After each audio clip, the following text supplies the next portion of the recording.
Everyone, we are gonna try this one more time. The last stream ended abruptly. I guess the internet is was a little bit spotty, coming back from being taken down from Hurricane Barrel, and so we're gonna try this one more time. We are gonna jump straight in. I can do a quick deck explanation as people kind of filter in, but we're gonna be going as long as we possibly can. Until either the sun comes up and I have to fall asleep, or until the internet drops. And so for the deck that I'm running now, I updated it a little bit. I did a little bit of tweaking and testing in the meantime, and I've actually been having quite a bit of fun with this one. It's Panther Pool, and it looks to utilize Gwenpool in either the Brood into Absorbing Man or potentially Black Panther into Absorbing Man, depending on what gets hit. We also have Mysterio, and then just the good value that we're looking to put onto the board all around, or for the rest of the game. We have the Chavez to potentially hit one of those high value targets. We have Nebula that can scale quite dramatically over the course of the game. We have the White Widow. We have Nocturne, be able to have some early game plays into like an explosive Black Panther and an explosive Brood plus Mockingbird, Sasquatch. All of those can end up stealing you some cubes. And then Gungrave, wow, you still up this late? Hope everything is okay. No, everything is okay. I wanted to stream earlier. It's just the internet dropped. And so I've been monitoring it. It's been solid for the last hour.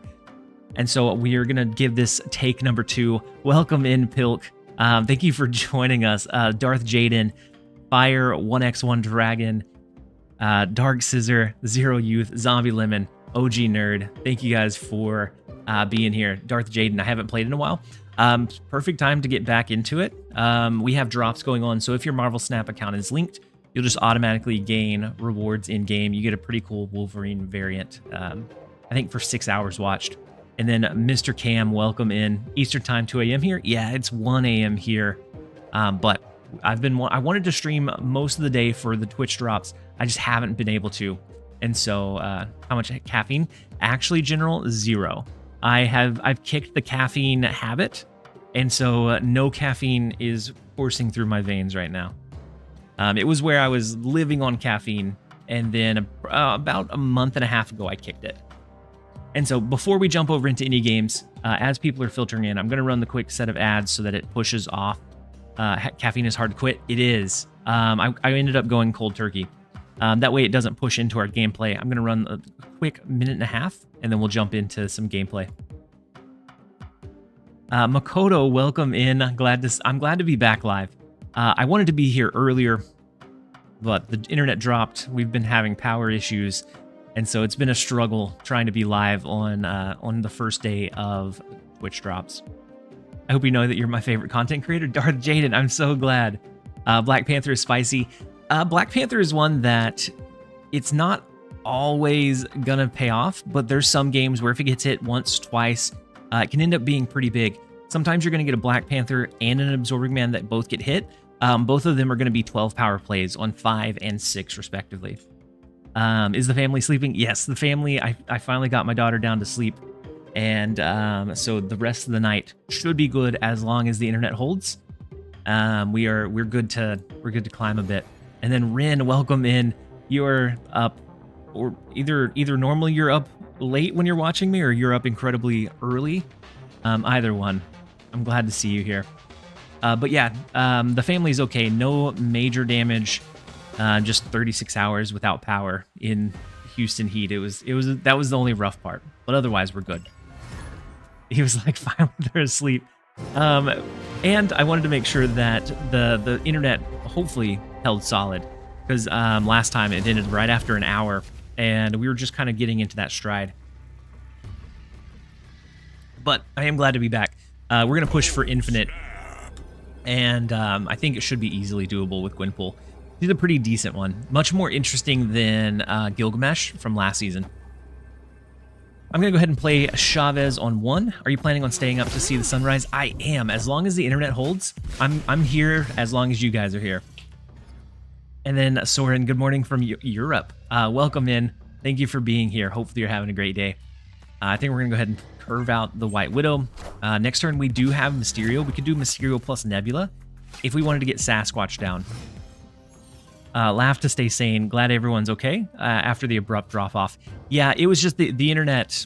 The internet ducked out on me, unfortunately. But otherwise, everything is okay. The power's still here. Power stayed on. It just the internet dropped from us. So we don't have Gwenpool. We could get an extra card draw. And so we could do something like Nebula, Forge. And then we have Nocturne to turn off Limbo, which I think is probably... Ooh. It may shift over into the Abbey. We should have turned it off this turn if we were going to turn it off. Just to make sure that it got deactivated. Yeah. We'll have to go through turn 7 now. Which may be okay. So we can get Sasquatch out a touch early. We could do Mysterio, but I like the idea. We're just going to go ahead and play Sasquatch. If we draw a Gwenpool, maybe we can get some value out of our Mysterio or our Brood. We just don't have a whole lot of space. I like the Sass in this. So do I. It's not one that you're going to get it super cheap, but it's kind of a backup for whenever you don't draw great outs. And this is a bot, and so I think we're okay to stay in here. I'm not too worried about the snap. I kind of like Mockingbird to the right.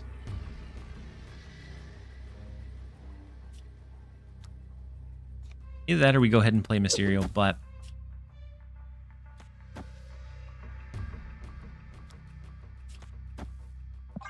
Wait a minute, a late night TLSG stream? Yeah, it's a late night TLSG stream. What's the goal of the deck? The goal of the deck is, well, to put a lot of good stats on the board all throughout the game. But the main idea is those last turn power plays in being able to get a Gwenpool down to hit either Mysterio, Brood, Absorbing Man, or Black Panther. And so we have a lot of good potential hits. It's just this time it didn't end up hitting any of them.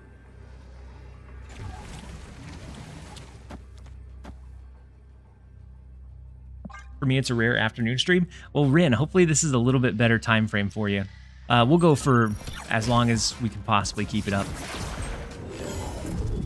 The Nexus from Nocturne's not great, depending on what they drop here, but I don't think it... Jubilee could do it. It's going to turn off the Widow's Kiss, and then a Dr. Doom. Not going to do it. Mysterio, Mocking, and Sasher are good. Yeah. Yeah, it's always a good... cheap package. It's not one where you're typically gonna play Sasquatch for a huge discount, but Mysterio on 2 into either Sasquatch or Mockingbird on 3 can be a really big like tempo swing back in your favor. Imagine Firestar was released. Mysterio would have been so broken. What does Firestar do? I think it's card Firestar.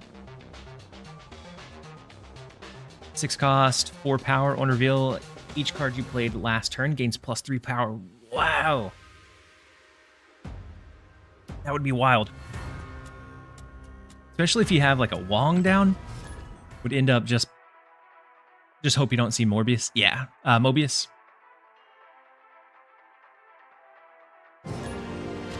This is exciting. Third shift company from TLSG.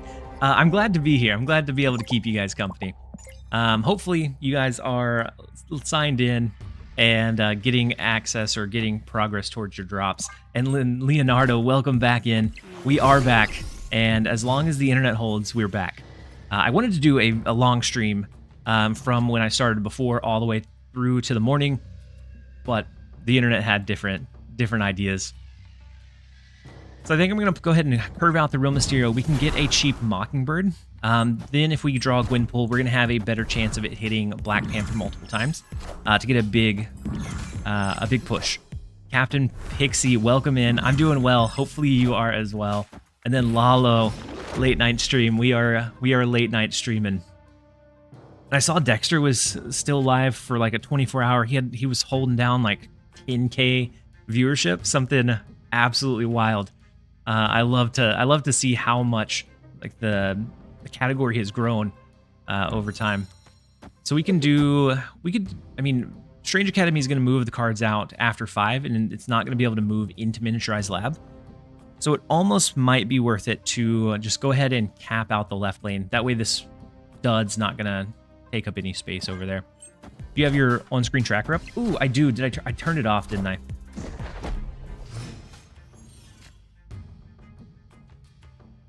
Thank you. And then we have the couple of pop-ups, and then we should be good. Thank you for the reminder.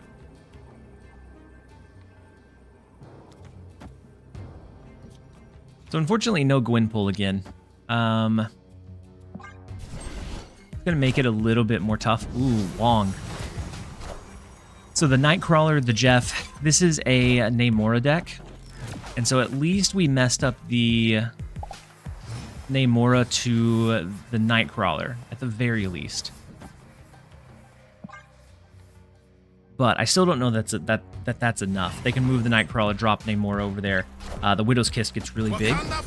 Even though it's going to end up blocking out that left lane, I don't know that we compete with it. The Jeff, of course, is big too.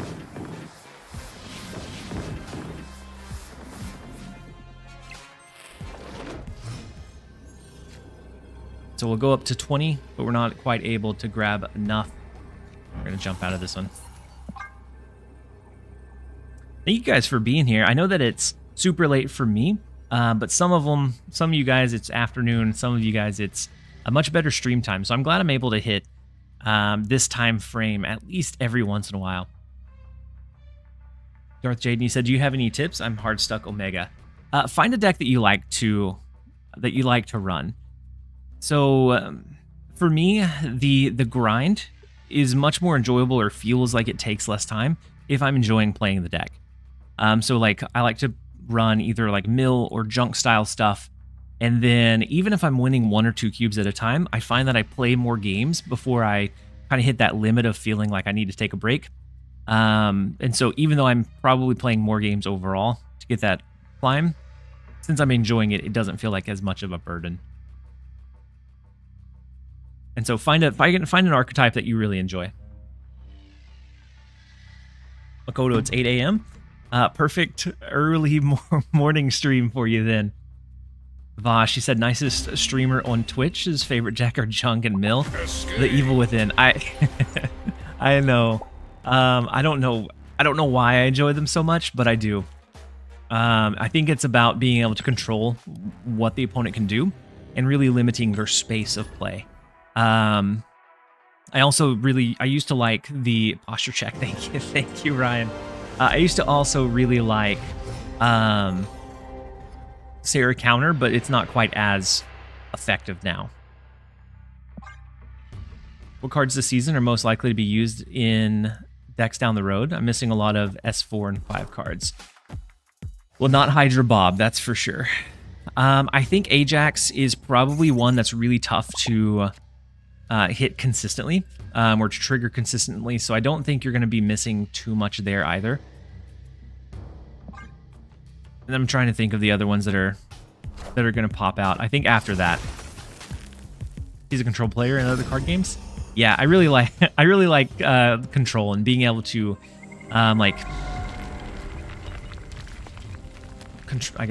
control that tempo, or the tempo of the game.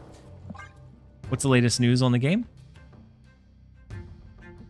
Wait, on this one? I'm not sure, Darth Jaden. Hot Dynamics. You said Rip Prime Sub not up for 2 more days. Well, I should be live in a couple of days, and so I'll be live not a whole lot tomorrow because my daughter is home. Her daycare is closed. But Thursday and Friday, I should be live at my normal time.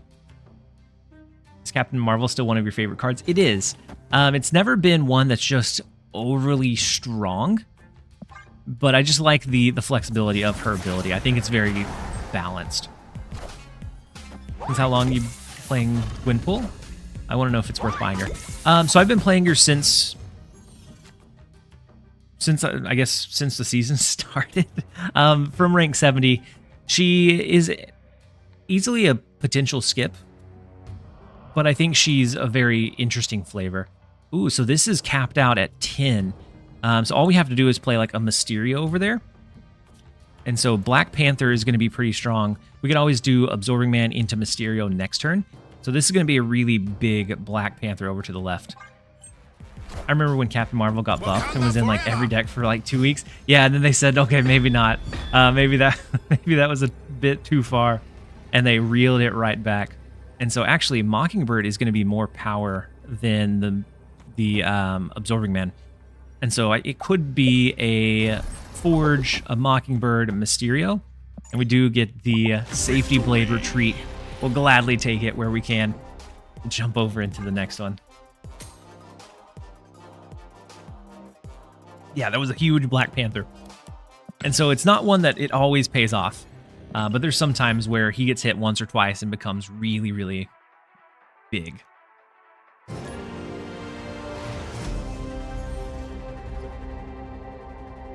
Yeah, the new Deadpool game mode is coming up. That one should be pretty fun. At least for a little bit. I think it just comes out to where everybody's going to be snapping every single turn. Kind of like a Proving Grounds scenario. That's how it's going to play out in my head. I don't know if that's actually how it's going to function once we get it, but it feels like it's going to be just a complete snap fest. I guess it depends on how long it takes to get Bubs back once you blow through them. If people will be a little bit more conservative or if it's just going to be an all-out snap.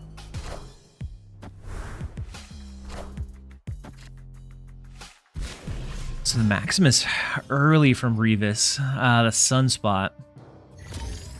We could get the free raft resource from the Brood, but I'm not sure that we ever necessarily push for it early. Anytime I see Maximus, a lot of times I'm thinking either Sarah Control or some kind of Ronin shenanigans. I think we play the Sasquatch out while we can.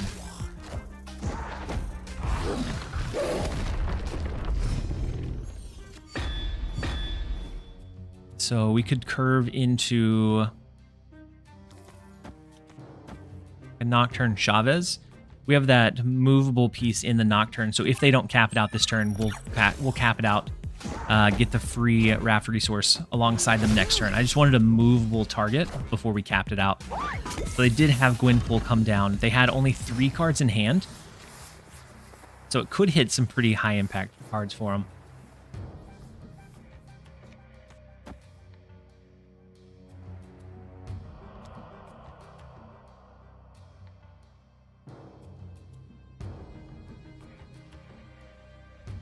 It's hard to pass up the 8-power Gwenpool. Move left. Yeah, we're going to cap right, but if we didn't move, we wouldn't get the free raft resource. This is the reason I kept it there. I'll never get used to seeing Chavez in hand before turn 6. I know, it feels... And she's not super impactful either. And so she's definitely a... You don't have to have her type of card.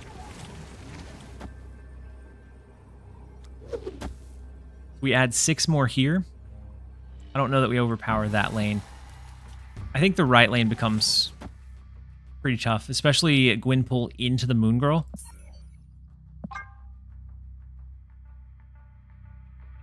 Ooh, we could... I already hit retreat. Otherwise, we could do Galactus for fun. Just to throw it. It'd only be 1 extra cube. I wish I would have. Unfortunately. Unfortunately, we did go ahead and try and skip. But I appreciate you guys. This is definitely outside of my normal scheduled stream time. I appreciate everybody that's jumping in, working towards your drops.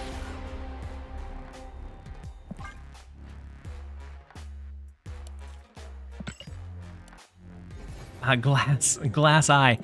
I'm back. As long as the internet holds, I am very gladly here. That was the only thing that took me away earlier, was that the internet went down. And otherwise, I would have been live from then until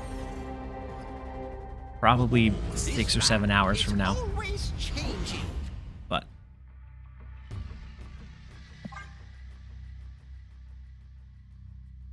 Rika, you said, hi TLSG, have you tried Hydra Bob? I have not. I did pull for Hydra Bob, and it took 3 keys, but I have not tried for. Ooh, Gwenpool and Hawk out of the Arsham deck is intense. That's such a big play for us. And then the Moon Girl. They have Nocturne, so they can move the Murder World. Unfortunately, Icebox hit our Brood. We can't play it out early. Do you think Bob has any actual playability? Not really. I just can't really see it. It's like a slightly cheaper Jeff, but you lose that control of when and how you move it. And so instead of being able to freely choose which location or where it goes, you have that limitation of having to play it or having to hope that it goes to the right place or the place that you actually want it to go. So we can play Gwenpool. It doesn't look like they're going to move their Nocturne. The Mockingbird, the Nebula. Hawk is going to solo win one of the lanes unless they have like Rogue in hand. Oh, and they played Mr. Negative to make sure that we're drawing their negative resources. KM best is KM the worst. We can do Brood into Absorbing Man, but we want to make sure we get Hawk out. So I think I'm going to play Hawk to the right, and then we're just looking to win one of the other lanes. And so they have the 8 power Panther to the right. They could have Rogue in hand. They could have another card that could steal it away. Otherwise, I think we're okay in this lane. And it just comes down to focusing on one of the other ones instead. So something like this is 9 power. It's kind of rough. Very rough. We could do Black Knight and Gwenpool here and just give up the left. If we were hoping that they couldn't pull more than 15. But it does feel kind of hopeful. We're going to throw for the left and hope for the best. They do play a card here. It could be Shang-Chi. It does look like their card back. So this was in their deck.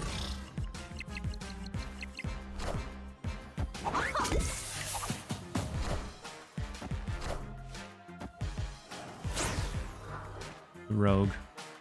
The District X was super unfortunate. But take it. TLSG versus KM. Yeah. He's running Arsham, and Arsham is one of those decks that if you're not running a hard counter for it, it's so hard to anticipate what and how they can do. That a lot of times you're going to be open to those potential 4 and 8 cubes. When I'm seeing Arsham a lot, I definitely like to have like the clutter or something that performs well against it. Otherwise, that's when I dropped from rank 300 last season to 2000, was either trying to play it or trying to play against it and just wasn't having a great time. Eventually, we figured it out. Ended the season, I think, just over 300 because I couldn't play the last 2 days of the season. Hey man, I'm cool. Arsham with Doc Ock. I do like Arsham with Doc Ock. Being able to clutter and control one of those lanes can be really, really beneficial. And so we have some really good hits for Gwenpool. I'm going to go ahead and curve out the Mysterio. Next turn would be Gwenpool. Isn't it super late? Yeah, it's super late. It's almost 2 my time. Swiftlock, you said most of the time Hydra Bob was like Martyr in my games. Yeah. Yeah, it's so hard to control where he goes and when he switches locations, and just you don't have that control lever. And so it's just a lot less impactful than something like a Jeff. What decks do you think will be best for Deadpool's dinner? Honestly, I think something that offers a fair amount of control. Deep Space isn't great. We can push power into the Altar of Death with like Brood, and then we have a decently cheap Mockingbird as well. Someone called you a content slayer on KM stream? Wait, I'm not sure what that means. I'm honestly not sure if that's a good thing or bad. As a good thing, like I pump out good content. If so, then I appreciate it. I'm going to hold the Nebula for now. We have Mockingbird that's going to be 1 cost. We have Absorbing Man, but we can't really absorb anything unless we can play it over here to the left. Or could we...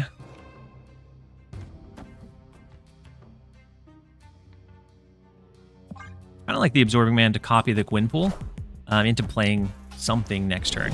So we don't really have the space to do Absorbing Man off of the Brood. And so maybe we just push to have a bigger Brood, a bigger Mockingbird. Something similar. Beings, how the tables have turned. Now I get a late night lurk stream. Welcome in, Binks. As long as my internet holds, we're going to be doing a late night stream.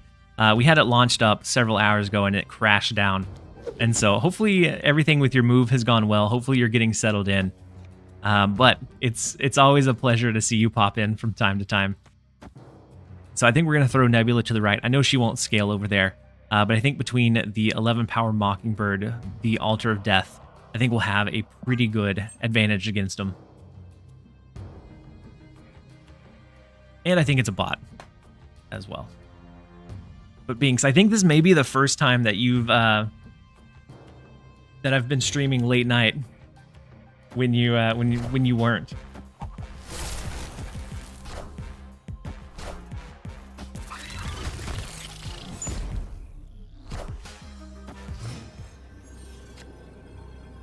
So 12 extra power to the left, plus the extra 4. And we can just do something like either White Widow or support the right a little bit further with Nocturne. Go to bed, you beast. How are you enjoying Gwenpool? She's decent. She's definitely playable. She's more exciting than something like Gilgamesh, but maybe a little bit less exciting than something like Blink. I think Blink was very versatile and honestly probably still a little bit underused. I think there's probably some cool deck building ways that we can utilize her that maybe we don't tap on just yet. But Gwenpool, I like her in just kind of some value builds because 412 is going to be quite a bit of power. And then if you can hit your Mysterio, a Brood, potential Black Panther, you can get some kind of cool things going. But at the very end of the day, she's always going to be at least a 412, which is great for a 4 cost. If you can get all the stats down. Hydra Bob, on the other hand, I did spend 3 keys pulling for Hydra Bob. Probably the worst investment I've ever made in my life. And I haven't even been able to bring myself to play him yet. So we have White Widow that we can throw. Kind of want to throw it into Thunderbolt's tower. With them running Nightcrawler, Angela as well. And so it could be like Athena, Kitty Pryde style core. Hydra Bob stonks. I mean, if you're opting for holding him until he gets buffed, maybe he'll be like a US agent down the road.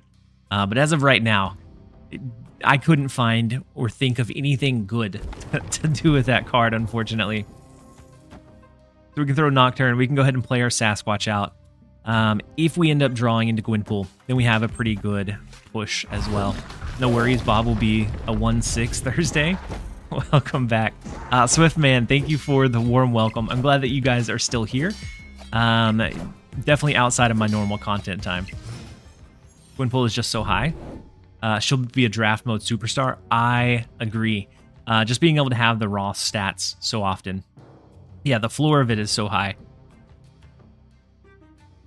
I agree. She can do some pretty... I think she'll be able to do some remarkable things, especially in like a draft mode.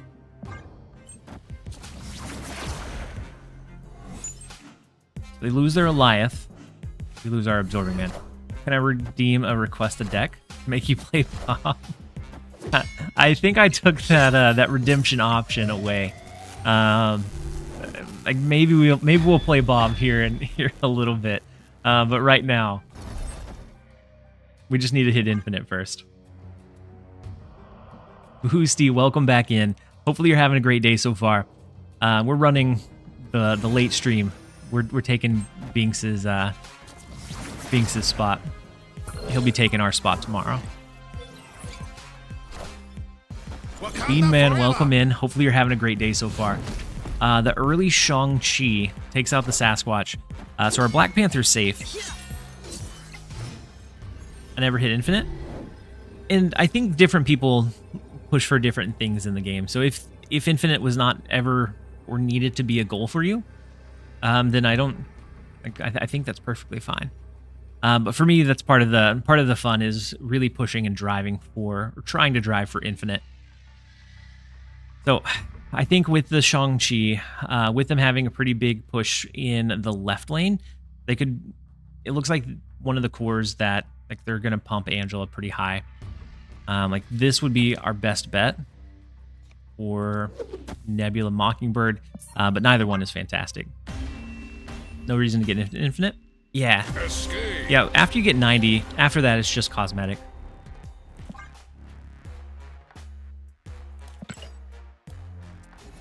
Let's run through one more. We're getting close to 90. I think as long as we don't hit a wall and keep running into KM Best, losing 4.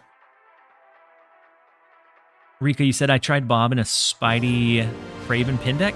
That was my... So if it was that Hydra Bob would move every turn after a snap had happened, then yes, I was thinking something similar. But since he only moves once and it's random, it doesn't feel like it's worth it necessarily to invest in. Like he can pretty much just be like a Craven or not a Craven, a Nightcrawler or some other movement card that does his job a little bit better and a little bit more easily. So I think we're going to do Mysterio. The fake one goes to their side. We'll play Sasquatch next. And then we do have Black Panther and Gwenpool in our hand for turn 4. My goodness, turn 4 and turn 5. Feels like a snap. I think so. But it's also Revis, so we're gonna play it a little bit slowly. I think they beat us a couple of games back. Bobby Lee Swagger, Austria is still with you. I appreciate you coming back. Hopefully we don't have any kind of hiccups and we're able to have a nice long stream like we intended to the first time around. But I appreciate you being here nonetheless. The Makari, I still kind of like the snap. Snap, CL King, what's up? Welcome in. Hopefully you're having a great day so far. We're going to do a Sasquatch. Next turn would be Gwenpool. We're going to hope that it hits Black Panther a couple of times. And then we always have like Forge into Absorbing Man on the last turn to push in potentially one of the other lanes. What's the meta right now? So the season just started. Arisham is a pretty big part of it. Outside of that, you have like an Angela, Kitty Pryde, Athena engine that pushes out quite a bit of power pretty consistently. And there's actually quite a few decks that do decently in the meta right now.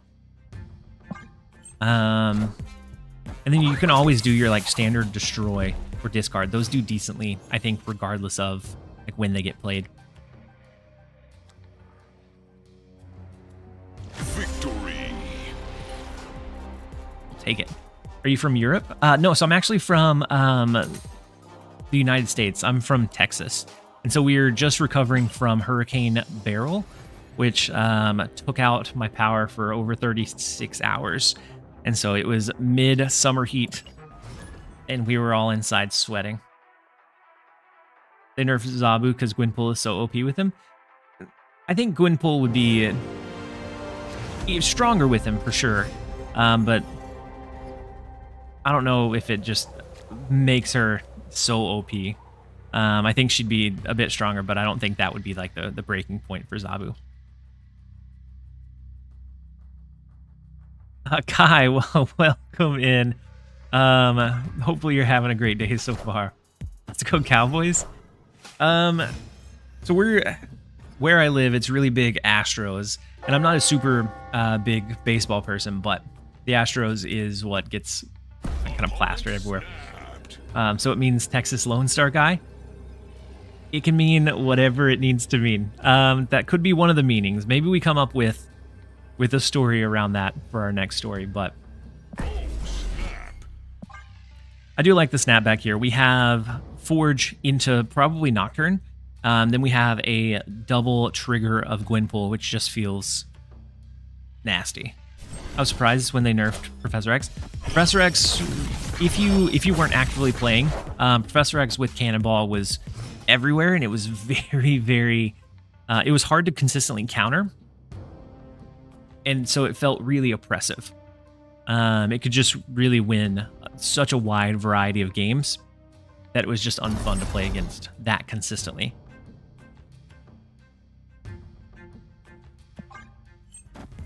Professor X has been a problem. He's been a problem several times, and then others end up getting the nerf because of him. So like Spider-Man back in the day when he would lock down a location, ended up the Gladiator. At least we have a space left. The double power Gladiator was a bit tough.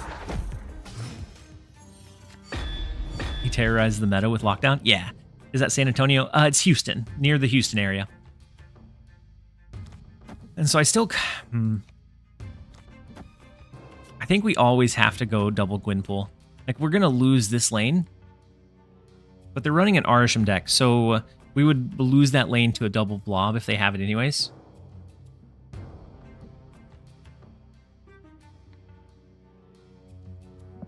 We can also always go Absorbing Man next turn, like Chavez Absorbing Man.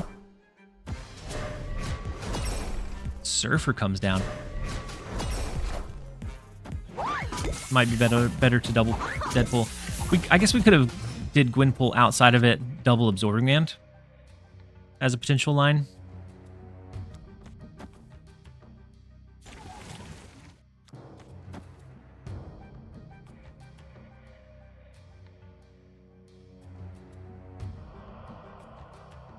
So we could do another trigger. If it hits Mockingbird or Mysterio, we're okay. Oh my goodness, ads ran in the middle. I apologize to any of our non-members. I tried always to make the ads run outside of it, but it's a bit late, so I may be a little bit more distracted than normal. Oppressive, that's exactly the feeling I had. Yeah, it's when you run into it game after game after game that it becomes so tough. Have you seen a lot of Cosmo and Gwenpool Day? Very, very little. A lot less than I think we probably should. Let's go Real Mysterio to the right, and I think Mockingbird as well. That's going to put like 15 over here, and then we're reinforcing the right lane as well. 10 power Mysterio is nuts. It's a big Mysterio. I think the biggest I had today was maybe 12. We invested in the wrong lane. The Eliath coming down. We chose wrong, unfortunately. The Real Mysterio to the left. No, we needed Mockingbird over there as well. Oof. Have you considered dual streaming to YouTube as well? We are dual streaming to YouTube, but we're just dual streaming onto the video on demand channel. And so that way I can, not today, of course, but that way I could like release a video about the time that I go live, and it doesn't cannibalize that video. It just kind of makes it a little bit cleaner to go live whenever I feel like or need to go live. She made one of your Jin 07? That's wild. We did have a 5'10 Black Panther that was able to be played on curve on 5.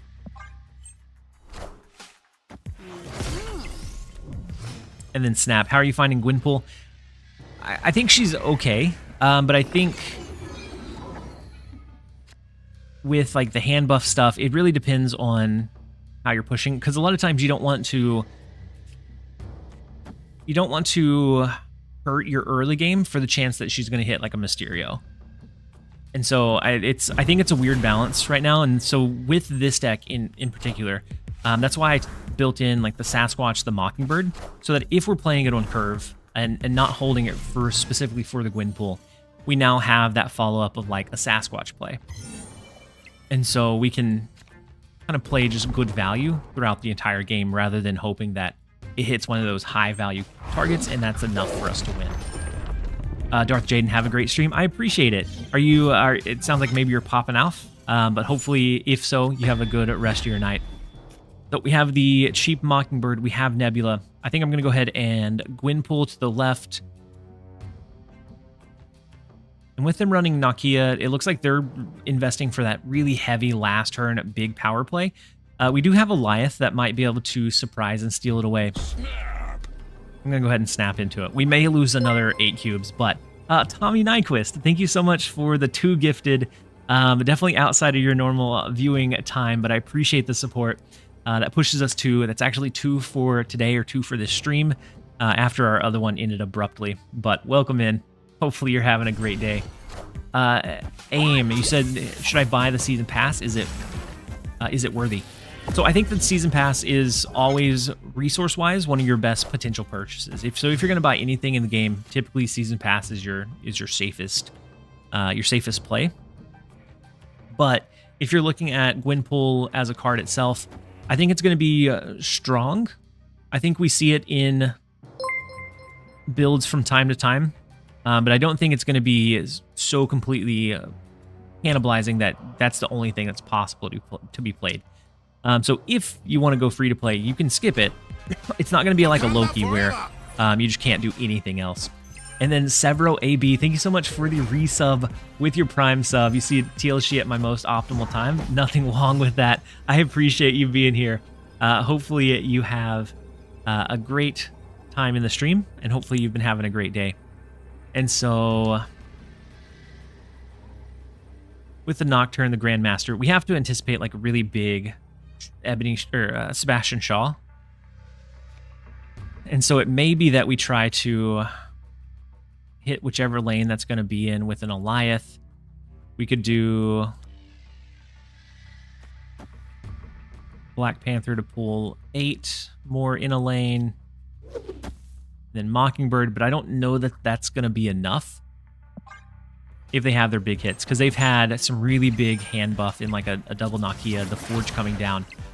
We'll see, but I'm not confident here anymore. Wakanda forever. And then Pawnee said Bob would be great with Marvel Boy, since you could just take stat of him. 1/4 is good stat, and he could get buffed. Yeah, so let's see. Yeah, we lose that one.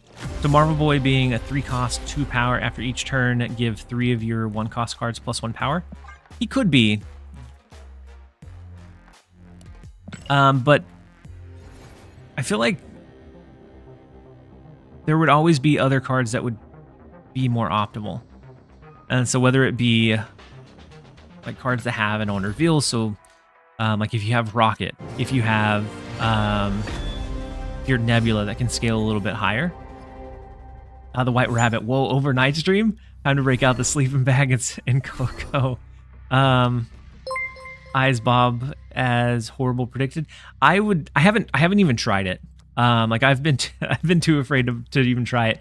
Tommy Nyquist, thank you for the additional 3 gifted, really pushing us up into, you helped us complete the level 1 of the hype train.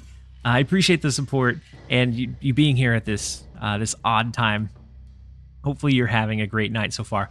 So we do get the immediate payoff value of the Mysterio. We're actually not having a whole lot of luck. We were earlier off stream, but it may be that we pivot decks again. Have you ever heard someone fall asleep? Yeah, yep. We have. I used to get that, especially early on when I started creating the videos. People said they would put my videos onto like a playlist, and they would just fall asleep listening to it. Which, at first, I didn't know how to take it, but I think by now I take it as a compliment for sure. I'm gonna hold the Mysterio with our hand being so small. If we draw a Gwenpool, then we get the guaranteed triple trigger, which would have been fantastic. Unfortunately, we did not pull it.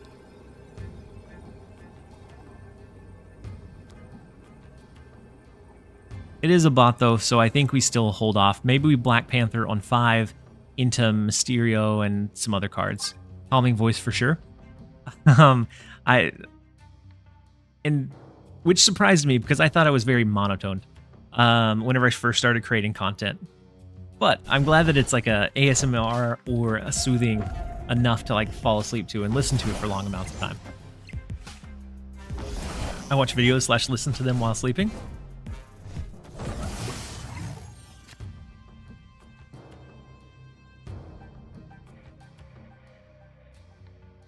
Getting bot vibes from this one for sure. Especially with replaying out the Widow's Kiss I don't know anybody normal that would do that. I think maybe Black Panther mid. We can forge into Mysterio. That only buffs the left one, though. Tommy said had a shorter work day earlier today for personal reasons, so catching up on work now, but having a break after finishing a long task. Happy to see that you were streaming. Tommy Nyquist, hopefully everything cleared up for the personal reasons, and it wasn't anything like major. Hopefully everything is good again. And I'm glad that we are streaming so that you can tune in for at least a little bit of it. And so 4 cards in hand. I think, let's see, this would end up being 8 power to the left. I think maybe we just do something like this and call it good. We'll get the +2 onto Nocturne for moving her over before the location's changed. And then I think this is definitely a bot. We could... Can you sack left? We could probably have sacked left. And we will win the 8. Sleeping while listening to your videos is like snap inception while you sleep. You're going to wake up and think phenomenal value. The middle location turning into Rickety Bridge is super unfortunate, though. I think we may... Yeah, we lose this one. We lose the 8. Oh, we're doing awful. Glad to hear you guys stayed safe through the hurricane. Yeah, we definitely stayed safe. A couple of trees down. I had to channel my inner lumberjack for a bit, but that was super unfortunate. We need a couple of wins.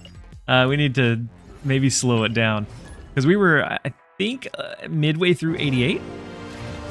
We're down to 85, which is rough. Is Nocturne worth getting for 6K? Nocturne's one of the better cards in the game. It does have the potential to stab you in the back like you just saw, but you have a lot of flexibility. And like we've seen with Jeff, or really any kind of mobile card, it's just so incredibly strong when it works well. Nocturne confirmed she's on the bot side. How people are already completed the ladder. So you can, it's not, especially if you jump in early, a lot of times you're playing a lot of bots, and sometimes you can abuse those bots for big cube output. Oh, snap. We might just, okay. I was going to say we might just skip until 4 into Gwenpool into Bar Sinister. We do Brood and then like an Absorbing Man if we drew into it, but we get the 1 cube retreat. The Nocturne giveth and taketh away. Yeah, and I think that's definitely why she's not absolutely like broken, but she's flexible enough that she goes in most decks very, very well. High MMR gives you more bots? Yeah. Especially right after season reset.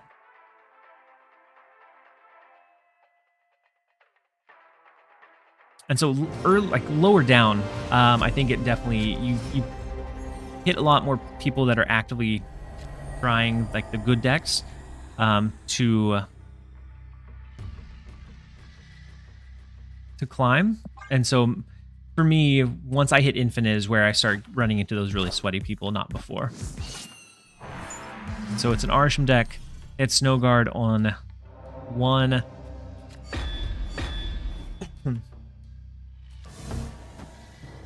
I think we White Widow to the left. And I may pivot decks here in just a minute. If this one doesn't turn around, we may switch decks. I had a couple that I was messing around with. This one was doing well, but hasn't been as of late.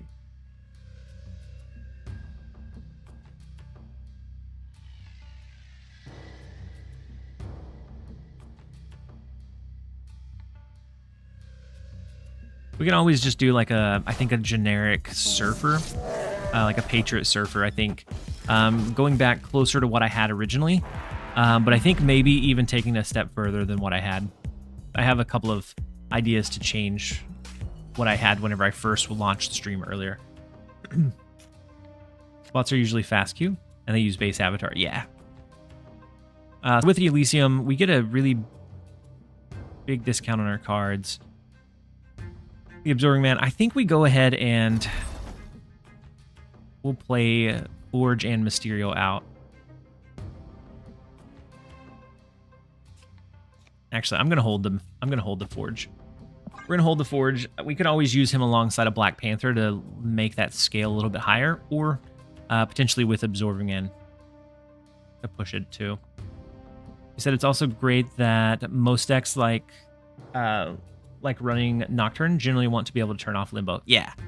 So it's a good locational control. So if you get one that you just absolutely can't win otherwise, it just gives you that flexibility to be able to even play mind games where you make your opponent think that you're going to turn it off, but you don't end up actually. SSE, welcome in. Hopefully you're having a great day. Ben Roger, you said September season going to be super fun. Good cards and also good spotlights. That's the one after the Young Avengers, right? Rickety Bridge to the right, so we're going to be avoiding that location. Magic decks are pretty dangerous. Yeah, if you don't have a way to turn off Limbo, the Magic decks can be really devastating. Oh, the Madam Web season. So a lot of like the Activate keyword and some of the movement cards. We might get Legion juke here. That's true. They do have the possibility to have Legion, but it's an Arsham deck, so the odds of them drawing into it are a little bit lower. And so it's hard to really commit to that being their line. I think Nebula plus Sasquatch, and then we'll see. I've been having some success with Junk and Eliath to counter all the Sarah Surfer out there. Yeah, Junk decks, especially with people trying to do Gwenpool, you're going to be seeing a lot of Broods, a lot of like Mysterios, and so Junk, I think, is in a really good spot. That's my comfort list, though, so if I was wanting to climb quickly, it would definitely be that we would be playing Junk right now. So we have Nocturne, and then Sasquatch. We can change Rickety Bridge next turn to make sure that we don't get Legion juked, I think. And it could just end up being Forge into Absorbing Man. Sometimes it's hard to find opponents in Conquest. Yeah, sometimes the queues in Conquest can be pretty large. I think, especially right at a season reset, I think most people will be grinding ladder, and then hopefully a little bit later on it shortens a bit. But this Conquest season's variant reward isn't fantastic, though. I mean, it's a Colossus, but it's a card that, not the variant itself, but just the card and the potential playability. And some levels of Conquest are tied to MMR. We do see the Shang-Chi come down to the right.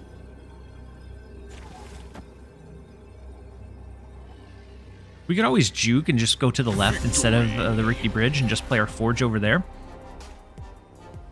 Make them think that we were going to take it away. Hey, how's Gwenpool? She's okay. She's definitely a card that has a lot of potential. She can do some really crazy plays just with being able to get that power out. Turn 4 sometimes can feel like if you're waiting for like the Mysterio or Brood stuff, sometimes you're going to be holding your cards and not develop your board enough early. So that's what we were pushing for with this deck, was being able to develop it early and then have a bigger play. But she definitely feels a 4-12 at minimum is huge. If you can get all of the cards out on the board, it's 4-12 of value, which is fantastic. So I think the original deck that I had was this, but I think we end up cutting a couple of the cards. I think the Chavez is probably always an underperformer. Actually, let's switch scenes real quick and build this one out. We're gonna run just a quick set of ads. I'm gonna update this deck and start pivoting and running this one. I think we might be able to have a little bit more luck, but I'm gonna change it up a little bit. How's Hydra Bob? I've been too afraid to run Hydra Bob, honestly.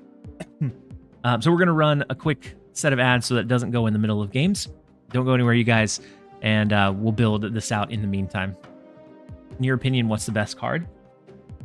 I think that changes way too often. And you may not be able to hear the answer, so Lord Star, I apologize. But like for a period of time, it was, I think, Loki. For a period of time, it was like Leech or Leader. But I think in terms of what the absolute best card is, shifts so much more frequently than what does decently or what is playable at a high level. Because if it's the best card, it's typically on the chopping block for being able to be nerfed. So starting with Forge, I like the Mr. Sinister. The Mysterio alongside like the Brood and Mr. Sinister oftentimes felt very congested. So I don't think the Mysterio necessarily fits incredibly well.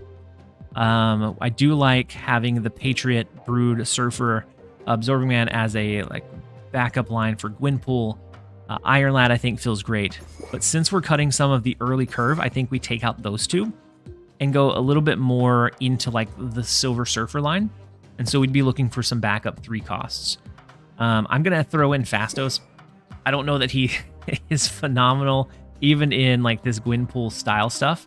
But I think if there was ever a home that he was good in, it'd be in Gwenpool decks. And the same thing for the boring Makari. She performs decently. She's just a kind of boring card. But I think in Gwenpool, it definitely has a really good purpose and offers a lot of value. And then for this one, we're also going to throw in our Nocturne. And then we're just looking for one last card, which I think for us, if we're not running Hope Summers, I think there's always a chance that we throw something like Sarah. Because we're not seeing very much Mobius.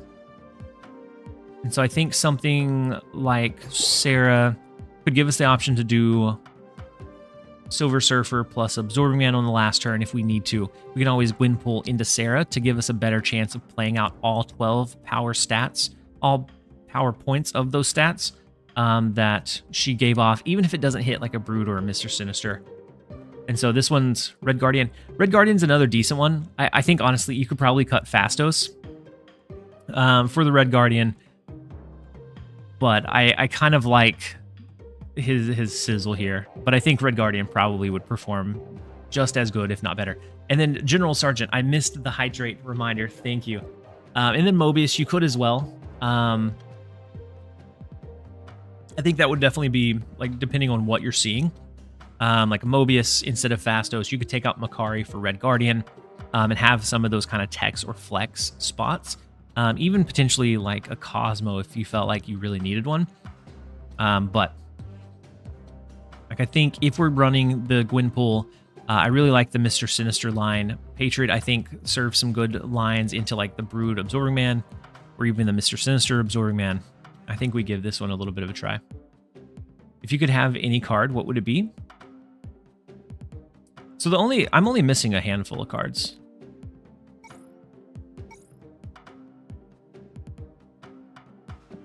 I'm only missing 4 cards now. At one point, I was missing a whole bunch.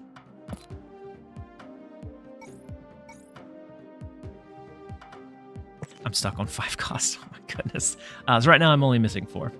Just bought Red Guardian this morning with the recent Token Tuesday. Red Guardian is one that can serve a lot of purpose. So like whenever Iron Man gets a little bit too strong, if you're running into discard, it's a lot of sneaky value. You can even potentially, if you have enough tempo early, you can take out like Thena before she scales, Angela before she gets big. And so definitely a very flexible and a very good card. But you can build a lot of decks without it. It's just they usually get a little bit stronger with him included. Hela was meta because too many Sarah control.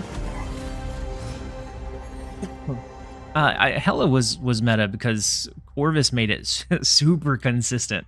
That and our targeted discard. Next up we have Arsham Arshnap. We do start with Makari, and so if we end up getting Gwenpool, our hand will be a little bit smaller. In my opinion, very, very, very few cards are worth 6. Probably that list is no longer than 3. Most of the time, I would save for them to be in spotlights because 6K takes so long now for your tokens. I would typically agree.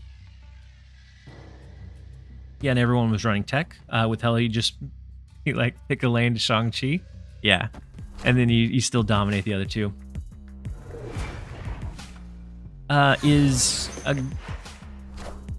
Zib, are you talking about Gwenpool? Is she worth 6k?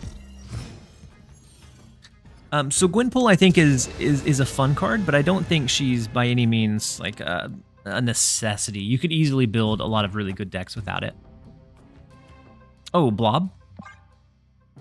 So if you're running Arsham, Blob is really, really strong in Arsham decks. By the way, you're in the wrong scene. Thank you, Ren, for keeping me in line. If you like Arsham, I think Blob serves a lot of value there. Outside of that, you don't really see him all that often. So I kind of like Gwenpool. It is going to get the Forge bonus, but I think that's maybe okay. The issue becomes not being able to have our own reveals on the right lane. Yeah, nowhere's kind of rough.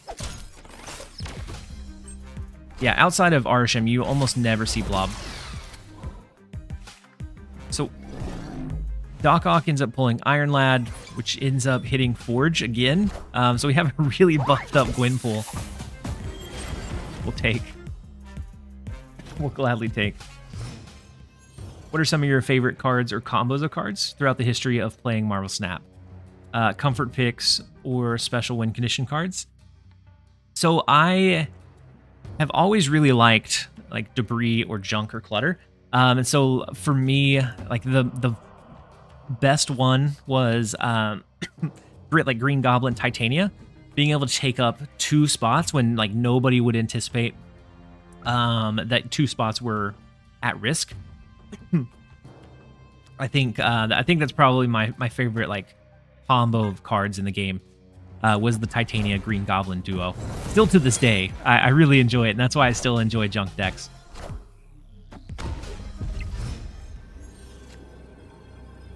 So with Surfer and Absorbing Man, we only put 4 to the left and push for a tie. We don't have any that would benefit from the Patriot, and Negasonic over here is also a little bit rough.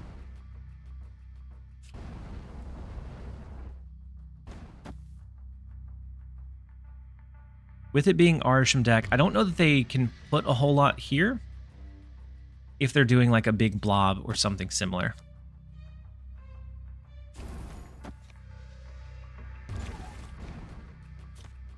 And if we did that, we couldn't play anything to the right. So it's either give up left or push for the tie. I'm not sure it's great either way.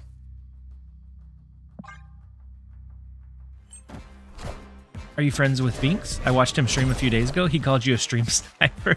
I thought he was very rude. I'm sure he was. I think this is an L. I agree. Especially since they put something to the left. No, me and Binks talked quite a bit, and so I'd definitely say we were friends.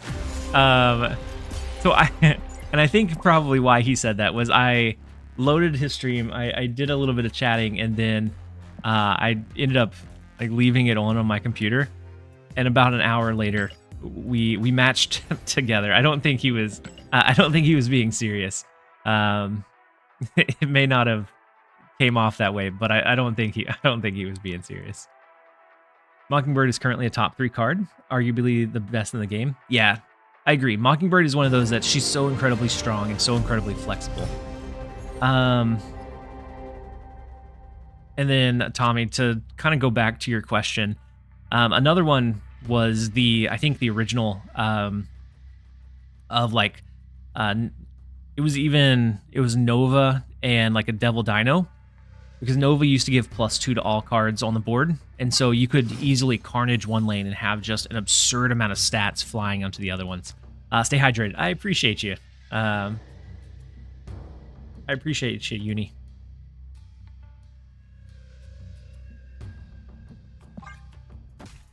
And then around that time, I also liked running like a Khazar Zoo that ran like played a whole bunch of low-cost flood cards into like a last turn strong man or strong guy. Are bots running Arsham now? I don't know. I don't know. Maybe. I don't know how often they update the bot deck lists.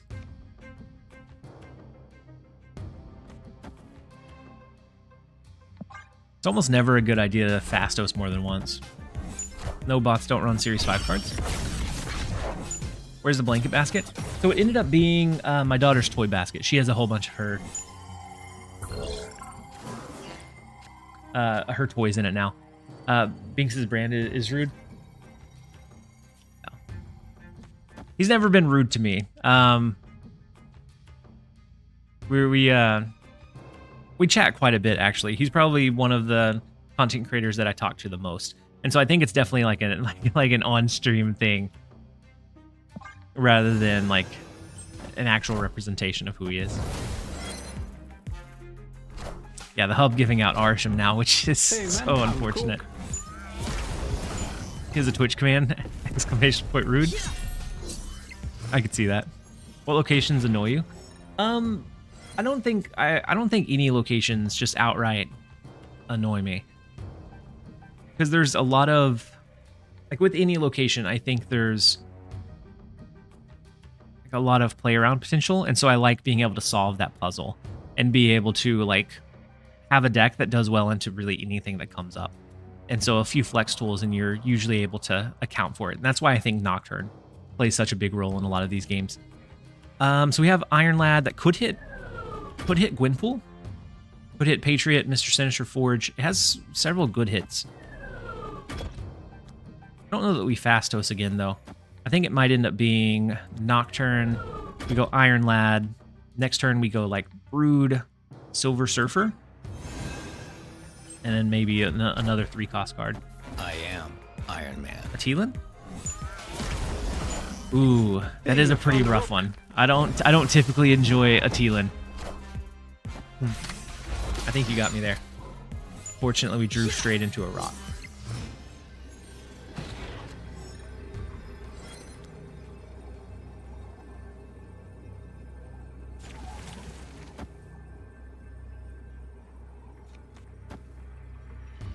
So Nocturne, Fastos, and depending on what I'm not sure if we even can compete with what they have.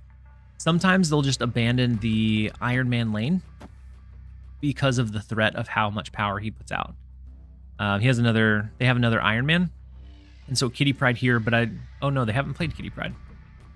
So maybe something here, plus the other one there. But I think the 4-power Brood is going to be 12. It's going to end up being 18 power mid, which may be surprising enough that we can find a way to win. Targaryen Tantrum. I don't know that I've ever read your name all the way through, but I love the username. 2 more mid with Surfer. Could have, but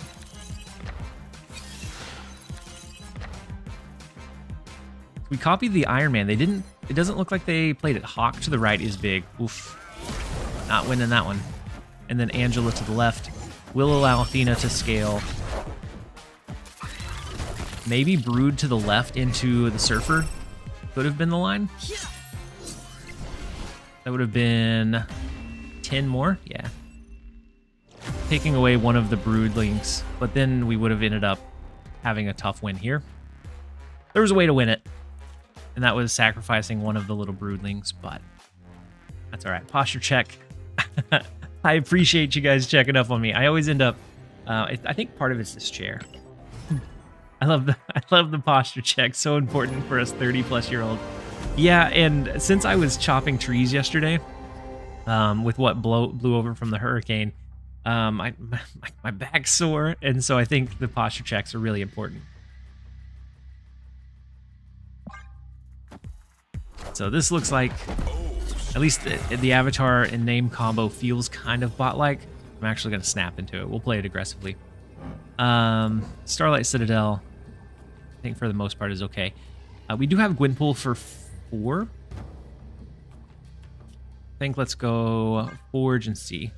Oh, maybe it's not a bot. Sending you some Mahjong flow for good luck. I appreciate it. We were climbing earlier, and it stalled out a little bit. A shame the later seasons of Game of Thrones were so bad. I agree, Targaryen. That's the one thing that's keeping me from like going back and doing a complete rewatch, was just that it just didn't feel like Game of Thrones anymore. And I am watching House of the Dragon, but it doesn't feel anywhere close to like the original Game of Thrones seasons either.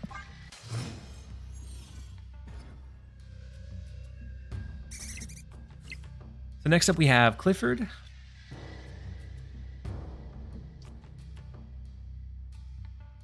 The last 2 to 3 seasons are not really rewatchable. Yeah.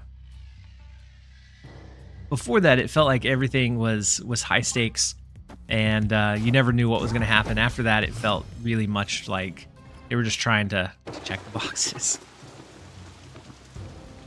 So we have the Patriot. We can also play the Nocturne down. Since we don't have Brood yet, actually, I think probably Patriot may have been better since we have the squirrels on the board. I haven't seen season 2 of House of Dragon. Been watching Acolyte and The Boys. How has the latest season of The Boys been? I watched like the first one and I never got back into it, but it's one of those that I'm sure I'll binge watch one day. So Maximus comes down. We draw additional cards. We have Mr. Sinister, Patriot. It's actually a decent hand. Hey, Ninja welcome. Voin, It took thank you you so long much enough. for the Prime sub. That bumps us up to 6 for the day. Or we had some earlier as well. I don't know how they'll factor in, but I appreciate the support nonetheless. Very glad to have you here. So I think we could do like a Patriot. We may go ahead and move the Nocturne and play like a Mr. Sinister down. Next turn, we can do Absorbing Man to copy the Mr. Sinister, and we're putting 12 more power on the board. 14 more power with the Absorbing Man. Much love and meaning to catch your stream for a while. I appreciate that you were able to jump in, and hopefully you are enjoying it. Acolyte is okay on par with other Disney Plus series of late. Yeah. That blob is super unfortunate.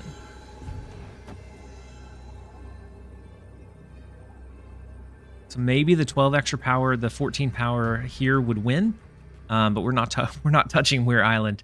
It would just come down to hopefully being able to win one of these other two. Boba Fett was the weakest. Mandalorian is fine, but neither are amazing. I can see that. Black Vortex is going to change the Absorbing Man into a 6-cost card. Hopefully it's not Destroyer. Leader. Probably like the weakest one we could have gotten. Their Rogue is going to change. It's what? Infinite? No, Helicarrier. That's unfortunate. I don't know that even if we had like the same, like 7 extra, even if they were on par and they were the same, after that Rogue came down, it wasn't going to do it.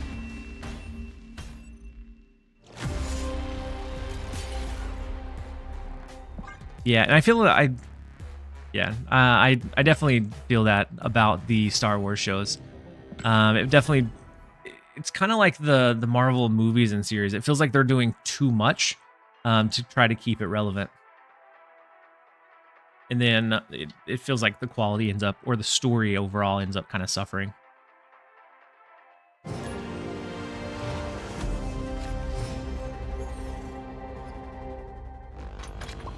Still no Shaw? No, still no Shaw. We'll pull Shaw one day. We'll probably, I don't know when it's going to be featured. I haven't seen it in like a future data mined one. So it may be that we just have to eventually build up enough that we can just buy it. Yeah, Loki was really good. I liked both of those seasons. Probably one of my favorite like Disney show. I thought they did a really good job on season 2. I think I liked that. I think I liked season 2 a little bit better than season 1. And season 1 was fine. I thought season 1 was good too.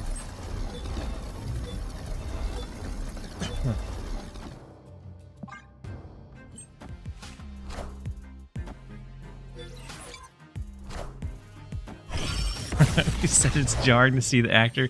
I didn't realize that guy you said who plays a dumb dude in Good Place playing a Sith. I didn't realize that he was in it. I could see that being a bit jarring.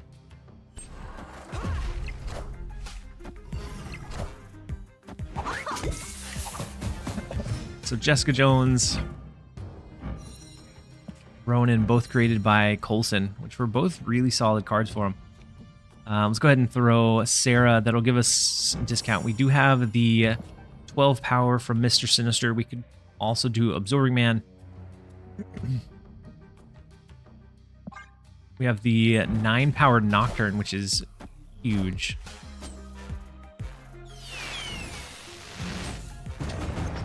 And we want to get rid of as many cards as we possibly can to lower the power of their Ronin. And so if we played Iron Lad, it would either be a Patriot or Makari. I'm not sure either one would be great. So something like Mr. Sinister, we need good bump over here, so like a Nocturne.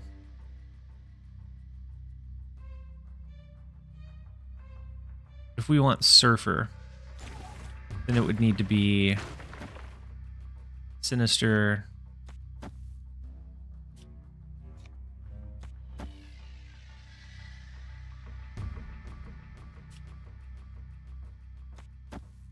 Absorbing Man, Surfer. It's going to leave this one at 5, 6, 7, 8, 9. 9, 13, 15. Doesn't do it there.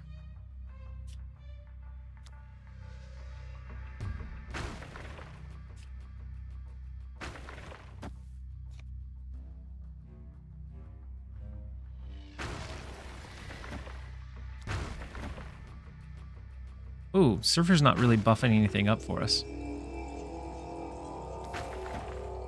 Maybe it ends up being this. Is the Battle Pass worth it? I'd say most of the time the Battle Pass is worthwhile.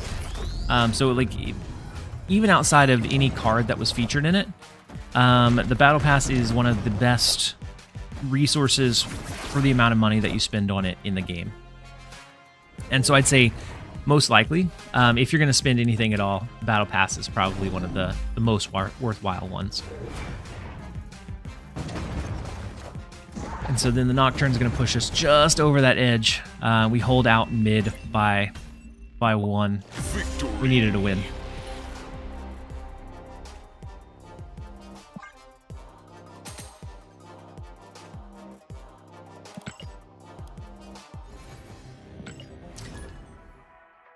I think this one's okay, this deck, but I go back and forth on like where she's going to be best utilized. And I do like the early game potential of that other deck quite a bit. This one falls very much into the line of like a Surfer deck.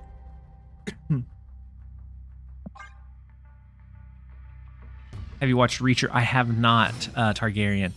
I think the same way that you see, I think it's Jason, the guy from The Good Place. All I see Reacher as is Thad Castle from, I think it's Blue Mountain State. So hard to see him in something outside of that, because that was where I first like saw him, and he was like very much that character in my mind.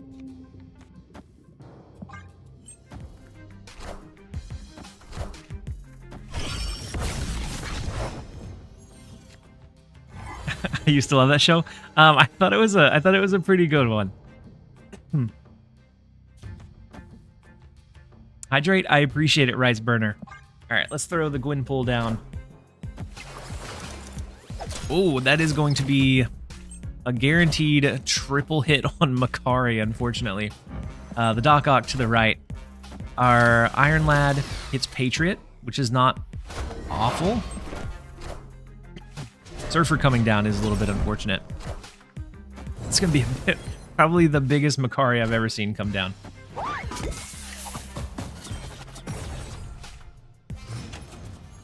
That is a 12 power behemoth. But with their snap, I'm not sure that we can hold off. Like a Shang-Chi takes out the Makari.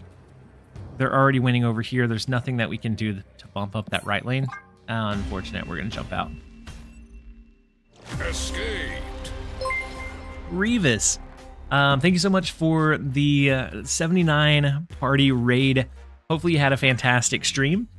I know that we matched up a couple times. I think you beat me both times that we matched up. But hopefully your stream went well. And for everybody jumping in, hopefully we can keep this going as long as possible to get you those drops. And if you don't know who I am, I do a lot of content on YouTube. That's where I really got started during the beta days, and just dabbled and switched over into streaming. I took a break for a while and have been coming back. Have been back around maybe 3 or 4 seasons now, and have been absolutely loving the game again. And so, once again, Revis, thank you so much for the raid. And if you're hanging out, thank you for hanging out. If not, a lot of times I end up hitting the raid and I'm so tired that I have to jump out. Yeah, my brain is fried. Yeah, yep. A lot of times I'm that way and I have to end up like jumping out of the stream right away. So absolutely understand if that's what you need to do. We're going to go ahead and throw White Widow, especially being into Eternity range. Gives us a lot of good early game tempo. Nebula and Snap into lab. We could. We probably should. Especially with the follow-up being like the White Widow. We have Nocturne for that control valve, and then if we happen to draw into Gwenpool, all of those are fantastic hits. I would have snapped it. Whenever I end up playing too aggressively, I usually end up, that's when I potentially tilt. Like, and so I do sometimes play it a little bit slower just to kind of get a feel for the games. That was a beautiful gladiator for us. And every single one of those went into the Absorbing Man, which is massive. Simply Uber, thank you so much for the tier 1 resub. Very much appreciate having you here. Hopefully you're having a fantastic day so far. So Absorbing Man could end up being a 30 power in the Broods, which I don't think is awful. It could end up, if we held it for Black Panther, we could also get some power there. But I think we go ahead and throw the Brood down. Next turn, maybe Absorbing Man, depending on what we draw into. And then it frees up the Miniaturized Lab from there. But Revis, you said, glad to have you back. I'll be lurking till I fall asleep. Probably. Revis, I appreciate it. Hopefully you have a good night's sleep whenever you do end up falling asleep. So they drop a Gwenpool on curve as well. But the Gladiator was so unfortunate for him. I almost want to cap this out, but that feels bad.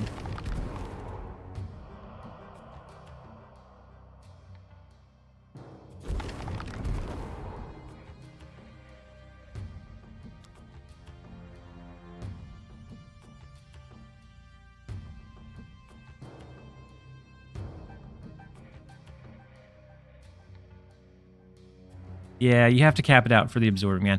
And, I mean, we could just do 2 and leave the Nocturne here for now. Because all we need here is, like, a handful extra.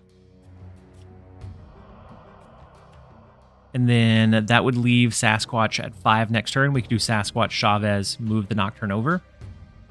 And then we'd still be able to have the lead in mid. It's the winning line. Yeah, I agree. And so the Hope Summers, the White Widow, we are capped out in the right lane. But even if they do Surfer, I don't think that does anything. And then the Mockingbird is a huge pick here. So we're going to Sasquatch, Mockingbird, Nocturne, all to the left. As long as it doesn't turn into a bad RNG, I think we should have the 4. And then all of the follows that are coming through. I appreciate you guys dropping the follows. If you're new to the stream, we are streaming much more consistently than we have in the past. And so right now, I'm trying to stream most days. This is kind of outside of my normal stream time window. Usually it's more of like during the US Central Time workday from like 9 to 5, 9 to 6. But I live near Houston. We've been recovering from Hurricane Beryl. And so I got power back a few hours ago, got internet consistently back about an hour and a half to 2 hours ago. And so I was excited to jump in and stream for the Twitch drops. It's the first time that I'm streaming during those. And so it's a little bit outside of the normal stream window.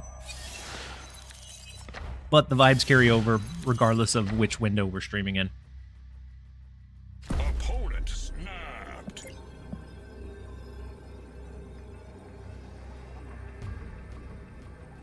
I feel like the Dracula, I for whatever reason, I felt like they were a bot, but I don't think they ever snap on turn 1.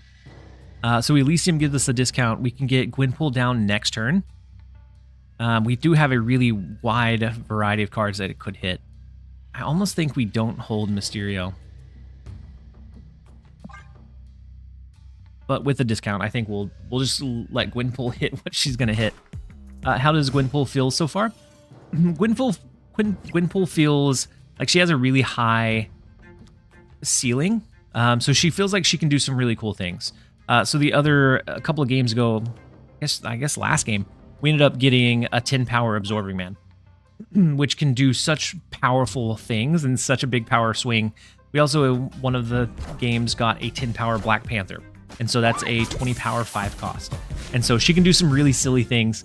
And I think we'll continue to find ways to continue exploiting that. That will be like really big going on. I think probably right now we might have close to what works well, but I think there will be some refinement along the lines. And so definitely feels like one that doesn't break the game, but is definitely much more exciting and playable than like Gilgamesh. Gilgamesh is strong, just kind of a boring card. So I think since we've already dropped Gwenpool, I think we maybe Mysterio. I'm going to reel Mysterio to the right. And then we'll follow it up with a Forge. Next turn, we could do Black Panther. We can use the Forge bonus on him so that he's a 12 power play instead of an 8. How long will you be streaming? I'm going to take a nap while watching you.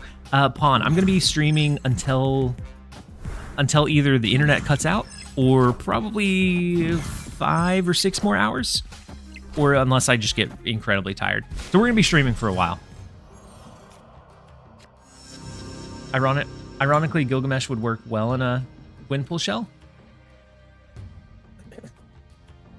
Probably. But a lot of times for Gilgamesh, you're going to want that, like 4 being Khazar, 5 being Blue Marvel, 6 being Gilgamesh. So it might disrupt that a bit, but otherwise, I think it does work really, really well. So we have the Forge.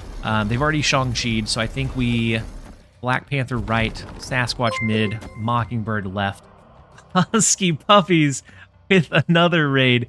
Thank you so much for the 459 viewer raid. Hopefully your stream went incredibly well.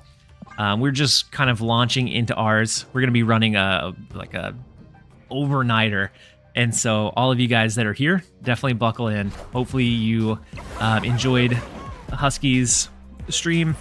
Husky, hopefully you get some sleep, because I know it's pretty late for you as well. Husky's #1 in the world of people ranked 93. I mean, that's still there can only be one ranked 93. That's still big. I think with the real Mysterio over here, we should win. Is this a bot? Are we sweating a bot? But Husky, hopefully you had, he means sub infinite. Oh, you're ranked 93? Well, I guess there can be a couple people ranked 93 then. I'm going to pass out now. Have a great stream. Thank you again, Husky. Hopefully we catch you again sometime soon. But no, there's actually not just one. Okay, I thought you meant like he hit infinite and was ranked 93 on the leaderboard. But there can be more than one ranked 93 player. But we're ranked 86. I think we've been as high as 88 and then hit a couple of really bad 8 cube losses here and there.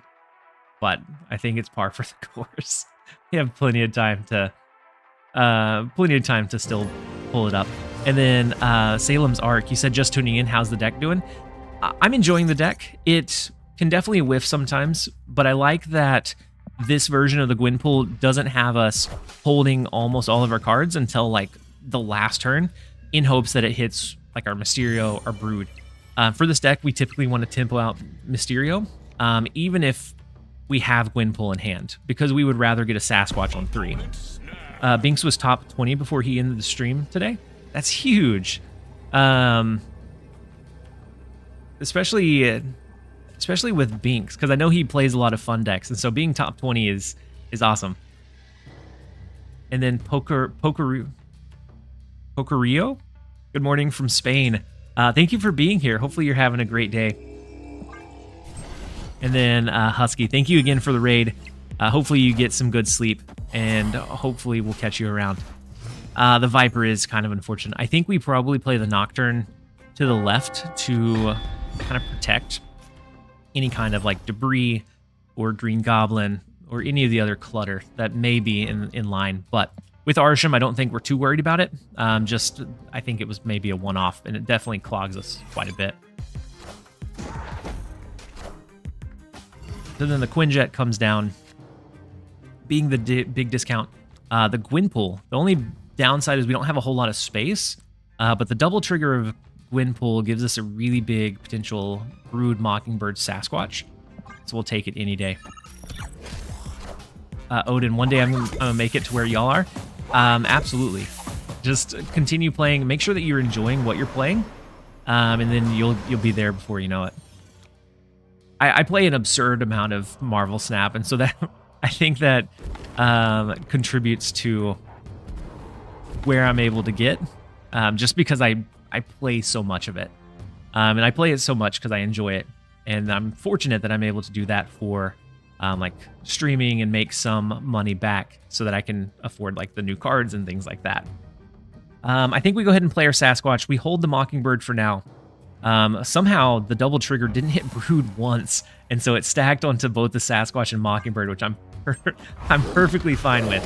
With the spacing restrictions, Brood was definitely probably on our lower end, and so Blink switches into Hela, which is not a good flip for him. And then we could do Black Panther, which is a great hit in Kamartage, and then I think we switch the Mockingbird over to the left. I think we go ahead and snap back on him. We'll boomer snap him. You said I just started playing about a week ago, but I have a good base for these games. I was always on lore and was consistently top 5 in A.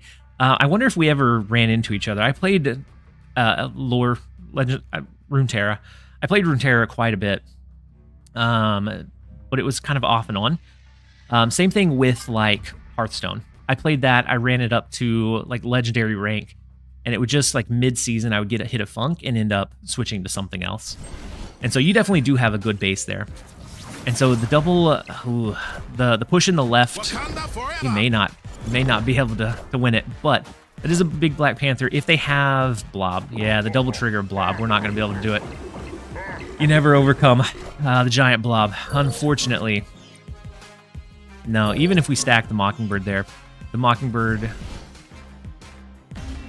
would not be able to overcome the extra 20. We'll give him the sweat emoji. We'll give him the 8. And we're back down to 85. Salem, I thought it was a good play, but it ended up not necessarily being one. With Blob running around, it's one of those unfortunate things. Runeterra is a superb game, but I can't stand the length of the games. Yeah, that was the same thing with Hearthstone. Like I couldn't take running into like a double control match taking like an hour and not knowing how long it was going to take, and then like the person roping every turn. That was the most frustrating piece for me. And so I'm gonna run so that it doesn't run in the middle of the next game. I'm gonna run a quick set of ads, and then we'll be right back into it. You look fat. I'm guessing that was probably not nice, but maybe. I mean, it could be. Let's run on that. We'll run ads. And then maybe I'll run some laps around the house so that I don't look bad anymore. We'll be right back, you guys.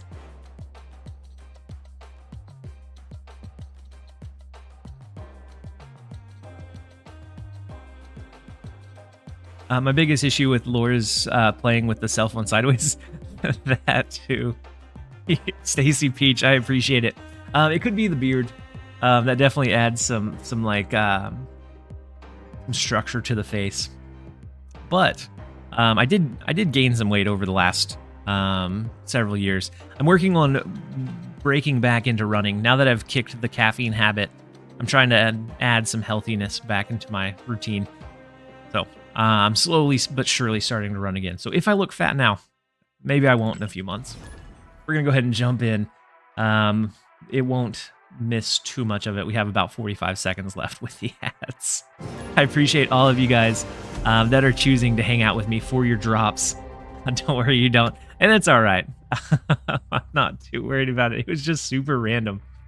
And then Prashan, thank you so much for the 261 viewer raid. You guys are the third raid, really close together. Thank you so much for choosing me to raid over into.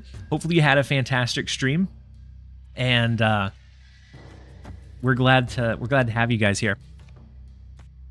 We're still working on our infinite climb, but yeah, so many raids just hit infinite. Huge. Did you run it? Did you hit it with Gwenpool?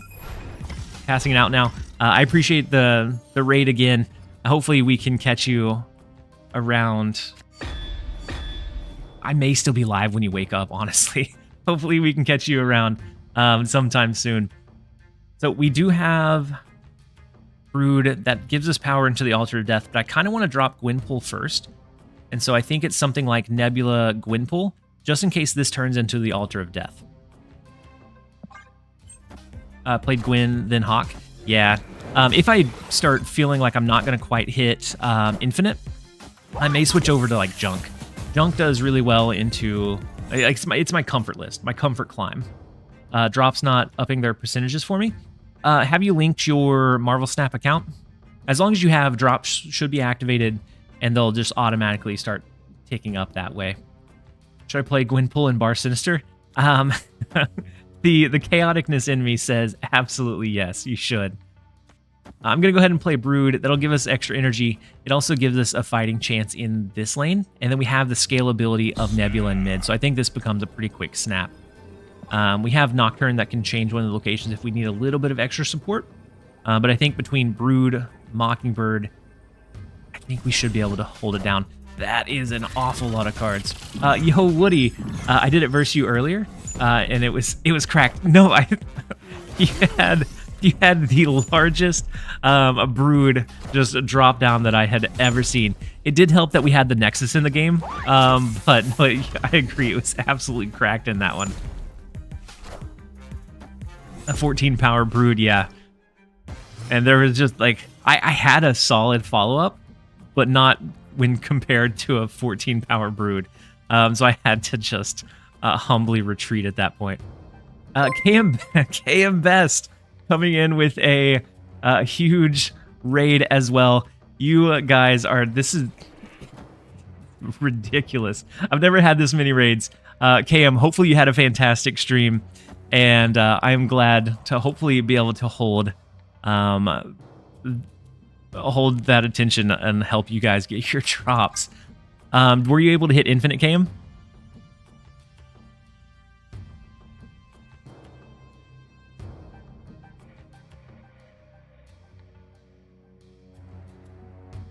She also gave me a 12 power abs man, so even if no Nexus, she popped off. Yeah, I don't think there was any way I was coming back to it. Yeah, pretty mid climb though. I think I lost SP doing it. Yeah. Yeah, it was definitely, I think I ran into you maybe twice, and I think you beat me both times, but definitely feels like it's a little bit of a slow climb for a lot of people.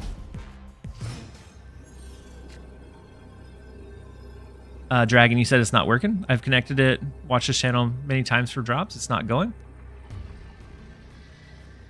And so with the Brood here, this scales by a touch. Oof. Maybe we should have thrown the Nocturne earlier, because this just pushes this into a tie, and so that it becomes a point differential.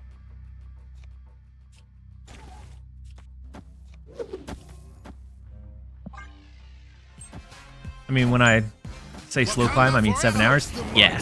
Yeah, I agree. I know what you mean. I know what you mean by slow climb. Like it's fast for some standard. Oh, and they played into Altar to Death, so it's actually we lose here.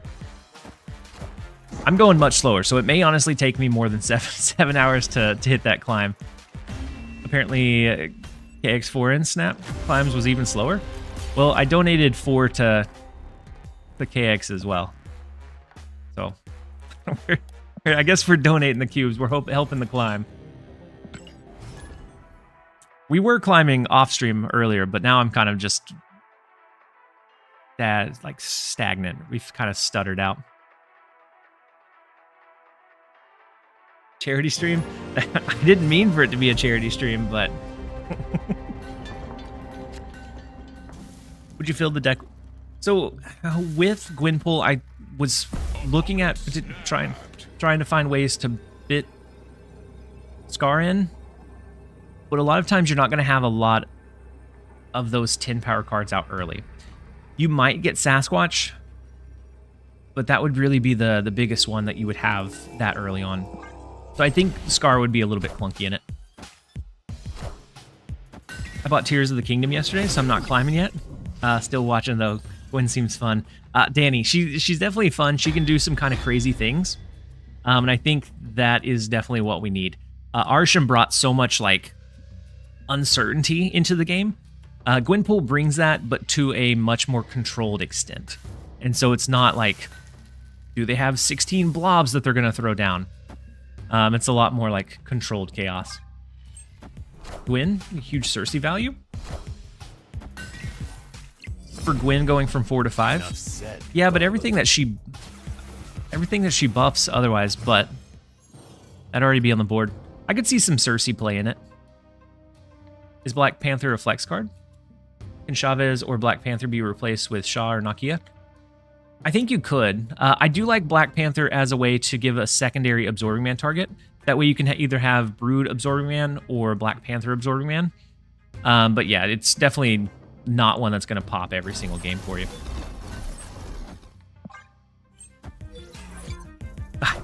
I just lost 8. We've been right there with you, Ivan. Snap, you gotta go make dinner for the family. Take care and thanks for streaming and fun. We'll jump back on later with you if you're still climbing. Hopefully you enjoy some good dinner, and hopefully we'll be able to catch you when you come back.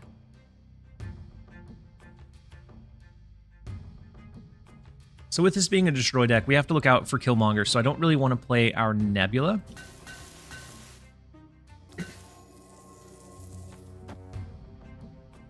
We could always try to move Nocturne over, because Venom would get really big. If they don't drop Venom here, of course. It's Venom here. One might be a loss, too. We don't have any way to deal with cards that really get tall without an Enchantress or Shang-Chi. Feels a little bit rough. Man, the 90s are rough. We didn't even get to the 90s. We were like 88 and then started backwards. Backpedaling, unfortunately.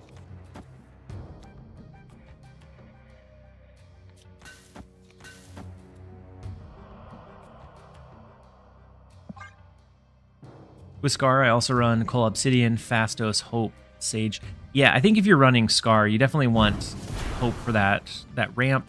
Cole Obsidian, I think, would be great at being able to discount the Scar further. 2 cost 710 games. Yeah, I could see it being built like that and doing well. It took you long enough. In kind of that sort of shell. Zay, thank you so much for the Prime sub and the support. Hopefully you're having a great day. I'm very glad to have you here. Yeah, same, 96 here. And slowing way down. Yeah. And then, not Tim Phillips, your stream went out suddenly earlier. Yeah, so I ended up losing internet connection earlier. So before I launched this one, I ended up waiting a good little bit just to make sure that it wasn't going to end up dropping again. So we would have to look out for Death, Null. I think I'm just going to send this one. There's a lot of ways we lose it, but we're going to send it, and it may be that we switch off of Gwenpool if we end up... Or maybe we just switch to a different deck. This one did good at climbing us up to about 85 to 88. Maybe we look at running a different version of Gwenpool. Good afternoon from Jakarta. Risky Way, thank you so much for being here. Hopefully I'm actually not familiar with where that's at, but I'm glad that you're here regardless, and hopefully you enjoy the stream. I think you're doing great. Keep up the Indonesia. Thank you, KM Best, for allowing me a little bit of culture.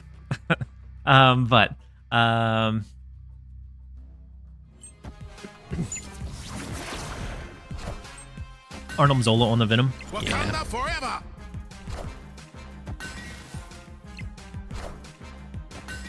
Oh, just a null. But that's a very big null. So we're not able to overcome 57 power over there. Hello from Malaysia, which is neighbor to...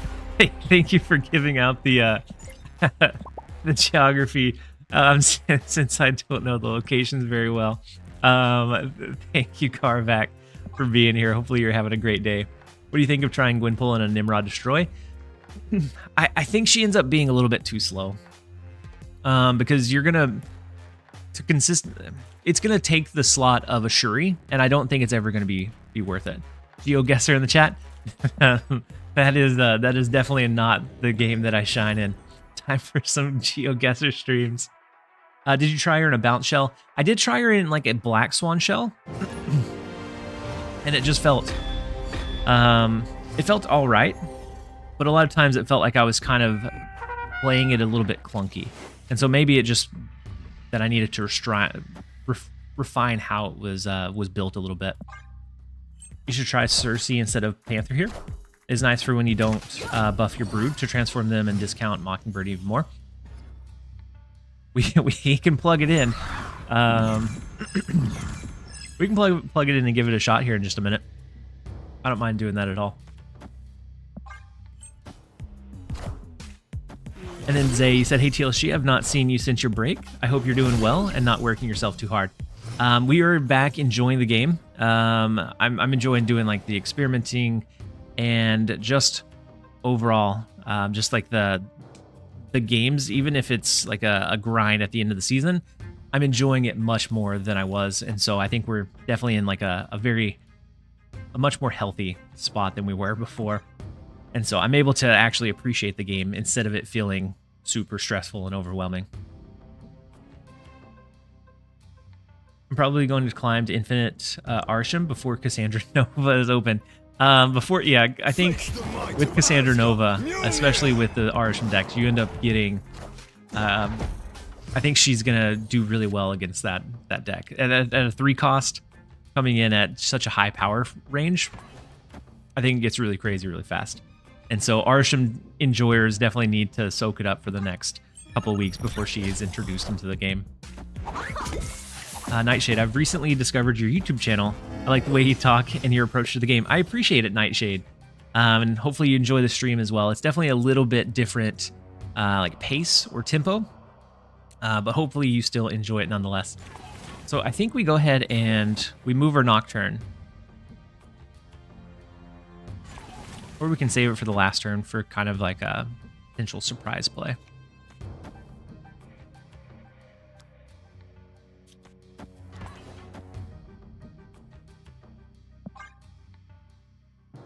Save it for the last turn. Yeah, that way if we decide to not push it, then maybe they end up bouncing some resources that they don't necessarily want to. The Gamora to the left is big though. We also have to worry about the potential hammer if they top deck it. And they have the additional space to play there. So we could just leave it in mid and we win that location. And then...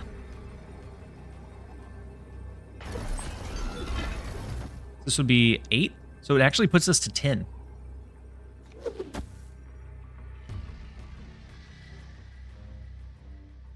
In the right lane, and we don't move the Nocturne. So if they play anything, it just bounces right back up. Odin, have a good night. I'm crash out. I got chemo in the AM. Odin, hopefully all goes well with your chemo. Definitely get some rest. I appreciate you being here and hanging out for a little bit.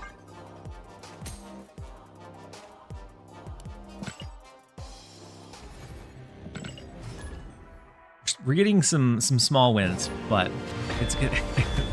We lost several 8 ones. Gwen hasn't been looking too good from what little I've seen. I think there's definitely a couple ways to build her. At the worst case scenario, she ends up, if you play like a low-handed curve, even if you're not trying to do like the cheeky things with like Brood, Mysterio, she ends up being a 4/12 as long as you can play those cards that she buffs out onto the board. And so I think she definitely has quite a bit of value. It's just finding the best way to do it that it doesn't feel clunky.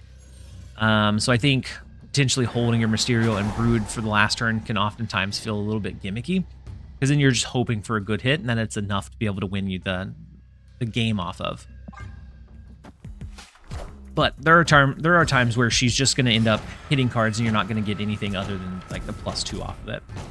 There are a couple of ways, like you can build it with the Sarah to make sure that you get all of the cards that she ends up buffing up out onto the board. And then you can also run into like a Black Swan Beast bounce, and she's done decently there, I think. I think Gwen suffers big time from restrictive locations that stop you from playing cards. At that point, you feel it hard. Yeah, especially with a deck like this that wants to go kind of either wide or like with Brood, where you kind of go big onto the board, it can definitely start feeling pretty restrictive. I think maybe some of that's alleviated if you don't necessarily care for keeping your hand low and you just kind of take her buff at that face value. I think maybe that helps alleviate some of that a little bit. So we did get the +2 on Black Panther from Chavez. Oh, we're sweating a bot. I think Gwen also suffers big time from the existence of Arsham. It's not her time right now. Yeah. I think she has a really big ceiling. And so I think she's one that definitely has that potential to find ways into some big decks later on, even if we don't necessarily have them right now. I might try her on my Sarah control list. Been running Omega Red because no Miss Marvel. Do you run Shadow King in that? If so, you want to be careful about hitting Shadow King because he'll offset it. He'll set himself back to that base power.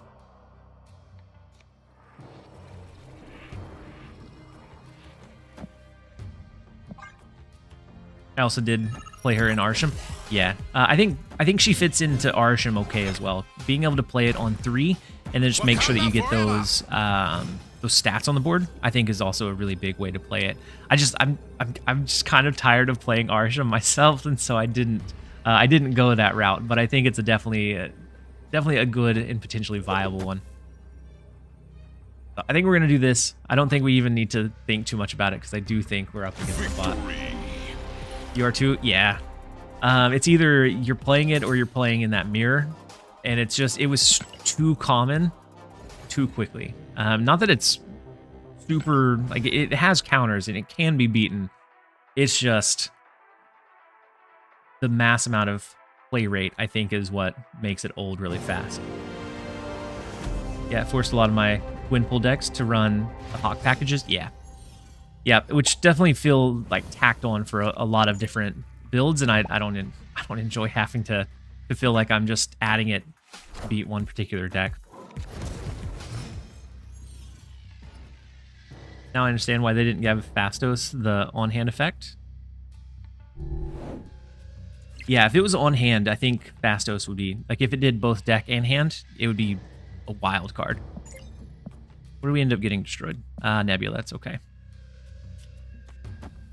Let's play White Widow into mid. Restricting how many cards they can move over to that location lets us kind of control a little bit more of that information. What do we think of the new cards? Well, Bob is, I think, we all could have guessed it, pretty useless. Gwenpool, I think, has some potential. I don't know that we are in a great meta for her right now. Similar to when like Sage launched. Sage was okay on launch, it just didn't feel fantastic. And I think a lot of that had to do with like the other cards around it and what was really common and doing well. Hey, can you mod me so I can ban that guy? Which one? Cam, are you wanting to ban the one that called me that called me fat? I can mod you though, Cam. Don't do anything too crazy. It's a late night. I'm entrusting you with a lot of power, KM. And I can't tell you to do it. I can't tell you to not do anything that I wouldn't do, because that list is, I think, very. I think that very list is very small of things that you would have. I'll just time them out. Okay, best. I think we're gonna go ahead and Gwenpool to the left, and I kind of want to change New York, but I'll do that next turn.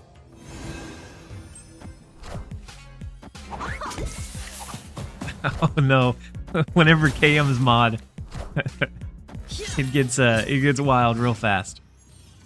Zon Aster, welcome in. Hopefully you're having a great day so far. Good morning. It seems like super late for us. It's 3 a.m. my time, but we are enjoying the climb and the grind.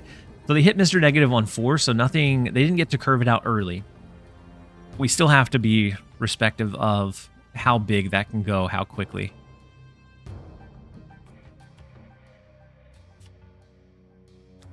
We could always do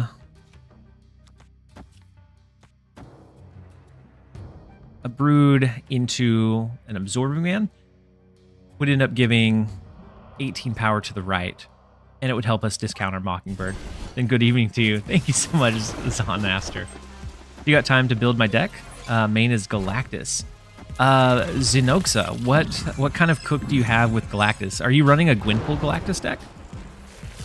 It's 10 a.m. here. I just woke up, but it's good to wake up and watch some great people play. Rohans, I'm glad that you're here and that you're enjoying it. Oof, this is going to be a retreat. Anytime they hit Jane Foster and draw out the entirety of their deck, if you don't have something like an Alioth to potentially counter those big plays, there's nothing that we can do. Forge, Brood, Absorbing Man, Mysterio. It was looking juicy, but not compared to like Inverted Iron Man, Null, or any of the shenanigans that a negative into Jane Foster can do. Why not Brood on Washington? Because I was going to do Absorbing Man to copy the Brood. And so then those Broodlings would end up being 9 power for each of them.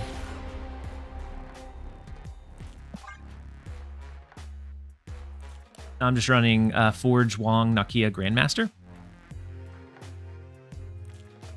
Oh, Nakia to buff up your Galactus in hand.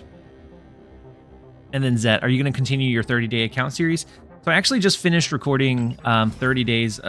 It's been a few days ago now. But I don't know that I'm going to release it. Not a whole lot has changed since the first time I did it.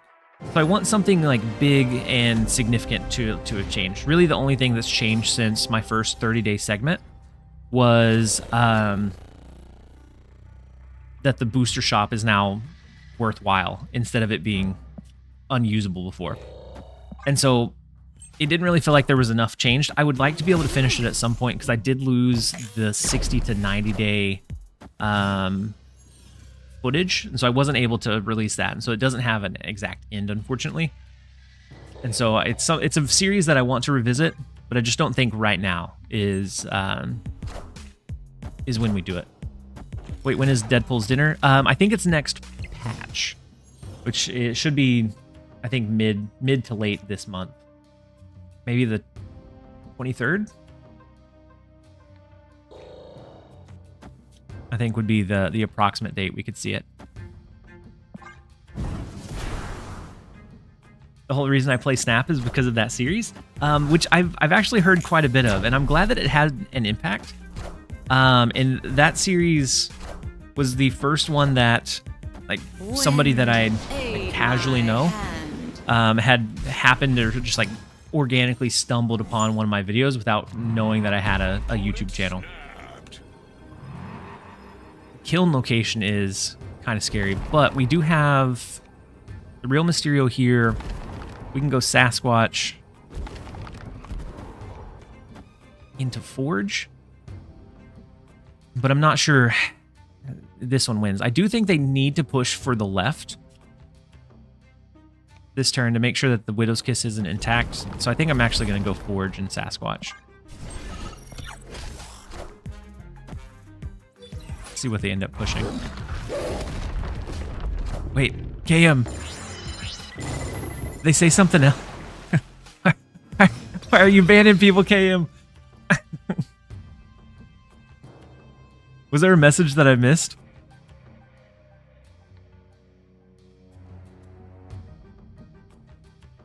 And so the War Machine does allow them to play wherever. So Shang-Chi is very possible over here, unfortunately.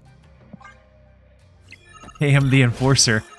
That's what it feels like. So happy. The purge has begun. Now I'm super nervous. We're gonna retreat out of this one. This one didn't do us well either. We lost to a War Machine. KM came in and said, "I am the law." Oh, he shot you a DM? All right. I'm sure it was. Escape. Sure, it may have been justified. Whew.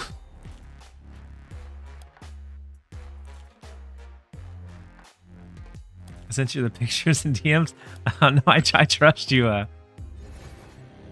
trust you, KM. It's just wild. I don't think I've had anyone come in and do stuff like that. Maybe it's the nighttime stream. Maybe you just bring out the craziness in people. All right, I think we're gonna pivot a little bit. So I'm gonna run a quick set of ads as we pick up another Gwenpool deck. That one was doing okay earlier, but it just is not holding up anymore. So we're just gonna go ahead and get rid of it. That and lack of sleep. That could explain some of it too. And so we're going to run a quick ad, and then we'll be right back, you guys. It might just be people from your stream. It might be KM. Yeah, this is usually a super wholesome stream. Let's see. I don't want to run Arsham, but this is feeling like one of the closer ones to what I think would be consistently able to push out a decent amount of power, but it still runs the issue of not being able to address like a big Arnim Zola on a Venom, or like a big blob from an Arsham deck, which is what I don't like about it. But it may be that it just ends up being numbers. Like we just need to run enough numbers and mitigate the cubes that we lose on those.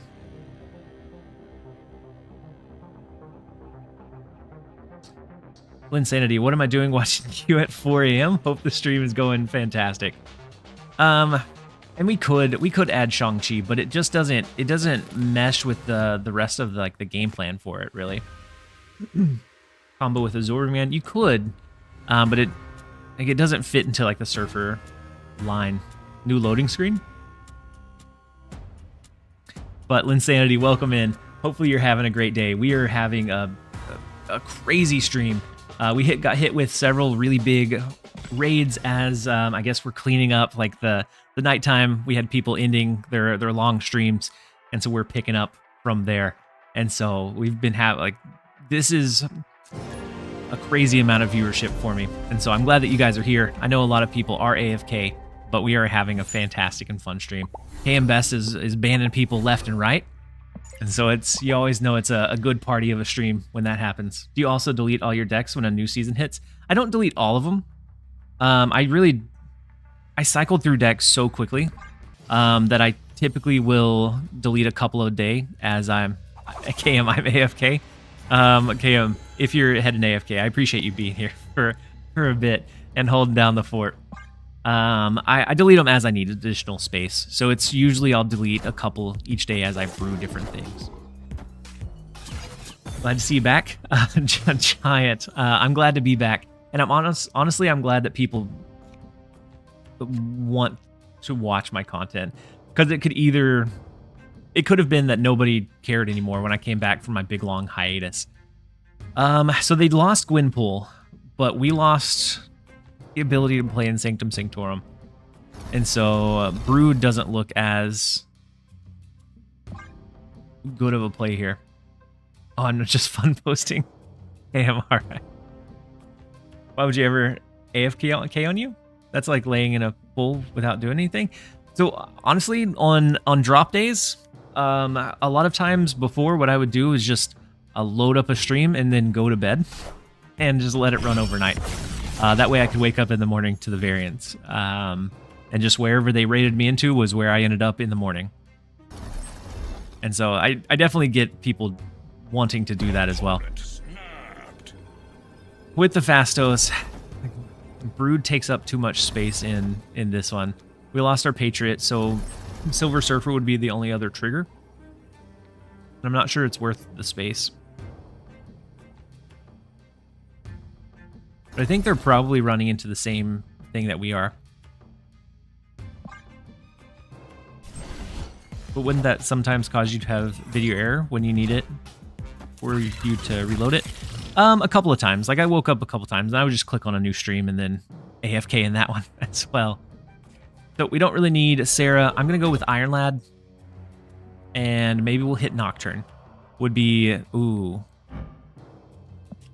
Zabu Fastos Nimrod deck. Interesting. I think we definitely lose this one. Thank you for the posture check, Ryan. I think we definitely lose this one, but it's an interesting cook. Because we can't do anything against the Nimrod to the right. The left should be fine, but even with like another Surfer, we're not hitting anything major here. And so if they have like a Carnage, that pushes more here than what we'd be able to deal with.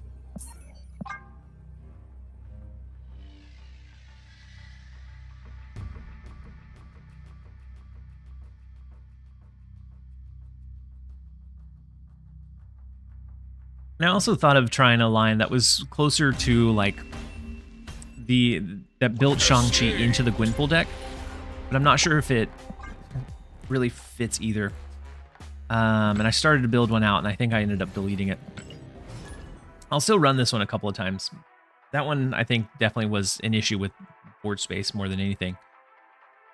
And so it ran the like Thena core, along with like the Shang-Chi Hope Summers to be able to ramp into additional power. So it's similar to what we were running, just I think maybe more refined than the Black Panther version I had. I may switch over that one if this one doesn't end up panning out. You're running on some bad locations. Yeah, and I definitely think that we don't dish it after the one game. But the Black Panther one, we went through enough on that one that we had some good upside, but it just wasn't consistently doing good enough that I think it was worth cutting at that point. All right, let's go ahead and drop our Brood. Same thing with what I wanted to do on the other one is we don't want to really hold those cards too late if we don't have Gwenpool specifically in hand. Captain Pixie. We'll drop the snap on him. We just ended up losing our Spider Ham. Luckily for us, Makari did not cap out our right location.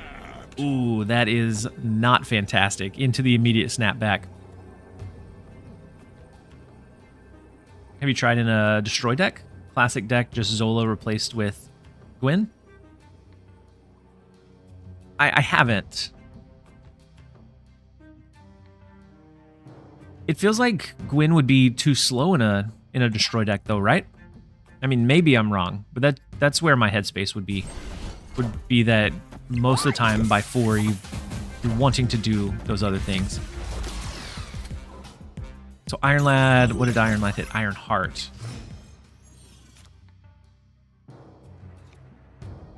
Oh, I think we definitely lose this one. We have the Mr. Sinister, but that's gonna take up most of our space. We could try for an Iron Lad. The worst case that could hit, honestly, they're all fine. Surfer would be okay because it'd give us a little bit of a push here and here. So I think we Iron Lad and hope. Captain Pixie, there's the Surfer. So it does reinforce this lane. This one is still a little bit weak in general though. So the big Brood to the right into the Absorbing Man from the Loki.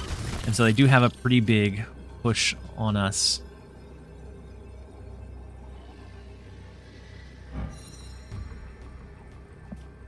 So this was 7. A Debris plus Silver Surfer would go over the top of it. if they're not pushing anything else. Or...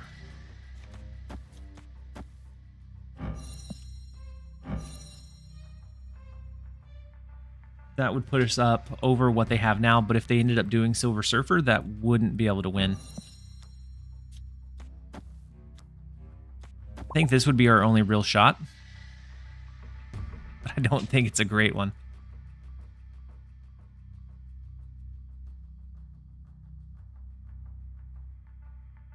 I mean, Captain, you're okay. If we lose 8 cubes off of it, I'm okay.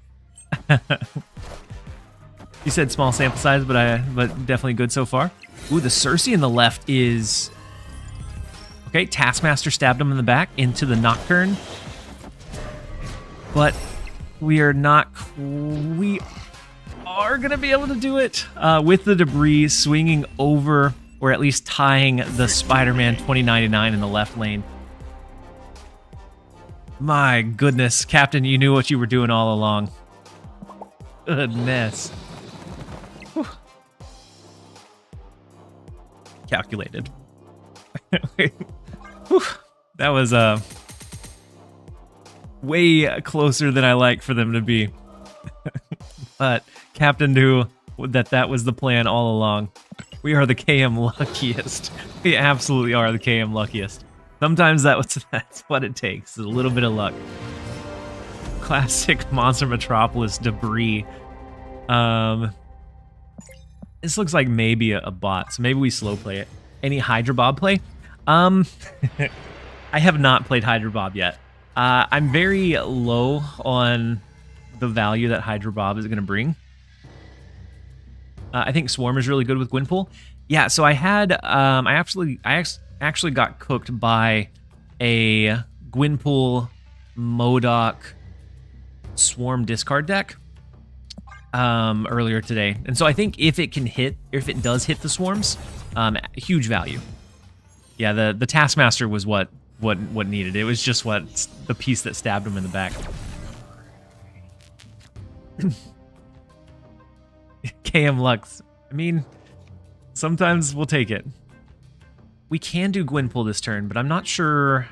We don't have any fantastic targets, so I think I'm actually going to go Fastos. Maybe we'll draw into Brood. And actually, I don't know that it matters too much with how much extra bonus she's going to be pumping out. Really glad this Spotlight week is so bad. Yeah, like Galactus isn't in a fantastic spot. Nebula is easily, like, she's okay, but she doesn't feel pivotal. And so it's easily, you can skip. I, on the other hand, spent 3 keys on a card that I probably may never play. But we don't regret it. Why no Shaw in this build? We don't have Shaw. You could easily take out like Fastos or Makari. The reason that I have them in this build is so that it kind of thins our hand a little bit. Fastos, I still think he's probably not the best in slot. Shaw could be better, but I don't own him. How are you? Heard the Typhoon ran over your hometown. So it was wasn't a typhoon, it was a hurricane. It was just a Cat 1 hurricane though. And so it wasn't awful. We didn't have any major like structural damage. Lost a couple of trees and power for about 36 hours, but otherwise. How's he named Fastos but isn't fast? I mean, that's what I've been saying. Oh, you were in range of barrel? Yeah. I was like dead center in barrel, unfortunately. And so like we had some trees that just like got pulled up by the roots. I turned into like a lumberjack for a couple of days as I like chopped that down and then dealt with like the 90-degree inside heat, but no like major damage and nobody was harmed. And so we are fortunate there. We're gonna go Sarah. We have some really big plays that we can do on the last couple of turns. Probably leading with like maybe Iron Lad. We may not even really need to push for the Surfer. Just being able to double up on some of these big cards. So this may be a bot too. Why would I need sleep? There's a TLSG stream again. As long as my internet holds, we're gonna be streaming for as long as we can.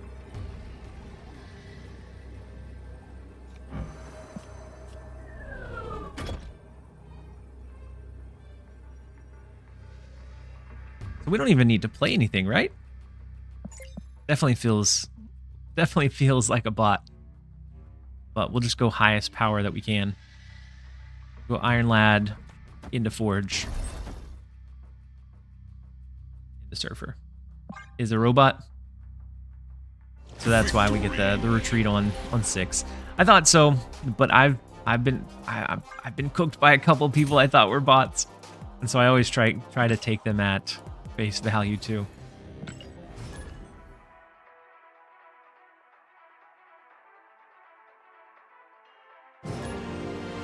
You're not really good at marketing, I guess, because you missed the opportunity to do a lumberjack stream. So the bad thing is when the power was out, our cell phone reception was also gone. And so I couldn't text, I couldn't call, I couldn't play Marvel Snap, unfortunately. I was going through withdrawals, I'm pretty sure. And otherwise, we could have done a lumberjack stream. Like I had the chainsaw, the axe, the whole 9. Junkhead, welcome in. Hopefully you're having a fantastic day. Thank you for being here. So the Athena, we have Brood, but I'm not sure that push it out early. We can always hide the Silver Surfer into Dark Dimension so that we're playing, but we're kind of afraid of Los Diablos base.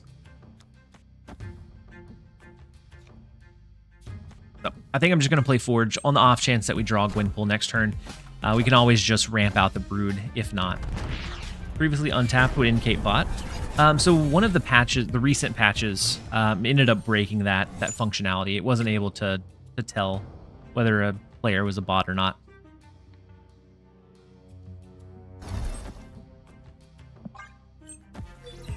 We'll go Brood. We can always go maybe Sarah into Surfer plus Absorbing Man. And they have the Gwenpool curve, which is potentially scary. They don't have much else developed, but it could be kind of scary. We could also go Absorbing Man now into Patriot plus Surfer on the last turn. I think Necrosha always becomes kind of tough to win. And then if we go Patriot Surfer, we are just giving up Los Diablos space. Said it's a good hot day in Poland. How's Gwenpool doing? She's doing okay. I think it may take a little bit of time to really cook what's going to work best for her. But she has some really high potential. Being able to make some really crazy plays happen. And so I'm enjoying playing with her. Definitely a little bit more flexible than our last season where we had Gilgamesh. A little bit more flexible and can offer some kind of cool play lines, but I think only time will tell how truly effective it is. He said on Azer server, at least, I feel like a lot of bots, I guess. Yeah, usually day 1, if you're high MMR, are quite a few bots. So they do have the Nocturne that can move. And then we have to worry about this left lane. But between Patriot and Silver Surfer, maybe we can bring it home. I think mid is probably comfortable. Left lane with Athena is what I worry about.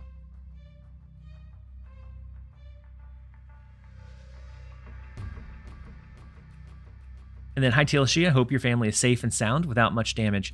Yep, not much damage, luckily. We had a couple of days without power, but otherwise, no like major structural damage. We lost a couple of panels of our fence, but since I rent, we're waiting on the landlord to get those fixed. And so otherwise, the roof's fine. Everything ended up being, for the most part, okay. Jotunheim in the left lane is not great, but it's not awful. The Nocturne moving over there, and then the Shadow King into the Sage is unfortunate. Unless the Athena doesn't scale, it comes down to a point differential. Victory. End up winning.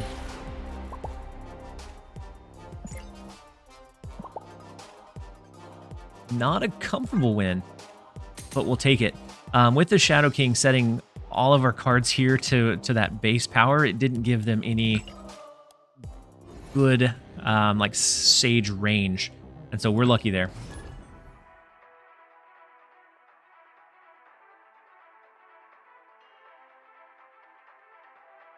These games feel way too close for comfort. Sometimes they do, especially when you're like That's usually where like you're running those close margins where you can gain some pretty big cubes off of a deck. Wait, why is Nightbot saying you're bugging me? Oh, it thought you were doing a link. I'm gonna forward over your message. I'm sorry, Nightbot caught you. We have Kamartaj to the left. We do have to look out for what kind of deck they're running. It looks like maybe a Loki. But Gwenpool, Surfer, all of those do great in the Kamartaj location. So I think I'm going to hold on to Mr. Sinister for now, since that will be a good target for our Gwenpool. Then another Absorbing Man. All right, let's go ahead and play Patriot out, Gwenpool next. Probably not Absorbing Man. Every once in a while, if your hand's small enough, it might be worthwhile to throw the Absorbing Man to copy Gwenpool, but I'm not sure if that's the case here. What rank are you? We're 85. We've been anywhere from like 88 to down to like 83, and we switched up a couple of times. He misplayed by playing Kitty. Yeah, making the Athena not scale. I agree. And so we've been kind of hovering around the 80s, just trying to find some good bearing with Gwenpool. That is a big stack onto Absorbing Man. And so we could always...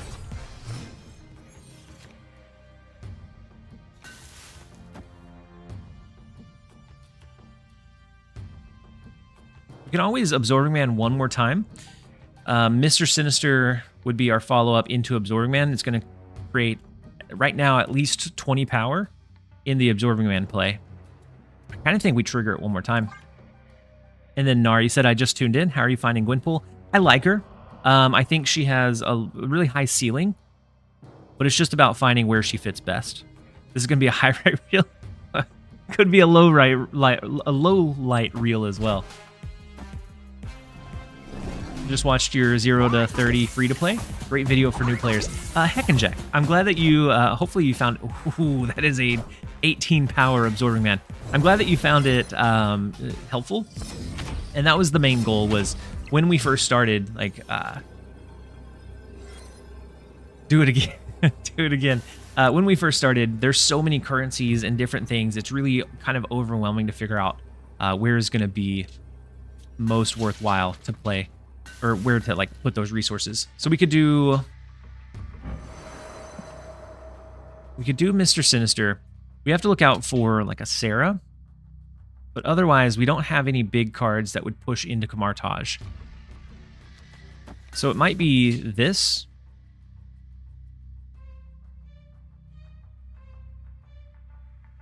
I'm not sure if it wins, but I do want to see it play out. The 18 power Absorbing Man is going to be nasty. And so the Broodlings, I would assume like a Silver Surfer left. And so big power in Nidavellir. And then Iron Lad ended up hitting Phoenix Force. And so the 12 power from Mr. Sinister will push us over the edge to the left. And then, oh, I forgot about Patriot adding the little bit of extra value as well. And so we have the huge Absorbing Men pushing out 23 and 25 power. Victory. Absolutely nuts.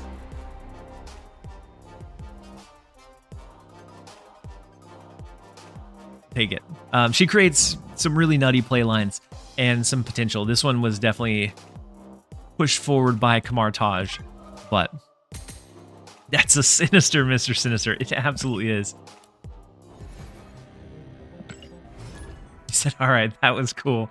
There are some games where she'll feel kind of clunky, but her upper ceiling is really, really big. I feel like Shadow King might be back on the menu. I agree. Something like a Sarah control with Shadow King, but the issue with that is that it doesn't beat Arisham. And so if you're still seeing a lot of Arisham decks, it's really hard to consistently run that and climb as well. That was a beautiful game. I appreciate the no snap to let us watch the end. Sometimes I just like to see how they play out. And so sometimes it's not even worth the snap. And so I think Mr. Sinister, I'm pretty sure they'll play and get the draw before Mr. Sinister triggers. but I do like to at least see what it looks like. So they stole our forge. At least we know what card they stole. So I like whenever the opponent plays it early. That means we have a little bit better information about our draw potential moving forward. Let's Fastos real quick. We don't have Gwenpool in hand, but we do have Brood and Absorbing Man, which could both get big benefits from it. If we do end up drawing it, we could also end up leaning towards like the Brood, Silver Surfer, Absorbing Man line. We get the discounted Gwenpool.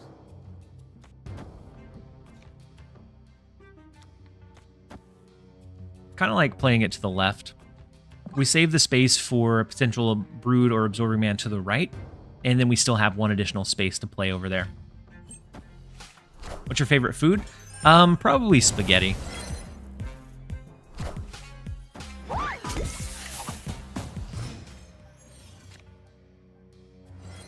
The discounted Nocturne, we have...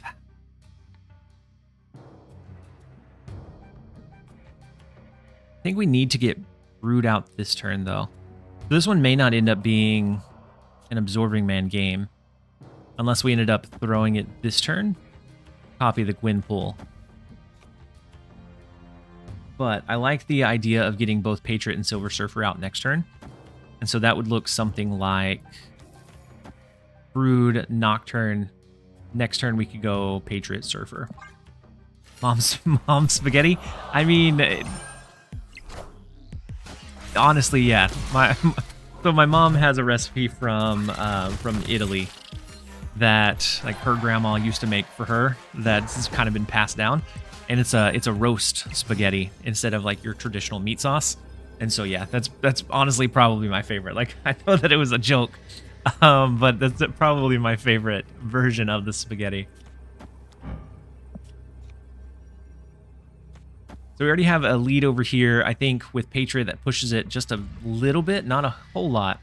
Surfer's not going to do a lot for us over there. So I almost think we do this. We move the Nocturne over. That way we get a little bit of extra value from the Surfer in that lane. His knees weak is all... yeah. Knees weak, arms are heavy. You said just finished cooking carbonara for my spouse like a few minutes ago. Really any kind of pasta, and I'm game. Roast spaghetti, never heard anything like it, but it sounds intriguing.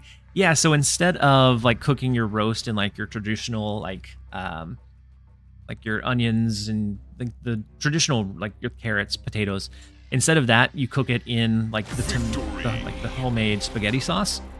And so that way it gets real tender. You shred it up from that point, and it becomes like a... and then you just put it back into the sauce that you cooked it in. I don't know. Really good. I don't cook it all that often, but whenever I go and visit my mom, definitely always something that I request. Give up on middle, Absorbing Man right. I actually don't know how the state of that last one. I may not have been paying close enough attention to it, but I think they retreated. You need a lot of sauce for that to cover the pot, though. You need a decent amount. It doesn't completely cover the roast, just like halfway up. Sounds awesome. Give me the recipe. So I don't actually have the recipe written down. It's just something that make from time to time. Spaghetti cooking stream is a sub goal. I mean, if this was our full time, we would definitely have to get scrappy here and there. The spaghetti itself isn't exposed on the top. No, so the spaghetti you cook after. You cook after the roast is done. You cook that just in a normal pot, and then you mix them together once like the meat sauce or the roast and the spaghetti sauce are done. Why are you making me hungry at 5 a.m.? I never thought I'd be talking about my mom's roast spaghetti, but here we are. So I apologize for making you hungry. And now it's definitely something that I need to cook soon, though.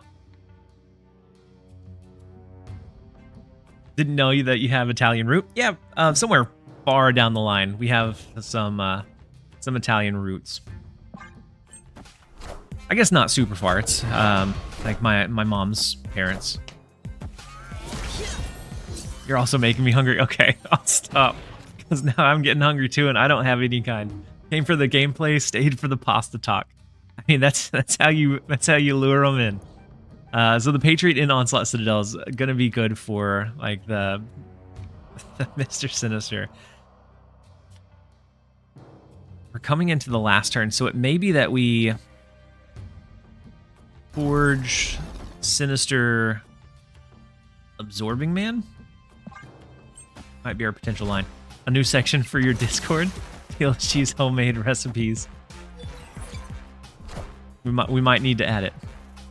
Cooking stream when? I don't know. We have the Faxter box coming in, so we could just put it in the microwave and let it set and forget. Victory. But I don't know. I don't know when a cooking stream would ever be. Just the thought of the logistics of setting that up seems super overwhelming. It does feel like a good Discord section. We don't have. It's not going to be super in depth, but the couple that I do have, I enjoy anyways. Lucky I already put stuff in the oven. Okay, and best. Now you're going to be the one making me hungry. You said first time catching your stream, you got me into Snap and then promptly left. I apologize. It wasn't something that I intended to leave. It was just something that inadvertently happened. And so I'm glad that you're still here. Hopefully you enjoy the content. Even though I left for a little bit, it was very much a needed break to be able to reset and just reevaluate where my priorities were. And so we're definitely on a better balance this time around. And so we're back to enjoying the game as well.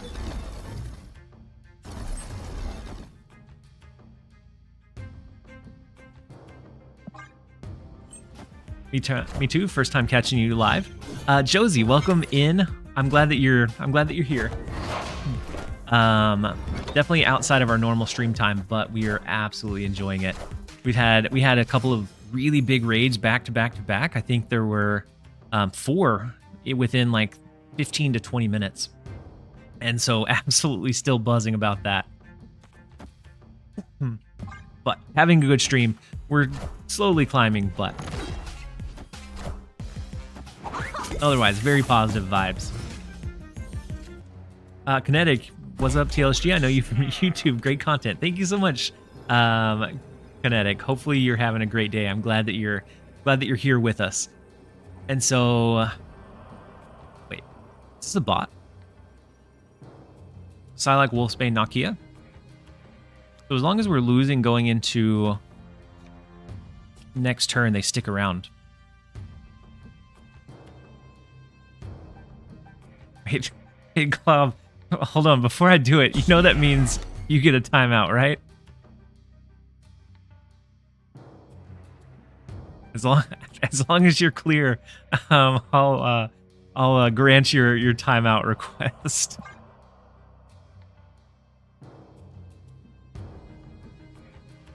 Posture check, Wavier, thank you so much. And then Wheaton, hey, you're gonna time out the whole chat. All right, we're gonna start these one by one.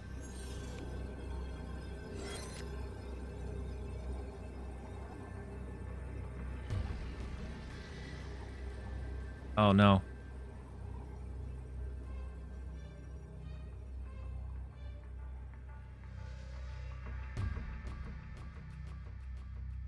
Wait, what do I have to do?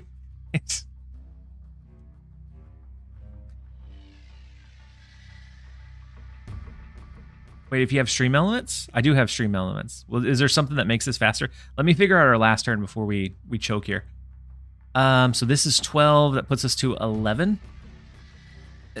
With the Silver Cert, well, it's higher with the Patriot, so we're okay there. Let's Mr. Sinister into...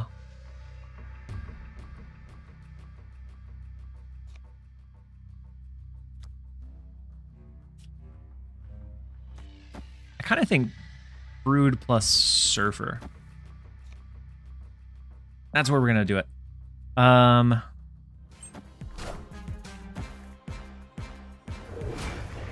don't have the points. First time chatter. Can I also get a timeout, please? Darth Vader. Yeah, you can. Wait, stream elements timed out kinetic? Oh, he vanishes in a puff of smoke. Okay. And so... Iron Man. All right. Wheaton Law. Got you. I didn't think anyone would use the timeout, especially not in rapid succession. So 4 9s. All right, APOC, you're out of here. Wolferker 39. You too.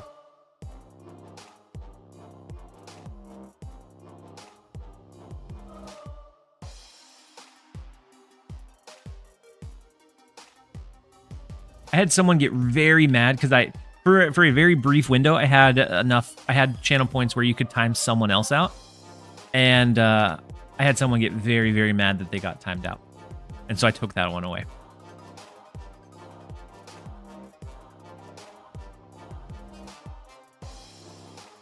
And then who was it that asked for one as well? You said, Weird Kings here. I mean, what...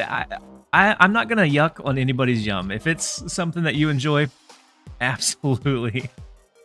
Everybody is going to get timed out here. We're going to collect our 8 cube win. And then redeeming the hydrate. I think I just did, but you guys are wild.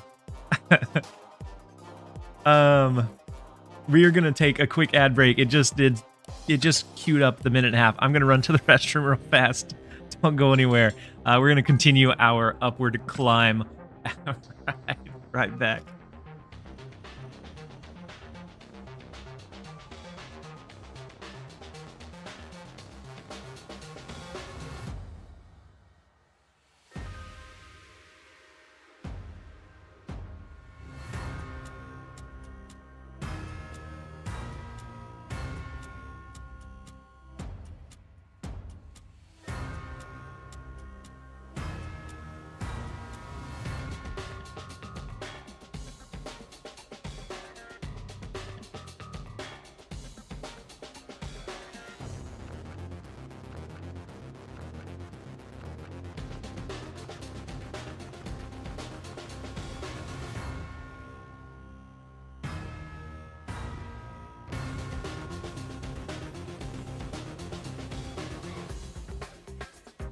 It's a rush, man. All right. Timeout people is a club now. You guys are all in a club together. And so I did like the new album that they came out with. Being able to be a decent way into it, like progression-wise, I think feels a lot better than the Peach Momoko one, where you're 0 out of 12 when it comes out. Cal Rosie, welcome in. Great to see you here as well. Hopefully you're having a great day so far. Not a bad Hella from the premium mystery variant. We'll take it. And then Semile X, thank you so much for the raid. Hopefully you had a fantastic stream. Very glad to have you guys. We're going to be live for as long as we possibly can. So until my daughter wakes up and pulls me away, I'm going to be running live. So that should be, I'd say, another 4 or 5 hours. And so definitely get settled in. Hopefully you have your Marvel Snap account linked so you can make progress towards those drops. And Semile, thank you again for the raid. Hopefully you had a great one.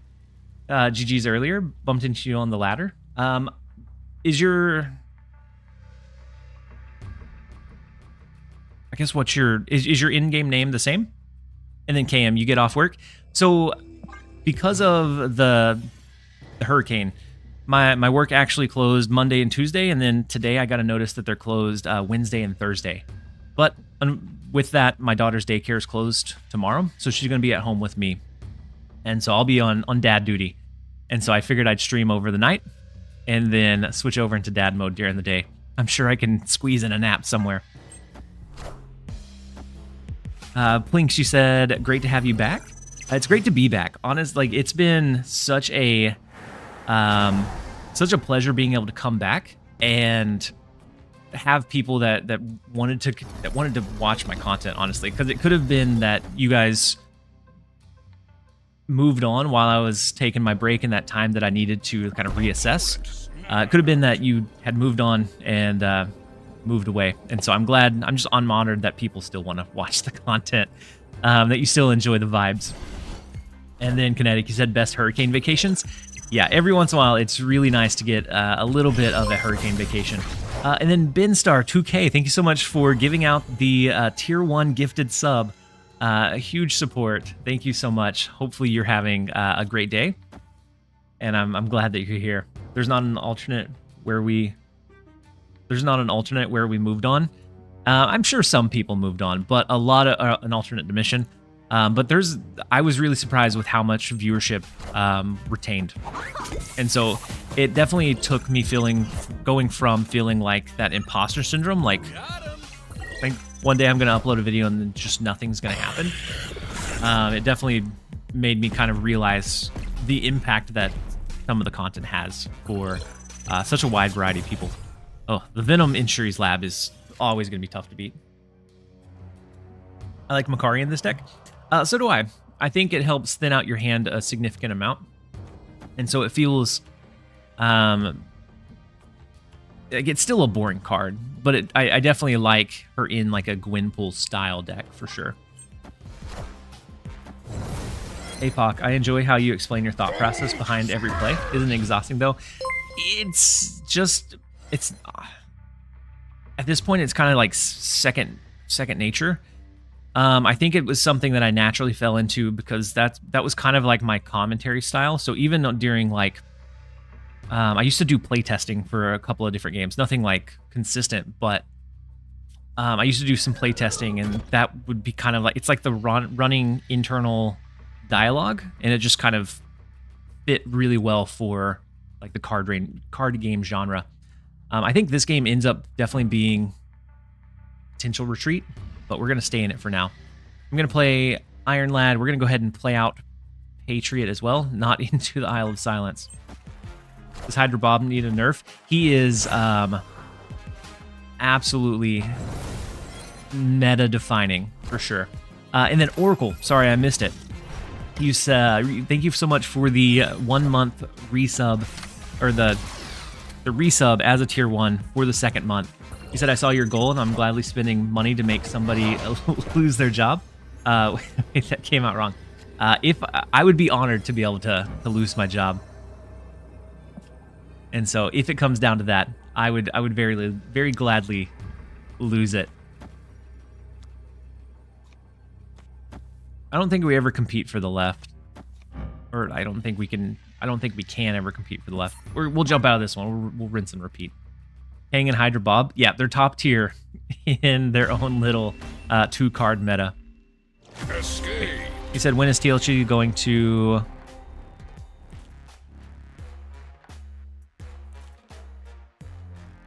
I may have missed the question. I can't find it. The one that KM responded to.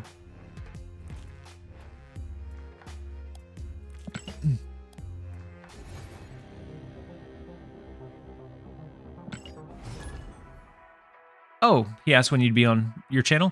Yeah.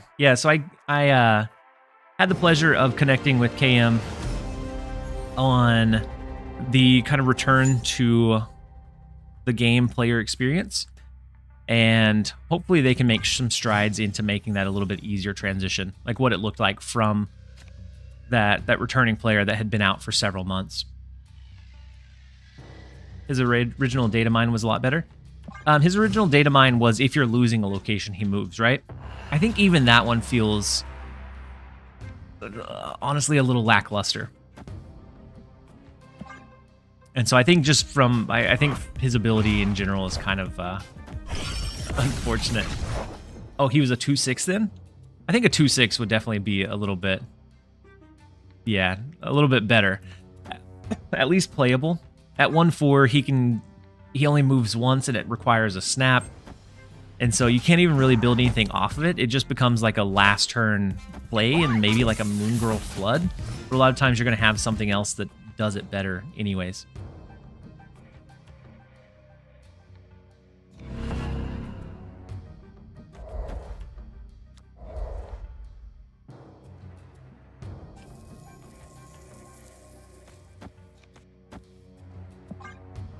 Maybe if someone snaps, give him +1, and you can move him. Yeah, I think giving that autonomy of like where he moves and potentially giving that power increase might give him some viability for sure.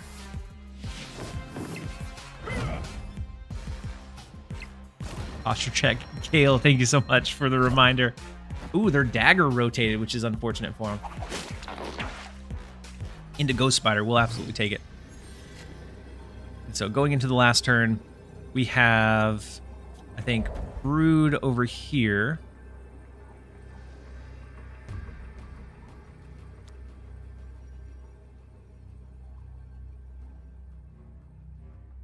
I think I'm going to rotate the Surfer. How's Gwenpool doing for you? I like Gwenpool. She has some potential, like really high roll potential. I think she's one that will find herself into several decks in the future. I think it's just about finding where she fits the best. But I do like her design, and it gives me a reason to run Makari, which otherwise I didn't really have.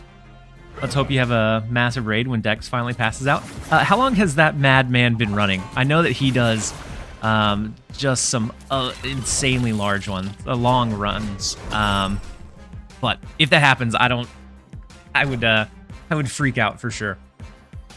And so we have the right lane locked in right now. The Jeff and the rock rotation, so we actually will be able to pull that one home. Victory. He's been live 17 hours. Whew. Is that as soon as the drops launched?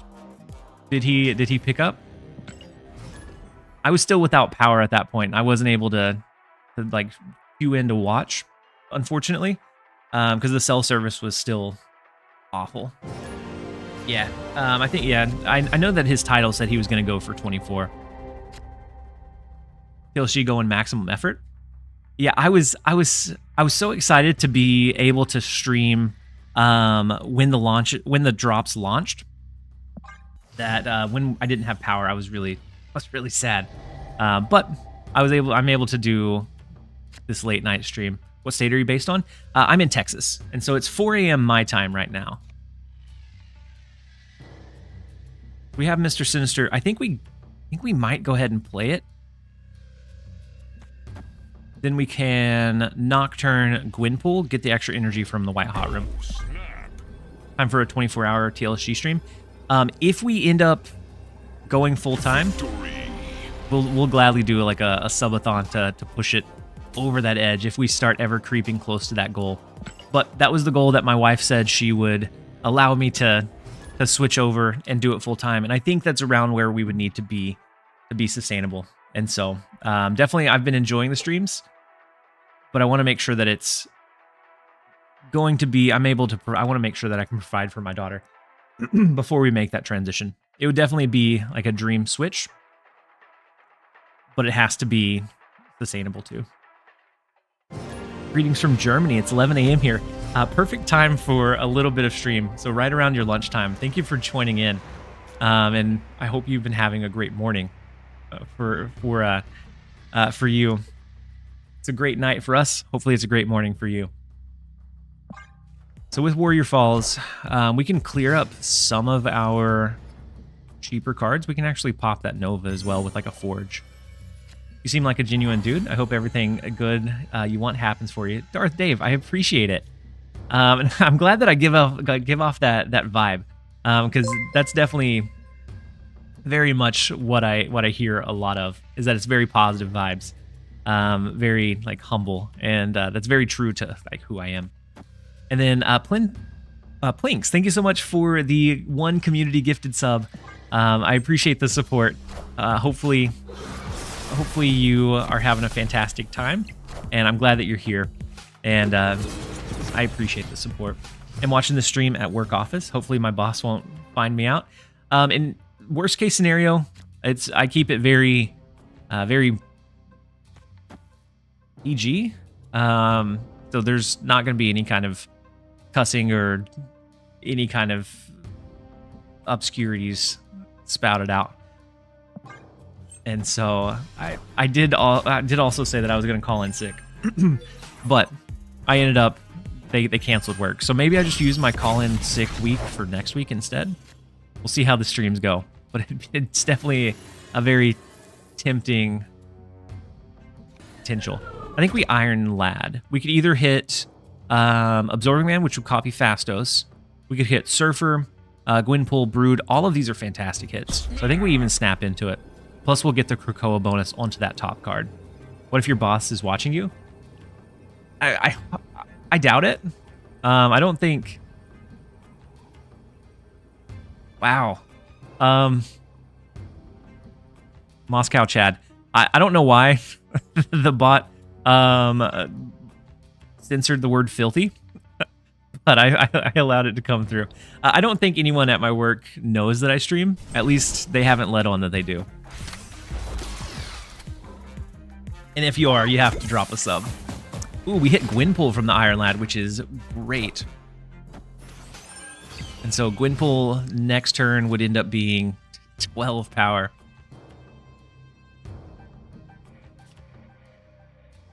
And we can drop the Mr. Sinister as well.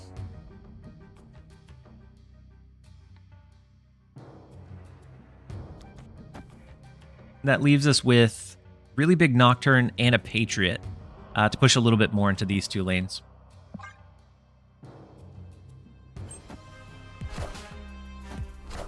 Any thoughts on... Wait. Sending another hurricane your way so you can stay off work and stream. I mean, hopefully we can just... I have some sick days that I plan on taking a few of. So the Mr. Sinister didn't expand because of the Cosmo, unfortunately. We can do the Nocturne to the left, and then I think we just throw like Patriot mid. I think this is a bot, so I don't think... Yeah, Buzzkill bot for sure. Victory. It's trying to maintain the pristine cleanliness of the streams. I'd say if your boss was watching you, they should go to bed. Me too. I mean, they are off work tomorrow, so I guess they can they can use their time how they want to. I'm climbing with ongoing Gilgamesh. Only losses so far to Killmonger. Ongoing Gilgamesh is, or like Gilgamesh Zoo, is so strong. It's just really kind of a boring deck to play. And so I think it's in a really good spot. You can build it in a lot of ways that tech towards whatever you're seeing in the meta. But it's just not like it's not a flashy deck by any means. It just puts good, solid value game after game. TLSG's boss opening up the stream and seeing the I quit my job goal and figuring out ways to stop it. I mean, I guess if they subbed, they're saying they're supporting me quitting the job. But they did call for a return to office, which was not done in like a supportive way. It was very much like a power play, which just doesn't sit incredibly well with quite a few people. So she might honestly sub to support it. The new opening card with Deadpool on all the faces is great. Wait, I may not know what you're talking about, Wheaton.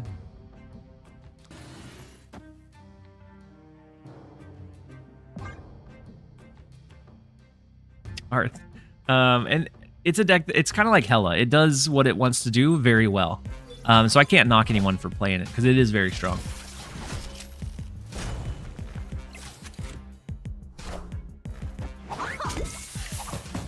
We do have Gwenpool coming down. They snapped on us on turn 1, so I'm guessing they had like maybe Shaw in hand and had the Nakia plus the Forge to like really support it. Would be my guess.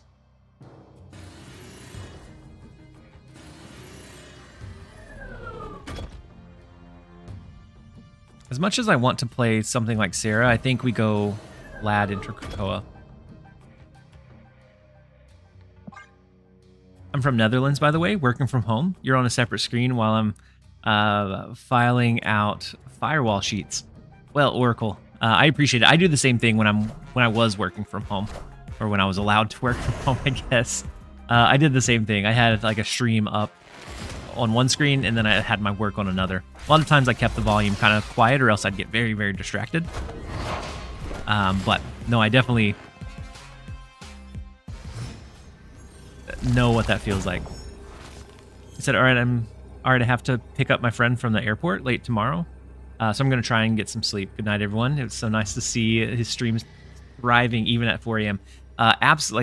Huge push from the different raids we had. But this is definitely one of the more successful streams that I've ever had, or ever had the pleasure of being able to have. I kind of think we might give up the left lane. I know that they can move the cards over, but this becomes 4, 8, 10, 16, which unless they may move a card out. But I think the 13 power Patriot is going to be able to hopefully hold us up a little bit. I think they're talking about the new snap loading screen. They have put Deadpool mask on every character. Oh, I didn't realize that. I'll check it out after this one. So the double drop in mid, we might lose that one too. So they did backfill the left lane, unfortunately. Oh, well, Human Torch. Never mind. Very much a bot that we were sweating on. Victory. If you restart your game, Deadpool drew over the characters that splashed on the screen with his own. And so not from... All right, we're going to restart. And so like the loading screen, that does feel like a nice flare to have.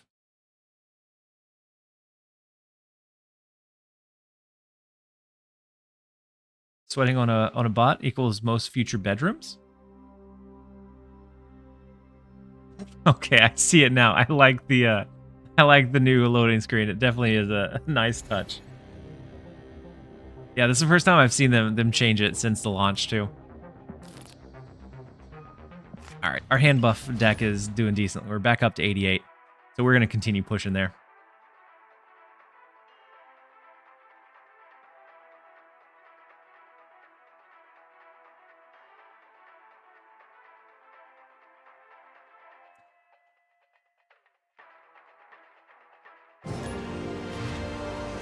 I think this is another bot. I'm going to snap it right away.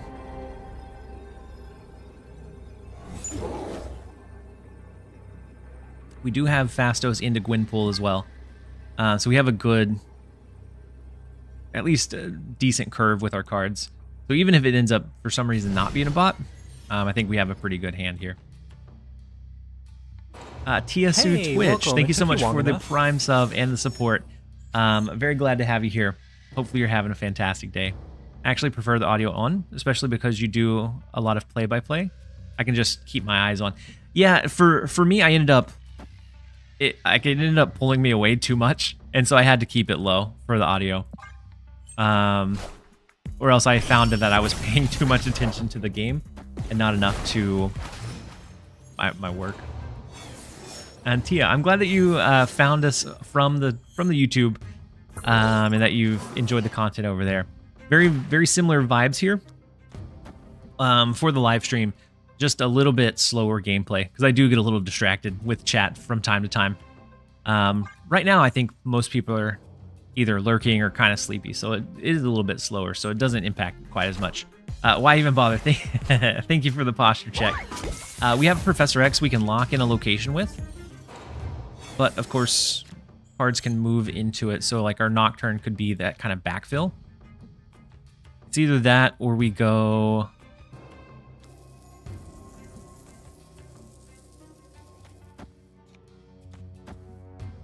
potentially Nocturne Brood, and then going into turn 5, we have Patriot. We wouldn't be able to do Surfer plus Absorbing Man, But maybe it's Patriot plus Surfer and then Absorbing Man on 6 to copy it. I think this is another bot, so we may not even need to be sweating it as hard as we are. Is this the first time you stream after you came back? It's not. So I streamed all of last week. So I streamed 4 days, about 8-hour streams each. The first one coming back was last season's Conquer event. I played in the Gilgamesh Conquerors event. So that was my first stream coming back. And that kind of broke the anxiety of like launching one back up. And then from there, I was all over it and all in. And so I think we could go Patriot, Surfer. We have the Absorbing Man for next turn. Makari's going to play herself. But I think that should be okay. Hey from Germany, thanks for getting us these hot drops. Thank you for being here to pick up the drops. Hopefully I stay live long enough to get most of them claimed. I want to be live for ideally another like 4 or 5 hours. How are you liking Gwenpool? I like it. I think she has a really high ceiling. And so even if she's not in like the perfect state right now, I think there's a lot of opportunities for her in decks in the future and just finding her way into like several different really good value builds. And so Absorbing Man here puts us over the ledge here. We should be able to, I think they'll retreat if it is a bot. But otherwise, we have good power spread across the board. It's nice to have you back. Kinetic Theory, it's nice to have you back in chat as well. Hello from Portugal. Welcome back to Snap. Thank you so much, Pirano. Thank you for joining us, and thank you for the warm welcome. You guys, I wouldn't be able to do it without the incredible support that I've had for this return. And so I am very appreciative of every single one of you that are here. So glad to see you back. You have the best vibe of all the Snap creators and the best explanations. I appreciate it. I try my best. There are times where I'm going to misplay, and we've gotten some really good, talented people since I took my break. But I do still like to kind of run through that internal dialogue that I have, because I think there's value added in that. All right, I am planning on running an alliance, but right now I don't know how we go about selecting the people that are joining, because Snap. Insatiable. We will snap for your redemption. So with the limit only being 30, I think it's really hard to really select exactly who's going to be in there. You don't just try, sir, you succeed. Dads of Snap. we could name it Dads of Snap. I think we forge into maybe Iron Lad, depending on what we draw into next turn. Yeah, with only 30 people, there's definitely going to be more that want to be in it than that. And so I don't know a fair way to make it available. And so I'm still trying to tinker through. That's how you sell those tiered subs. And we could sell 30 of them, but I don't really want to sell it either. I don't know. Do or do not. There is no try. Absolutely correct, Darth Dave. I think we throw in the Iron Lad. The worst case scenario is like Mr. Sinister, and even that is a great hit. And so we'll go Iron Lad here. Especially with the Forge. If it's Mr. Sinister, that's actually a pretty high roll. Gwenpool is also a decent one, which it ends up hacking onto Sarah and Patriot. So I think instead of Absorbing Man here, we'll go Sarah so that we can flood those big cards on the last turn. That live stream alliance. That's another good one. I wish there was a way that I could let everybody be involved. And I don't necessarily want to run multiple, because I don't want people to be joining into like a dead guild or a gig dead alliance. I want, if I'm going to be running one, I want to be able to hit most of those like missions or markers. And so it definitely becomes tricky. And so the Gwenpool, the Kitty Pride, Athena, this becomes very interesting very quickly. And so an Iron Man becomes very scary.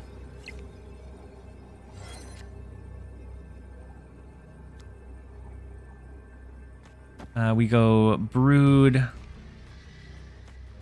Astos Patriot. That's not great.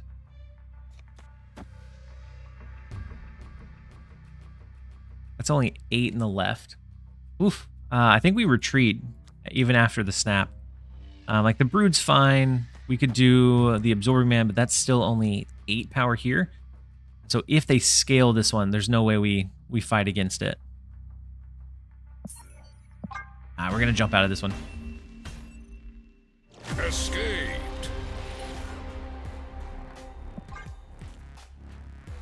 The Gwenpool hit from Iron Lad was big, but we just didn't have enough to follow it up, unfortunately. Brexican, he said, "Hey TLSG, greetings from England. This is the first stream I can catch live, but I've been watching your YouTube content for a while. I also wanted to let you know that we're so happy you're back. Keep up the great work and brilliant content." Thank you so much, Brexican. I appreciate you being here and just being able to enjoy the content. That's honestly all that I could ever ask of anybody, is just to be here and enjoy like the vibes, enjoy the content. And so I'm glad that you're here. Hopefully you're having a great one. NG, welcome in. I see that you're joining in as well. So we do have Gwenpool, we have Sarah, so we could reasonably play the cards that we get buffed up. I think we Nocturne eventually change Quantum Realm. Or maybe if Brood or if Mr. Sinister gets hit, maybe we don't need to. Your blessed energy could be useful to other dads, especially if they struggle to find a work, leisure, family balance. Alliance-wise, I agree. It's definitely a tough one, being able to juggle all of those responsibilities. And I had the passing of my dad that hit really hard too. And so all of that, I just kind of pushed all of it down until one day it just like overloaded me. And then even doing simple things felt like overwhelming. So like responding to emails, it just felt like there was too much, and then I was never like making a chip at it. And so I definitely needed to take the time to step back and like really process through all of those emotions to be able to find like a better, healthier state, which I feel like we're at now. We're definitely doing a better balance, and I appreciate it. Night and Zon, I appreciate it. It was a very sudden thing, so I think it hit that much harder. Just lost my grandparent last month. My condolences to you as well, Darth Dave. It's definitely a tough thing to go through. And I don't think it necessarily gets easier. I think it just gets easier over time. It's not that you're missing them less, it's just you're able to kind of cope with it. Dads of Snap abbreviates to DOS. I do kind of think that's funny. Because most of us probably grew up in like the DOS era. Yeah, and I think the break definitely chose me. It was more so of like everything shut down instead of like it being a conscientious decision, I think. And so Gwenpool hits our Iron Lad. Mr. Sinister is still the base of 2, so we can play it over here and it doesn't get negatively affected. And so it would stay at the 4 in the Quantum Realm. I have a 2-year-old, and I don't know how to find time to play this game also. Yeah, and it was definitely something where I have to set good boundaries, because otherwise I find that like I'm diminishing the time with her because I'm working on like a brew or I'm playing the game, and so then like those big things that I should be excited that she's doing, it never felt like I was truly appreciating them. And then also DDoS kinetic. And so I definitely try to, when she's not in daycare or at school, I try to take a step away. And so luckily I have a lot of time during my day job to be able to like brew and play. So they can move the dagger back into potentially a Heimdall shift, which is kind of scary. We can always Sinister. Welcome. It took you long enough. Absorbing Man.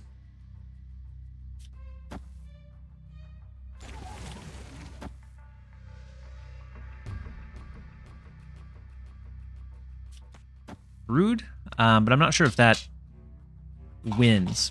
And then Aura Cooler, thank you so much for the Prime sub. I appreciate you being here and appreciate the support. Why even bother? You said from another dad. It's really good that you've taken the time to get yourself to a better place. And it's amazing that you're able to be open about what happened. Yeah. And that my family in particular, as far as like bottling up those emotions, it was very much the norm to just kind of shrug things off and not really like talk about the feelings. It was just you kind of move on and move up. But it's something that I'm definitely trying to be more mindful of. And so the middle location, we're not going to be able to win. With the big Absorbing Man left lane, maybe? Oh, the Makari jumped into the right lane, but it's okay. We do have the lead there. Absorbing Man copying the Mr. Sinister. We win left as well. It's kind of surprising. They had the really big dagger, but that was about all that they were able to make happen. Have you played Slay the Spire? I have. I very much enjoy Slay the Spire. How old is your daughter? She is like 3.5. So she's nearing the downward slide towards 4. And so we definitely have the attitude. Hercules actually threw that. And so I think even without Hercules, it would have kept Dagger here, and so we could have won mid. So I think it was just they didn't have another big power engine. It was just the one. As a separate question, I'm seriously thinking about the near future of the game with all the updates, alliances, and Deadpool minigame. Do you think us casual players can manage to keep up with the increasing demands of the game time-wise? And so I think the good thing about things like Alliance or like Leagues, a lot of those are just extra things. So kind of like Conquest.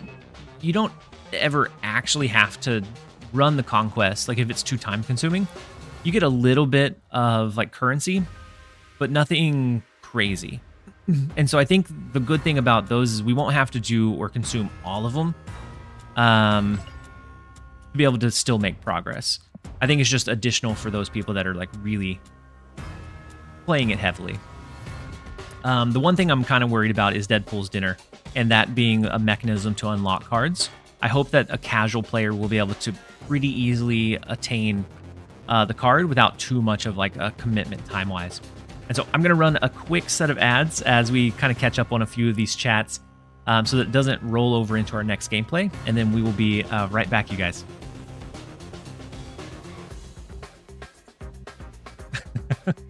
The downward slide towards 4 is such a funny statement.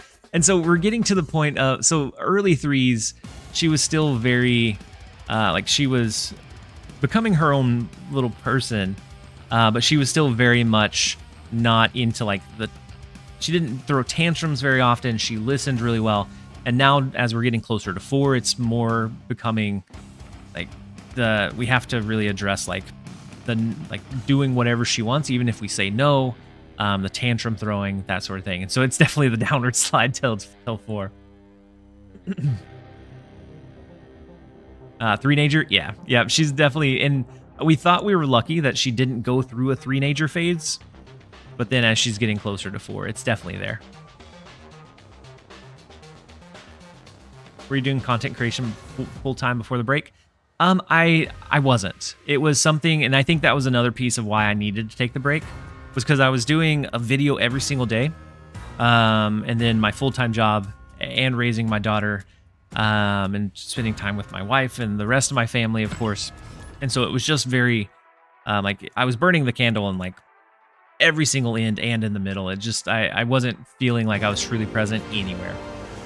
And so, yeah, I wasn't able to make the jump before, but with the addition of streaming, that could be that kind of tipping point that allows me to be able to find a way to make it full time.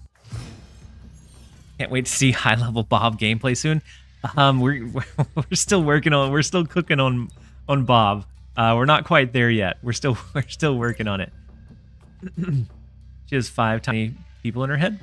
She does. She has all of the emotions running through, and she's figuring out how to deal with all of them. And so there'll be days where she just tells me to go away, that she doesn't love me anymore. And I have to take those with Stride and know that she doesn't mean them, but it still hurts a little bit.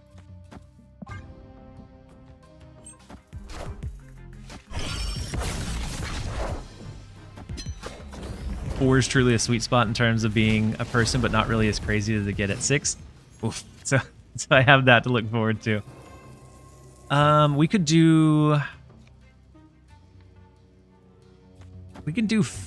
Fastos into a next turn doing like Nocturne plus Forge, which would set us up for a 3 cost and another 3 cost on the last turn. Because I plan to rip away Limbo. And then Savage TV. So the drops are active automatically. As long as you've linked your Marvel Snap account from marvelsnap.com to your Twitch account, then they'll automatically start calculating towards that drop timer. In terms of kids, I'm thinking of going into therapy with my 2-year-olds, or with my 2-year-old. So I haven't personally gone through it, so I can't really advocate for it too much one way or another. But I do think that for a lot of families, therapy can be really good, or for certain relationships, therapy can be really good. I'm sorry to be that guy, but I have seen a few streamers mispronounce Deadpool's dinner. I am. It is the restaurant, Panan. Oh, Deadpool's diner. Gotcha. And so I think I've been one that said dinner. Nocturne left. We should have Nocturned left. That way it gets the bonus, then it moves it out. Opponent snapped.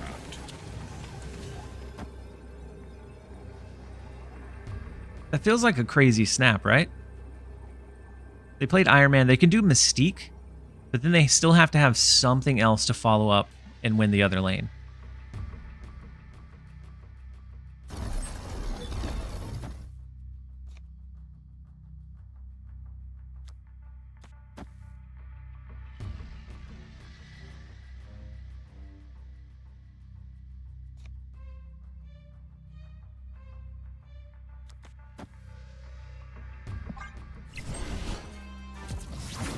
Unless they were expecting me to not change Limbo. It is kind of late. Maybe they forgot that I could change Limbo. It's just the singular drop. Okay. Okay. That makes more sense why the snap came in.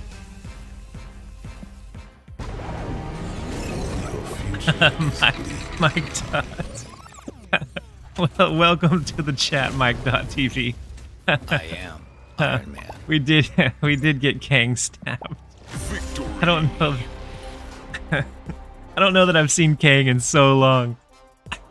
You didn't need Kang. He had the stream. You could have just Kang snapped from the stream. You bringing him back? I hope you can find a way to make him work. That would be incredible. Finding a way to make him feel viable for sure would be a win. I haven't been able to get there. No matter what kind of brew I do, it always feels gimmicky. Outside of one that I had, but it's been a while and it doesn't work anymore.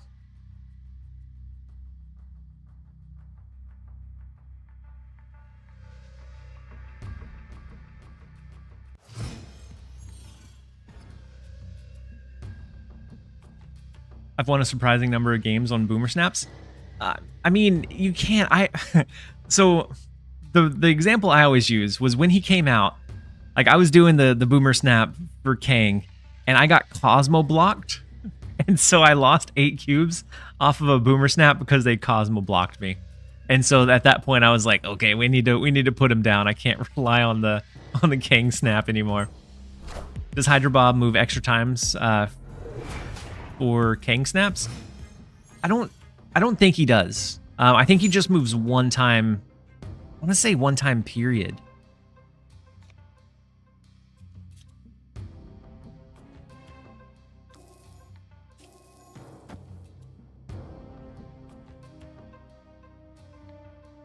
It just shows where he goes with King. Yeah, that would be how I would assume it would work. I'm just gonna go Fastos here. T2 Ravona, T4 Kang, T4 narrower Gwenpool. I mean, you could, but that's a very specific line to have in hand. That I feel like it would happen far less often than we would want it to or would need it to. All right, I think we throw Iron Lad onto the board. We either hit Absorbing Man, which copies Fastos, Patriot, which would be good following into like the Sinister or Brood stuff, or Gwenpool would be a great one as well. This is a bot. Oh, you're right, Oracle. I'm so used to treating it like bots don't exist that I forget pre-infinite they are. It does look like a bot. We have the big Absorbing Man. And so could just be Sarah into like Brood Absorbing Man potentially. Maybe it becomes Forge Brood Absorbing Man. Gwenpool with Black Swan could be a cook. So I did try a Gwenpool with Black Swan a little bit. I wasn't able to make it pop as well as I'd like. So the idea was you can kind of thin out your hand so that Gwenpool is almost guaranteed to hit something like Mysterio on that last turn. Or on turn 4. On turn 5, you do like a Beast to pull in your 1 cost or a Falcon plus Black Swan to be able to flood that last turn. I wasn't able to really smooth out the rough edges, but it was definitely something that I was kind of thinking on as well. So maybe it becomes Forge, Brood.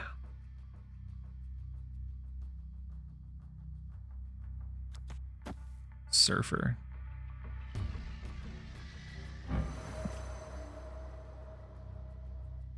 That's not huge in the left lane. Honestly, not huge in mid. Feels like a really weak one. If this wasn't a bot, I would think we would retreat out. Iron Lad left along with Absorbing Man copying Brood. With the Absorbing Man, yeah, that would be more power overall. Have we reached infinite? Wow. I lost words for a second. We haven't quite reached it. We are sitting at 89. I had a little bit of a slump. I was running a Black Panther deck and lost a few big 8-cubers, but we're working towards it. How does Mysterio work with buffs? So all of them carry it. Wavier. So earlier I had like an 11 power. Hey, it's the first time we're going to be playing Hydra Bob. Earlier I had like an 11 power Mysterio, and all of them get the buff. The real one gets an extra +4 at the end. Fabulous, welcome in. Hopefully you're having a great day so far. Let's go ahead and play out our fantastic brand new card that we definitely have not added. We used 3 cards to pull, or 3 keys to pull, but have not added to a single deck. Gwenpool plus Mysterio, yeah. Oh, that Hydra Bob's going to be popping around. We do have Forge into Brood, which is going to be great for that kind of tempo into maybe an Absorbing Man for 4. So I'm actually going to snap back. We're going to push the advantage. 3 keys sounds painful. Yeah, that's all right. I wanted to pull him. I know he's going to be really weak, but I wanted to give him a shot. Got it with my first key, trying to get Galactus. Oof. That's unfortunate. Yeah, he only moves once. That is unfortunate. The Murder World location is definitely unfortunate. We do have Absorbing Man to kind of push for an alternate location. And they have the Forge as well. Yeah, good job, Bob. You had one job and you blew it. All right, so I assume this is Brood as well. Yeah. Time's up.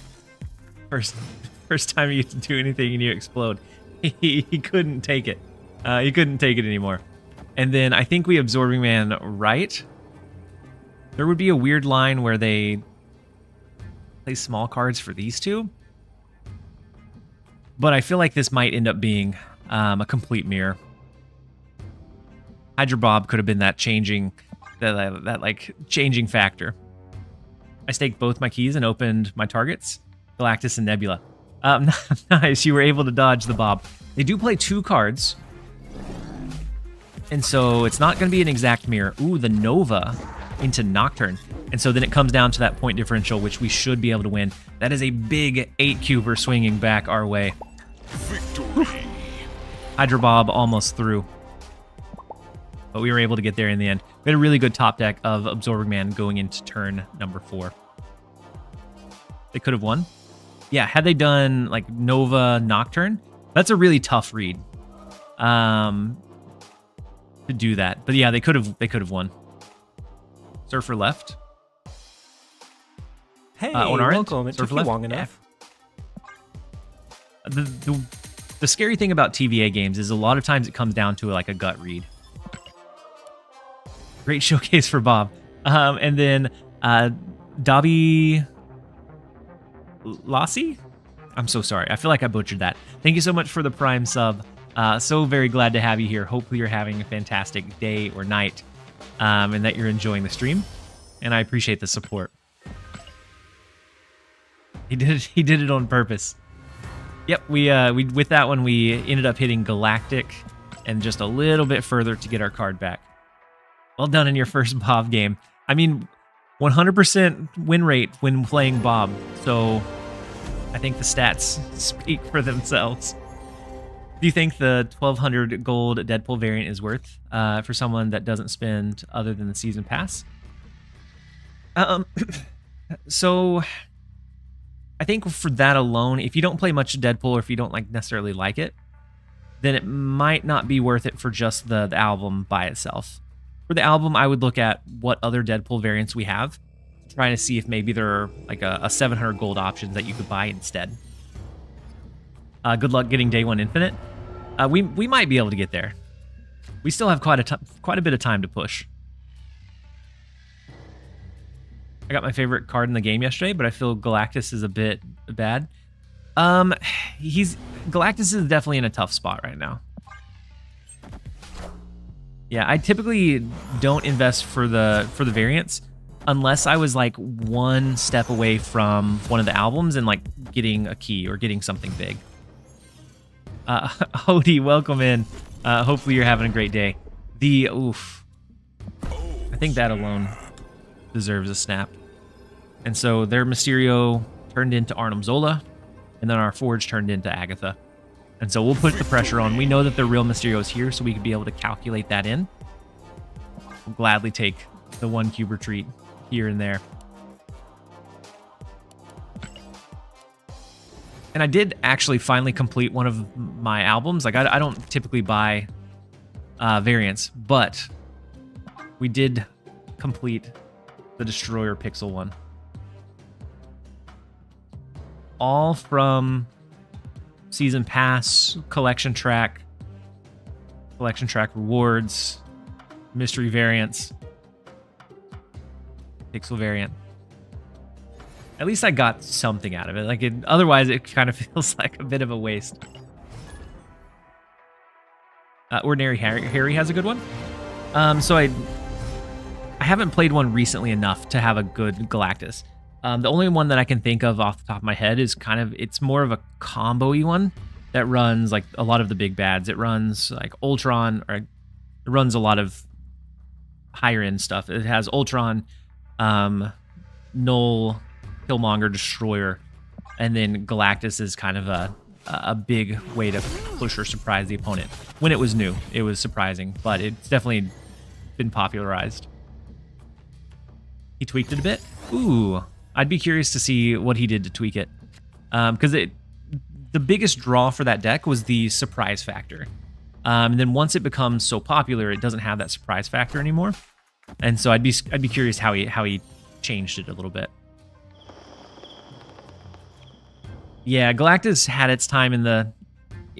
It had its time, and then unfortunately was definitely not a very well-liked card. And so it's been pretty heavily put down.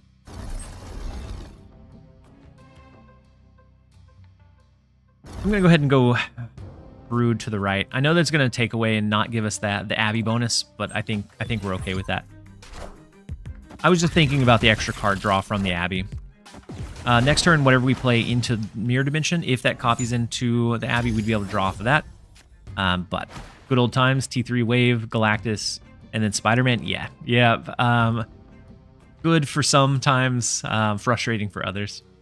But no, it was definitely, and it felt very consistent, like scary consistent. So it definitely wasn't fun to play against. So we could Absorbing Man, the Brood, but I think we go Iron Lad instead. We have some really good hits in the Iron Lad.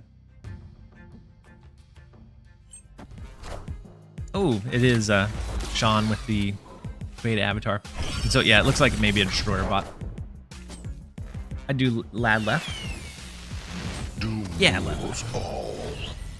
And then fast drops, for you guys typing it in. Fast drops, unfortunately, aren't a thing. Everybody gets them at the same rate or the same speed. So we could do Mr. Sinister plus Patriot. Or maybe it's that we go Patriot into Sinister. I don't really feel like playing Fastos would do us a whole lot of good going into turn number 6. And so I think this leaves space for an Absorbing Man. So maybe it's more so this. We leave space for an Absorbing Man potentially to the left. And then we'll play Fastos or another 2-drop if we get it into the remaining space. Doom Wave 1. Doom Wave Bot. Since I haven't really seen one of these since like the good card wave decks were a thing. You feel it? You feel it is faster if you sub? I mean, I can't speak for the validity of it, but it definitely feels faster to me. So if they move this out, it's only 10. I'm not going to snap into it, even though it's a bot. I think there are a lot of ways we lose this match. So we're just going to kind of slow play it. We'll activate slow drops. Patty, I know a good way to activate slow drops, my friend. If you make sure to sign out of your Marvel Snap account and make sure that it's not linked to Twitch, you'll have the uber slow drops activated. Victory.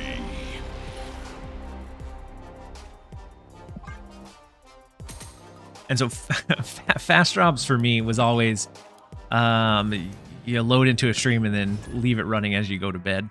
It is what I did. And I was able to get them overnight and didn't have to think about it the rest of the month. So even when I was playing on multiple accounts, I just loaded it up and then was able to sit and forget.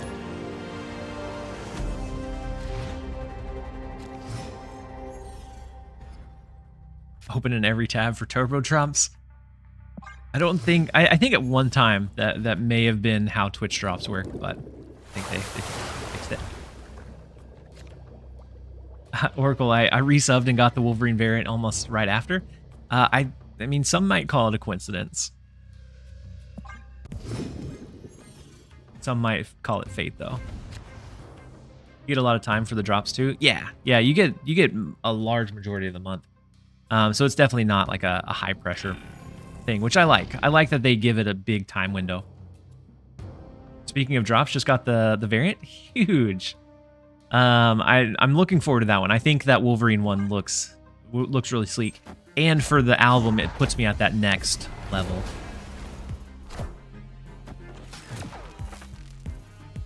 Your daughter plays piano. She likes to kind of mess around with it. Nothing structured yet, but it is something that she likes to do that. She also likes to drum because I don't know if any of you guys watch Spidey and His Amazing Friends or have kids that watch it. Her favorite character is Ghost Spider, and she drums in like that and in the Into the Spider-Verse, Back to the Spider-Verse, in those movies as well. And so she definitely takes after it. So she likes to drum as well. Right now it's just noise, but we like to encourage her interests where we can. So I think I'm going to go Iron Lad here. I'm going to play Jin into Machine World because I'm okay giving them dud cards to play.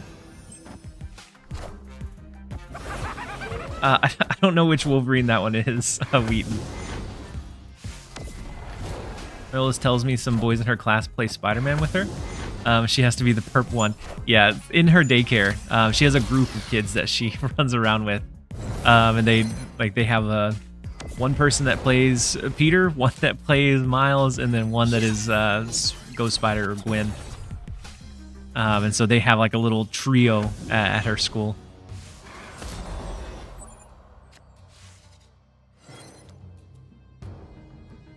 Yep. If I let my daughter choose which ones I upgrade, like sometimes I'll go through the cards and she'll be like, what's this one's name? Because she also likes X-Men 97, which probably shouldn't. But she does enjoy that show as well. And so she recognizes like Professor X and some of the characters from that show as well. I think I'm going to drop another Sarah into right now we don't have a great ending hand. Potentially Absorbing Man might help us out, but we'll see. Yeah, it's a little too early for... So Spidey and His Amazing Friend is made for young kids. The X-Men 97 is probably beyond what she should watch. But it's not the worst thing that she could be watching either. And so, no, I do agree that it's a little bit beyond the age that she should be watching. But her favorite one is actually one of the scarier ones. It was episode 3, where Mr. Sinister kidnaps the baby. She loves to watch that one almost on repeat. So we have, this is a 3 cost. We could do Forge. Patriot buffs this, but that's about it. And we're mainly leaning on it for like a Silver Surfer trigger. And then we can go Surfer, Absorbing Man, Sinister. Which isn't huge, but for 1 extra.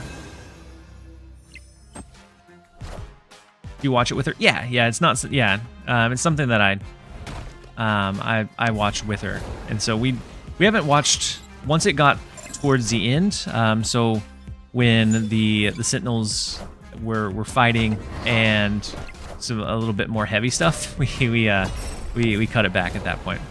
So we haven't finished it. I'm I think 3 episodes in from the final. Yeah, and so if it looked like it was getting too scary for her, then we would definitely turn it off. But she's been entertained by it. She's enjoyed it so far. Unfortunately, the Athena scale's on the right. We do end up losing that one.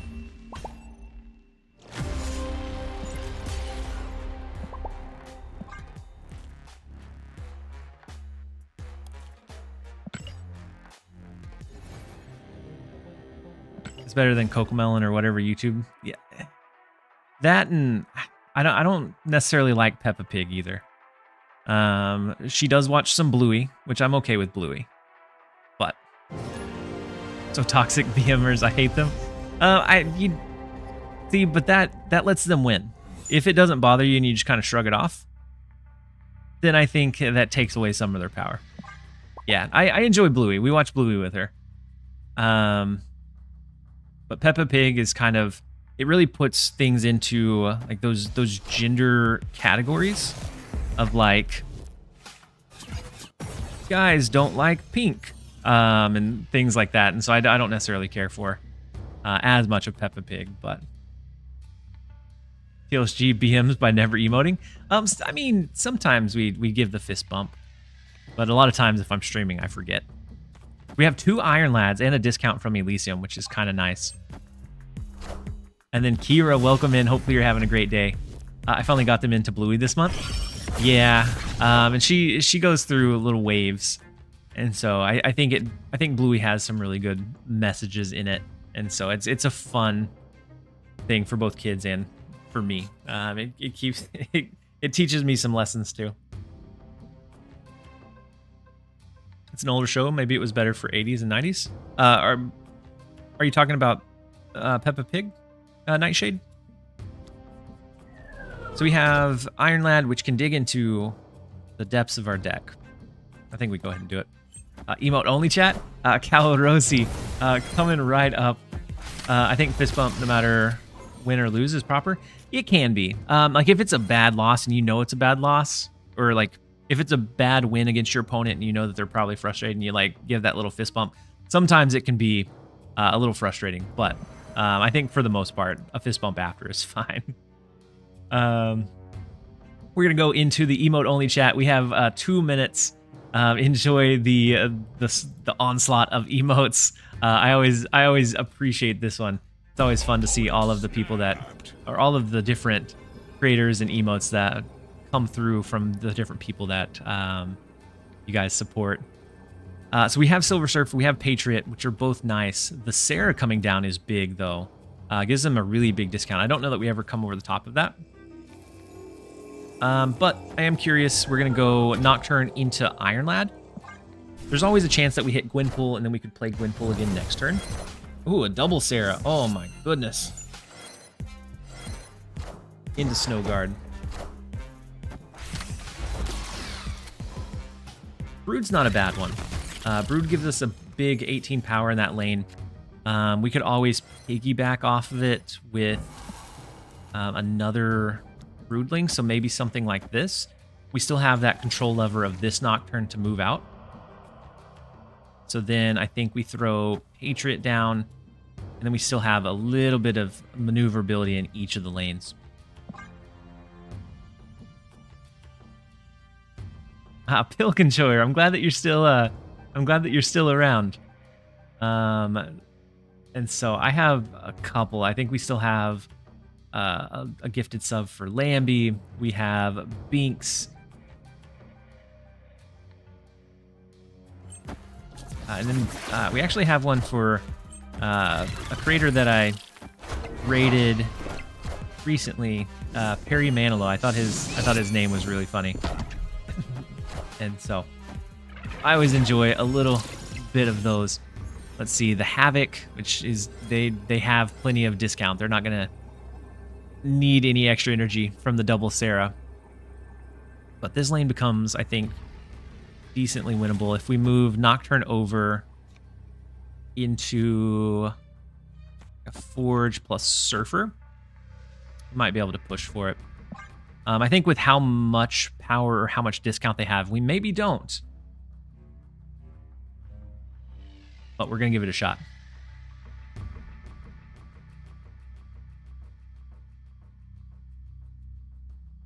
Oracle with the Alex emotes. I need to step up my emote game though. We need to add some other cool ones in. It's just I need to find somebody that can make them for us. I think that's probably been about our 2 minutes.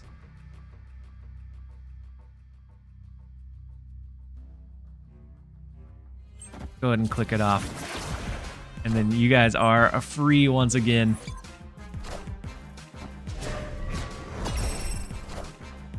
So, okay. Then the left lane, that's going to scale up into a tie over there. The mid, we win. No, it scales into a loss. Okay, no, we were sweating it for no reason. We are able to grab all four there. Ari, hi again. Cow Rosie, thank you very much. We will take every little bit of progress we can. We're making some good strides now. 94. Pushing up that way. I think this one definitely feels like a sweet spot for the different decks. Z Breezy, first TLSG stream I've caught live. I watch all your videos. Stoked to see you live. I'm so stoked that you're here, and hopefully you enjoy the stream. This is not the normal stream time, and so I'm glad I'm able to hit like a different variety of viewers that I don't necessarily get to interact with as often. And then Z Breezy, thank you so much for the Prime sub as well. It pushed us to 13 for the day. Huge support coming in. I appreciate having you here. Extreme, you said, have you watched all of the MCU movies? Most of them. I want to say all of them. I know there's some shows that I haven't watched, but I think most of the movies, with maybe the exception of like one that I missed way back when, I think I've caught up with all of them. The last one that was released was The Marvels, right? Because I did watch that one. So for whatever reason, I was really excited to stream, and so I was really sad whenever the electricity was out and I wasn't able to when Twitch stream when the drops launched. And so I'm actually not as tired as I probably should be. Gwenpool, good card. Gwenpool, I think she has a lot of potential. I like the Marvels. It was fun. Yeah, I like the actress that plays Miss Marvel. I think she's really quirky and kind of brings that character to life. And so it definitely wasn't as bad as what people were saying. I actually sat through Madam Web as well. Unfortunately, I didn't care too much for that one, but we sat through it nonetheless.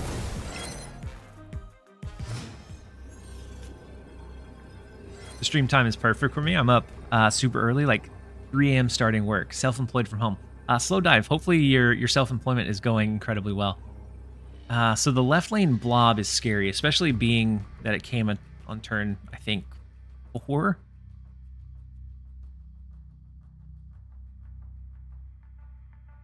You said I love Ryan Riddled. I think he does Deadpool really well. I couldn't see anyone else playing Deadpool. So we can do, this is 9, it goes down to 8. I don't think we ever fight for that lane. It would just have to be fighting for one of the other ones. So maybe it becomes Forge, Brood, Patriot, Surfer. I think we reversed the order. I think it's Patriot, Surfer. I think it gives us our best shot. But we might as well do Forge to the right. Forge, Brood, Patriot, Surfer. I love Marvel Snap. So do I. Oh no, the ads started running at the end of the gameplay. I apologize. I try not to let that happen, but I got distracted. Hand buffing a new archetype. It can be. I think it has some pretty good potential, but you have to be careful how you build it. So the first thought was go super all into the hand buffing, but then I found that I wasn't developing my board early enough, and so it would be kind of tough to win from there. And so then this is much more of a play your cards out as you get them, and then sometimes Gwenpool is going to give you a great hit on like a Sinister or a Brood. A lot of times it's just going to be playing that extra 12 power that she puts onto your other cards out.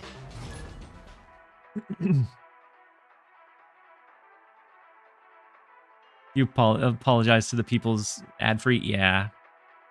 Yeah, that's my bad. They couldn't hear me. They were in ads.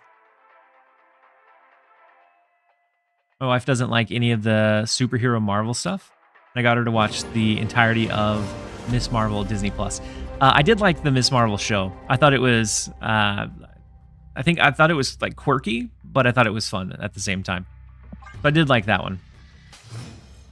Tony's just trolling at this point with the Spider-Verse line moves. Yeah, live movies. Yeah. Unfortunately, like the bad guy was super like lackluster, and they paused the like whole progression of the movie for a week for her to travel back to. I think it was, I'm not sure, wherever she traveled to, and then came back, and everything just kind of picked up from there. It was super unfortunate all around. I think maybe we Brood into the Forge, or we can hide our Patriot. Maybe we do that. We hide Patriot, we go with Gwenpool next turn, Sarah from there, then we flood. I haven't tried with Swarm yet. Swarm is one that I think is definitely an interesting one. Kang, best card. I apologize for the ads that ran mid gameplay. I try not to let that happen, but I missed it. Factor is delicious. So I have my first couple of Factor meals coming next Monday, and I'm excited. I've heard really good things about it.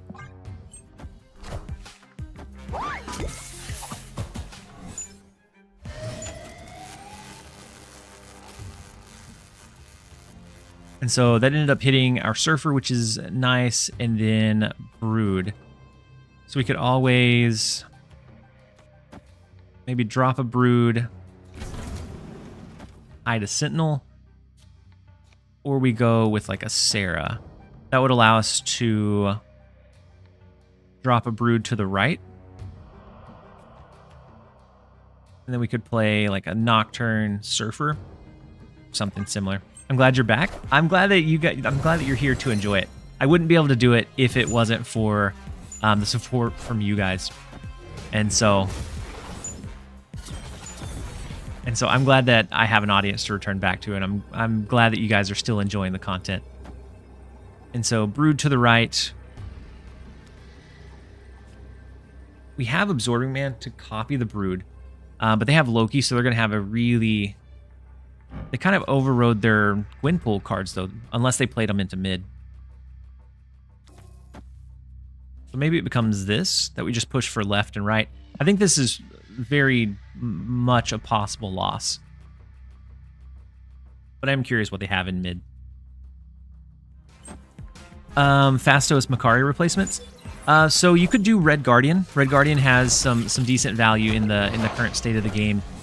You could also do... You could throw Jeff in. But both... And then you could also go Sebastian Shaw. I think would easily replace Makari and Fastos. I don't have Shaw, so he's not slotted into this deck, but I think he fit into it decently well. What's your favorite chocolate bar? Ooh, we do end up pulling out the win. Victory. We gave up mid and we're able to focus on the other two. So we grabbed the two. We'll take it. That's a very big broodlings that's able to find us a way home. So I don't know that I have a favorite chocolate bar. I'm really not picky with chocolate. I have Jeff, but I dislike never having a T1 play. I could see that too. But outside of Killmonger, you don't want Nova, and then anything else feels like it doesn't do a whole lot. Stop playing Snap for some time, but I can't stop watching TLSG. Tickler, I'm glad that you enjoy it enough. And there's some games like that. There's some games that I don't play anymore, whether it be because it was frustrating or like it took too much time. And I ended up, now I just kind of consume the content for.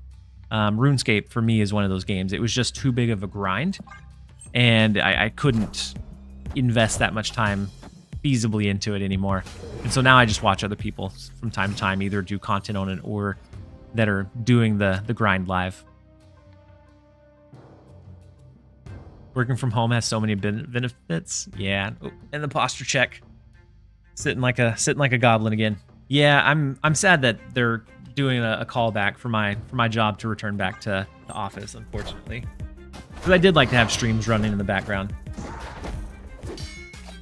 Now I'll just have to hide them. The whole Nova Killmonger is more for a Shaw based. Yeah, I agree. And so they lost their Gwenpool, right? And then the card that got destroyed was Patriot. Unfortunate. I think we throw Iron Lad to the left, see if we can hit Gwenpool. If not, a Brood is fantastic. Then the other ones are just okay, but it does buff up our next card from Krakoa.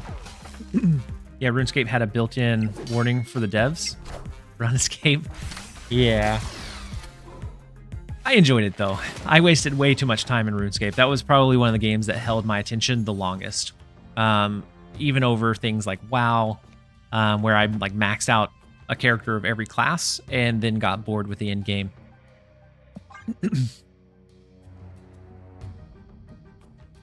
And so in mid, we can throw Nocturne, but they do have extra energy from the White Hot Room. They don't have a huge bonus card from Krakoa, though. They're only a little bit of benefit. It took you long enough. Funky Cheese, thank you so much for the Prime sub. Love having you here. Hopefully you're having a great day. And I love the support. So we could do Nocturne. That's going to be 11. Going to be 15 extra here. And then Surfer would bring it up to 17. I'm not sure that we even invest there. Like maybe we just call that a loss lane And we go like Nocturne.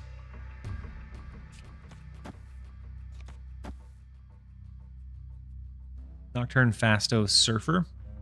Still not a lot in the left lane. I will let it run, but I'm not confident in it.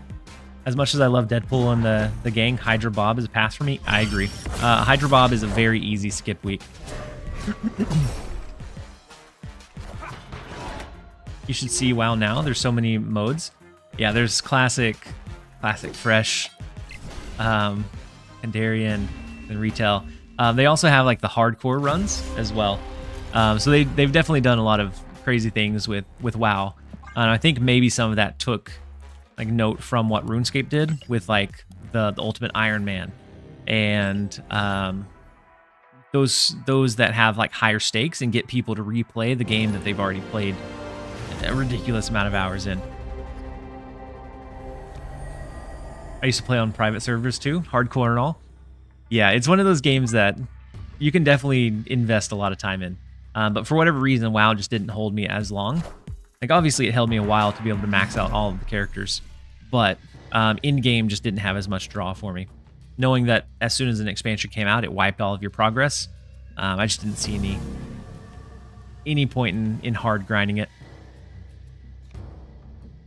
So we could go Forge into Nocturne Fastos, but I like the idea of getting rid of Forge now. That way we can play in Vormir later. You said S-Van and I rated on Elysium.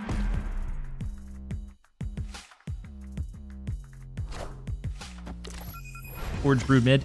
We could do Forge Brood mid, but I want a Gwenpool on 4. And so I like Brood being a potential target for the Gwenpool play. And so that we could always potentially just rip away the White Hot Room. Patriot's going to be really good in Onslaught Citadel. I will play Classic any day of the week, but it's too much time commitment now. Yeah, and I end up feeling like I'm wasting some time there too, because it's just going to release, or at least from what I've seen, it releases the same content that retail had. It's just you're going back like 10 years or whatever it is. And so then you're still going to be grinding up the same things that you used to. I think we move, just in case this turns into like nowhere. I'm going to play Gwenpool I'm going to play Gwenpool in Vormir. We're going to change the White Hot Room. So 1 out of 5 is premium stats. I'll find his way into the meta with that downside if that happens. He's a 1-4 right now though, right, Wheaton?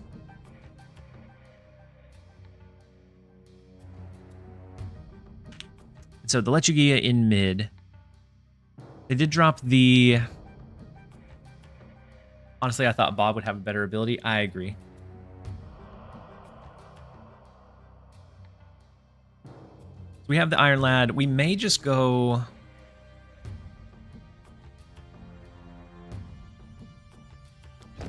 Patriot would be the safe play.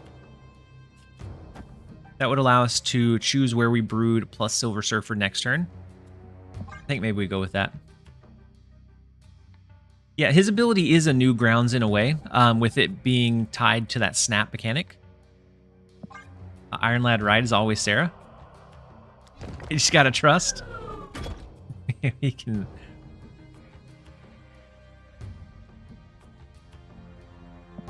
We'll give it a shot.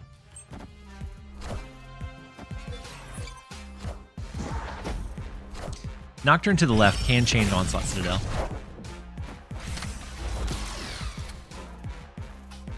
Mr. Sinister's not awful here, because that allows us to do like Patriot and Brood. So something like this becomes a possible line. They could potentially Nocturne and change the Onslaught Citadel away. And so I think we get a little bit of benefit from not having dropped Patriot early. So we're going to do this, see if it holds up. They're clearly very aware of trying abilities. Yeah, of tying it to... Yeah, it really does reduce the poker aspect. Yeah, if you push it too hard, or if it ties to something being really strong, it can increase that potential like really big feel bad scenario, which I think they're very cautious of. But I do think it's kind of cool that it ties to the snap mechanic in some way. But I think for a 1/4, it just doesn't necessarily do enough. So the Nocturne to the right, unfortunate.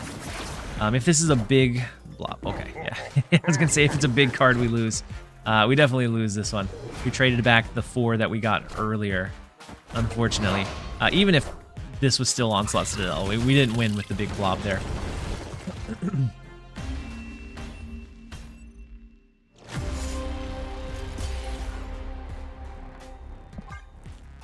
And then, yeah, good call out about buying on the web store. It's a little bit less convenient, but you do get additional bonuses from purchasing your snap stuff through the web store.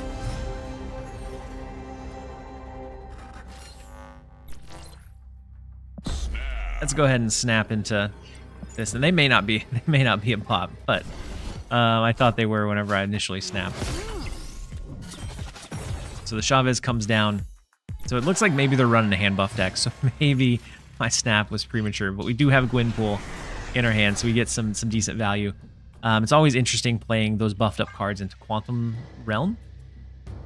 Kind of sick of Bobisham. Yeah, and if it ever gets too common, like Clutter or Junk is really, really strong. And so really, really strong against it. It takes away a lot of those spaces, and they don't have the means to play those big cards on the last turn.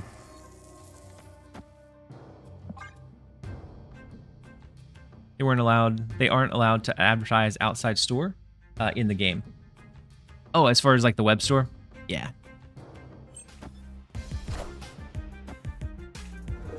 I think now even the app purchases go to the whale track. Really, Kira?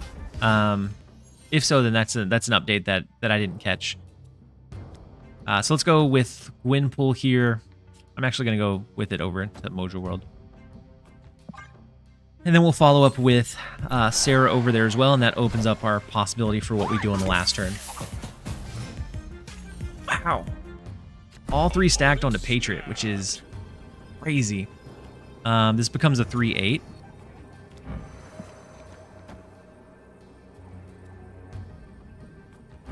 It's wild. Out of all 4 cards, I could have hit Brood, but no, it did not.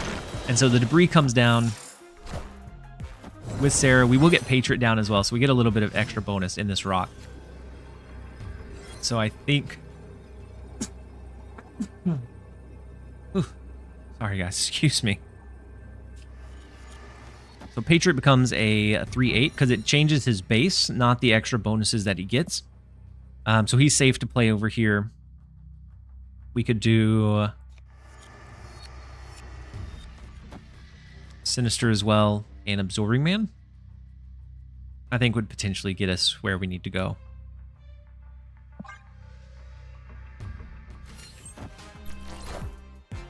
Anime, you said gonna try and get some rest. Had a rough night, doctor's appointment, a few hours.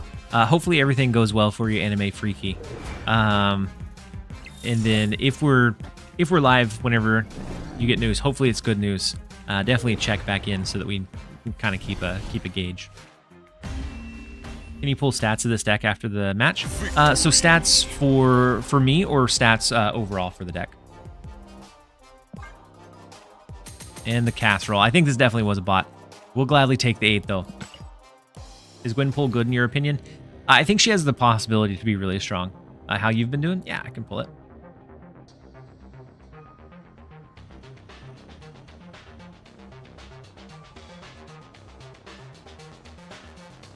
Let's be this one. And let's take away the Star Trek. That one's no longer going on.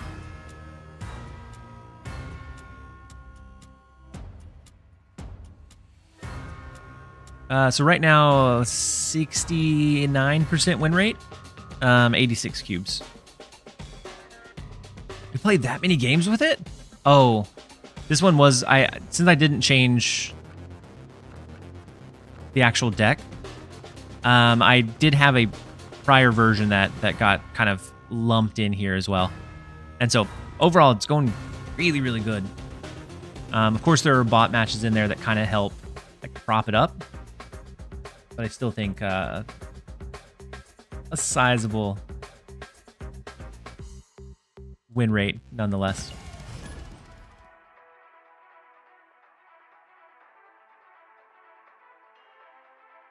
You can filter time.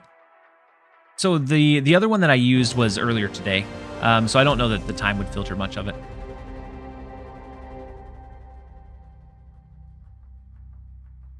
Arsham is fun, and Blob is a natural part of it to make good use of all the random cards. Yeah.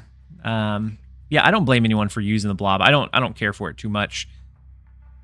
But as long as it's not super common, I don't think it's an issue. When it becomes super overplayed, I think is where it starts becoming frustrating. What about Hydra Bob? Is anyone going to showcase him this season? We'll have to see.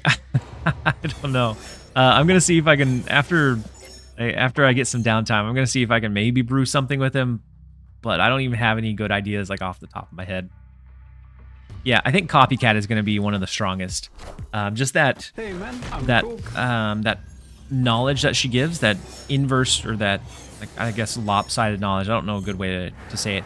Where you get information that they don't know is always really, really strong. Both in Conquest and just in Ladder in general.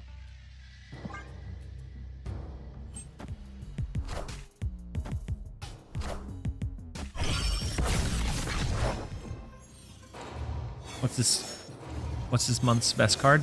I think Copycat is poised to potentially be the best one. Asynchronous. Yeah, where it's asynchronous, so it's not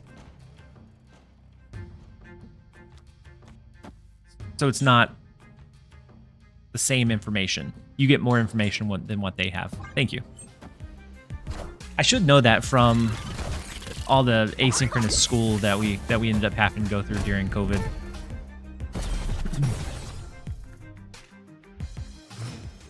And so we have Gwenpool come down. It did hit Makari once and then Iron Lad twice.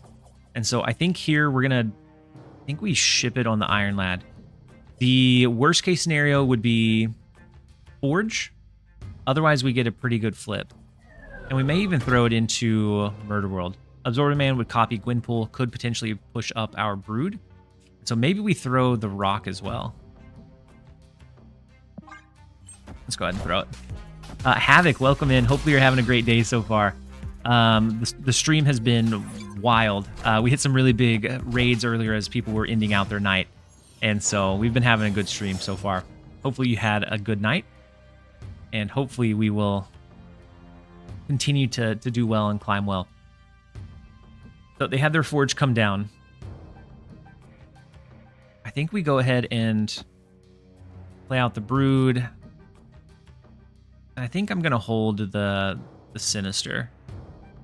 So maybe it's Forge, Brood, and then I'll hold Sinister for now. Copycat has the cable value of knowing which cards they can't play, which is crazy valuable if you get a lucky hit. Less reliable than cable, though. That's true. Victory. We will take the one. And then Homie K27, thank you so much for the Prime sub. Huge support coming in. I appreciate you being here. I'm just enjoying the content. Welcome. It took and you long I enough. appreciate the support with the Bezos bucks. We'll see if we can hit infinite this stream. I think we should be able to. We have at least another few hours in us. I think we should be able to hit infinite before my daughter wakes up. And then Kino, welcome in as well. I see that you popping in. Are you streaming tomorrow? So if I am, it's going to be like evening tomorrow. So my daughter is my daughter's daycare is closed.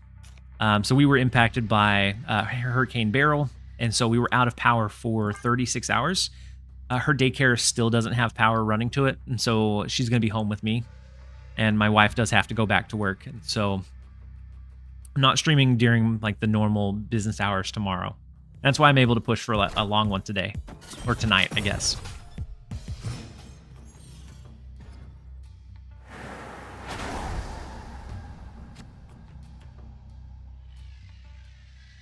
Sinister Surfer T6.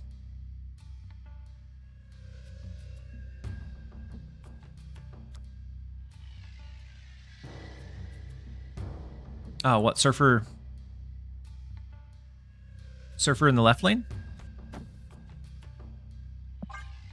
Like a T6 bar sinister. Oh, Sinister Surfer, like bar sinister. Sorry. I don't think my brain's working. Yeah, I think bar sinister for Surfer in the left lane. I think it would be good. For whatever reason, my brain couldn't comprehend that one. And then we do get the Absorbing Man, so we can go Brood, Absorbing Man, and then we're just sitting on Silver Surfer. As long as they can't change it or clutter it, we should be... I think we should be okay. That does allow their Nebula to freely scale, but it's 8 extra power Opponent snapped. times 4. I think we might be okay. They are running an Arisham deck, and so Bar Sinister is a little bit scary with them being able to do such big things. Same thing in the Abbey. They could potentially just outscale us with a blob, and then we may not win it how we need to win it. I hit Infinite for the first time last season, and I think it made me a worse player. I think I've only won a handful of games so far. And it may just be adjusting. So have you played much since Arisham was released? Because I feel like the meta shifted in such a huge way when that card came out that it's really hard to have pop back into it if you're not used to how that deck runs. Because when it released, I dropped from rank 300 to 2000. Maybe I was tilted a little bit, but also a lot of it was trying to anticipate and work around what that card could do. And the first day of the season, it's often filled with tryhards, as Wheaton politely put. And so I think we're gonna. Oh wait, it's not the last turn. Go ahead and skip for now. Your favorite deck, Angela? So Angela still works pretty well in a lot of shells. I like your beard. Thank you. Usually I shave it before now, but I appreciate it. When it gets too long, it usually ends up getting a little bit itchy. So then about that point is when I usually cut it.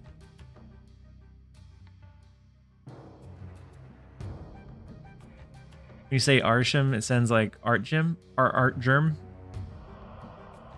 I may not be saying his name right either.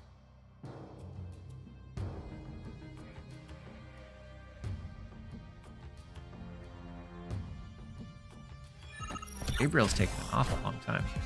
That is a big blob. My goodness, that's going to eat their entire deck, right? Interesting. If they still have cards left over, I can't even imagine. No, it eats them all. Solid Shang-Chi. He's so good. Well.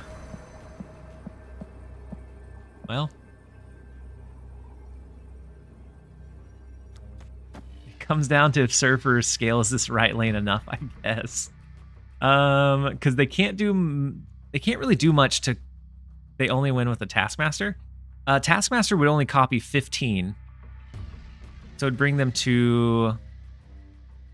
31. We're going to get, I guess, 33 with Nebula scaling.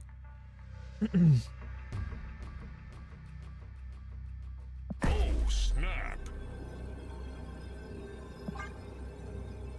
We're going to see if they really commit to it.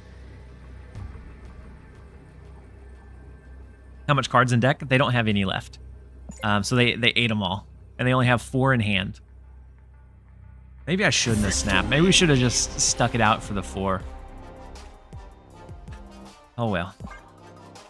That was a bold blob play. But it does look like it's just about time for ads to run. So I'm going to run to the restroom really quickly, and then we'll be right back to finish off our infinite climb using Gwenpool. Don't go anywhere, you guys.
So Oracle, you said, so as someone who has also climbed at low collection level? Oh, maybe it's not. Not running towards me. I only ever reached 70 or so.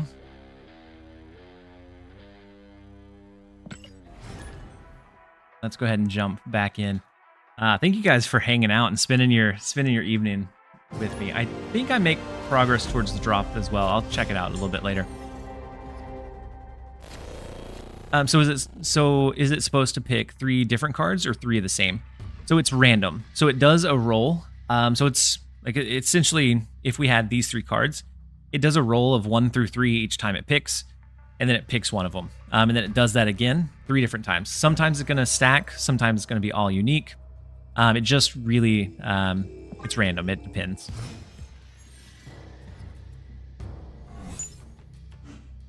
I've played 3 games. She buffed the same card 3 times every game. That is huge luck, depending on how many you had in hand. That's incredibly uncommon. So we lost Mr. Sinister. What did they end up? Mysterio. Okay. So unfortunately, Mr. Sinister was a good hit for our Gwenpool, but at least we didn't lose Gwenpool. They do lose one of their Sinisters.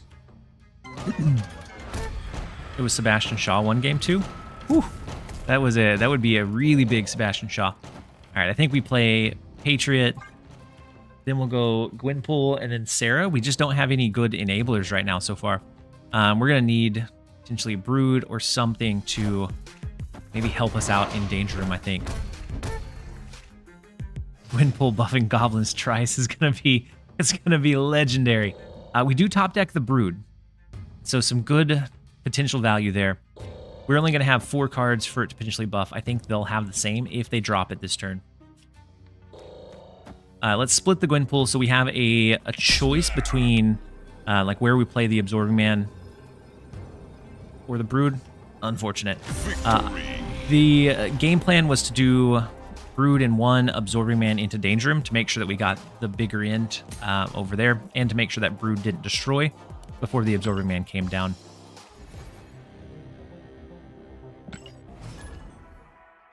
I've watched loads of video explaining how to spot bots. So a lot of times just with enough play, you'll be able to start kind of spotting them. A lot of times it's like a very basic name like Leonard with like a very kind of basic avatar as well.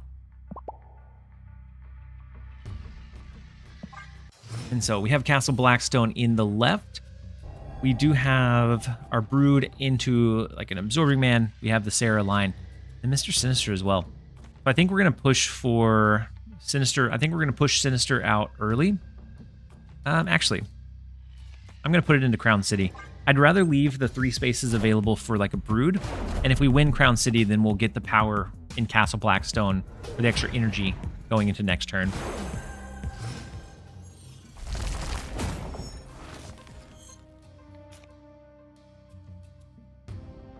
So we can always Fastos. But most of our good targets are already in hand at getting either buffed or necessarily discounted.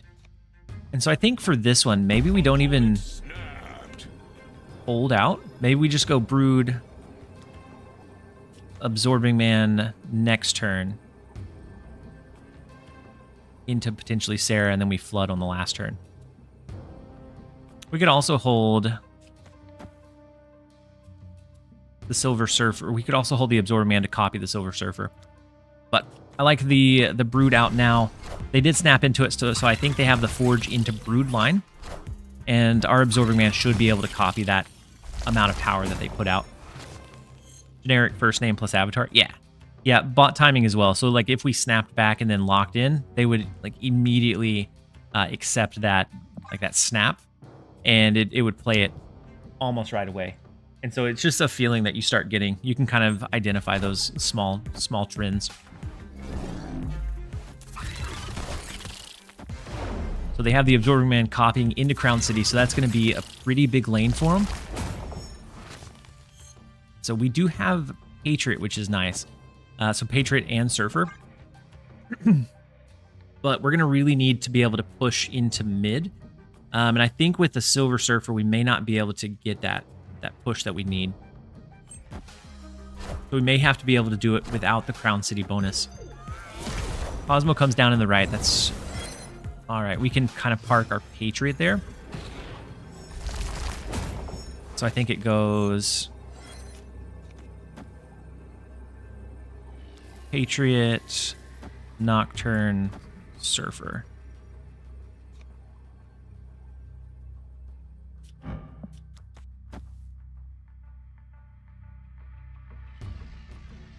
I think is the push we're going to do. We might be able to surprise them with the extra reach of Patriot.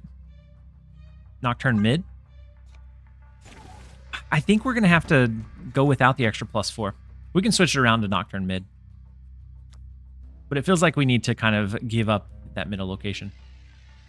How do you feel about subbing Sage for...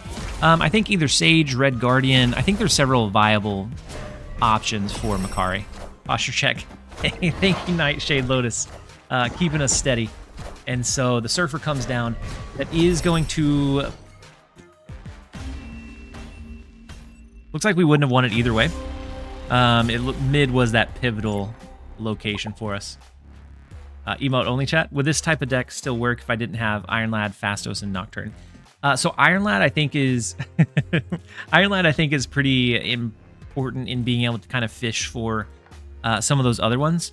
Without it, I think I would go more towards like a Shaw line where you have like Shaw, Killmonger, Nova. That opens up a little bit of possibility. And so we're gonna go into the emote only chat. Wheaton Law is gonna have a 2-minute timeout to think through what they have done, and then we'll jump into another one. We'll climb back up those cubes that we lost.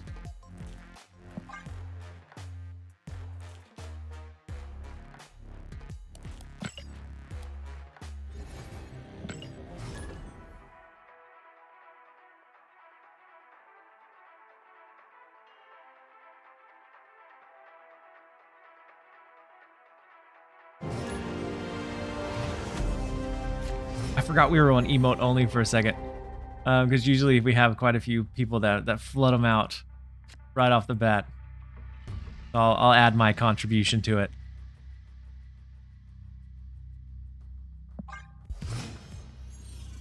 So we have Asteroid M in the left lane. We have to look out for things pulling that direction.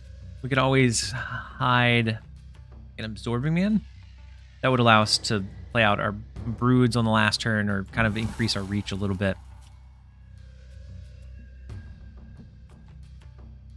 I'm going to hold Mr. Sinister. We have Nocturne coming down next turn, which can actually rip away Asteroid M. We play it over here. And then Iron Lad's going to give us a chance on 4 to dig for either Sarah or Gwenpool.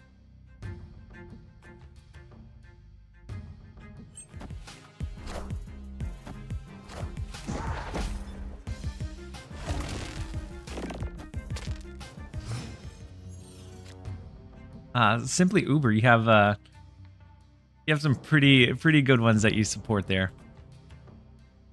Ooh, Crimson Cosmos is kind of rough for our cards once we drop Sarah down. So I'm gonna Iron Lad into the left lane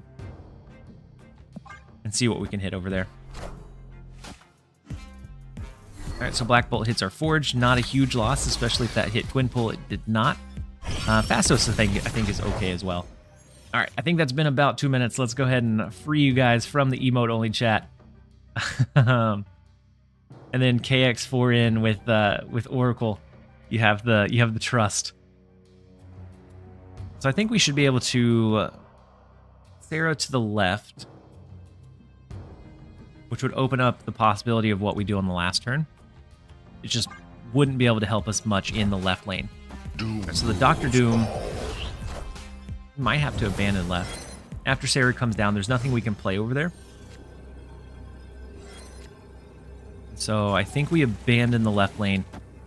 Go Nocturne, we'll move it mid. We have Brood, Absorbing Man, Patriot. Will help these. It's not perfect, but I don't think it's awful either.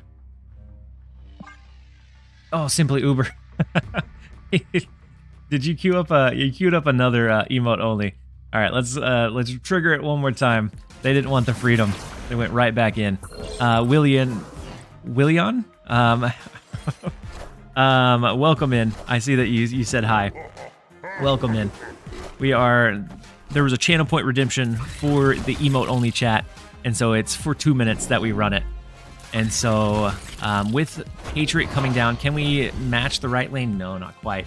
We needed to switch around the Brood and the Absorbing Man, unfortunately.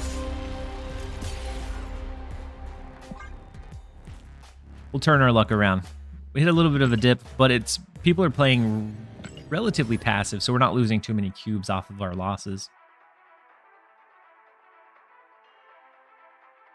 And so we have another like 60 seconds or so of our emote only chat, and then we'll free you guys for real this time.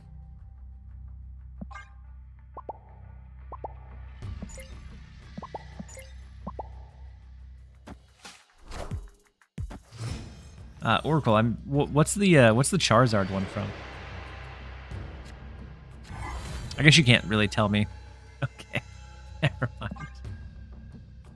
You can once it's clear, which I think we should be nearing in on. Just a moment. Makari thankfully goes into the Bifrost and not Oscorp Tower. And so we do have Patriot. We could go ahead and kind of limp out. We could go Fastos, which might be able to give us either a cheap or a buffed up Mr. Sinister. I think we go with that. All right. That is the emote only chat. That's been the 2 minutes. You guys are free once again. No, simply Uber. You're perfectly fine. And so Deadpool does get destroyed by Nico. We have to look out for how big he can get, how quickly. And then Ryu and simply Uber coming in with the big 5 gifted subs. Thank you so much. Emote only needs to be more expensive. Yeah, we can. We'll have time to earn an exclusive gold kappa. Wait, what's a golden kappa train? What is that? You started a gold kappa train instead of a hype train. Simply Uber. And so I don't even know how that happens, but your kappa is golden for 24 hours. I guess it is. And so they did snap. I think this one does end up being a loss. They do have the Deadpool that's scaling pretty quickly, and they got the extra draw. We're gonna jump out for 1. Oh, there's a rare chance that the hype train is golden kappa? No way. So what do we have to do to bump it up? Like, is it just like a normal hype train, but you get different badges from it?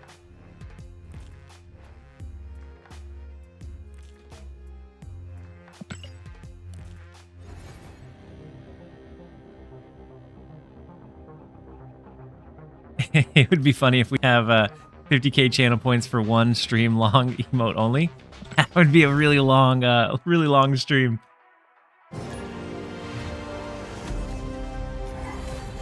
Oh, you have a whole bunch of Pokemon that aren't tied to a channel? Interesting. You get the golden? Well, it looks cool. Contribute to any level of golden kappa train to earn an exclusive gold kappa emote for 24 hours in addition to the regular emote rewards. Oh, so you get a golden one for 24 hours for contributing to the hype train, which is kind of cool. I didn't realize that was a thing.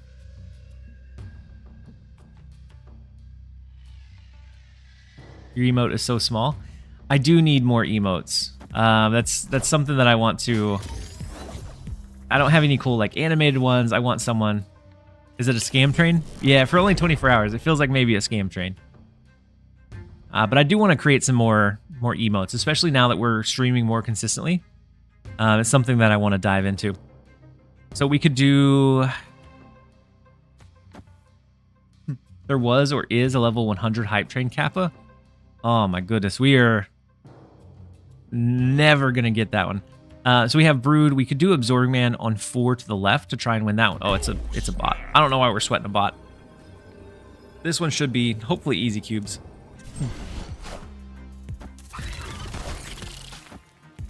when it comes to gifted subs, I'm like Neo in the Matrix. You're always dodging them. So I think we can let this left lane be a loss, right? If we go Absorbing Man, that'll push these around. And then we're looking at like Patriot into the left. We have Sarah over there where it'd be safe. They can do Destroyer behind the Cosmo, but I think that's okay. Simply Uber, thanks for gifting a tier 1 sub to Sleeper. That pushes the hype train, the golden Kappa train up just a little bit. And then Oracle Kun, thank you so much for the 100 bits as well. That pushes it up a little bit further. I appreciate the support, you guys. For me, it's almost 6 a.m. We're about to start seeing daylight soon. And you guys have been with me the entire time. I appreciate all the good vibes that we've been having on the stream. I guess I'm not that one after all. How much do you need Makari in this deck? I don't think it's necessary. I have Makari in here as a way to kind of thin your hand a bit, but I wouldn't say it's poor by any means. You could easily put it in like a Shaw, or you could potentially do Red Guardian or another like good 3-cost in the slot instead. So we have Patriot that gives a good bump to the left and right.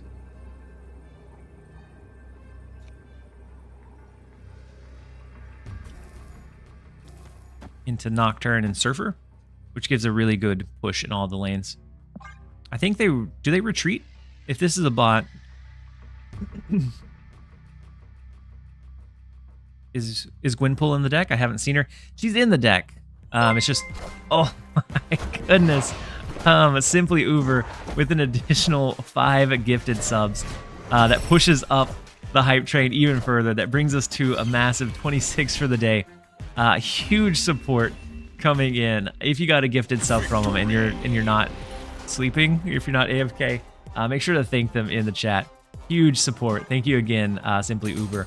I think that puts you, sizably in the gifted sub lead. Yeah, Uber does be pogging sometimes. That pushes us up to level 4 for the hype train, which is wild. The highest we've gotten is, it says we hit level 8 one time. I don't remember ever hitting 8, but maybe it was the last time. We had a pretty big run going before. But nonetheless, before that, it was level 5. And so we are huge support. I appreciate it. Simply Uber, as Thanos said, fine, I'll do it myself. Oracle, thank you for the 200 bits this time. Pushing it up a little bit further, keeping the hype alive. I appreciate all the positive vibes that we have here. You guys, I honestly think that I have one of the best, if not the very best community I could ever ask for. So I think we go ahead and play our Forge out into maybe Fastos next turn. Posture check. Thank you, Mark Lee. I always need people to make sure to watch me on the posture check. And then Oracle, you said that's all the leftover bits I have? No. Just those are more than enough. And I appreciate them so very much. So we have Fastos. Next turn we can go Gwenpool. Potentially Gwenpool into Aunt May's, but we may want to save that for like the Nexus. Or for like a Brood or something to push over into the Nexus. Simply, by the way, support is for you being an awesome streamer and YouTuber, not just because of some JPEG for 24 hours. I appreciate it, Simply Uber. That definitely helps me be able to do what I do, and I appreciate it. I know that I say it a whole bunch, but I wouldn't be able to create content if it wasn't for you guys and if it wasn't for the incredible community that we have. And so maybe there's a point in time where that becomes full-time. Maybe that becomes a reality. We'll see. If so, I'd be very honored to be able to do this as my full-time gig. So we're going to go ahead and drop Gwenpool. We have some really good... we're going to snap into it. We have some really good hits in Brood or Mr. Sinister. And then Patriot would be able to push it up a little bit as well. Would be amazing. Yeah, if it is. Yeah, if it ever is a possibility, it would be it would be a huge blessing. because this is definitely something that I have enjoyed doing, and I've enjoyed this journey with you guys. And so they do have the Absorbing Man that moves over to the right, unless they're planning on ripping the Nexus away. So they could potentially be doing. The Absorbing Man doesn't make a lot of sense unless they thought it moved before it expanded. So I think we go Brood, Mr. Sinister, and then we have the Patriot plus Surfer to bring it the rest of the way home. Opinion on Gwenpool. So Gwenpool, I think, is definitely one that has a lot of potential. And so I think she'll find herself in several decks moving forward. And so I think she'd be an easy pickup. Storm to the right. Could be Storm to the right. Mockingbird so far. Interesting. And then the Hefty Messiah, welcome in. Hopefully you're having a fantastic morning so far. Go. And so in addition to it being a good card, the Season Pass is always the best possible use for, like, it gives you the best return for that money. You get the most resources out of it. So it's always something that I definitely recommend. If you're going to spend anything in the game, the pass is where you go. So we have Patriot that will push this up by 4. Surfer that's going to push it up by 8. So it gives us an extra 12. Which actually may be a bit tight. With the Mockingbird to the right. We'll see. Sebastian Shaw is scary into the Surfer. So it's only going to bump the Shaw, though. And it does push it to 26. We have... No, we should be good. I think we win the right by 2. We grab the left, and we will grab the 4 cubes. Victory. The Sebastian Shaw is one that can scale incredibly well. It just looks like it ended up dodging the Gwenpool. Otherwise, that could have been a very different story. We received 3 golden kappas for 24 hours.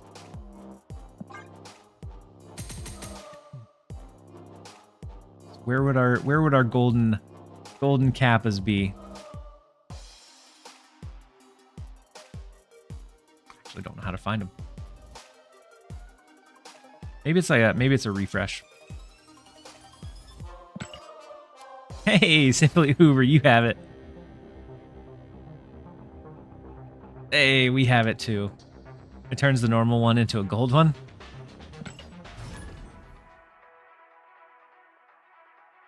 We going for 24-hour stream? Rin, I would love a 24-hour stream. But we're streaming until my daughter wakes up. With the outfall of Hurricane Barrel, her daycare is still without power. And so she's home with me tomorrow. And so whenever she wakes up, I'll have to go watch her and spend some time with her. But until then, I'm all your guys. I'm all yours. You all. It's getting late and words are getting tough. We have Forge. We have Fastos for 3. Gwenpool would be good to hit the Brood. Weird way to put it. Yeah, I know. Definitely a weird way to put it. I'm gonna go ahead and blame that on it being late, not just me failing at birds.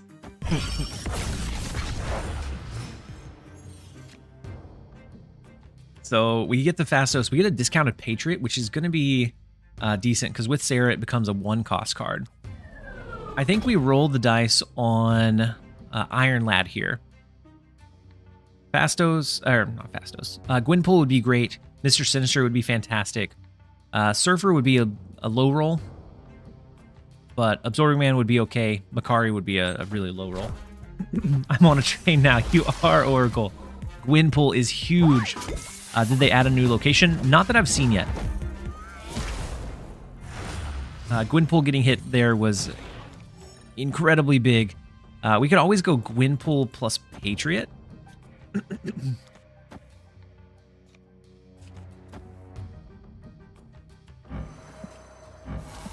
Try to hit more on the Brood. It's either that or we go Sarah. Kind of like the idea of Patriot, though.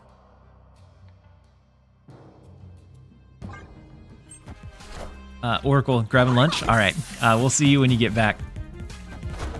So the Gwenpool to the right, they do have Nocturne that can move, and then Luke Cage makes me a little bit afraid of a potential like Shadow King, which would hurt us a lot in Weir Island. So let's see, we did hit Brood one additional time, so that's going to be 18 power wherever we play it. And then this would be 8 if we have the space. Actually, it's more than 18 power because of the Patriot.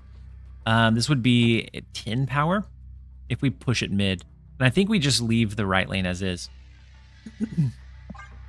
And then Brexkin, thank you for the hydrate reminder. During our next set of ads, I'll have to refill on our water. But Zon, is it really your birthday? If so, happy birthday.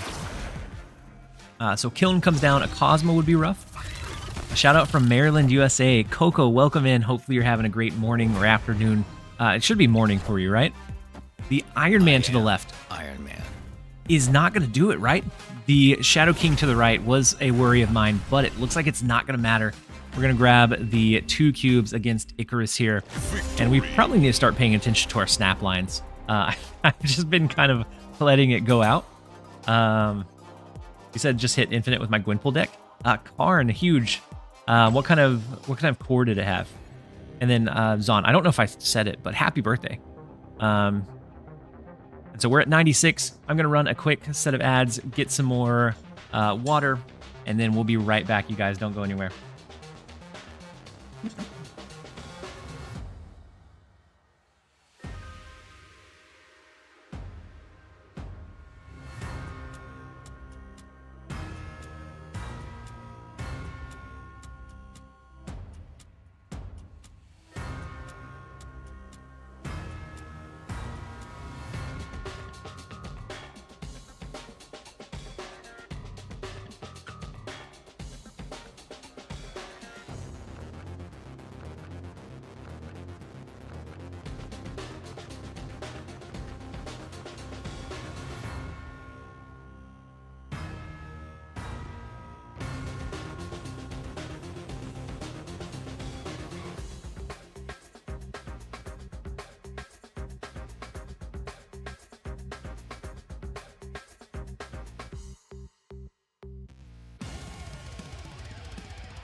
It has Blue Marvel and Gilgamesh as a finisher and Mr. Sinister Mysterio for support.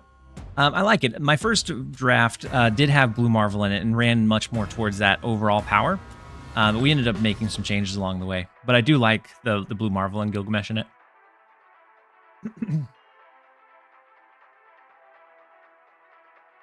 I hope that dog doesn't necessarily give a whole new meaning to Drops Are Live. Well, I think she's sleeping pretty peacefully. So I think she's knocked out. Lamentis comes down, and this game was not lament for us. Dat one Zabi, thank you so much for the prime sub. Thank you for the support. Pushes us up to 27 for the day. I appreciate you being here to enjoy the content, and hopefully you're having a fantastic day so far. The dad joke, yeah, we always have to. Iron Lad, Lamentus, name a better duo. I don't think you can. I don't think you can do it. Throw Nocturne into Weir Island. I'm thinking it may have hit them just as much as it hurt us. Lamentus plus Hawk is another one. That one Zombie just woke up. But yeah, good day so far. Well, it sounds good. I'm glad that you're having a good one so far. We could either do Iron Lad here to avoid the man thing, but I think we throw it into Kiln to try and fight for that one. Here's a better duo, Ego plus Snapping. Ego plus Snapping is elite. So, seems interesting, right? Unless they have a way to play into Kiln, we just Nocturne move over, we win left and right. Okay. We'll take it. Lord Voldemort, he who must not be named. Welcome in. Hopefully you're over trying to overtake the wizarding world has taught you a lesson. Hopefully you can be here and enjoy the stream. Nocturne Lamentus and get your cards back. When I first started, I thought you could do that with District X. Like if you change it, maybe it would restore it, but that's not the way that it works, unfortunately. So we have Project Pegasus right off the jump. I think we go Patriot Fastos. I feel like a lot of people thought that. Yeah, I think so. Into the Doc Ock. Okay. So it doesn't cap us out. Iron Lad, if it hit Gwenpool, would be great. But a Mr. Sinister is great as well. I think the other guy's stream just started since it was at 7 a.m. Which other guy?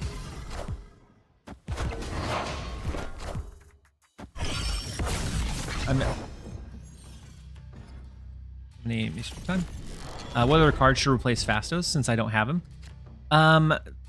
Instead of Fastos, you could do just another solid 3-cost. Shaw, Red Guardian. You could even do Cosmo if you were falling into some tricks with that one. And it'd be decently viable. Wait, did Absorbing Man pull Fastos? Or no? They revealed first, right? Yeah, unfortunately. I'm going to go ahead and play out Makari. If we get Gwenpool, we'll get a really big push on Mr. Sinister. Yeah, Abs hit nothing. Yeah, because they had initiative going into that turn.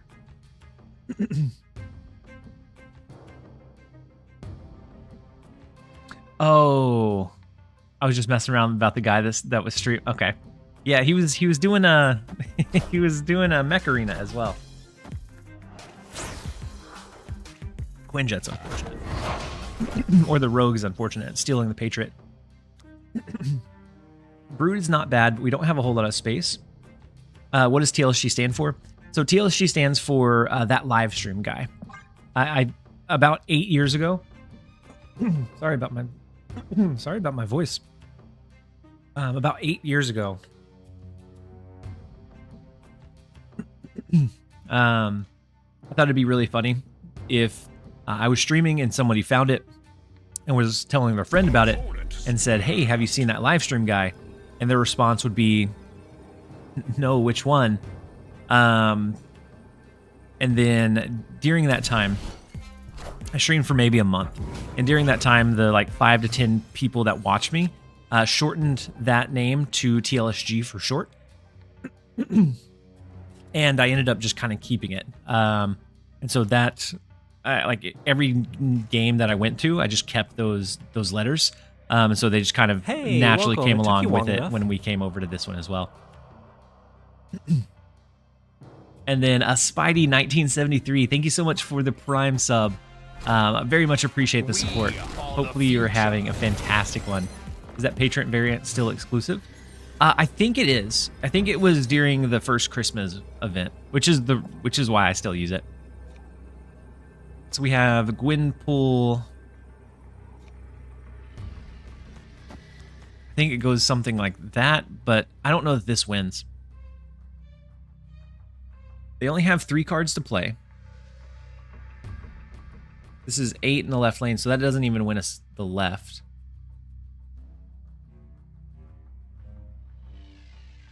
Fun fact, I got that variant before I got the base card. Yeah, that was a really cool surprise whenever we were able to do that and get the card that essentially unlocked it for us. Escaped. It should be TCC BSG. the coolest, calmest, best streamer guy. That's definitely what I like. That fits my personality. Is just the very level keel. We don't have the super highs, or the super lows either. It's just very, very easygoing, which I think is something that's hard to come by, especially in the more competitive types of games. So card games, definitely like League of Legends or Call of Duty, it's few and far between because those games can be so tilting. Jins, very good game. I just wasn't able to get there, and so you definitely had us with the. I think the turning point was the rogue stealing our Patriot. Very good game. Toasty Lobster Sandwich Guy. That is another name that I don't know that anyone's ever called me, but weird start. Yeah, definitely it was a weird start. Is Makari even needed in this deck? No, I wouldn't say that it's core. Like you can run it. It does decently, but it's not like an absolute must include. I remember when this was a blanket stream way back in the day. Kanarki, TLSG is streaming. It might be your birthday. We have another birthday in the chat as well.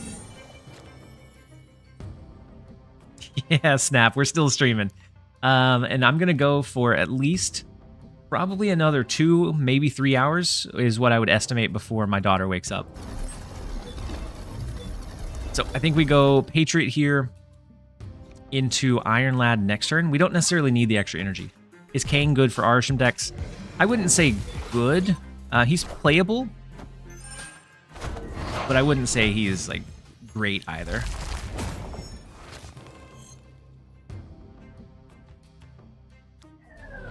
So they do have the cheap cards with Loki.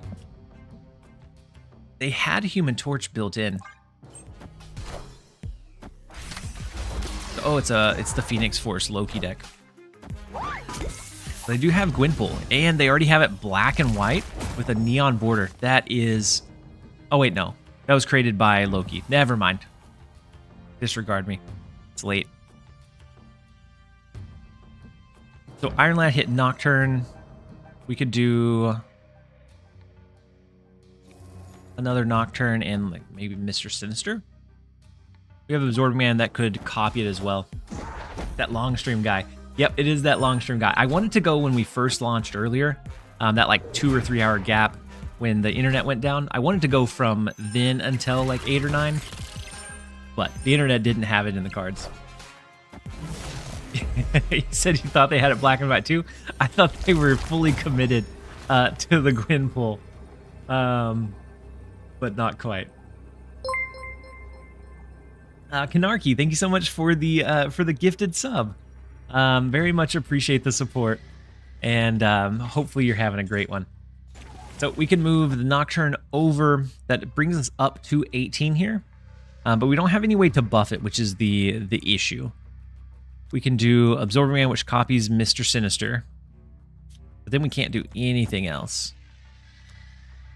This feels like it might be a loss.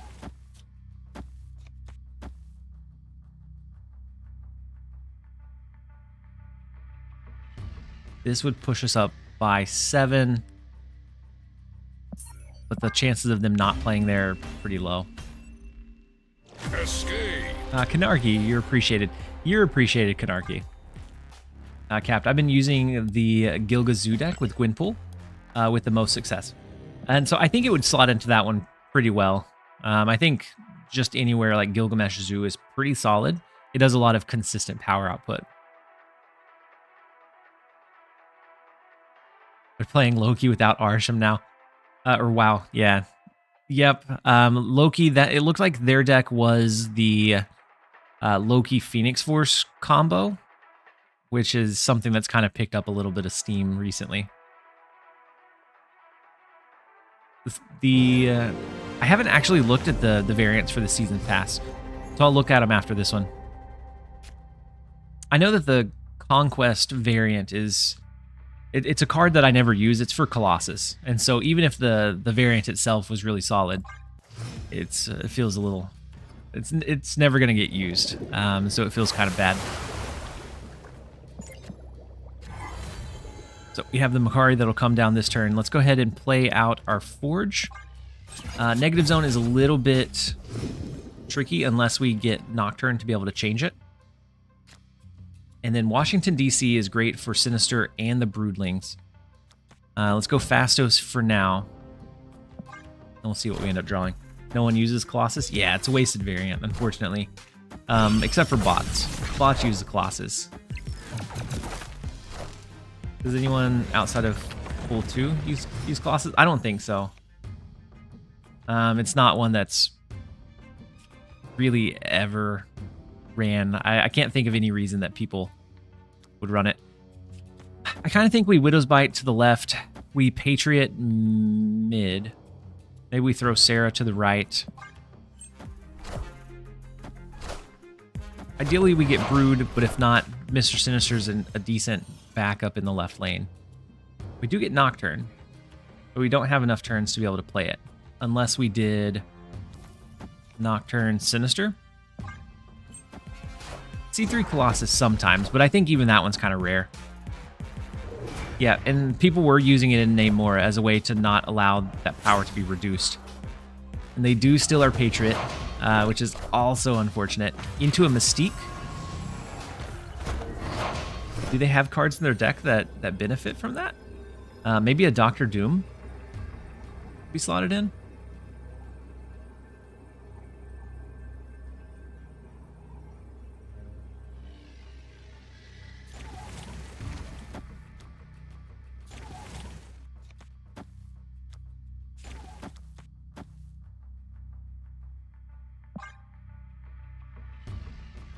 They really hate buffing S1 and S2 cards because of the new player experience. Yeah. Yep, I agree. It makes it kind of tricky because you want to make sure that any kind of changes to those cards are easy to like interpret and easy to use. So it does make it a little bit trickier on their end to really make any significant changes to those. So like Uatu. Like I don't think anyone ever uses Uatu. I would like a significant... I would like to be able to use him and for him to be at least decent. But he's never been able to be a value-added card, unfortunately. Oh, Garcia. I promise I'll remember after this. So after turn 5, the locations are going to flood. We'll need to play out our cards early. So if we draw into Brood or Mr. Sinister, that's going to come down quickly. They do get the extra card from the Abbey, unfortunately. Org is also unfortunate. And they copy our Forge. Wait, this has to be a bot, right?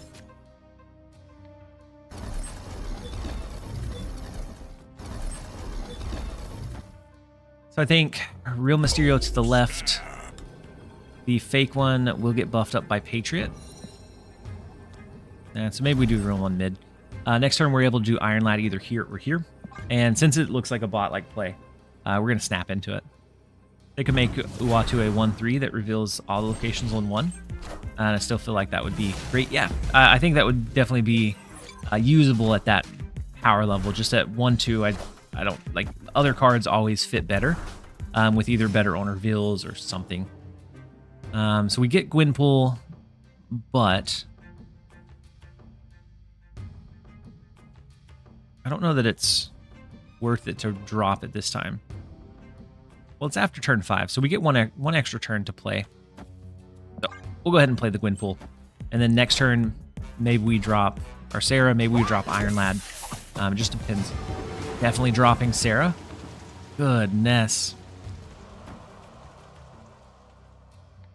That was a hefty stack onto the Sarah.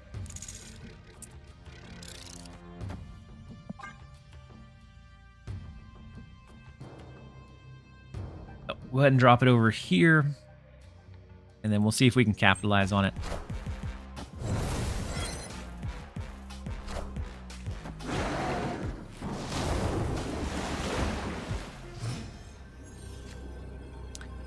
Big Devil Dino to the left, but we are winning both of these, and so then I think it just becomes throw whatever onto the board. I do like the Spider-Man in the Devil Dino variant. I think since we're winning in 2 lanes, they retreat out of this one. As long as they are a bot. 3 is secure. You think it's the full 3? I don't think we get all 3. I think they have the left lane. Oh, Marvel could move middle? That's true. But we have the real Mysterio there. So it gets an extra +2. You're right. Could move mid, right? Higher, further, faster, baby. All right. So the tiebreaker, it would have came down to a tiebreaker. It would have pushed us right up to 12. How was there a Hela in your deck? District X. This location was District X.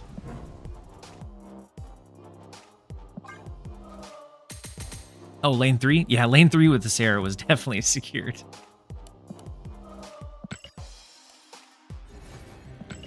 We'll see if we can finish off the grind. While we're oh wait. The variants. I almost forgot again. I'm usually not that bad at tracking things.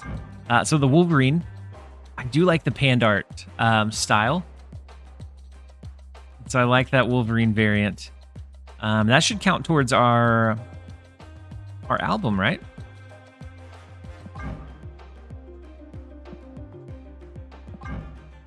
And then the Deadpool one is pretty solid too.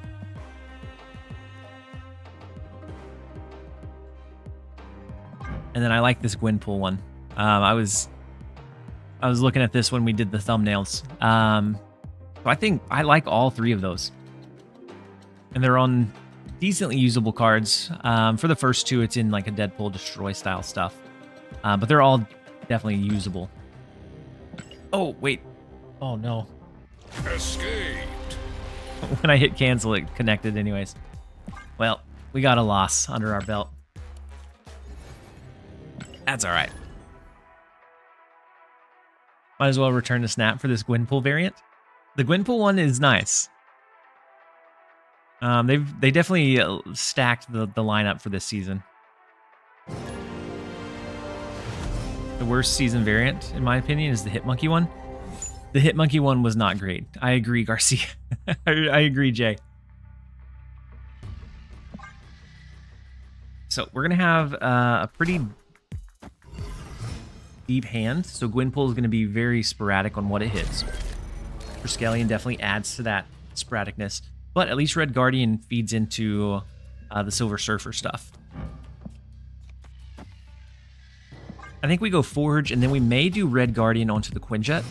Since they're running an Arasham deck, we need to be able to outvalue them. Makari's going to help us give us a better chance of hitting the Sinister or Brood with our Gwenpool, and we'll gladly take it. I'm excited for the Good Summer Spotlight variant that comes out at the end of the month. Ooh, I haven't seen that one capped. Love the Pandart variant, and that album with Negasonic is going to drain all my funds. I try to not look at the purchasing the variants too much, because otherwise I would get very caught up. So I think we Gwenpool, and we did dodge the Loki, getting the extra discount from the Quinjet. They'll still have a deep one, deep discount, but at least it's not the double reduction. TLSG, any cards you missed that got changed or nerfed?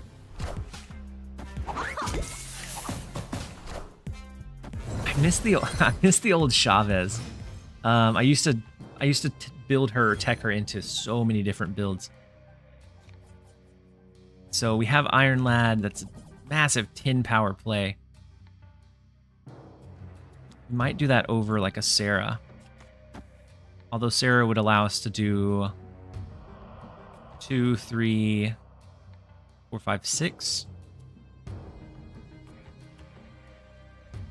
But it doesn't feed well into like the Surfer line. Kind of want to go ahead and play the Iron Lad. I think that opens up the play lines a little bit. Old Kingpin. Old Kingpin was fun. I used to try to do some, I don't know if any of you guys have been around for the videos for a long time. I used to try to do like an Invisible Woman, and then you hide the Kingpin because he would destroy the cards on whatever turn he was revealed. And so if that was after Invisible Woman showed him, then he would destroy everything moved into it that turn.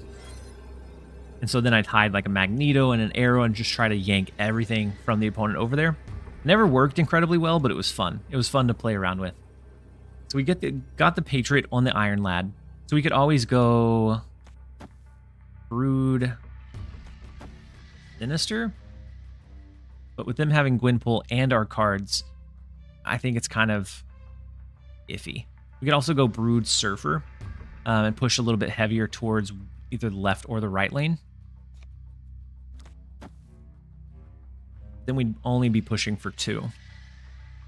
I think with them having 5 cards, they probably will be able to outscale us. I'm going to go Brood Sinister and then see how it goes. I almost quit because of Leader back in the day. Leech Leader, when that one was popularized. Leaf.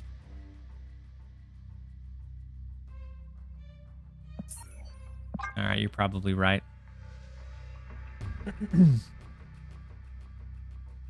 Whenever that one was popularized, that was definitely a trying time for sure.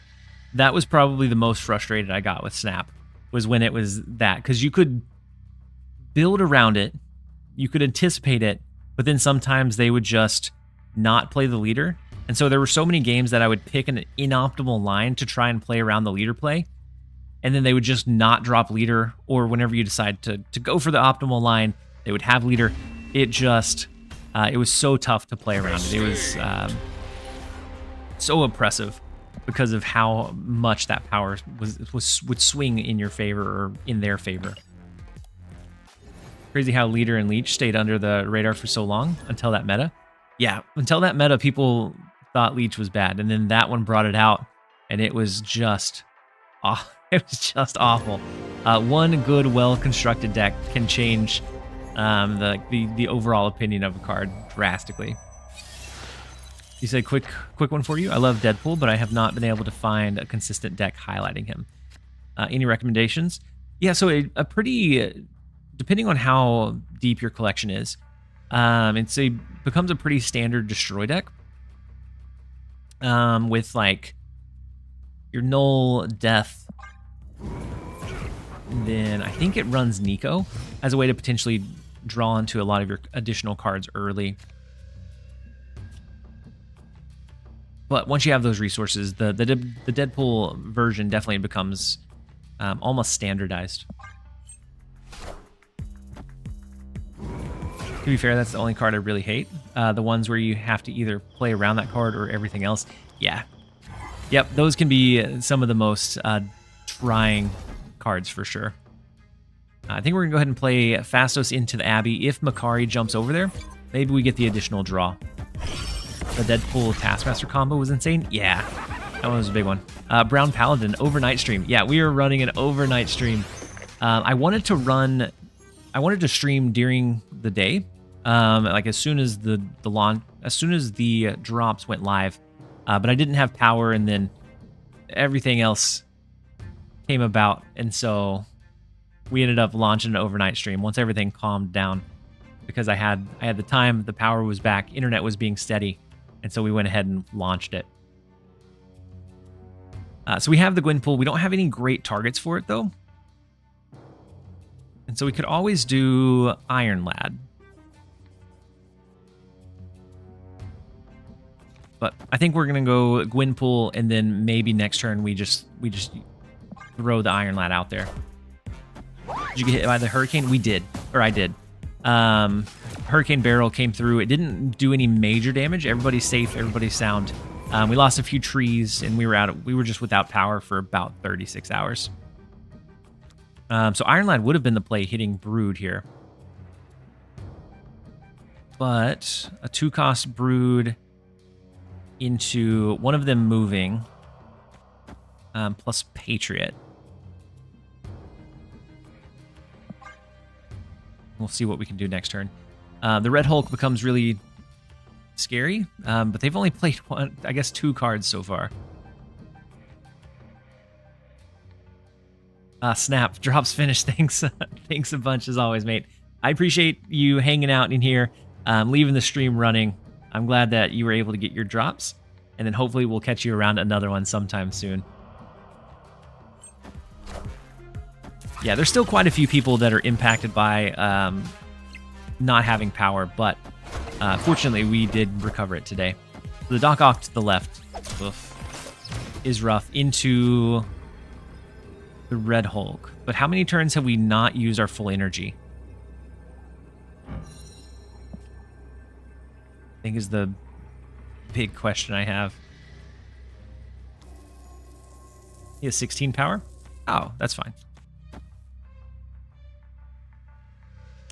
They could do Shadow King to offset, but I think with the Patriot, we have enough passive bonus. We'll snap into it. I think they'll leave, but we'll definitely snap into it for sure.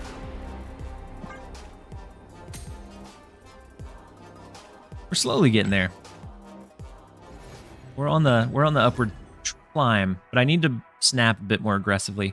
I've been doing it really passively, doing a lot of turn 6 snaps, which I think would, being able to do it a little bit earlier would benefit us more.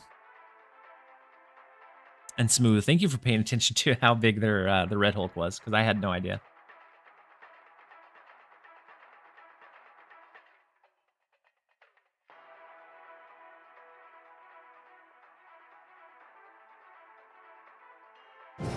So yeah, I did pull for Hydra Bob. I used 3 keys. You said I've only played Bob deck so far this season. Have a lot of fun with him. Really? Are you Starship Commander still? So that that sponsor, that ad, only ran for, I think it was 8 days. So that one did end, but I am still playing a little bit on the side. I think I'm at 13 or 14 now. Will this deck be your next highlight video? I think it should, but I need to figure out how to extract the clips, because I haven't been clicking record like I normally do. But this one has performed well enough that I think it'd be the one that I would feature. So I think we go ahead and I'll play Mr. Sinister out. We have, I guess we could have destroyed the non-patriotable card. That's all right. We have Forge for that. Let's go Fastos, and then depending on what we draw, next turn maybe that we throw a Forge into the Abyss. Ooh, Storm to the left is interesting. My hand. I think this is definitely an Iron Lad throw over here. They could have Juggernaut to push whatever we play out. Sarah's a big hit. Then we can follow up with an additional one. As long as we get Patriot, because they're going to scale by 4 over there. They can move Jeff over. So if we get Patriot, we might be able to still push for a win in this lane. I guess we can play Nocturne out. Let's play Nocturne, Sarah. Next turn we get a really big discount on everything, so we'll be able to play it all out. And I think we can find a way. We can sacrifice Forge into mid and then kind of adjust from there.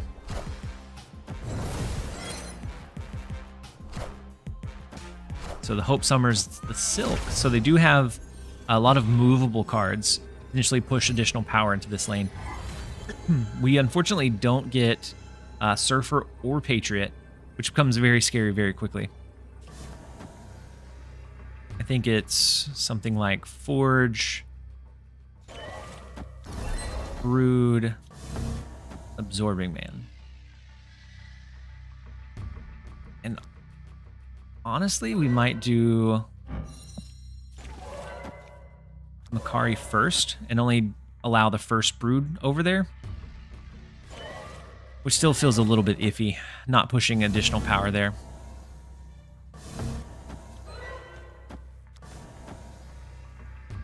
And then Joker, just being here will activate your drops. As long as you've linked your Marvel Snap account to your Twitch account, just being here will activate them. So I think we're going to do this. There's a chance that we lose the 8, because I do think they'll be able to push with like the Silk a little bit more into the flooded lane. Maybe they have a Dr. Doom as well. We'll see. Silk bounces. Sacrifice the Hey, forge. welcome. It took you long enough. Wombat in a hat. It took me a minute to read your name. Wombat in a hat. Thank you so much for the Prime sub. Hopefully you're having a fantastic day. Thank you for being here. So the Nebula comes down. Ooh, we may... Magneto ends up pulling Makari. We do end up getting the 8 here. And so, speaking of needing to go a little bit more aggressive, we grab the 8, and that puts us much more on our way. Could you show us your favorite variant you own? Yeah, so the ads are going to run really quickly. It looks like they're going to be starting up. They're going to run really quickly, and then I'll pull it up here in just a second. Probably already asked a couple of times, what would your replacement Makari with, or is she mandatory? So she's definitely... And what's your opinion of shoving Arsham? I think if you go Arsham, you may even go like super greedy with like a Wong. But I haven't... I'm tired of playing Arsham, and so I haven't really brewed that version too much. But I do think it's definitely viable having the Gwenpool in your Arsham builds.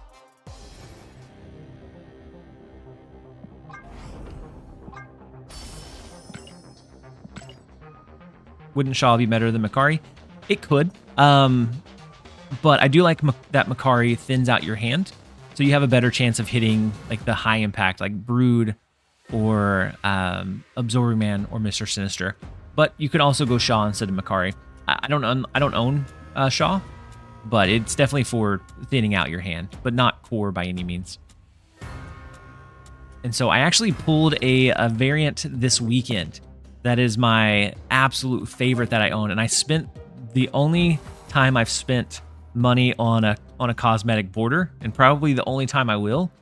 And it was for Debris. Hey, welcome. It took you long enough. Rajai, 5550. Thank you so much for the Prime sub. That pushes us to 31 for the day.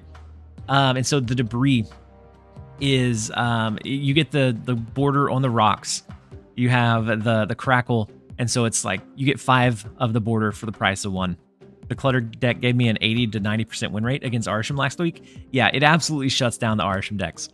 And so that's one of my favorites. I think one of the other ones would be Jubilee. It also has like the same style. Like it has the gold flare with the gold background.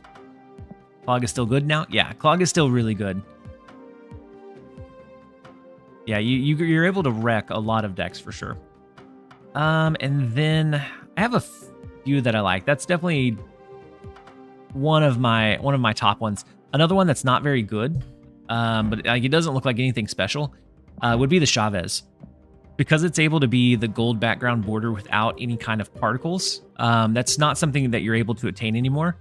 It was only available for a very small time during the beta. Where you could get the split before it had particle effects on it. And so this one, even though it doesn't look the best, is like it's a special one for me. And so it's one that I enjoy the most. And so those are a couple of the ones that I like the most. Yeah, first edition. That's a crazy Chavez. Yeah. That one I like a lot because it's not one that you can actually attain. Similar to why I run Not a Puny Mortal as my title in every single match. Yeah, it would be considered a bot split because it wasn't a possible split to get, except for like it was a very brief time that you were able to split. And so I ran Chavez in most of my early builds. Snap. All right. I will snap. We do have the Onslaught Citadel, which is going to be good for like our Mr. Sinister line while playing our Patriot out. I kind of think we go ahead and play our Sinister, though. It's either that or we go Forge. Remember when they first announced first edition badges? Yeah, we're still waiting on that one, unfortunately. I used to run old Chavez in 99% of my decks. Yep, me too. And she used to be like it was like a 6'10", so very small downgrade from like a Hulk, and it was guaranteed to have on the 6. How'd you get not a puny mortal title? So there was an event that they ran for, I think it was 2 or 3 weeks. And so I think before 6-9, I think it was 6-10, and they nerfed her. So there was an event that they ran. You had to... there was a certain amount of snap points that you could get per day. And I maxed them out every single day. And it then came down to the highest rank after that. And so I was able to be in the top 15. I think only top 15 per region was able to be awarded the title. And so it took maxing out the snaps or the points every single day for the entirety of the event. Chavez was a staple in combo decks? Yeah.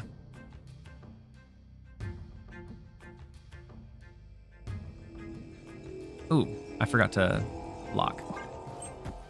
I've been seeing a ton of Leech and Arsham. Yeah, I think Leech and Arsham is definitely... Ooh. The Onslaught Citadel Wong feels very scary.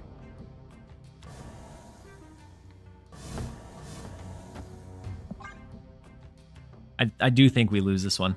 We're already in it for 4 right now. There's no harm in seeing it play out further, but I think a Mystique to copy it. Gladiator is going to pull 4 of our cards. You're going to mill out our deck. The Brood, it's going to hit Gwenpool, though, which is the only, like, maybe positive upside. And so that hits our Sarah and our Surfer.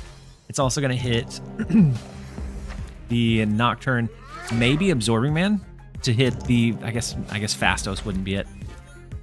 What was the reason why they changed up Chavez? Because I think she was a little bit too flexible. Or I think she was slotted into far too many decks. And so if this is Surfer, I do think we lose this one every time. We do have Surfer and Absorbing Man in hand, which will help here. But it's not great.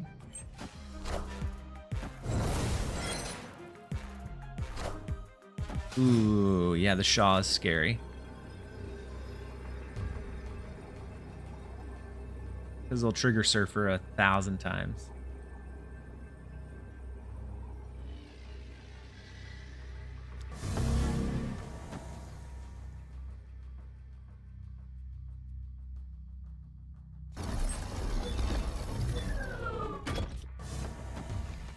This would be our play if we stayed.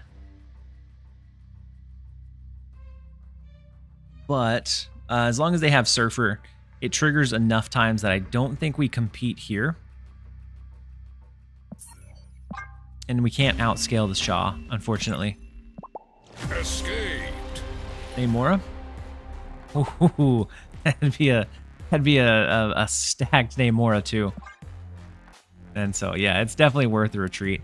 Unfortunately, but that's all right. It was a good snap when we did it, and then it just didn't pay off. They said they never meant for her to be used for the purpose everyone was using her for. They wanted her to have her own identity instead of just being used for draw consistency. Yeah. Yeah, but I mean, it made sense for her to be for draw consistency purposes. That's definitely where she shined. Imagine an Arsham deck with old Chavez. That would be... I think she would get slotted into so many decks, even still, just to give that better draw consistency. It also was really helpful with things like Iron Lad, because then that was one less potential hit for Iron Lad to hit, so you'd have better consistency on hitting everything else that you actually needed. And so Ravonna, Nightcrawler, looks like maybe a Namora deck. I may just be seeing Namora. I may just be seeing Namora decks since we got Wonged the last game. All right, let's go Gwenpool. That has a good chance of hitting Brood and Mr. Sinister. We have Sarah to discount our cards a bit, and then we'll see from there. I honestly miss the old Chavez. Yeah, I do too. I used her a whole lot, but I definitely understand why it was a necessary change. So that's a big Mr. Sinister. We could either go Iron Lad this turn. We have the Brood Sinister. But I think we go Sarah instead.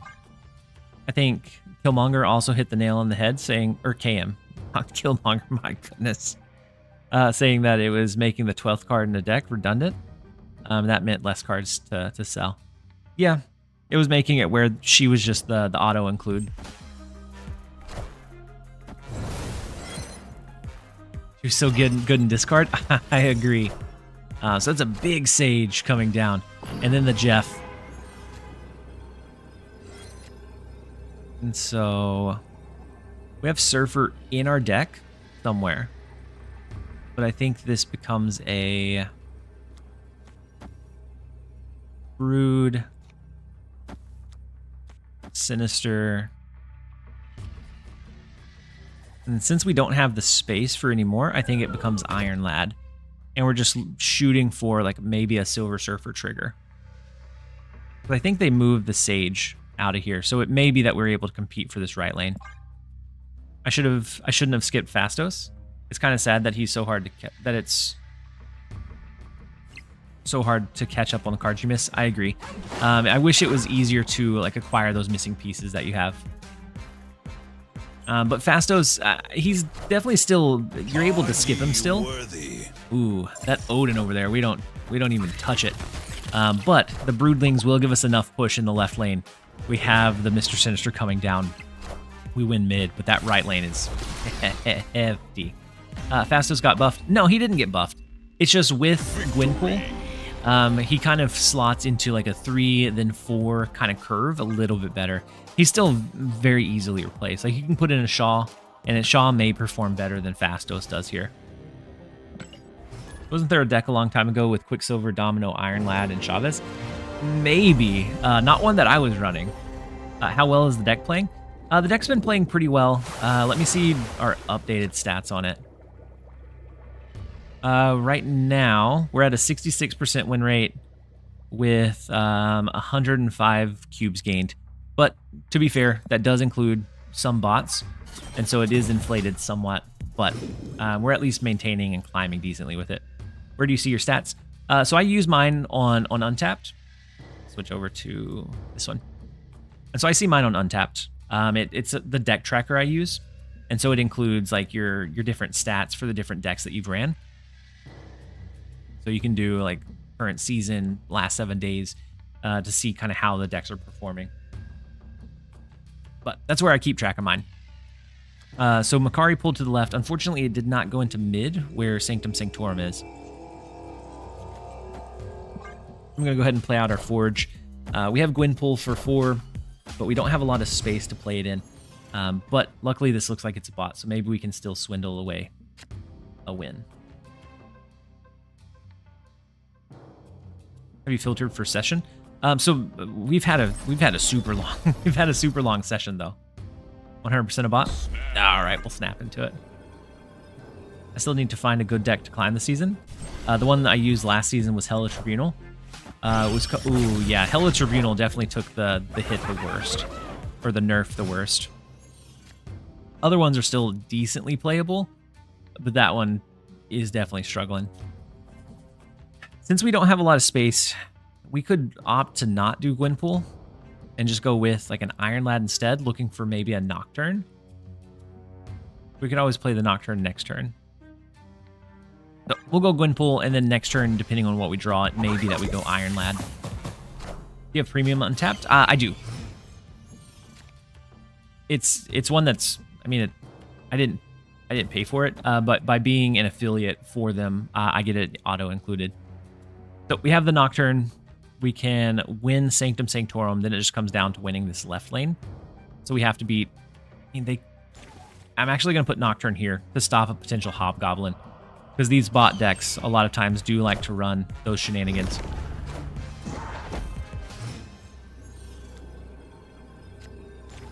That should be fine.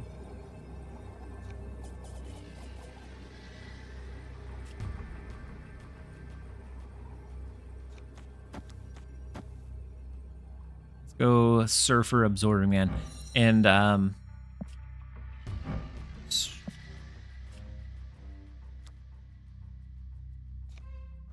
And then Fastos reduced the Absorbing Man's cost. I just checked Bob's stats on Untapped, and they're nuts. I feel like because it's a super low sample size, though, like not very many people are playing Bob. But let's search for a Hydra Bob deck. Okay. Doesn't look awful. Victory.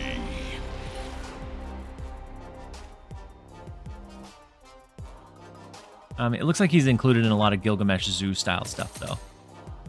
And then he's included in a kind of interesting. I mean, it's rank 70 through 100, so it may not be super accurate, but I'll switch over to the view. There's a couple of interesting builds here. I'm not sure that I would have landed on any of these. So we have this one, which is more of a kind of control lockdown style Hydra Bob that runs like the US Agent. You have your Vision for mobility. You have the Shang-Chi counter. We have the Gilgamesh Zoo, which I think makes sense for him, but I don't know that he improves the deck necessarily in any way. And this one was the one that I kind of find interesting. We have a strong guy, low to the ground Gwenpool deck that utilizes the Calling Wing and Swarm discard package alongside your Hydra Bob, which I find really intriguing. I don't know how good it would do over a large sample size, but it's definitely an interesting one. We also have this one, which performed pretty decently, I guess. All of these Hydra Bob builds are looking... They look all right. They look interesting nonetheless. Like I may try this one out just for fun after we hit Infinite.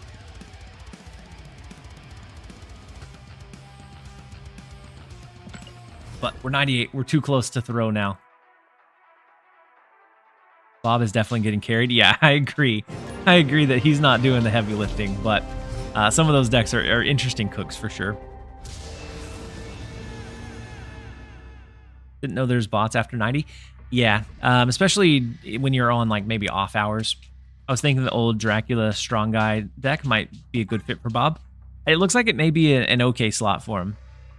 And then Gwenpool, since you're flooding your cards anyways, might be an okay include in some forms of it. I don't know if I fist bumped him or not, so I'm going to go ahead and do it again. Let's go ahead and play out our Forge. We have Nocturne, so we could rip away Nowhere if we needed to. Maybe even in Zoo decks. Yeah, he's not doing the heavy lifting in Zoo, but I think he'd be okay.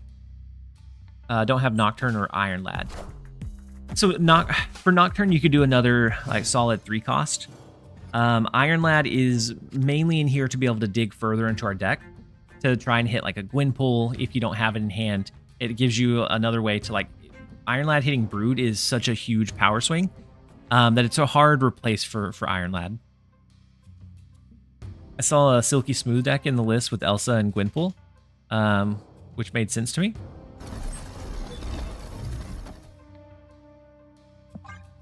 What, him? Bob in the list? I think it could make some sense, yeah. We're gonna go Fastos. I don't think we ever Absorbing Man it.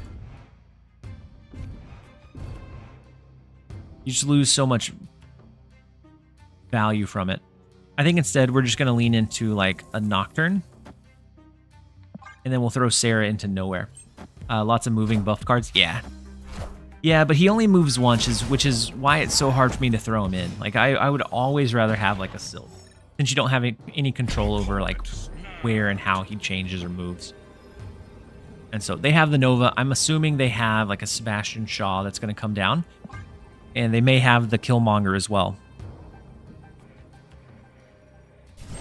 I've been climbing well with my Bob Cook, which is not on there because I don't use Untapped. It's built around Kraven, Psylocke, Silk, and Professor X. That's definitely an interesting one. I'm glad that you're climbing well with it. Hopefully you're able to continue climbing well. The Mobius, unfortunately, completely bricks us. We could do Mr. Sinister Absorbing Man, but without being able to do our increased play, we're just going to retreat out of that one.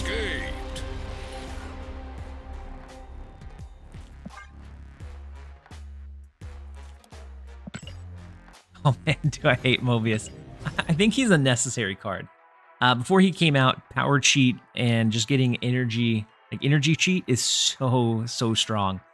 So he's a necessary evil that kind of keeps those checks and balances in place. But if you can anticipate that he's coming down, you definitely don't drop your Sarah. It's just, unfortunately, it came down on the same turn we dropped it. I think they were leaning into the Deadpool diner mode, where you can snap more than once. Oh, with Bob? Potentially. He might be kind of fun there. And so they had the Makari jump out, the casual variant. This one's an expensive one.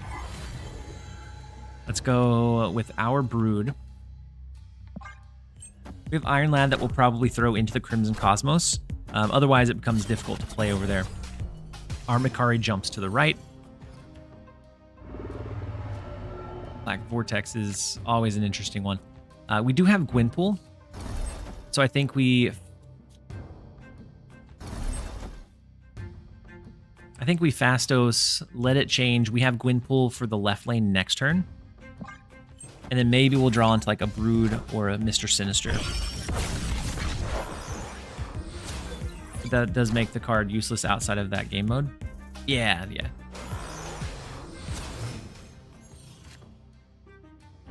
We get Agatha again from it, which is the second time today that we've gotten it from Black Vortex.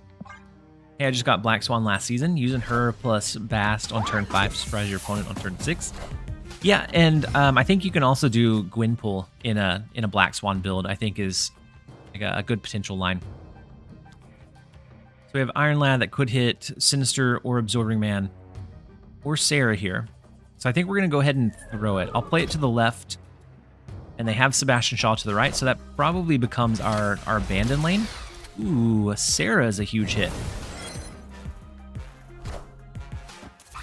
So their Brood's over there. We have Brood, Patriot, Nocturne. Victory. And we'll take the 1 cube. We have 14 more to go for us to hit infinite. I think we can do it, you guys. And then maybe we switch over to an interesting Bob Cook. This feels like a bot. Oh, snap. We're gonna snap into it. So let's go ahead and throw our Forge, lock it in. See if we can get some big cubes off of it. Best of all time, welcome in. Hopefully you're having a fantastic day so far. I'm not sure if you just got here, if you just decided to chat, but I appreciate you being here regardless.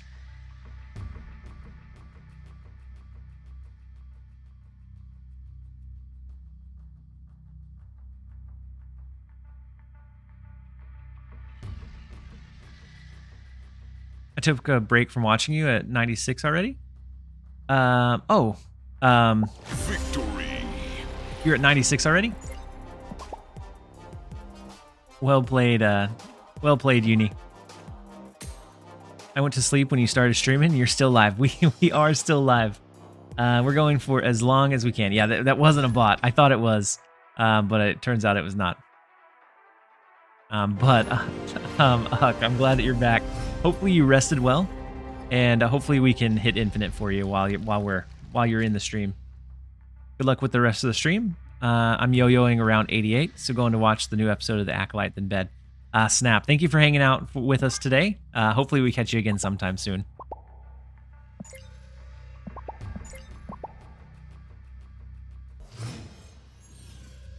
Having some bad cards such as Bob from time to time isn't that bad. Yeah, you can definitely save your keys. I'm always worried that they end up doing like a US agent and they buff him or change him dramatically. And then it's like 3 months before he's in a cache again. I was watching earlier and you were 86. Yeah, we've been steadily climbing. We're at 98, I think is what we just hit. The peak's not awful for us, except for Gwenpool. Gwenpool, it hurts quite a bit. We can use it on 5 though. So we can always do Patriot, Brood. Next turn would be either Sarah or Absorbing Man. I'm only sitting at 7 keys. So I'm sitting at 0 keys. I used 3 this week to pull Bob, which I'll probably regret.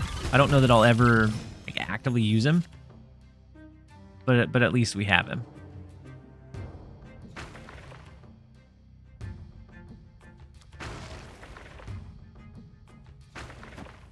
I think I'm gonna go Sarah.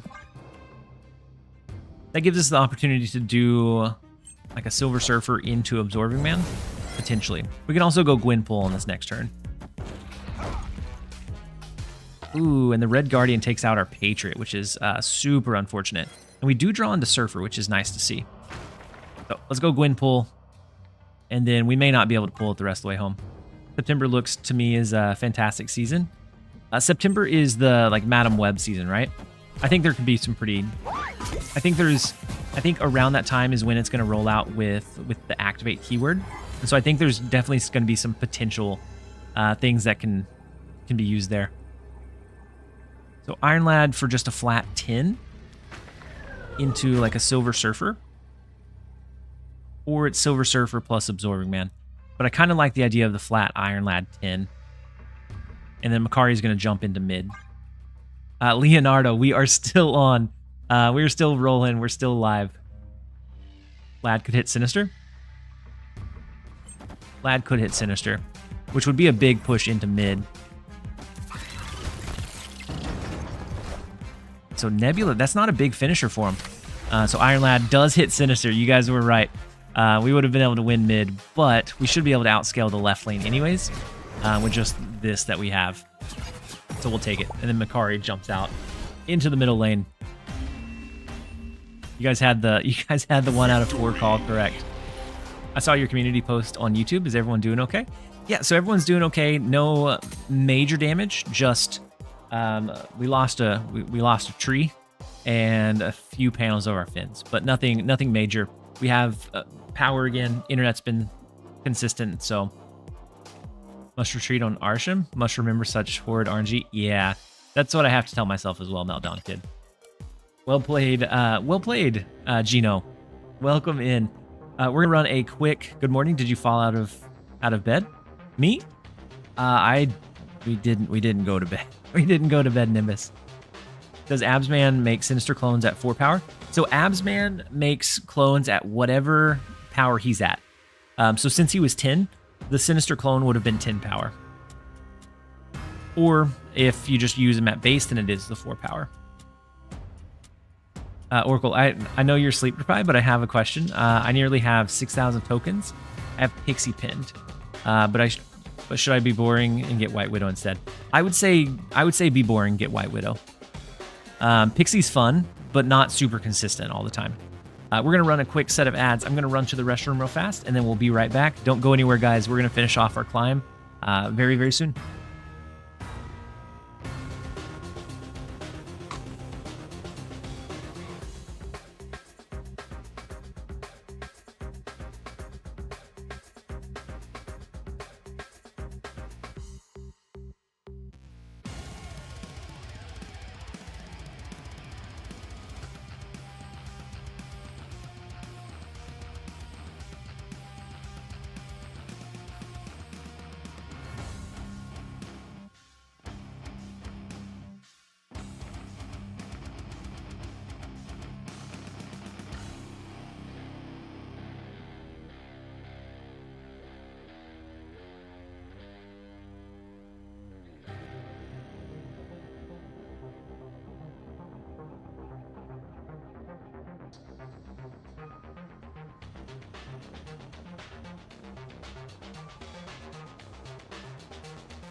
Give me those ads that support this fella.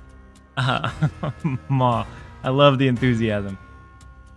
So we have looks like about a minute left in the ad progress. And so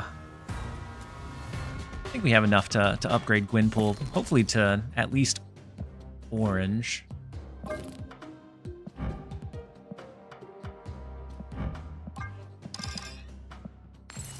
Go ahead and do that while we're waiting.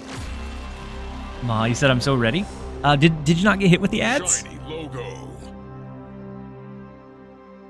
Yeah, Pixie's also coming to the spotlights. So that's a good call out, Slow Dive. You didn't? They're still showing as in progress. So I guess there weren't any available around. So that's all right. You were enthusiastic about the support, and it said that we didn't need it this time around. Brexkin, you didn't either? Interesting. It could just be like the time of day or ad availability.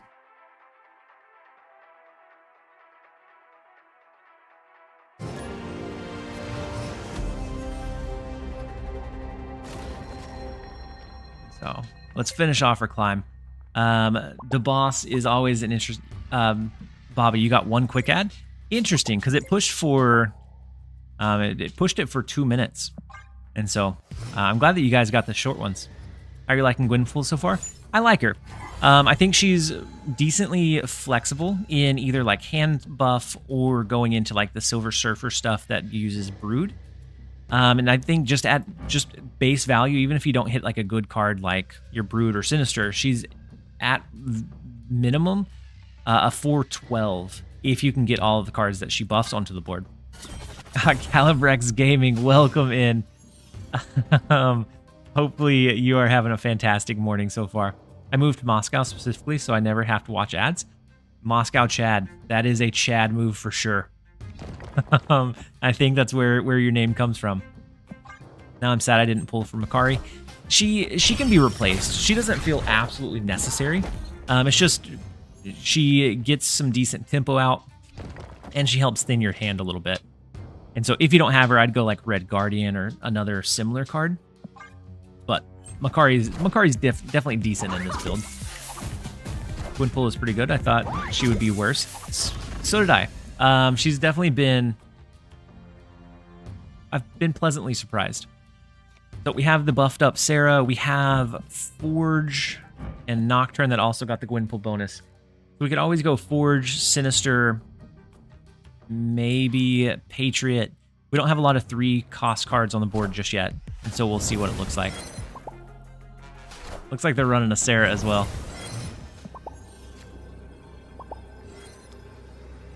So then it comes down to who gets more value. So interesting, Iron Lad is a guaranteed hit for Brood. And so I kind of like Forge, Iron Lad,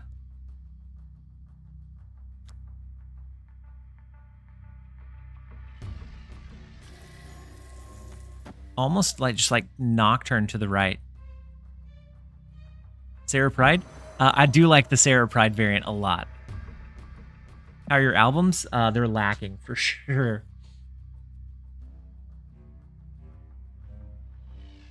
I think we go with this. That puts us at 24 to the left, depending on where they invest. Ooh, the Nocturne move into, is this Brood? If so, we may be in a bit of trouble. So our Iron Lad coming in here. And then just the Nocturne for extra support. That is the Brood. The Silver Surfer on top of it. No, just Hawk in mid. Interesting. We will take it. We'll take the 2 cubes where we can. That puts us that much closer. It's going to be a sweet Iron Lad. Yes. Being able to have that guaranteed hit of the Brood was massive.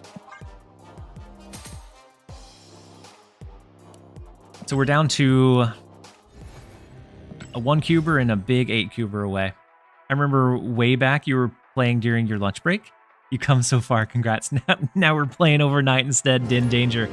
We're still doing this in our off time away from work, but it would be something really cool if it ever evolves into being able to do it in that full-time capacity. And so thank you for being here. One of the originals from the streams. Bullman Roo, thank you for the posture check. I was sitting like a goblin again.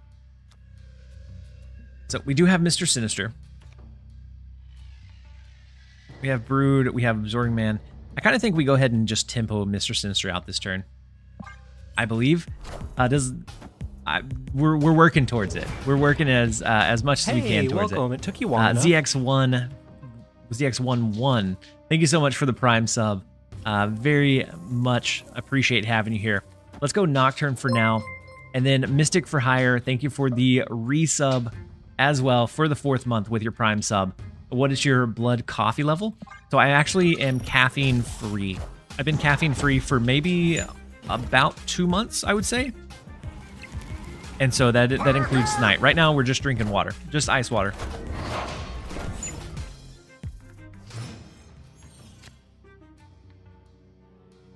So we have the Invisible Woman from them. They have Patriot. And so we can move the Nocturne over so that we don't switch hands. Or maybe we just kind of leave it as a possibility.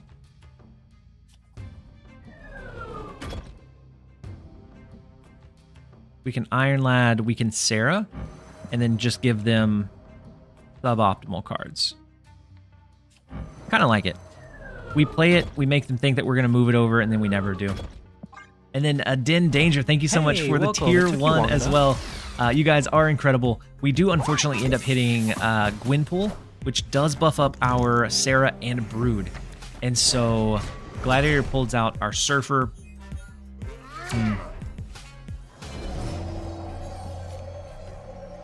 That then becomes more difficult to pass on. So maybe it's like this. Or maybe Ishtaruku, not even decaf, not even decaf. It was where I drank a whole, I used to drink a lot of caffeine, a lot of coffee, but I ended up quitting cold turkey because it was something that I felt like I needed to have consistently to even get through my day-to-days. So they have 6 cards. King Taro, thank you so much for the gifted sub as well. Huge support coming in, you guys. So we either drop Sarah and move the Nocturne. Drop Brood. Leave the Nocturne. We can also move it. I'm going to go ahead and just do this. Can you Nocturne Mindscape? We could. And then Sarah. We could. That would allow us to do the Absorber Man and the Brood. But I'm kind of interested in seeing what they have. I'm loving the Wolverine in the past. The Wolverine in the past looks fantastic. And so our last card was Brood. We have Absorbing Man to copy it.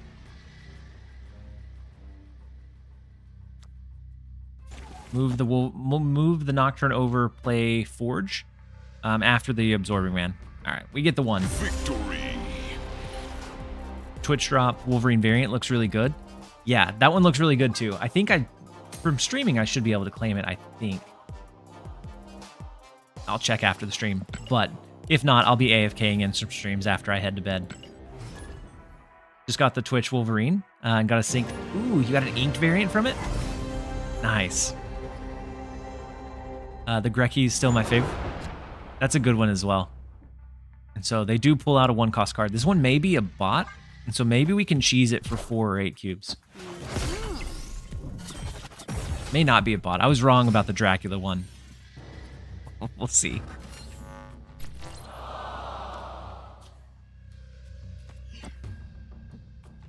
We'll go ahead and drop the Forge. The Battle of the Wong profile cards. It is. It is the mirror match of the Wongs. What do you think is the best deck right now?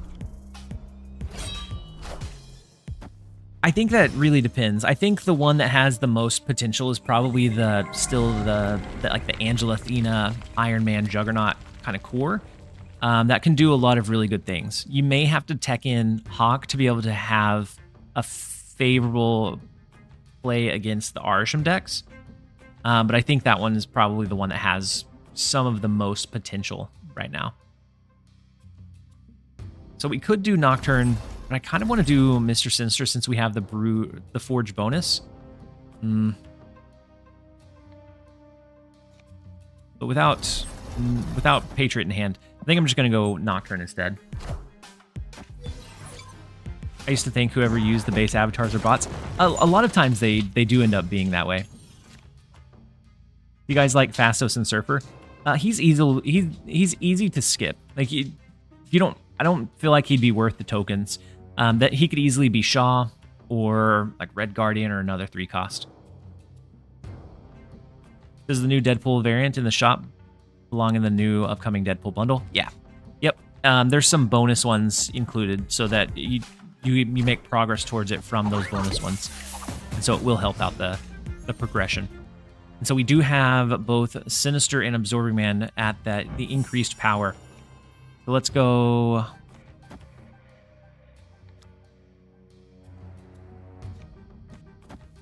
think I'm going to go ahead and drop Surfer. Drop Surfer, play Sinister out. Next turn would be Absorbing Man and probably nothing else. Actually, we can't play anything else. So it would just be Absorbing Man, which is still a 12 power play. Order? I want Absorbing Man to copy the Sinister, not the Surfer.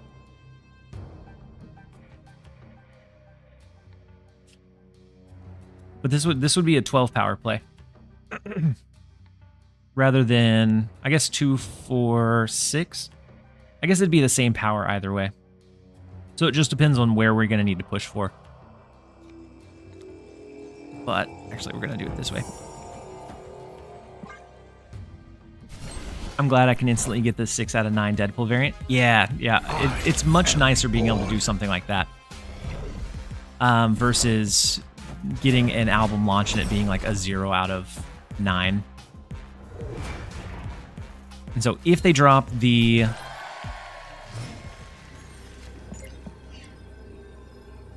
they have a Swarm as well? No, it was just Hellcow discarded the Apocalypse. I think we push here and here. And I do think it's a bot, so we're just going to lock that one in. I have Fastos. He's pretty bad. Even in Arsham on turn 2. Yeah, he definitely doesn't feel like he is a must include by any means. He's easily skippable.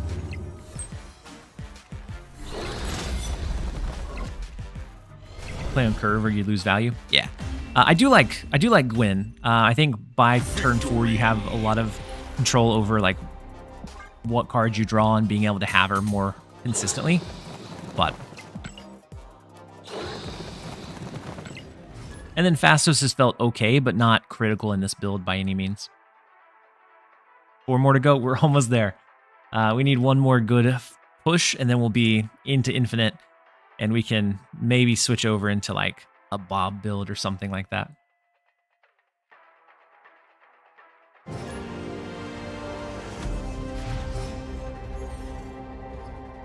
Then next up we have Kalabi.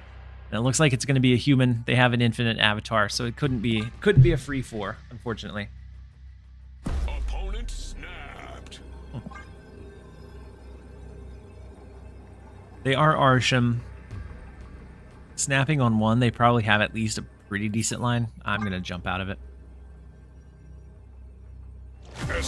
Space Ghost, you said glad to see you again, TLSG. Kind of sick of Snap, but did miss you. I appreciate it, Space Ghost. Hopefully, even if you don't end up playing Snap, hopefully you can still enjoy the content. I'm very glad to have you here.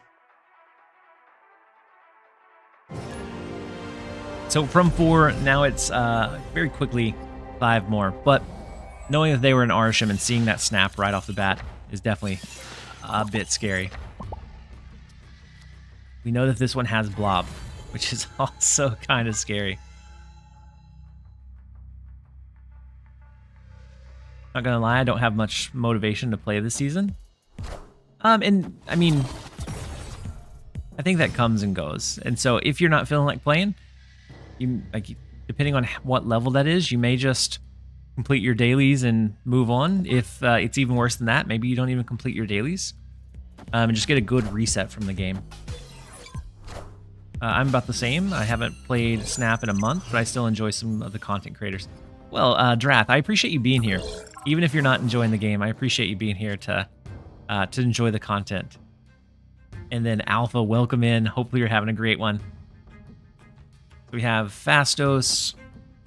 We could go into either Iron Lad, or we could go into potentially Rescue, but I think Iron Lad's always going to be our play. I haven't played in a year, but I still like the game. Yep, I'm that way with a few different games. Like, I'll watch it, but It is definitely something like maybe I don't have enough time to actually play it. So let's throw Howard the Duck, see what we end up hitting. We're going to go fishing here. We're going to throw it into Shuri's lab just in case. I'm thinking that Deadpool's dinner and alliances and leagues all coming out this month will restore some motivation. I think so. As long as they're like fun and engaging and doesn't feel like an additional grind, I think it will help. That is a good Blue Marvel hit, or good Iron Lad hit. And ours ends up hitting Forge, which is not as good. We do have a Cannonball, which could help us push a high power card out of one of these lanes. So maybe we go Sarah. Opponent snapped. Next turn would be like a Forge Cannonball.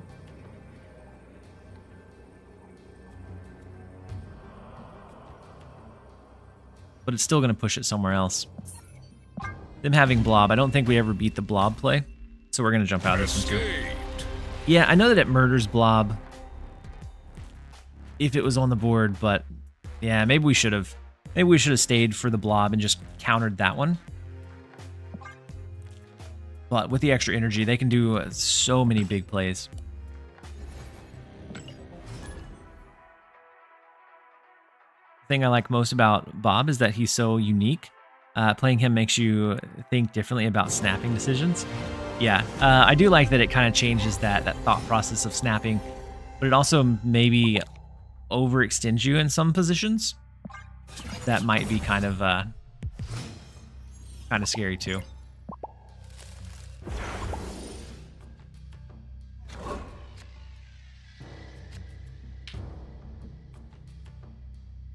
So we do have Mr. Sinister. We have Cloning Vat, so we could copy our cards. But I'm thinking we'll do Mr. Sinister, probably Nocturne next turn, and then go fishing with Iron Lad.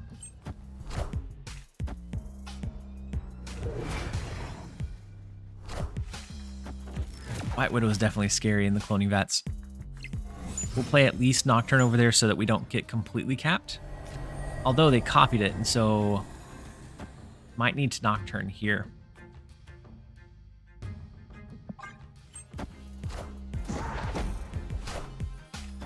So the hood gets destroyed. Is that a second Widow on the left? It is.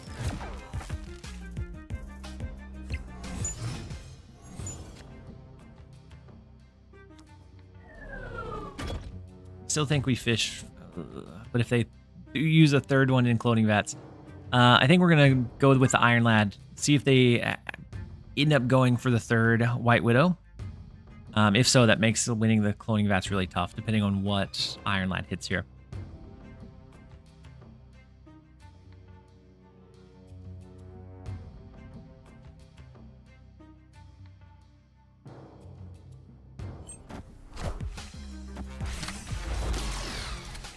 Forge is not great.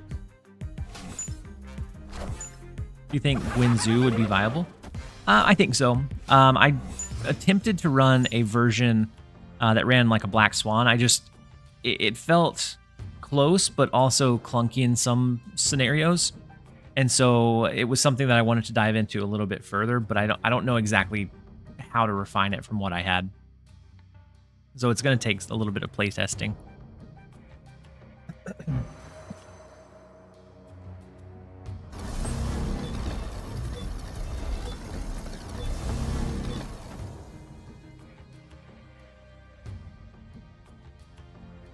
We can brood. Maybe we go ahead and change the Nocturne, then drop Surfer in mid. It's not huge though. And actually, we lose one of the broodlings, right? Oh, this left lane is going to get demolished. Very interesting. Both their demons, their widows. All of this lane gets cleared. Rough.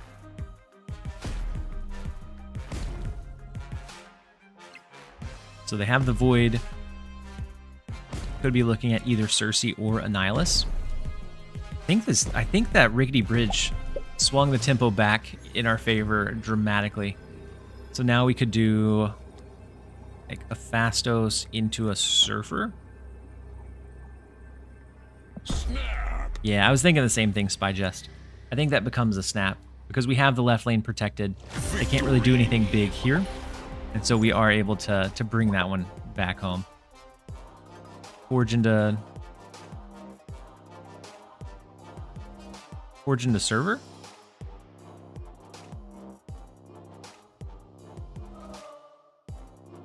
Oh, into Surfer? We could forge into Surfer to leave more power over here. Could be the line. We were going to buff this up by 6, and so it'd be an 8 power swing over here. So they would need a really good Cersei and something else to be able to swing that one. Yeah, that one, we get an 8 cuber now. That's all we need is an 8 cuber.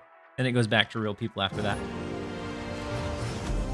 Rainman is definitely not an 8 cube bot person. Cancun is interesting, one that you don't see very often.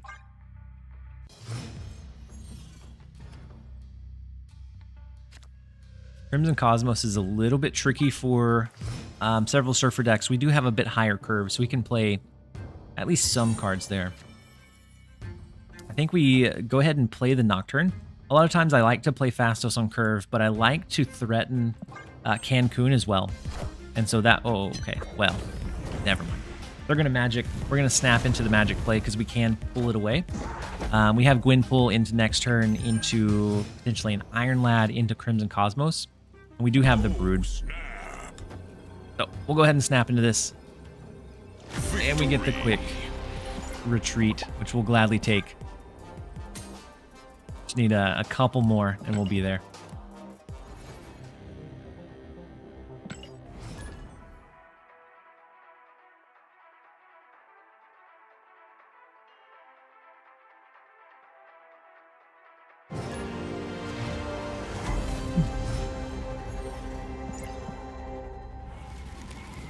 Next up we have Wispy One, also not a bot. Kanarki just hit Infinite, huge. Hopefully we're about to hit Infinite. What deck were you running up to Infinite? How do you think? Is Nocturne worth 6,000? So Nocturne's a very, very strong card. It helps you with like lane control, being able to have those mind games of are they going to change a location or not. So I definitely think it's a very strong card. 6K is definitely a tough sell. Because 6K, I know how long it takes to acquire that.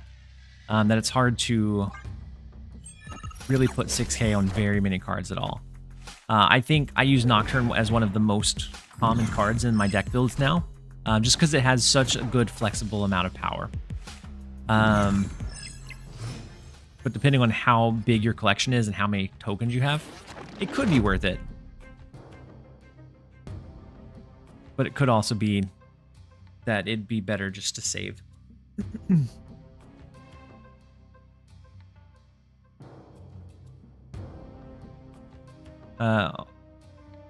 Is that almost there, man? Can't wait for your Hydra Brew. So we do have a Hydra Brew coming up. We have the Mockingbird. We're going to get a random card here. This game becomes very tough very quickly because Nebula is going to freely scale and miniaturize Lab. We're going to have really restricted space. Got Nocturne because she was clearly powerful. Got Fastos because he was clearly funny. I mean, sometimes you just got to go with your gut.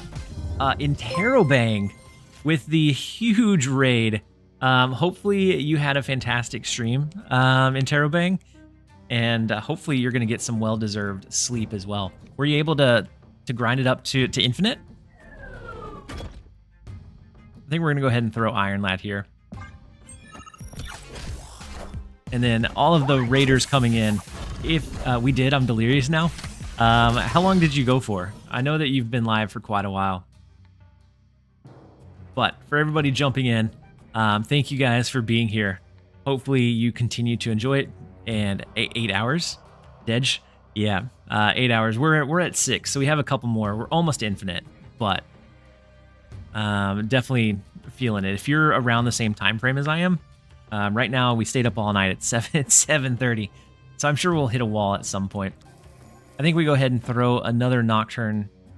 This one can move. They did get Gwenpool on curve, which is unfortunate. I don't know that we're going to be able to compete with the power depending on what it ended up hitting. 8:30 for you? Yeah, 7:30 here, so definitely you'd have some well-deserved sleep in Terabang. Waskawee Wabbit. He said, been playing Snap, watching you. These Arsham decks are ridiculous. Arsham it can be beaten, but it is a very strong deck. So we may give up on left and just go...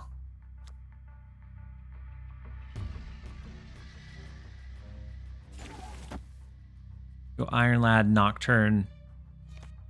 We could go with something like Fastos and Surfer. I'm not sure if that's pushes enough over there, but that would be really the only place that we're going to be able to compete with. Victory. Tia Sue, thank you, thank you for the posture check. You always catch me slumping. But Interrobang, thank you again for the raid, and then you definitely deserve that rest. And so hopefully we'll catch you around sometime very soon. Anybody who wants to buy a card, Arsham really surprised me. Yeah, he's definitely playable. Arsham's very playable. He's also very counterable, so it's one of those, like, I think he's in the middle ground, but he's definitely not just a meme. Just for info, Sue in Italian. It's on, so it's just, oh, Tia. Gotcha.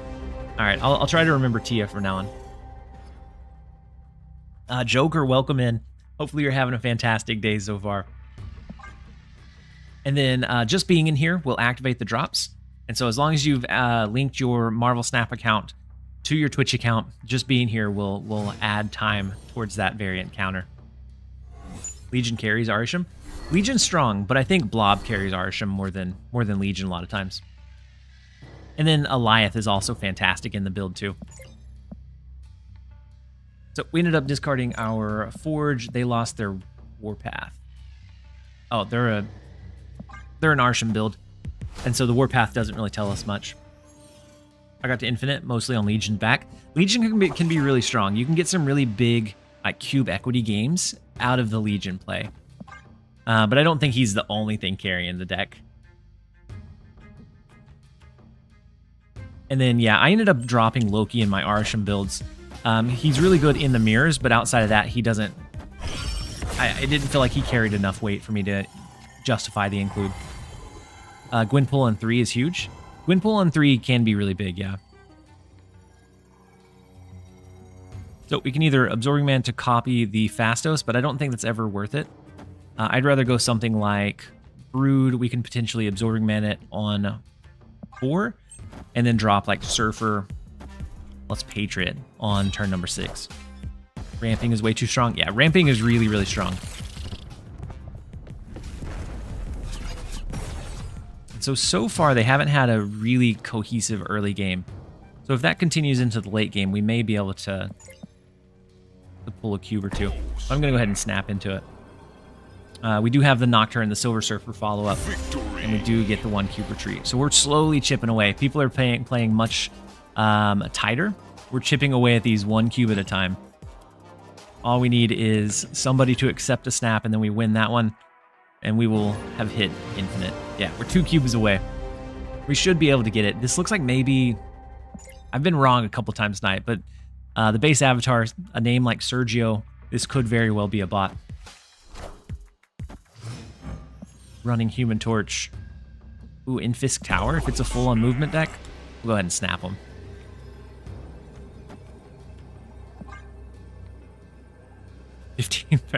%, concentrated power of will. We can celebrate. Don't celebrate too early, because there's still a chance that we tank to the bot. It could be a Phoenix Force deck, for all we know. Probably not, but it could be. Either that or a cosplayer. Yeah, we could lose to a cosplayer here. District X is kind of unfortunate. But we do have the Sarah discount. We might be able to get a little bit of value there. I'm going to Nocturne into the left. I don't want to change Fisk Tower. I want to leave that one in place. Doctor Strange pulling out the Human Torch. It's going to be a big Human Torch. Arsham is 30% of the time, works every time. Arsham is incredibly consistent for what it actually is. And so I think he does work quite often. We could always debris. We have the Patriot that could buff up the rocks, which doesn't feel great, but it doesn't feel awful either. How's the climb treated you so far? It's been a relatively like painless climb so far. We've had a handful of bots. Gwenpool has been performing pretty decently through the whole thing. And I think as long as we can win this one, this should be our final match to Infinite. And then we can switch over to maybe we throw in a Bob build. I think all of them are going to be pretty non-reliant on Bob himself, but I would be interested to try it. So the double Nakia, one from their actual deck and then one from District X is interesting. All right, so if they move a card over,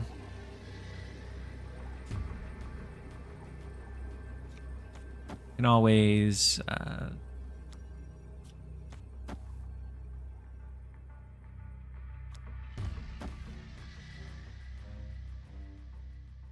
Patriot to put a little bit more here, unless they move Human Torch. If they do, then it comes down to mid and right.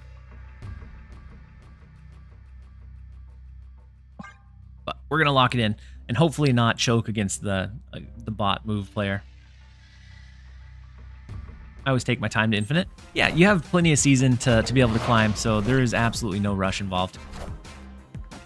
Okay, the Pixie, that's maybe fine.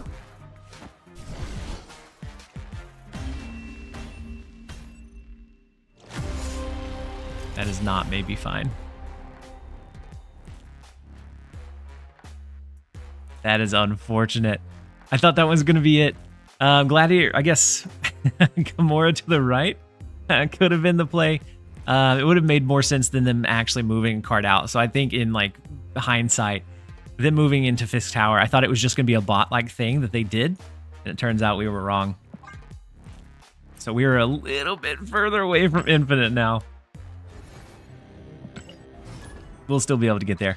We're going to run a quick set of ads real fast before jumping into the next game so that they don't hit you midway through. Don't go anywhere, you guys. And then maybe we look at a Bob build for when we finish. So we have the one that has the counter components, but definitely not held up by Bob by any means. We have the Gilgamesh Zoo. I did kind of like the idea of this one. I'm not sure how consistent it would be, but I do find it interesting. So let's switch over to this screen. We're going to paste in the deck code. And this is a Bob Swarm. And so it utilizes a lot of low-cost cards, utilizes Calling Wing and Swarm as a way to potentially get a buffed-up Swarm. If Gwenpool hits that, you have some very high possibilities from your Swarm play, and then it utilizes the Strong Guy since you're going to be flooding through most of your cards. I don't think it'll have an incredibly high ceiling, which I think may be a potential risk, but it's interesting nonetheless for a Bob deck. And we're not gonna run Bob to Infinite. We're gonna run Gwenpool in our hand buff deck. So we'll go ahead and queue into one since it's only a few more seconds until ads should be finished up for everybody. During the 2099 season, you can spam queue and then leave the guaranteed bot matchup. We need Bob. I mean, we have to hit Infinite first, and then we can Bob all day. But I do think he's going to be pretty maybe lackluster. I could be wrong. But that's my initial thought on him. We'll get Bob here in just a second. His name was Robert Paulson. What's the best way to spin gold? Typically, the best way to spin gold is to wait for like gold bundles. And a lot of times they're just barely over what you can get from doing like a straight conversion. And so that's typically the best bang for your buck. If you just can't, absolutely can't wait, then you can always do like the straight conversions or mission refreshes. But typically you get the most value from it from your gold bundles. while coming from Professor X YouTube video. And here you are live. Galoots. That was actually a little while ago. And so it's funny that I am still live. And so the Iron Lad, we have Bar Sinister, probably reserved for like a Silver Surfer. Unfortunately, Gwenpool did not hit either of these two. But I think that may still be fine. Let's go Brood into Absorbing Man, and I'm actually going to reverse the order. We'll go Brood, Absorbing Man, and then we have a Silver Surfer for the last turn play. Have you watched X-Men 97? I've watched all but the last, I think, 2 or 3 episodes of X-Men 97. I haven't quite made it through the rest of it just yet. But so far, I've really enjoyed it.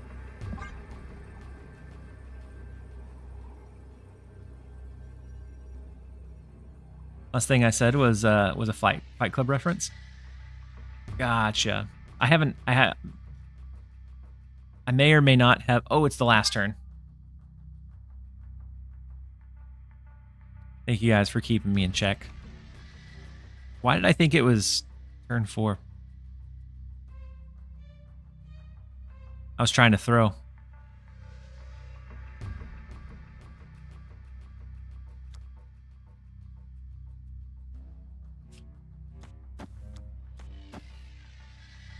That would end up being like this. Surfer bar? Yeah. Oh, Surfer? Surfer into Bar Sinister? Wait, or Patriot. Patriot then Surfer?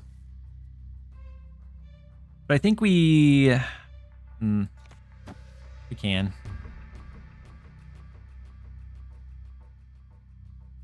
Yeah, that buffs up middle before. I was just worried about Makari jumping over to the right, but I think it goes after game, and so it wouldn't matter as much. That is a very big Lemuria. Iron Man. So this left lane, I think we win off of the 4 trigger though, right? That is a lot of commitment into that middle location. Wait, we outscale mid too. Wild. Absolutely wild. Victory. What was that?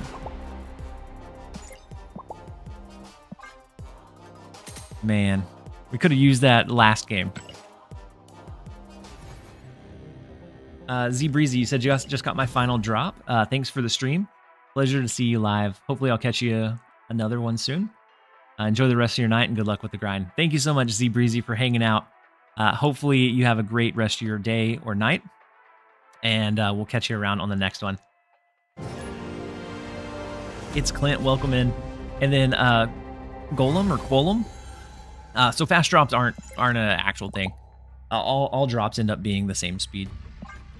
And so as long as you've linked your Marvel Snap account with Hey, I found a rock. with your Twitch account, then you'll acquire them as fast no matter what stream you're in.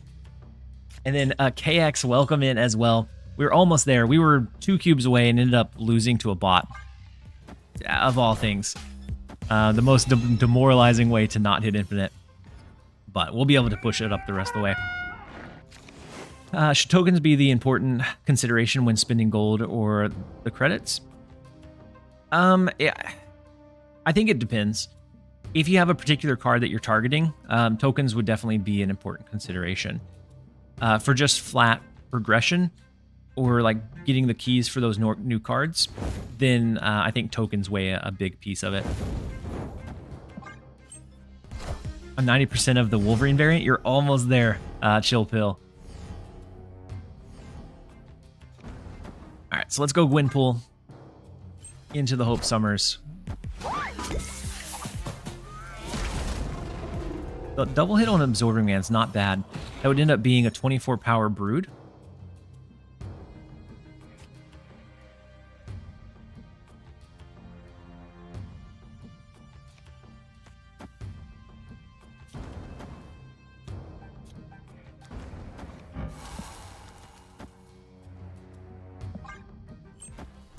So we can throw that into the left lane with them running Invisible, I mean, they could have maybe counter card. Oh, is this a bot? This may be a bot too. You really think people would just go on the internet and lie about fast drops? Wait. And then Mesa, I finally get to watch you live. Love your videos. You're so chill and composed with everything. It's actually a pleasure to be your sub. Thank you so much for being here. I'm glad you were able to catch us live as well. And so let's go with the Absorbing Man. And then we also have the ability to go like Nocturne. Actually, no, let's go Patriot. That will buff up these cards, the Rock, and then the ones that offshoot from here. Fast drop is real. I got mine in 2 hours. No, you didn't. Don't lie to people. It takes the same amount of time for everybody.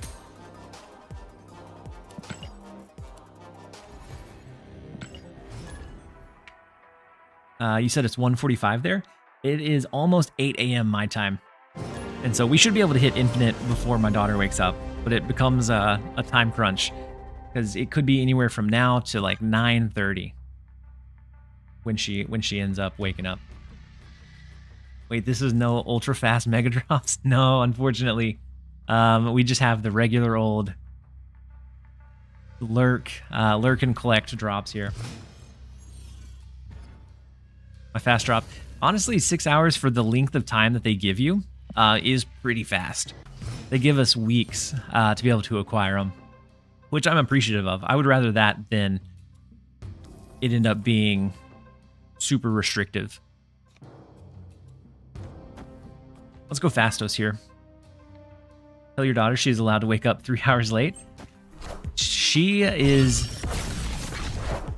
very much whatever she decides. She's very strong-willed. Let's go Gwenpool. We have not great hits, but not awful ones either. It's not going to be the Brood, but it's still, at the end of the day, it's going to be that 12 power. I just open up the streams and go to sleep. Drops done when I wake up. That's how I did it before too, Ren. I do have fast toes. I got the feet, not so much. We're still working on getting the feet to be fast, but right now it's just our toes. So they have Nocturne they can move. We definitely need to play ours to be able to move over there. Actually, I guess with just a Silver Surfer, we could at least pressure the lane. We may not need to go with the Sarah drop. Or we may not need to go with the Nocturne this turn.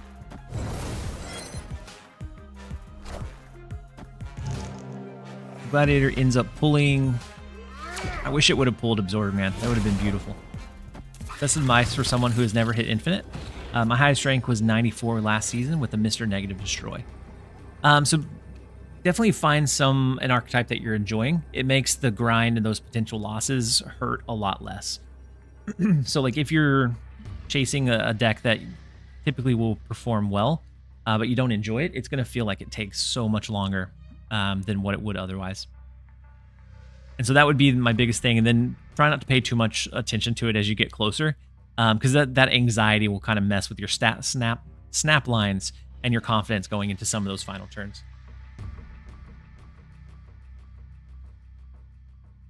So we always need to do Silver Surfer for the Fastos. They have the Broods in the left lane, which becomes really tough for us to win. I think we Forge, Sinister.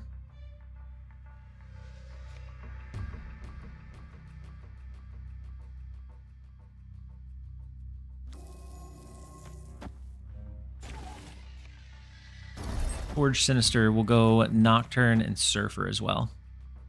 And see if that fits us where we need. I vote for a TLSG jam session. I am not well equipped on the keyboard, unfortunately. So they go with a double Silver Surfer trigger. I don't think we're going to be able to beat that one, unfortunately. They had a pretty good hit with their cards. We don't push anything near that in the left lane. Casseroled us.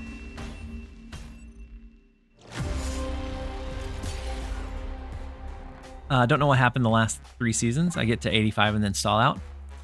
And I know that the first time infinite, and every time that you eventually do hit infinite, it should get a little bit easier each season. But just definitely try not to focus too hard on rank. Brexican. All right, Brexican.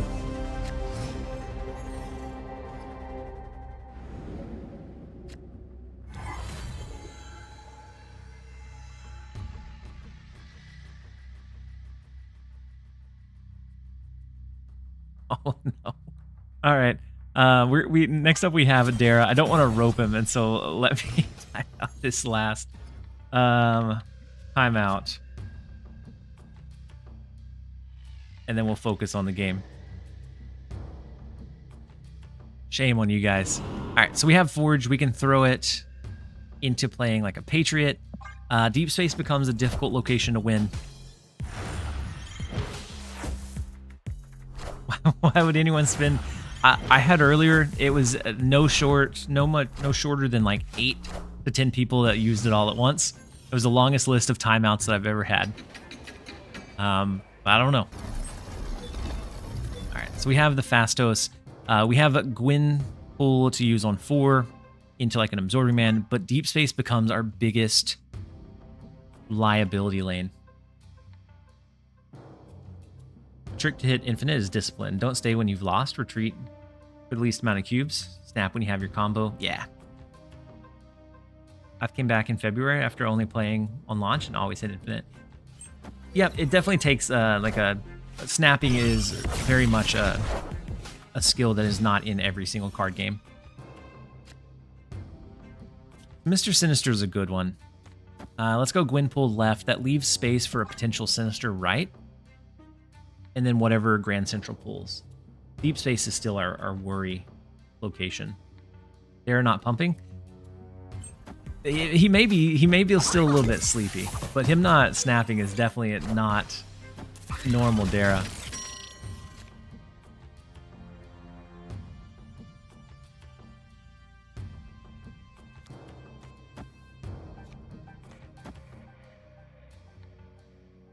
We can make sure we win right, but left becomes the issue depending on what pulls in here. But I guess depending on what pulls in there becomes an issue of potentially being able to Silver Surf or push anything else to the left. I think we're going to do this. Patriot comes down, so that's a big one. So we don't win left, even with the Patriot pull, right? And their real Mysterio should be to the right, I think. So our Patriot comes down, gives a small push in the left, and then Hawk to the right. We win the right, but I don't think we win mid.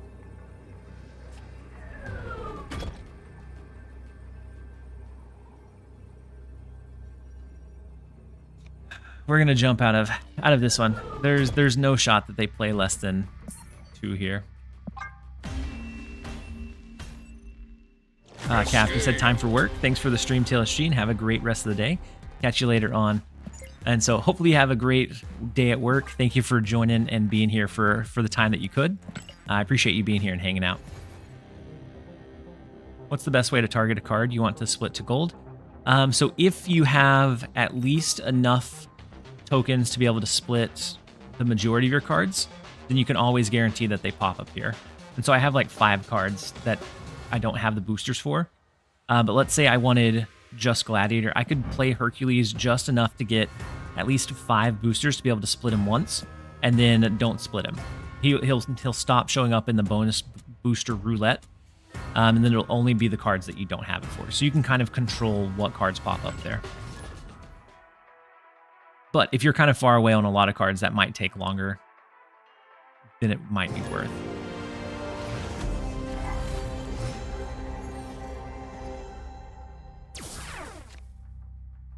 Next up, we have RT Thunder. I still can't believe we choked against that bot. So unfortunate. Right before being able to win. But we do have Makari that went into the Gamma Lab, which is a nice.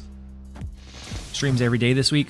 So I might do an evening stream tonight, later tonight, I guess. And then Thursday and Friday, as long as we have power and internet, I'll be live on those days. If we brood here, it's very reliant on them not having Shang-Chi,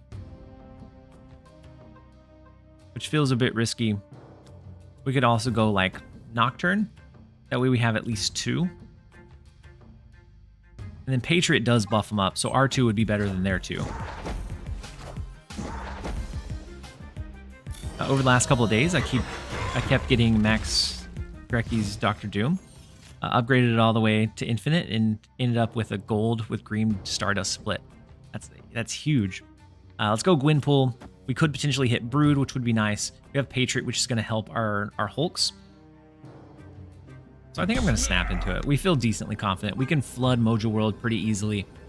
And so I want to push it where I think we have a pretty big advantage. And then Big Daddy. Daddy? Said that strange. Is there a power issue? So I was impacted by Hurricane Barrel. We got hit pretty much directly with it. And so I was out of power for 36 hours. Before jumping into the stream, we had just had power restored for maybe 3 hours or so. And so as long as nothing crazy happens, then there will be streams. And so Supergiant comes down. We have to worry about Negasonic and all of the bleh that comes with it. I think we go Forge. Forge Brood doesn't feel right. Maybe it becomes Forge Brood? Because if they have Negasonic, they can always win Mojo World. Forge Surfer? Oh, wait. Oh, no. Oh, no. It's Super Giant, and so our Surfer's not going to trigger. Woof. Okay. This could be Shang-Chi. Well. It's unfortunate. I guess now we go Fastos instead of Surfer. No, the Surfer's still better. Go Patriot, Surfer. Yeah, we choked on the Super Giant for sure. And so Negasonic in the right lane if yeah. Which takes away one of ours. The left lane, if it's a Shang-Chi, then we can't do anything.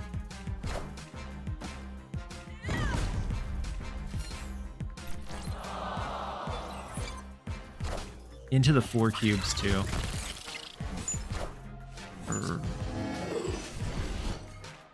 Yeah, they win by 100. You think it works with Phoenix Force? I think it's a tough sell with Phoenix Force. And so typically with Phoenix Force, you have that backup line of like Shuri and Nimrod.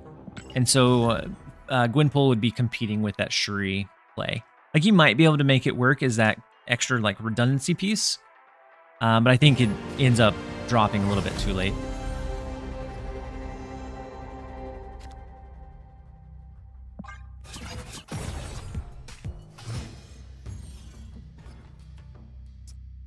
Can't believe I choked the Super Giant. Fortunate. How much time it took you to come back to 98? Maybe 7 hours? I did a little bit of experimenting early on, but most of it has just been on stream. Gwen has a massive issue. Dexter was playing Gwen in a Nimrod Shuri deck. Yeah, I could see that. It's just not as good as the Shuri line, so it's always that backup piece, and it never feels like perfect.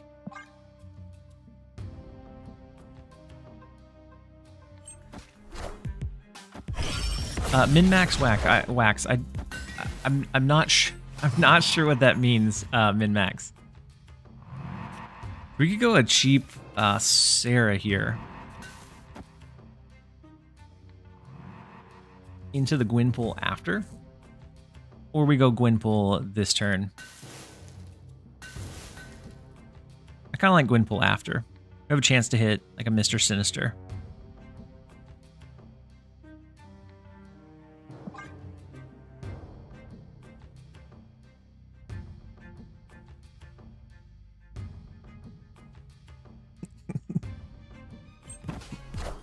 I'm sorry, Min-Max. I'm sorry that you're having the woodpecker issues. And so Mysterio to the left being the only thing to play over there is interesting. We now have the big discount. We have Patriot in hand as well. And so we could pretty comfortably get this down to...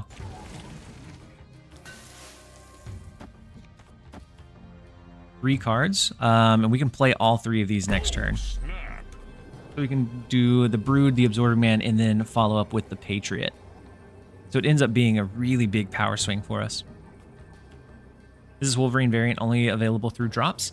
Yeah. So right now it's only available through the drops. I think outside of that, it'd be, I think, over... I want to say most of the time they hold it for about a year. Be able to re-release it somewhere else. How's the climb been while I was asleep? Official saucepan. It hasn't been awful so far. This Iron Man coming down in the right lane is very scary, though. So I kind of wish we had played Nocturne mid. But we'll see. We do have the 18 power in the Broods that are going to be able to come down. And so we're going to have to look out for Juggernaut here. I think we can fill all of the lanes, though, so Juggernaut wouldn't be as impactful. We move Nocturne over. We go Brood into Absorbing Man into Patriot. Or we go Forge into Brood. No.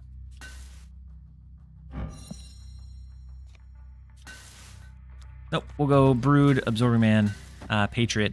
That's going to take up all the spots here, all the spots here. And so a Juggernaut push wouldn't be able to do it. Yeah, and so since we have initiative going into the Juggernaut play, I think we're fine guarding ourselves against that. This could be it. No, we lost a really big, I think it was a 4-cuber. Live from the Daily And so this is just going to push us back to 99. Give up one right? Yeah, we gave up one right. But the reason we did Absorbing Man was to make sure that we're protected from the Juggernaut push. To make sure that we're full space there. And so we're not competing for the right lane. The Absorbing Man was just there for... Ooh, okay. The Iron Man is big. I am Iron Man. Depending on the follow-up. And then the Mockingbird. No. Unfortunate. It's a big play. The Mystique, the Mockingbird, the Sage as well. Ah, well. Well. We were close. That seems to be all dashing away. And I wouldn't even want to switch over to like a Bob deck because I don't think that ever gives us a good pushback. Oh no. Do Spotlight variants also re-release? Yeah, so I think they re-release, but I think it's like a year cycle. Don't lose hope. You can do this. We're keeping hope. We have the Shady Grady up here that hopefully we can steal a few cubes off of. Stealing an 8 cube off of it would be big. So maybe we can make that happen. Dina's interesting. We also have Supergiant, which we could choke on again. Let's go Forge into maybe the Fastos. The Shady Grady. Yeah, it's the Shady Grady. If you want 8, literally pass until it snaps. Yeah. Or be losing going into turn 6. A lot of times you can kind of force it to do that.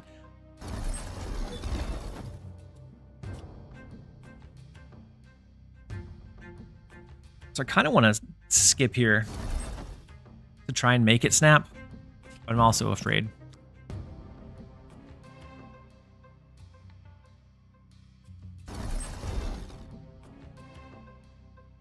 Yeah, Brood Absorbing Man is a good line here. We could always do it on 4 into 5, and then we have the Silver Surfer and something else. We'll skip.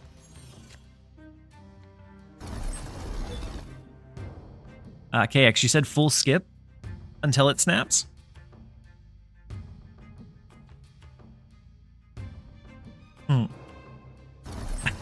Invisible Woman is yikes, though. I could see it. Alright, we'll go ahead and play the Brood out. This one is Hella, I guess? Might be.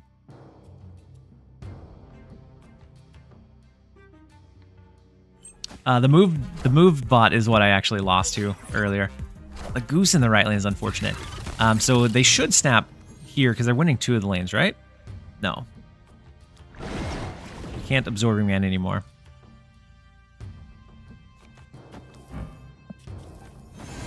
You can Athena. 2 goose effects, no. Luckily it doesn't affect us too terribly much. I think we go with this. We'll lock it in. Blade and Hellcow, so it is a Hella one. I don't know that I've ever ran into a Hella bot. Zero Youth, good morning. I slept while you streamed. Hopefully you have an incredible morning. We're trying not to get bamboozled by a bot here. I don't know that we can dodge it though. Bot boozled, yeah. It might be. We might get bot boozled. We can do the Patriot Surfer, but that's a little bit weaker in this left lane. So unless we did something like this, maybe. We're gonna send it and see if we continue on our downward spiral. Why not give left? We could give up on left, but if it's a Hella, then I don't think it's gonna matter. The bonus variants that show... Ooh, Hulk in mid. Lady Sif in right. They didn't cheat on us today. The bonus variants that show for me, one is a Conquest variant and one is a previous season. So the Twitch drop is an exclusive Wolverine variant at the very end of it.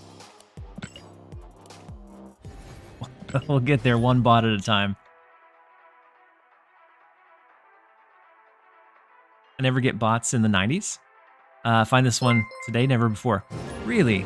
Philip J. Fry, thank you so much for resubbing as a tier 1 sub for the 2nd month. I appreciate the support and appreciate you being here.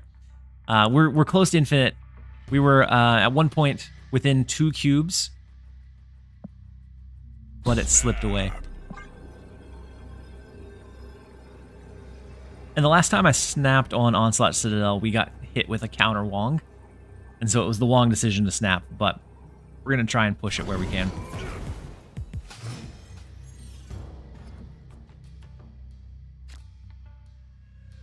Hear me out. If I Okoye, Nakia, Hulkbuster, Gwenpool, the Adam Warlock, he might be lightly playable at that point.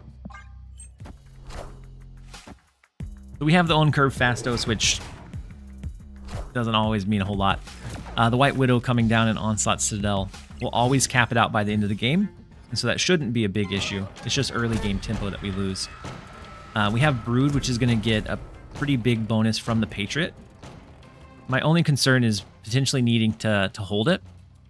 But the White Widow, the Red Guardian, they may be playing a mill deck. And so it might be that we need to curve out some of our cards. No, more of a junk deck instead.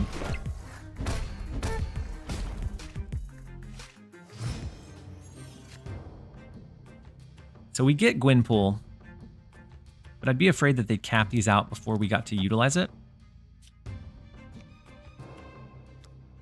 I think maybe we do like a Nocturne left to be able to guard the location. We can move it out afterwards. It feels bad not going Gwenpool, but I don't think that's the play we go with here. They skip on 4. We're probably looking at a Doc Ock this turn. I think we just throw it to the right. That way we get the bonus from the Patriot before the Doc Ock comes down. They're only going to pull one of our cards.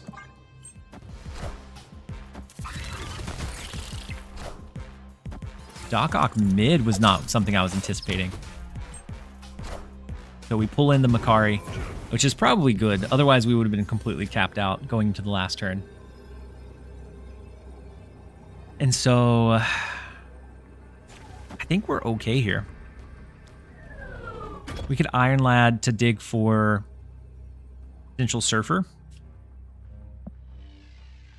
You get the 2 cubes. Victory.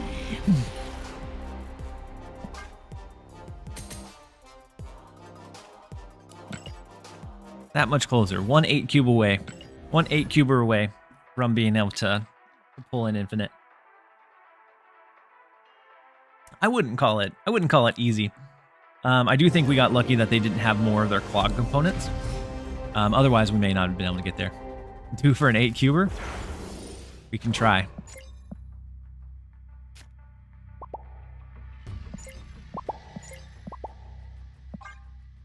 So we have the Forge, we have our Nocturne or Fastos into Gwenpool. Into the Sarah line. That's a pretty good curve that we're looking at. Gotta run, hun. AX, how's everything going? Everything's going incredibly well. We've had a very big stream, so we've had some really big raids to help push us up into numbers that I've never ran before. And we're almost infinite. We've been running Gwenpool to decent success. Are you going to raid Snap Player if you go off? Yes, Eluro. So whenever I do end up ending stream, we will raid over into a Snap streamer. That way we make sure you guys stay in the same category. So with Kamartaj, even though this is Arsham, which can be kind of scary with a blob here, we have the Fastos into the double Gwenpool trigger, which I think is at least worth pressuring.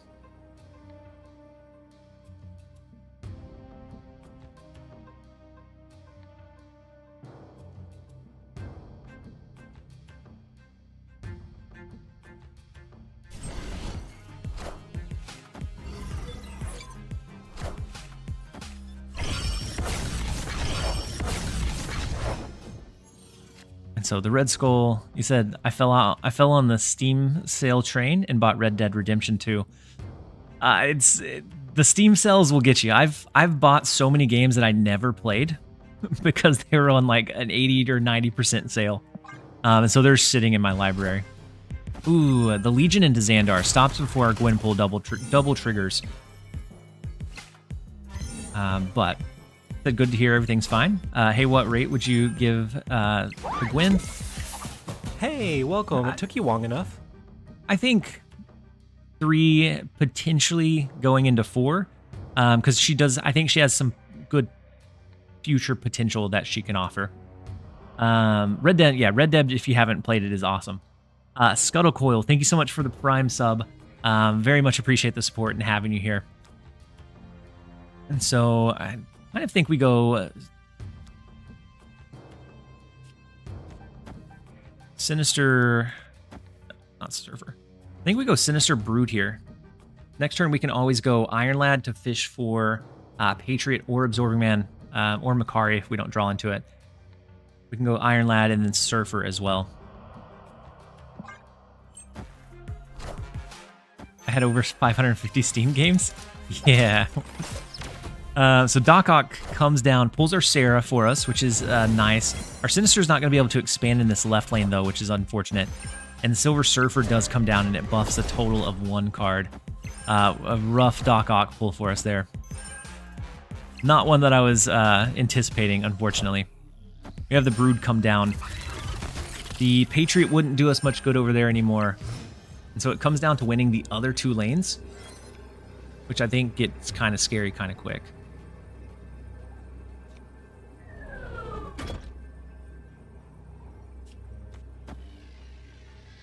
So we could play Nocturne as well.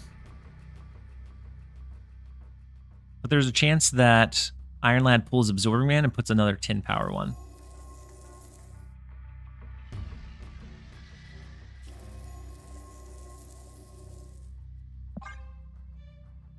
Okay, we do get the retreat. Do you have Shaw? I don't have Shaw. You could probably cut out Fastos or Makari for the Shaw. It was going to be a 50-50. And I'm glad that we were on the right side of it. Hey, Richie, welcome. It took you long Richie enough. Sprinkles, thank you so much for the tier 1 sub as well. I appreciate the support and having you here. That puts us up to 36 for the day. In place of Makari. Yeah, Fastos is also definitely a cuttable card as well. And so we're back up to 99. It looks like the ads are about to queue. I'm going to run to the restroom real quick, and then we're going to finish off this grind one way or another. Don't go anywhere, you guys.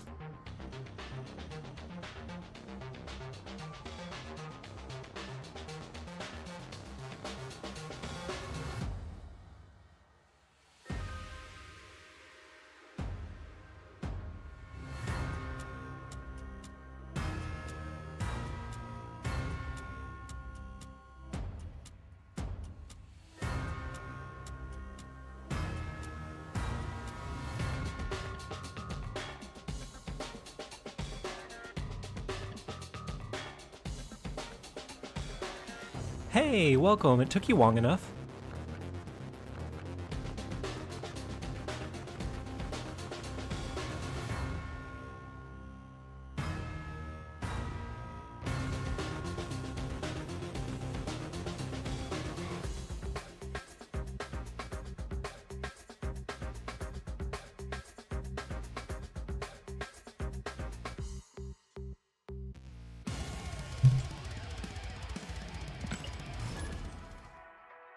Alexander Newell, you said that was a rough game for you?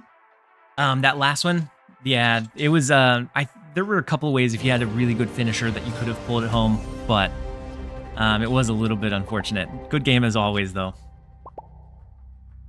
And then Gotcha Gold Arc, thank you for the Prime sub as well. I didn't catch you when it first came in, but I do appreciate the support. Finally, I met a guy with full golden border ink, or full golden border ink / golden deck. Whales are there. Whales are definitely around. I went crazy the first year. Had Steam during the summer sale. Dropped like 700, but have been less of an idiot since then. It's very enticing though. Like they pull you in with some of the really big discounts. So I think we're gonna go ahead and go Nocturne. This looks like the Angela, Kitty Pryde, like Thena. Ooh, maybe not. For the Fastos comes down. Interesting. Posture check. Nate, thank you for the posture check. Definitely needed it.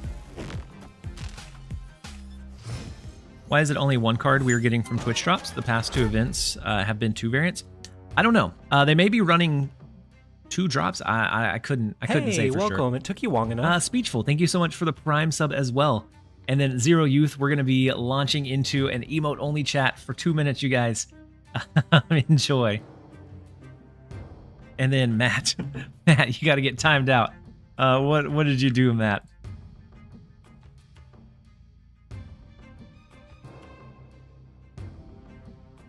You have some time to think about what you did. Let's go Gwenpool into figuring out what it hits.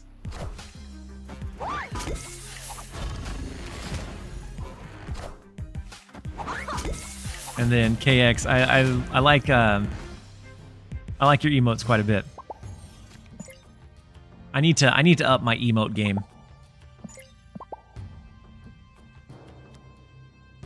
So the 9 power Fastos is just going to be that. It's just going to be a body. Opponent snapped.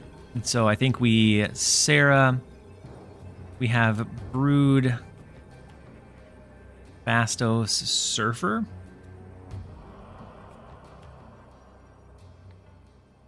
I think we have to avoid the Angela lane.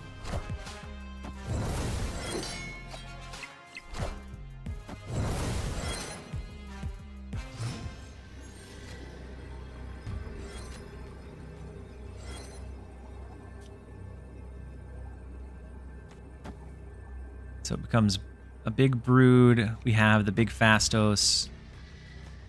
And then Surfer. Gives us a push in all of the lanes. They have just about the same advantage as we do, except for they have an Angela in the left lane. They have the Fastos that gave them a discount. And so they could have a bigger upper end. We're going to send it and see.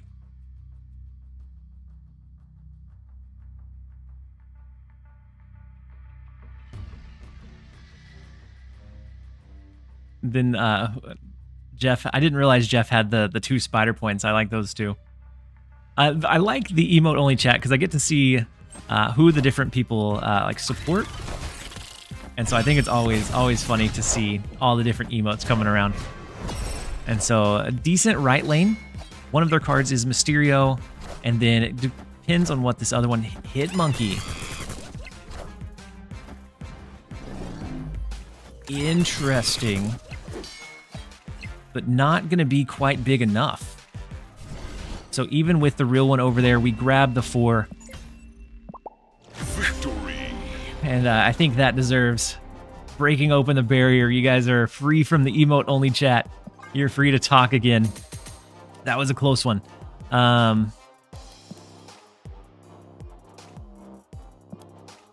If they abs right, they would have won. Yeah, because it would have been just a touch bigger.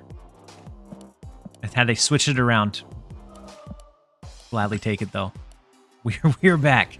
We are back at 99.5. Or I guess 90. It's more than that. We're 2 cubes away. We made it back. We climbed down significantly and climbed right back up again.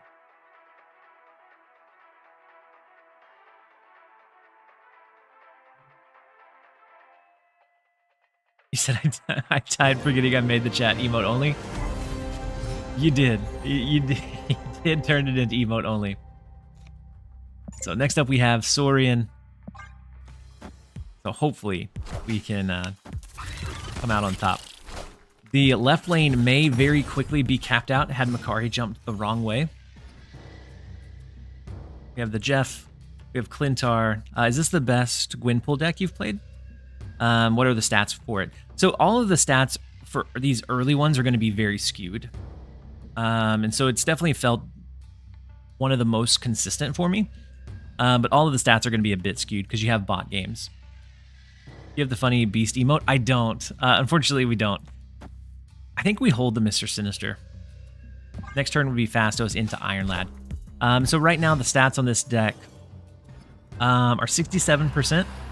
With a average cube per gain of 1.13. But that does include bots, and so there's definitely some skews in that data. Death's Domain is interesting.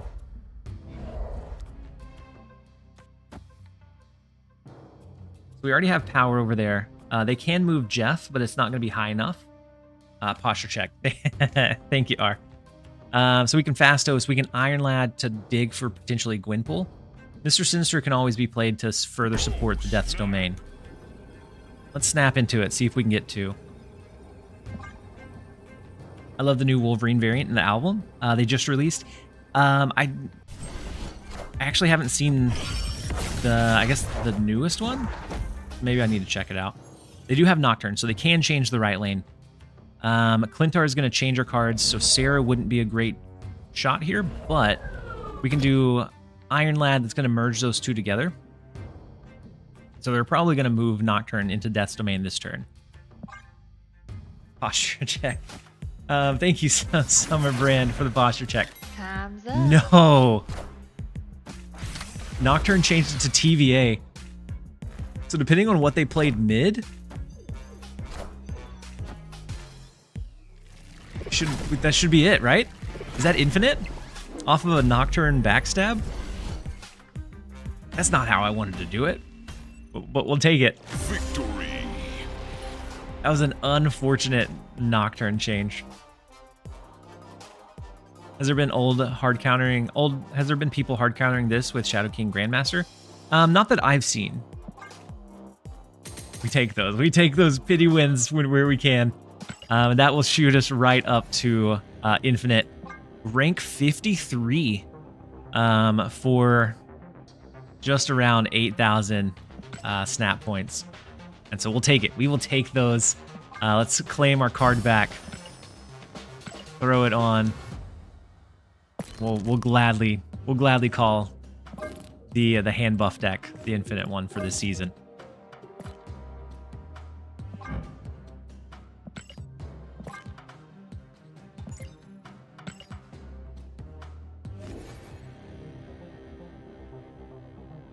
Man, you should brag about your rank in the Twitch title. No, it's day 1.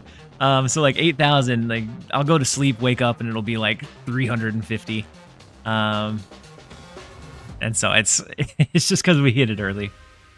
It's all because of that posture check. You're right, Summer Brand. But we absolutely take those.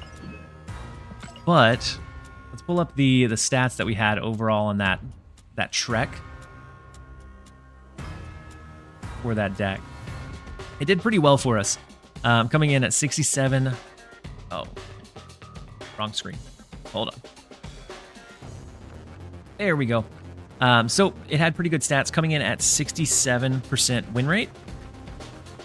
Maybe I can make it a bit bigger. 67% win rate. We went 72 and 35 for 124 net cubes gained. So it feels pretty decent. It has quite a bit of flexible ways that you can kind of pump out your power. And you have a couple of good hits in like your Brood, Sinister, but for the most part, you just want to be able to play all of the cards that Gwenpool ends up hitting. We definitely take those. We take those wins. I think that may be the first time I've ever climbed to Infinite. That may be the second time that I've ever hit Infinite on stream. You're missing Nocturne, Makari. So instead of Nocturne, really any other 3-cost card. So like Red Guardian, I think would be a good sub. That has some value right now at being able to counter the opponent's Patriot, the opponent's Wong, deck code or link. So we can, so you should be able to do exclamation point deck. No. Did the untapped? Is the untapped one not running?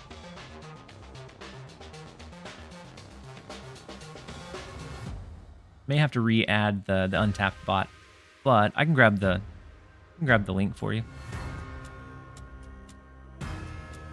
It's gonna be long and ugly.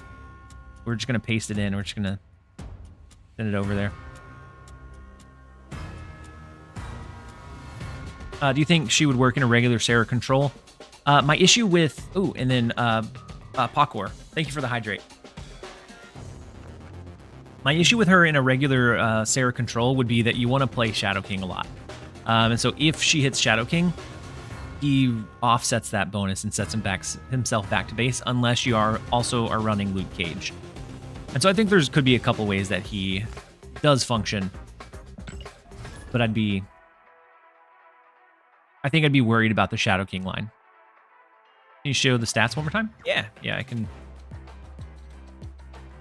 pull them over.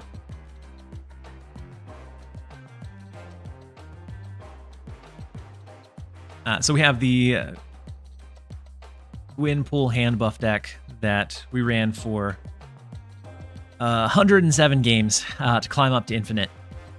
The Panther pool ended up losing some net cubes. We lost some big ones. We won 50-50, but and I experimented with some other ones off stream, but this was like the main one that showed a decent amount of promise.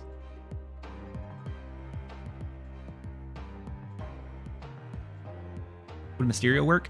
I originally had Mysterio in it, as well as like a Blue Marvel, but I found that I was capping out my board too often. And so it felt less advantageous to have him in as that potential additional hit. I'll be starting my morning and be back. Hopefully you're still on. Zero Youth, hopefully your morning starts off well. Yeah, I originally had Mockingbird as well. Because it works really well, but when I cut Mysterio, I ended up cutting the Mockingbird because that was my big, like, kind of discount proponent for her. Use Kang/Black Cat plus Strong Guy to empty your hand. I've been trying to make a Galactus Nimrod deck Gwenpool work. I still think that'd be kind of tough because I don't think Galactus is ever going to be that like solid single lane win card. How do you feel about Gladiator? I love Gladiator, but I don't think he's in a particularly strong spot right now. I think Arisham really put a influx in like where he could be useful, and so I don't think he's in a particularly advantageous spot, unfortunately. Against certain decks, he does great, but you're just pulling into randomness against like Arisham or some really big stacked decks. And so something like this that ran like the Gwenpool, the other one that had the Broods, a lot of times you're going to help the opponent out more by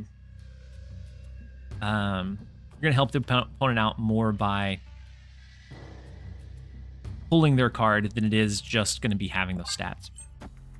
So With Sakaar, we're going to pull a card in.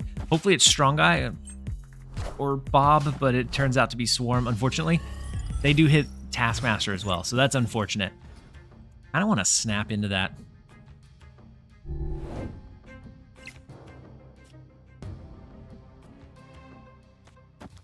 I mean, we can snap into it into Hydra Bob moving around. Might as well. We're going to scale our Angela quite a bit. They lose a big amount of power in that Taskmaster pool, and so I think we may see the retreat.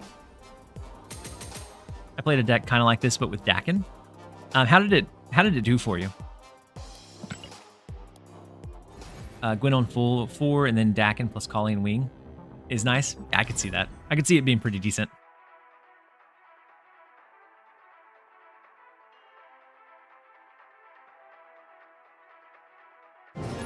But we do have the pressure taken off now that we're infinite, and so we can kind of play around with some fun builds. A double Swarm discard or a double Gwenpool would be really big.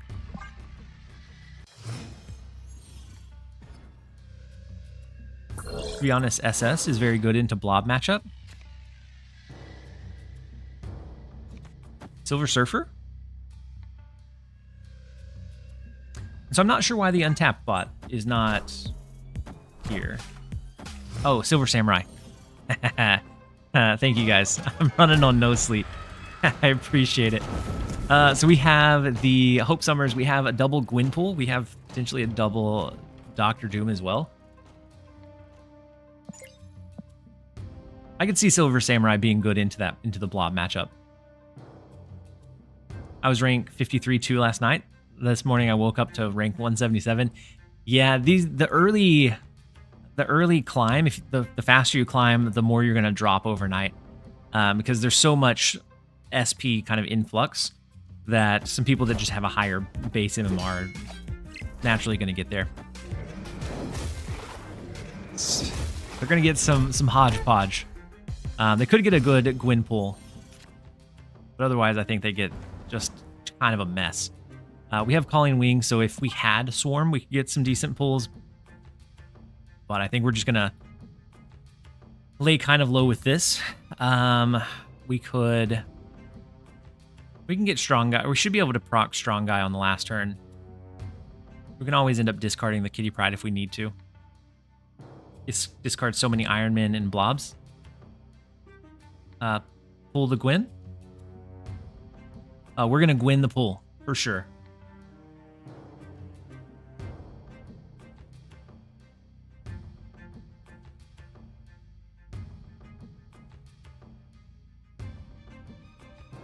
Jesus, trying to figure out what in the world we're running. I hope they pulled our Hydra Bob, our Swarm, and like a Nightcrawler. Who even is Gwenpool? Honestly, I don't know.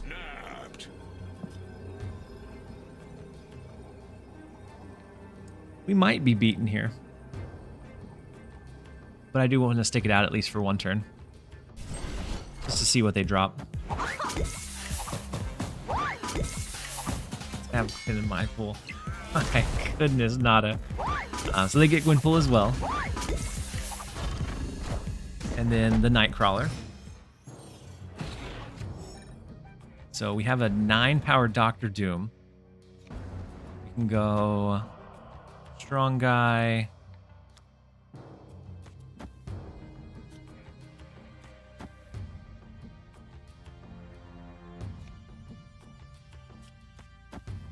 Strong Guy, Calling Wing Blade. That's going to discard our Kitty Pryde and our Elsa Bloodstone, leaving us a double trigger of Doctor Doom in the left lane.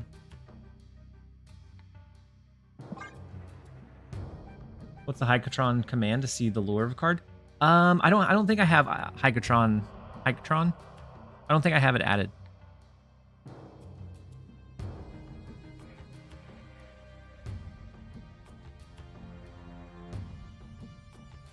I have MTG bot is what I typically have running.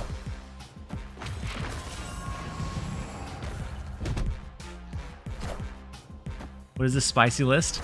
This is our post-infinite celebration. It's a Gwenpool, a Hydra Bob, Swarm, monstrosity is what it is. So let's drop our double Doctor Doom. They did copy the Mr. Fantastic with Mystique, which is interesting. If they go blob to the left, it's not going to be big enough. Let's see if we can scam some wins with this ridiculous deck.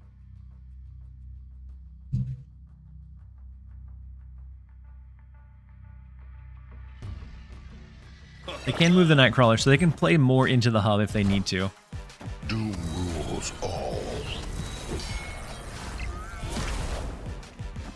Okay, so the Calling Wing, but their hand is empty. The Blade, ooh, the Swarm. Wait, no way. You're gonna gain some SP here.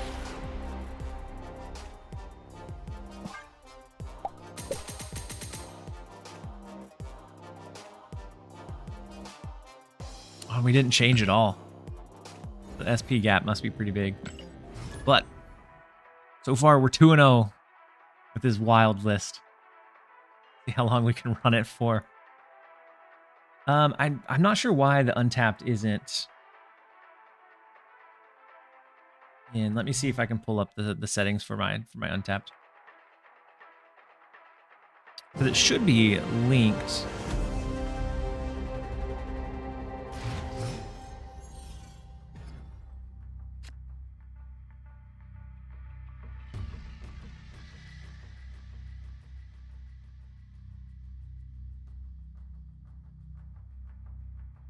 Maybe I need to push an update. I'm going to run an update on the deck tracker, see if that fixes the commands.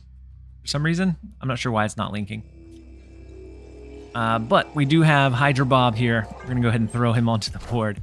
We have Angela. We have our Swarm. So if we end up getting Gwenpool, we could end up pushing for a big Swarm. That is a Gwenpool in our hand. So far, so good. And then our deck tracker should be back. I still need to figure out why it's not connected to Twitch anymore. Set up the Twitch extension. Shows that it's all good.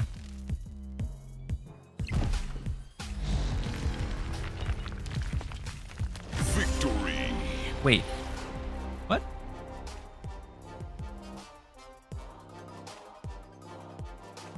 What did they retreat for? It's working? Hey, there it is. I guess for whatever reason, I just needed to refresh the connection. I don't know why they retreated to there. Real life stuff, probably. Oh, he's a booster farmer? Okay. We got more boosters or SP than they did, though.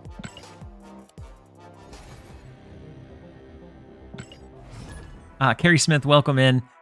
So fast drops, unfortunately, aren't a thing. They all accumulate at the same pace.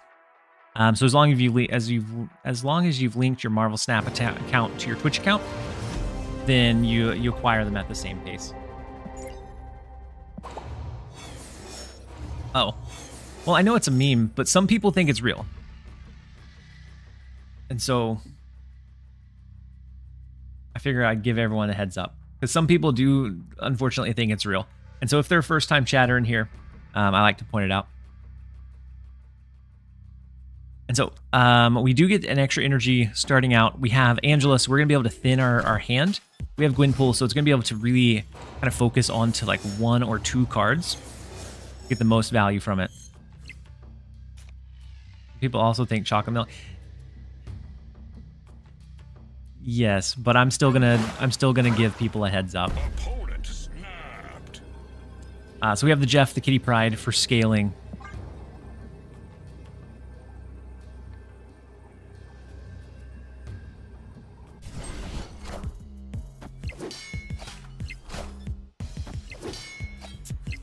Betcha BB, I think you probably heard it, but fast drops aren't a thing. I won't go through the whole spiel.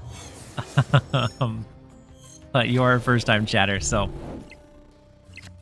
let's see. We have Hope Summers. We do have Jeff that can move. So it may be that we move Jeff, we play Hope Summers, we play Kitty Pryde on top of it. And then we're keeping our hand really low for the potential Gwenpool. Because if we get a Swarm, then we could play both Gwenpool and Blade to guarantee that Swarm gets hit 3 times right before it gets discarded. So it could end up being a massive Swarm on the last turn. And that's what we're gonna aim for, at least. And so the Nightcrawler's not quite it. We don't have any of our scaling pieces, unfortunately. And so I think since we have a turn 7, we can probably hold off 1 additional turn. I wonder why they didn't Goblin into the Superflow. That's a super interesting, I don't know. Because typically you Goblin over there to turn off the Superflow.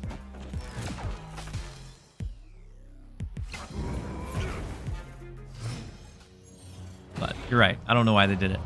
We do have Nightcrawler. That's going to be a mobile card. Seeing the Goblin, the White Widow, the Magic, they could be running either a Junk, or we could expect maybe a Doc Ock here. And so we have initiative. We could do Kitty Pryde, Gwenpool, Blade. That's going to trigger here, and then Gwenpool's going to then Blade's going to discard it. And so we're going to have the huge Swarm, the guaranteed 9 power Swarm. We just don't have a whole lot of space to play it over the last couple of turns. And so if we had more space, or if it wasn't going to turn 7, I think we would snap into it. But otherwise, I think we just let this meme roll, this meme play out. This is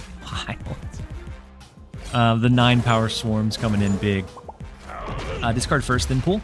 And so the pull is it'll duplicate. So you want to pull first and then discard. They want you to have extra energy for the Red Hulk. I could see that. That's definitely the case. And so now we can Strong Guy. We don't have a big, explosive finisher is the only problem, because Red Hulk's going to continue to scale here. And so maybe we... Hey, welcome. It took you long enough. I don't know. Maybe we don't scale the Angela, just in case they have a Doc Ock now. But I think we're still gonna do it just in case. The Cannonball comes in, and so our Blade gets destroyed, and not the Strong Guy. And then Cheesy Baby, thank you so much for the 1 month as a tier 3 sub. Huge support coming in. Thank you for being here. Very much appreciate the support. So we could do Swarm, but that's never going to catch up because it's going to be 7. It's going to be 9 extra power here. So it never quite makes it. We could do...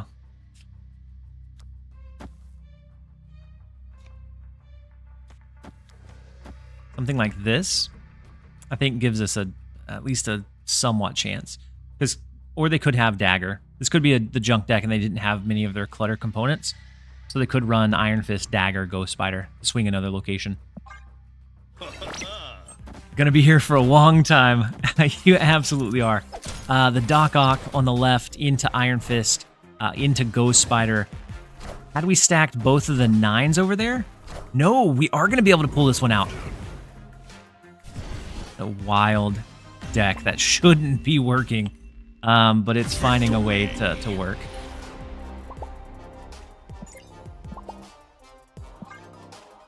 The meme dream.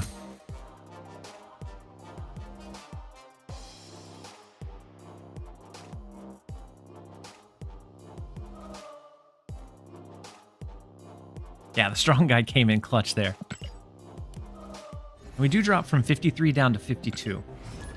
Thoughts on Gwen? I'm going full pass on Hydra Bob, I think, though. Yeah, I think Bob is definitely... I think Bob is definitely a skip, but Gwenpool is definitely a useful card. I think you'll get more uses out of Gwenpool than you do Hydra Bob. Win prediction, English... So I don't follow it closely enough to know. Or England versus... I don't know. I don't follow it closely enough anymore. And so I wouldn't know for sure. Not even enough to have an educated guess.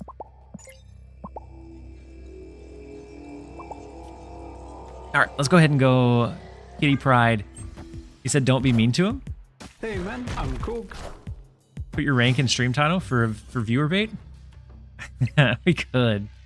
Rank 52 player. Bob is going to be wild in Deadpool's dinner. Yeah, he's going to be bouncing all over the place. Let's go ahead and play our Jeff. We have Hope Summers to start scaling our energy.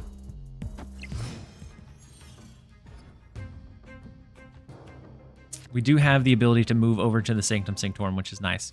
We have Calling Wing to guarantee discard the Swarm when we need to. Let's go Hope Summers. I almost want to snap into this. Oh, snap. We're going to. Gray Mod, thank you so much for the Prime sub. Ooh, and they snap back. Rough. Hey, welcome. It took you Gray long Mod enough. and Janky Leg, thank you both for the Prime subs. That's number 40 and 41 for the day. Huge support coming in. The snapback Hey, welcome. scares It took me you long a enough. lot. But we'll see. The Nocturne comes in, so that will be able to change one of the locations. We won't be able to guarantee the Gwenpool unless a double drop here would give us 7 energy going into next turn. We could then 4, 5, 6, 7. We could almost guarantee the Swarm gets hit.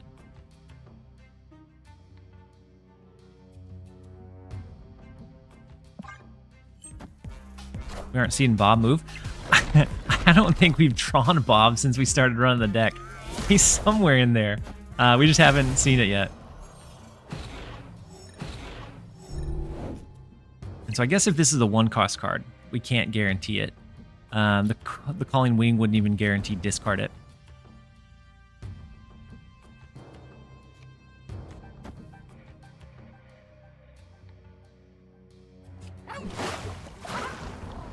Calling Wing would hit our Kitty Pride instead. I still think we're going to throw the Gwenpool down, and then we'll see what comes from the last turn.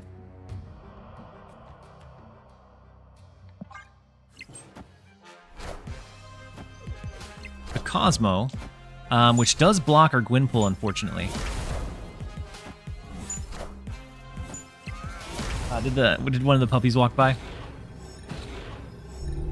Strong Guy is going to be a hard trigger.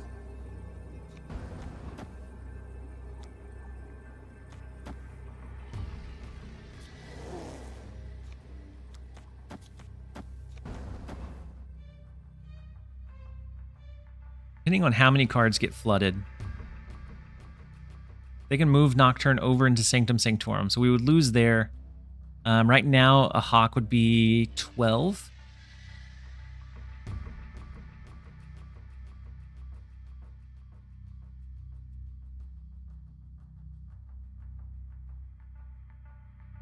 Kitty is more than Swarm. Kitty is more than Swarm, but Calling Wing discarding Swarm would guarantee that we can't get Strong Guy to trigger. And so if they play just one card, Strong Guy would trigger in mid. Yeah, they did. One of the puppies did hop up on the couch.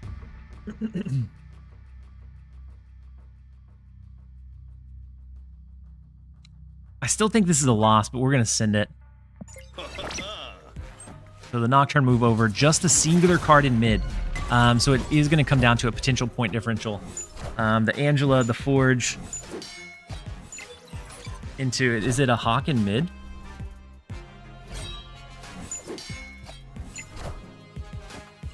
And then our Swarm coming down into the Hawk, which is going to outscale us, unfortunately. The one extra from the Kitty Pride, unfortunately, wouldn't do it. We will lose that 1 rank that we gained. We're going to give it back real quick. And a few extra as well. Woof. The Nocturne is what did it for him. And it looks like it's going to run. Calling Mid would have done it. Calling Mid could have done it too. That was definitely a tough stay. I knew that Hawk was on the table, but I didn't know that that was going to be the only card they played. And so it looks like ads are going to run really quickly. We're going to go ahead and queue them up, and then we'll jump over into a little bit more of our Gwenpool Swarm style of build.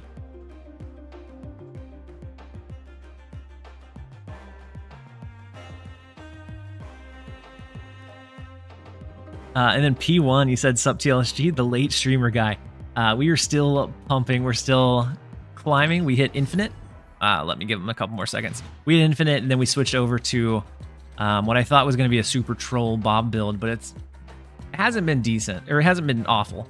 The last game was the exception, but otherwise we've been doing good with it. And we haven't been drawing Bob, so I think that's probably the reason he's doing okay. As Bob has been at the bottom of the deck somewhere. Just a question: inside out 2 comfortably crossed $1 billion mark in the box office. Can Deadpool versus Wolverine beat it? So I think, I don't know. Inside Out, the draw that one has is it kind of like what Toy Story did, in that it launched when a lot of kids were, well, kids, and then it released an additional one as those kids were a little bit older, and so they have that draw. So you're going to get those in, you're going to get the new kids drawn in, and then the parents taking them. Wolverine Deadpool is more of an adult one, and so I don't know. I think it does push a lot, but Inside Out definitely has a different demographic, and it has that draw because the first one was released, I think, like 8 years ago. So some kids watched it when they were young, and so now that she's older, I think it has like more of a nostalgic kind of drawback to it. Do you have Namora? I do. I don't have Namora, but I could see a Namora Hydra Bob deck doing well. Potentially. Yeah, it's definitely hard for R-rated movie because you don't get as big of draw or appeal. I could see the Namora line, but it could also get a little bit tricky. A lot of times you're better off doing like a Nightcrawler Jeff, but it might be one that we play around with a little bit. We do get a little bit of advantage in Sanctum Sanctorum. I'm actually going to snap into it. Bring my 8-year-old to Deadpool versus Wolverine. Time for him to learn about the badmouth superhero. I mean, there's always a time. Whether it be 8 or maybe a little bit older, is up to you to decide. And then IG, how's it going? Welcome in. Hopefully you're having a great day. We do see Elsa Bloodstone this time, so we'll be able to get the scaling on her. And they actually decide to scale into a Loki flip, which is a great one. Yeah, no, I I knew that you were playing around. That's a great rotation for them. But we also have kind of some hodgepodge in our hand, so maybe it's not great for them. Let's go. I think we go Nightcrawler. Welcome. It took you long enough. Next turn, we'd be able to move the Nightcrawler, play like a strong guy, Kitty Pryde. I think would be pretty nice. And then reading is awful for me right now. So Dirk, thank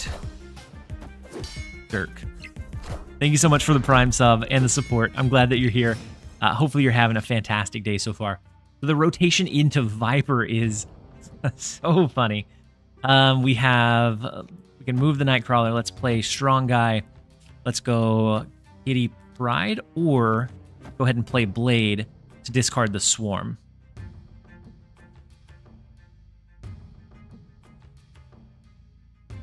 But there is a chance that we pull Calling Wing and discard our Kitty Pryde. Let's go Kitty Pryde for now. And then maybe we work on a rotation to try and hit Gwenpool before our discard, before we multiply those number of swarms. The Leech. So Blade is not going to discard anymore. Leech rotation into Gwenpool is huge. And Gwenpool was created by... Oh, so they've hit it twice now, right? That gets really scary really fast. Calling Wing still does the discard that we need. So we could do Kitty Pryde, Blade rotation into Calling Wing discard. And we're hoping for like a Jeff so that we can further support the Sanctum Sanctorum or something similar. The first Deadpool was the first rated R movie I went to. Seeing after turning 17. Very good times. I remember the first one releasing. So Into the Gwenpool is okay, but it would have been better in a different order. We also have to look out for not being able to trigger Strong Guy. So Bass rotation into Echo, and then Strong Guy to the right. The Elsa Bloodstone and the Blade, the big blade, the 11 power blade.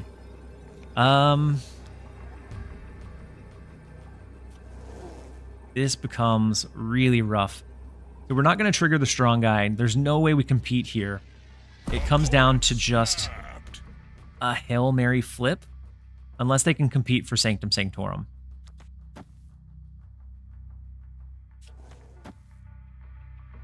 I do kind of want to flip it, but they could potentially have some really good cards lined up.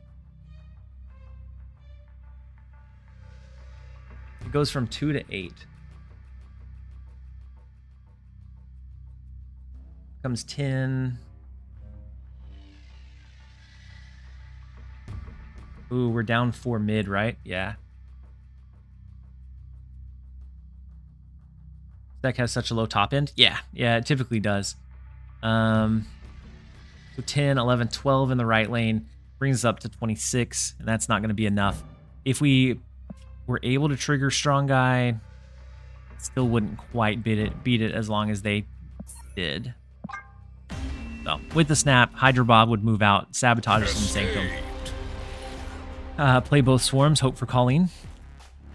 We could, but even that wouldn't beat the right lane. Even with the +6, we wouldn't quite get there. I guess 10, 11, 12 because of the Elsa Bloodstone, so it'd be 18 power. No, I think it'd just be, what, 32?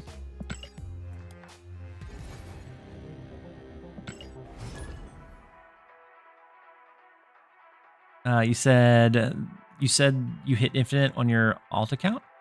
Impressive. What was the list? No, so I haven't been running my alt anymore. So the one that I did from 1 to 30, I did. But for this season, it's just this account. We ended up hitting infinite on this one. And what we ran was, it was a Gwenpool hand buff deck.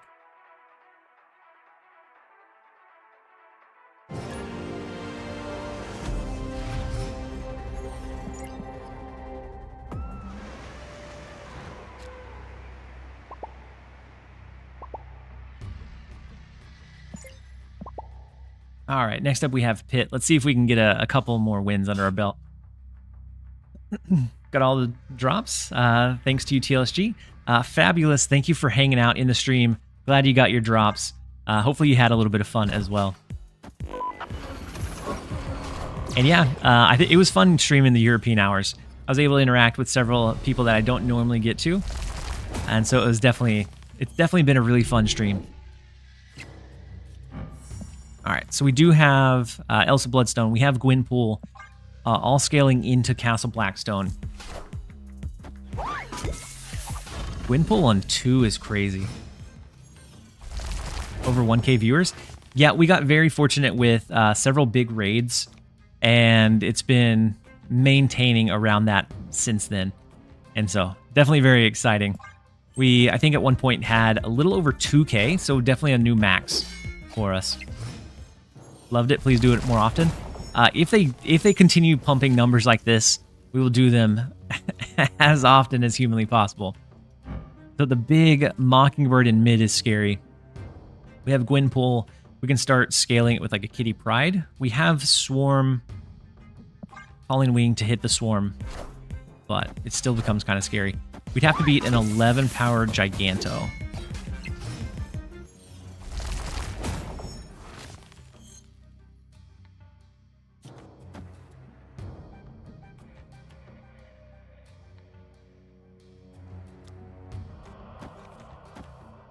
So we could do something like this, which gives us a little flexibility.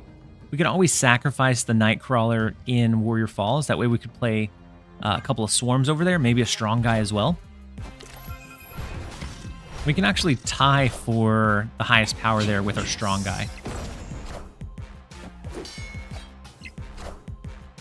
And going into this last turn, we will have the extra energy. I'll get all my 2 friends to join. Bring skin. Even just streaming to our normal like 300 to 500 is still huge, and so every little bit definitely helps.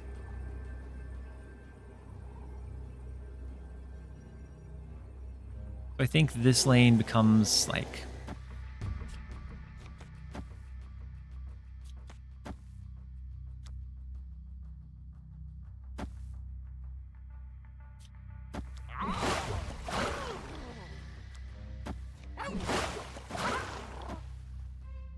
Hey, So an extra welcome. It 6 took in you the left long lane enough. is going to tie with Strong Guy.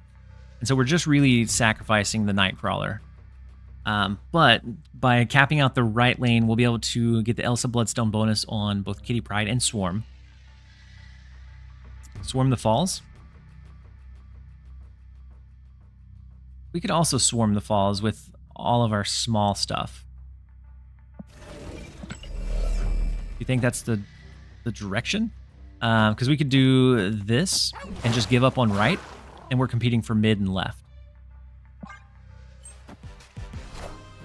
Stegron to slap the Elsa Bloodstone out is scary. The rogue coming down.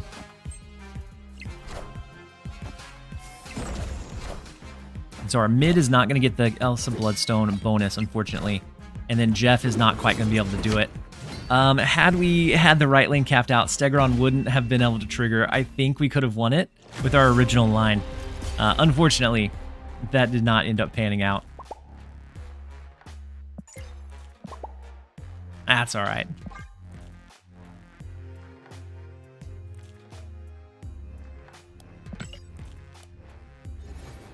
Let's go ahead and run another one. See if we can kind of turn it around. Yeah, Stegron Gaming. You can't anticipate the Stegron. It's used so rarely. You can't listen to chat. Boofin, welcome in. Hopefully you're having a fantastic day. Chat sometimes ends up with the play that I didn't see. I like playing for the tiebreaker left better.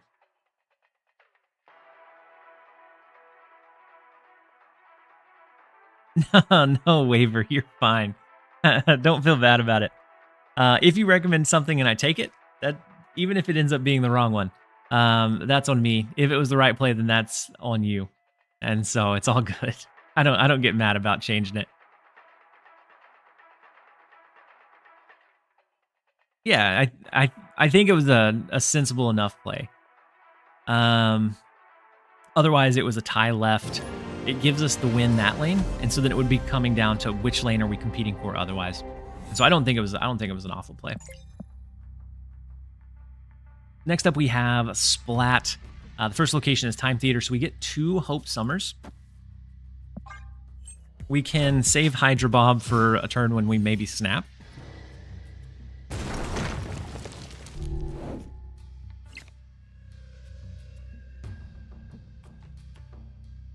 So we skip here into Hope Summers, into an additional Hope Summers plus Kitty Pryde. And I think our energy concerns are completely gone. But the only issue becomes the how high or how big the upper end of this deck can be, which is relatively kind of small.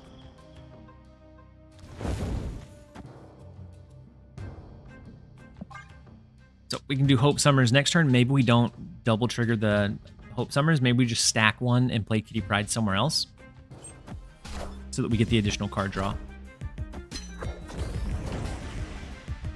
I have not noticed they changed the splash screen. So like whenever you first load up, yeah, they definitely changed that one. And so I think here we go Hope Summers, Kitty Pryde. With Magic in this deck, we don't have a way to turn it away, which is kind of scary. So Living Tribunal, mill decks, a lot of those decks that really like that extra turn 7 play, we can't necessarily directly compete against.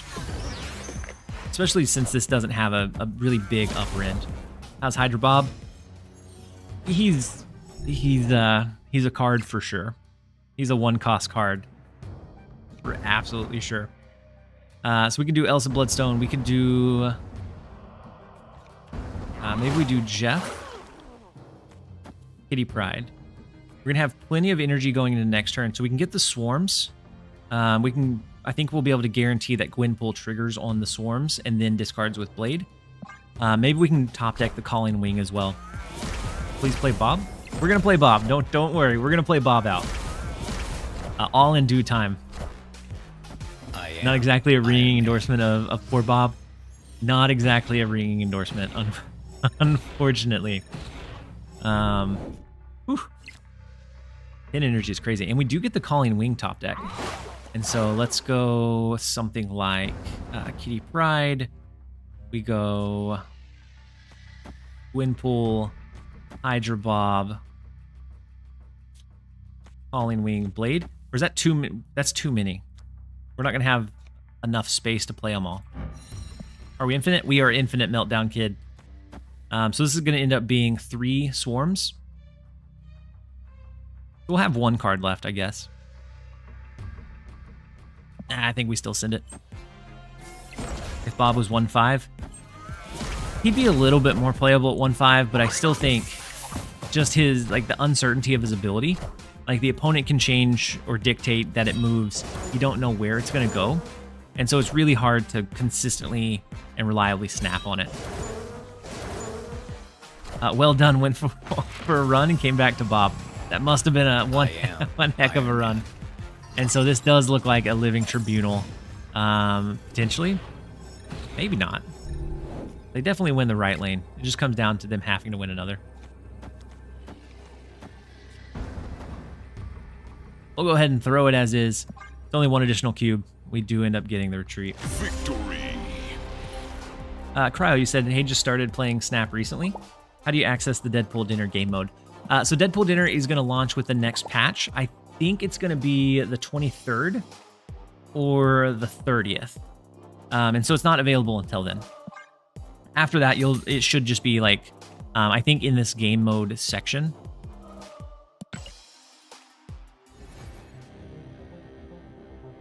Oh, maybe that's only on mobile.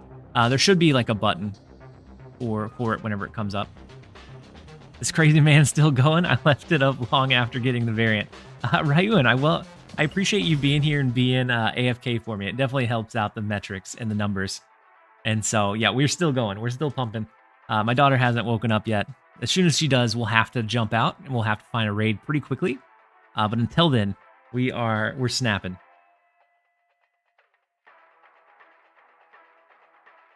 Diner, I apologize. Waiver. I know someone else corrected me earlier. Totally lunatic Snap genius. I don't think I'm a Snap genius. I just am a guy that enjoys playing Snap probably a little bit too much. Brexkin, yeah, you corrected me earlier. 23rd Alliance, 23rd Alliance is 30th.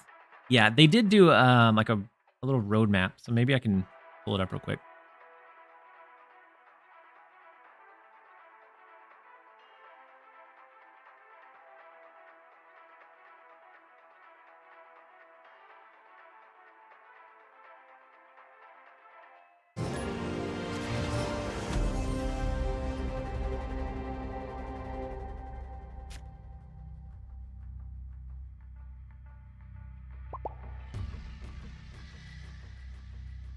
So the new Twitch drops start on the 9th. New game mode is the July 23rd through August 6th. Daily login rewards on July 26th. New creator event at some point. The Alliance is on the 30th. Yeah, so new game mode on the 23rd. Let's go ahead and play out our Hydra Bob. Get him on the board. He's in there now, you guys.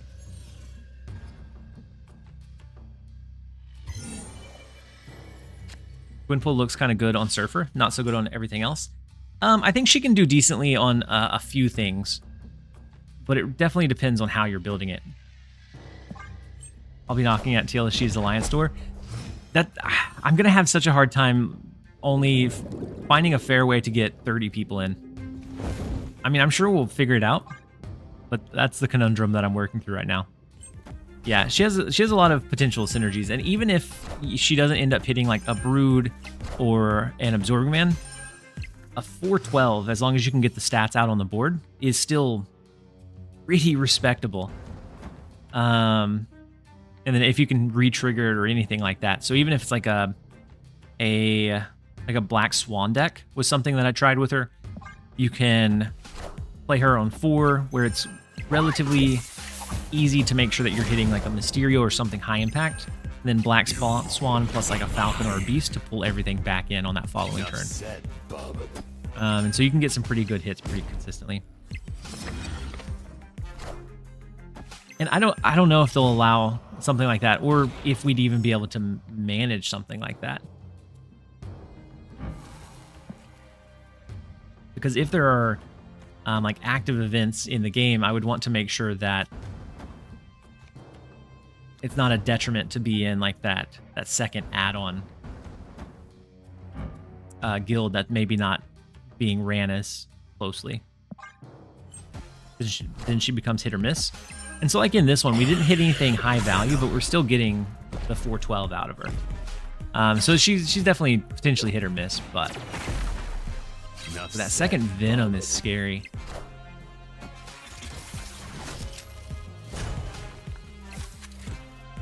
Oh, Null in the left lane would be scary. A death anywhere would be scary.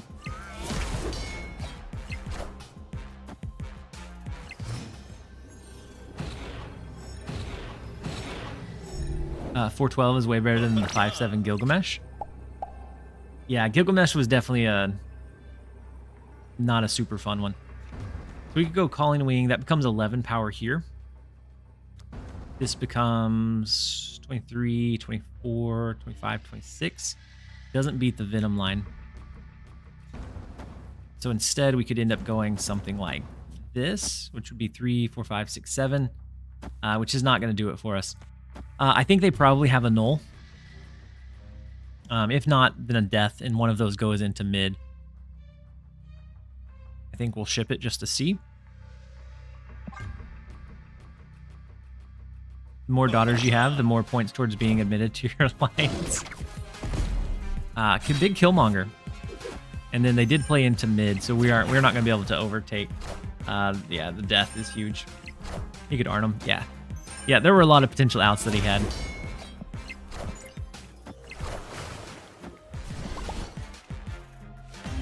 We leave this. We're post-infinite, so we stayed it, and we lost it for sure. But with how many Venom triggers, it should have been a pretty easy leave, I think.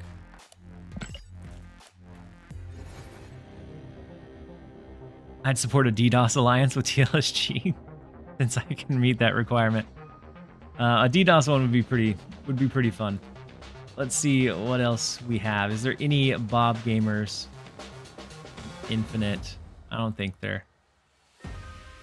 we have very many Bob Gamers, if any.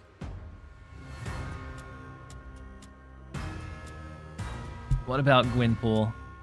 Not very many people cooking post Infinite. So actually, I think I'm gonna run a little bit of the boring old junk, just because that's kind of my comfort list. Rank 60. We were, I think, 52, and we've dropped a little bit. But yeah, we're ranked 60. And what do these alliances do? So I think there's going to be like missions that you complete as an alliance or as a team that will be able to unlock different rewards. And so I would hate people to be in an alliance that wasn't actively being ran or participated. If they would potentially miss out on those.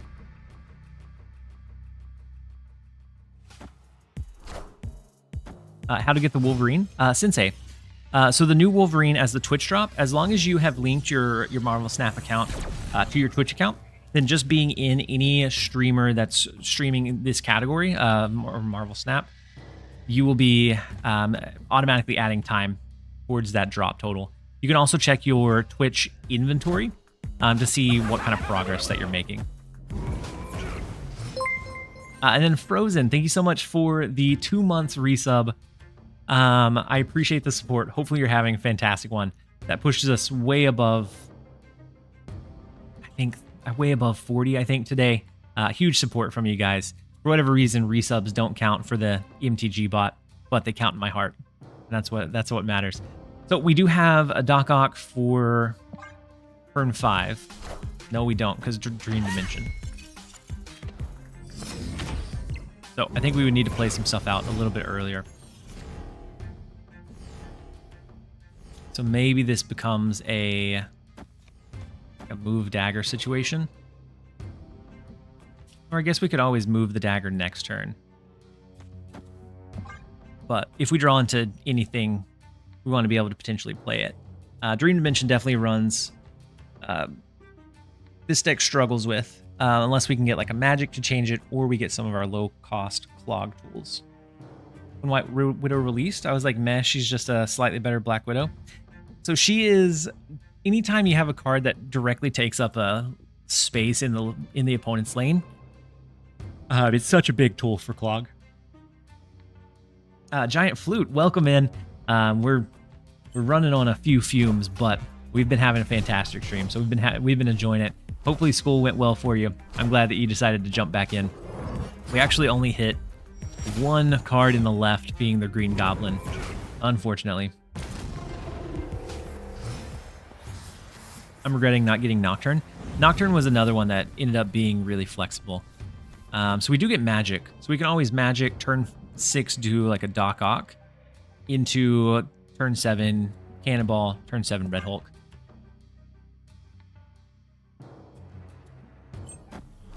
And then Wrathchild.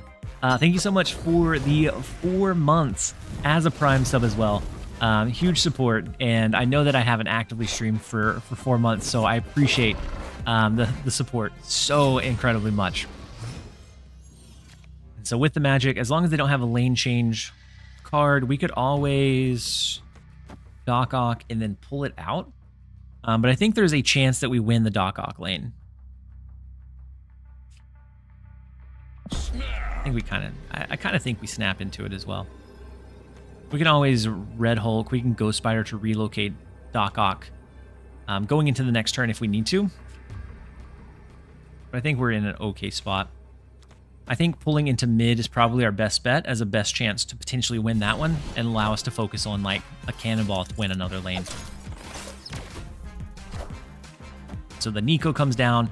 The Iron Fist comes down as well. And then the Green Goblin does come back onto our side, unfortunately, but that's fine. I think we should be able to make it work. The Gwenpool hits 3 very specific cards in their hand. So,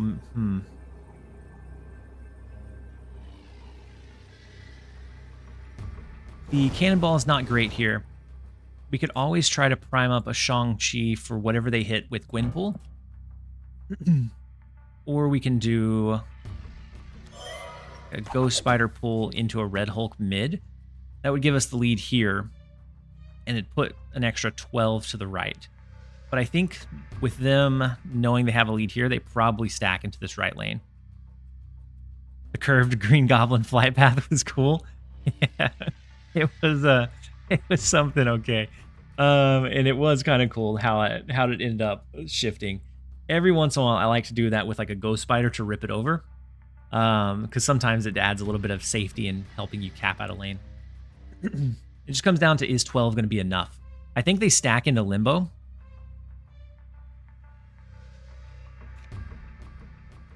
And so it might be better for us to pull to the left. I'm going to go to the right, though. That was my gut play. So we're going to go with my gut on this one. Like Tetris, yeah. Yeah, I definitely like the slight movement cards that we have in like the Iron Fist or Ghost Spider.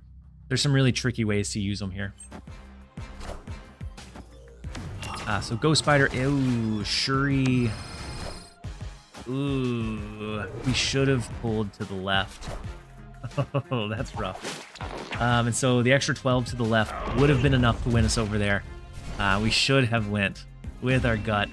Or I guess we should have went with our second gut. The first one was wrong by a large margin, being the 24 power Behemoth. We're dropping down bit by bit. We are going to run a quick set of ads real fast, and then we'll jump back into a little bit more clutter or junk gameplay to wind down the rest. And so, don't go anywhere, you guys. We will be right back.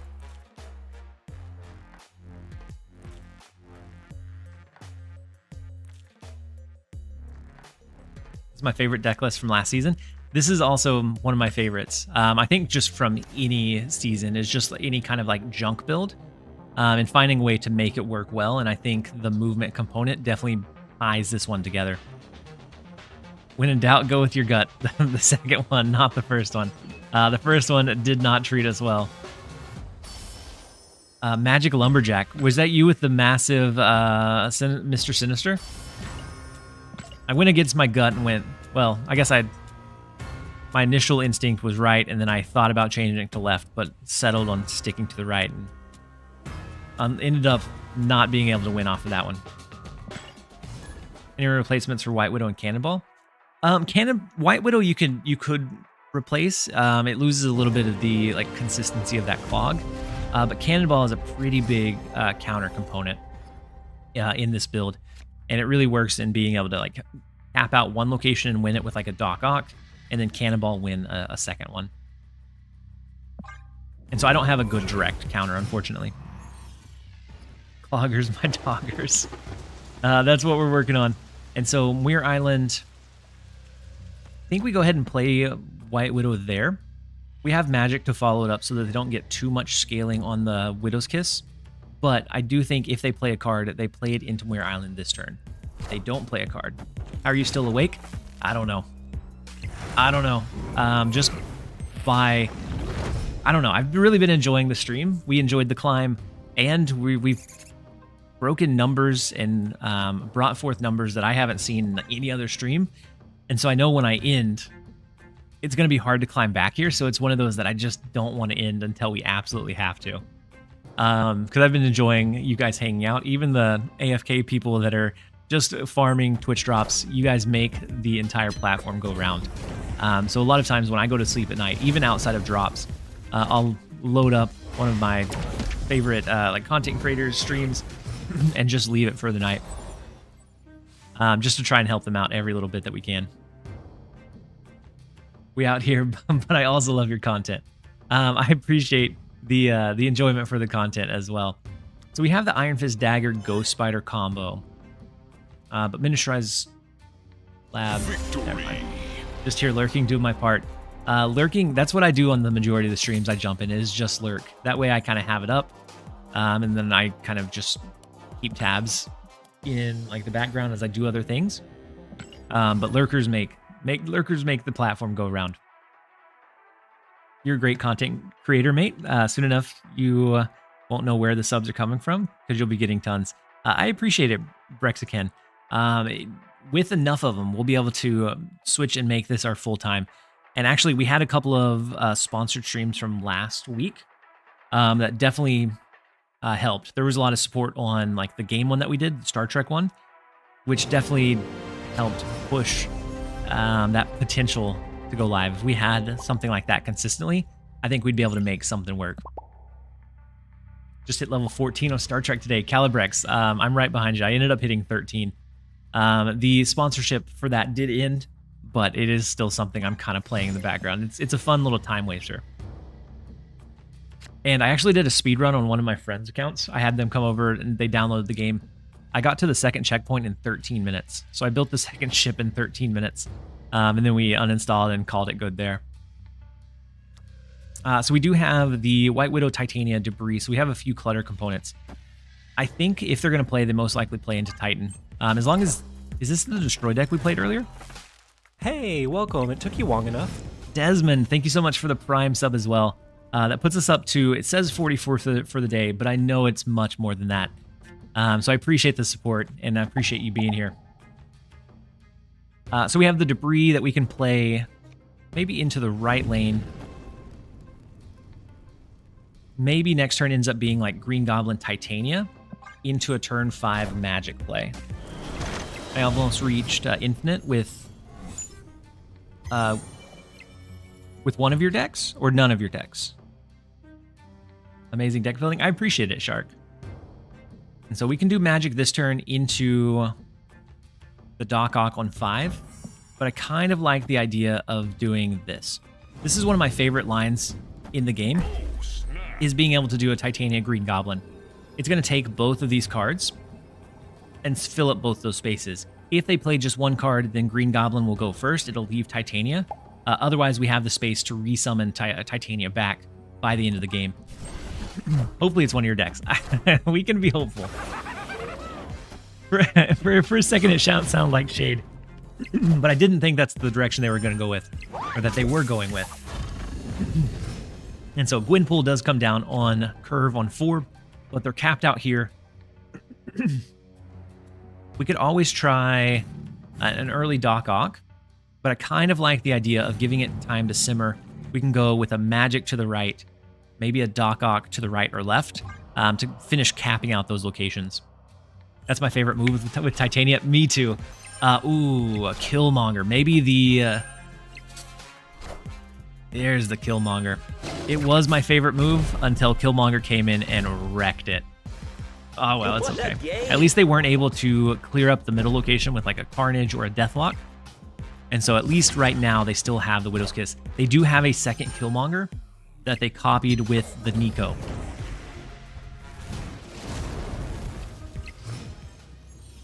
Welcome back.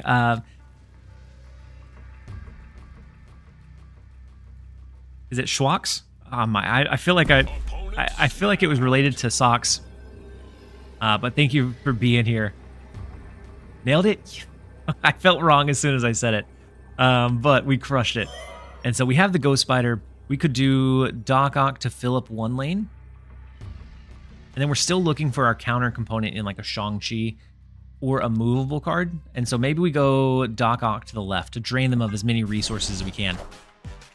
Ooh, that is a lot of cards over there. So they're probably throwing like the Venom. No, Venom came down now. The Deadpool Hulkbuster into the Venom. We'll take it. Into the Killmonger. I'll absolutely take I definitely need to change a my Hulkbuster Venom instead of Deadpool. So we do have the Shang-Chi. Unfortunately, we didn't pull any of the big resources. And so maybe it becomes something welcome. like It took you long enough. Ghost Spider pull Cannonball or Ghost Spider pull Red Hulk. Or even a Shang-Chi, but that doesn't win us over here. 7, thank you so much for the Prime sub. Very much appreciated. I appreciate the support and you being here. Ook, welcome in as well. And so I think we end up losing this one, unfortunately. The Doc Ock didn't pull those big resources. So the biggest way for us to win this one is to pull and potentially stack like a Null and a Death to take away their big power swings. But since we weren't able to get that, I think we're going to be down 4, which is unfortunate.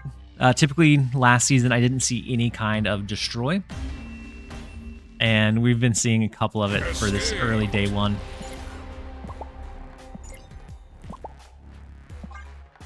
Is this the deck you hit Infinite with? No, so I hit Infinite with a Gwenpool deck. So we hit it with this one, the hand buff deck.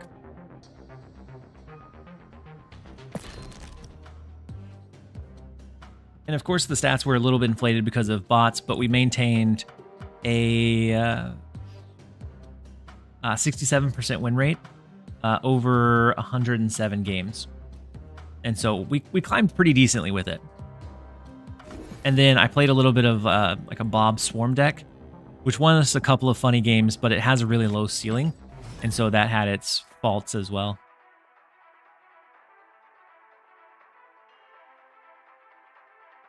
Destroy is your go-to with the 1 card or win with less than 10 missions. Yeah, I could see that too. And Destroy's always decent. It fell out of popularity for a while. The Colossus emote was cool. And I don't know where they get it. Maybe it's from one of the albums. I wonder how much valid it is without Makari. So I don't think Makari is necessary. If you have Shaw, I think Shaw would be fine. If you have even Red Guardian, I think would be okay in place of Makari. It's from the season pass for this season. I went to sleep for like 6 hours and you're still streaming. Krispy Kreme, why are you only sleeping 6 hours at a time? But I'm glad that you're back. It's so hard for me to end right now because we're on such a high that I don't know when we'll hit this many viewers again. And so it's definitely hard to end stream. I want to push it as long as I can before my daughter wakes up. And so we're still pumping and we're still pushing where we can. So we have the dagger, which might be nice in like Strange Academy. We have magic to change the location. We have debris to add a little bit of clutter.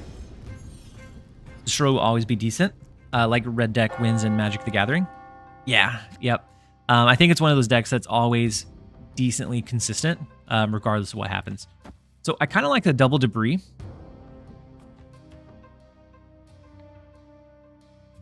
Take away a few of their fill spots.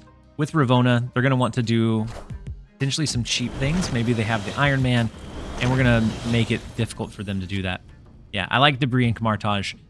And so we could also do like Titania Magic to send them one additional card here. We wouldn't be able to recall it back, which I think with Strange Academy that becomes difficult. And so maybe it's just that we kind of play it safe. We go Magic in mid. But look at all those gold shiny rocks. I know. It's the only card that I'll probably ever buy a shiny border for. And it's because I really enjoy clutter decks, and I've always enjoyed them. And so I know I'm going to get some value out of that card and on that variant.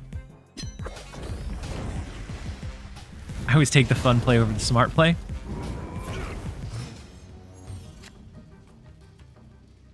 White Widow. Oh. So typically you would go Doc Ock here.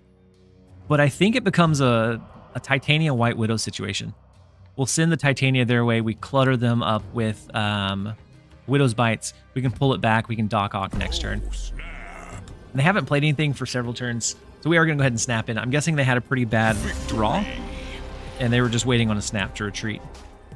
Stop any Camartage shenanigans. Yeah, we're going to stop any kind of shenanigans that they have going on over there.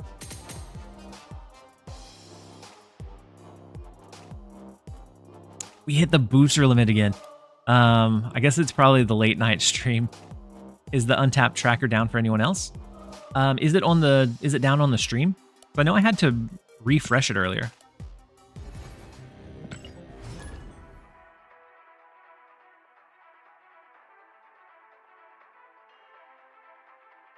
What is the booster limit? It's some really ridiculous amount of boosters. And so I think because we played for the 8 hours here, and I don't know when it exactly refreshes. It's down on the stream. Is the bot working? Okay, so the bot's working, but the overlay may not be. And then Dennis, welcome in. Hopefully you're having a great day so far. And yeah, we are already infinite. We 1K, isn't it? Something like that. I don't know the exact number because before like 2 days ago, I had never even gotten close to hitting it. And so now I've hit it twice within the last like full week. Seeing my favorite Marvel Snap stream be live all day for me is amazing. Hopefully you're enjoying it. I'm enjoying being live and seeing how long we can go for. Wow, echo on your end? Wait, is there an echo? Wait, is there an echo?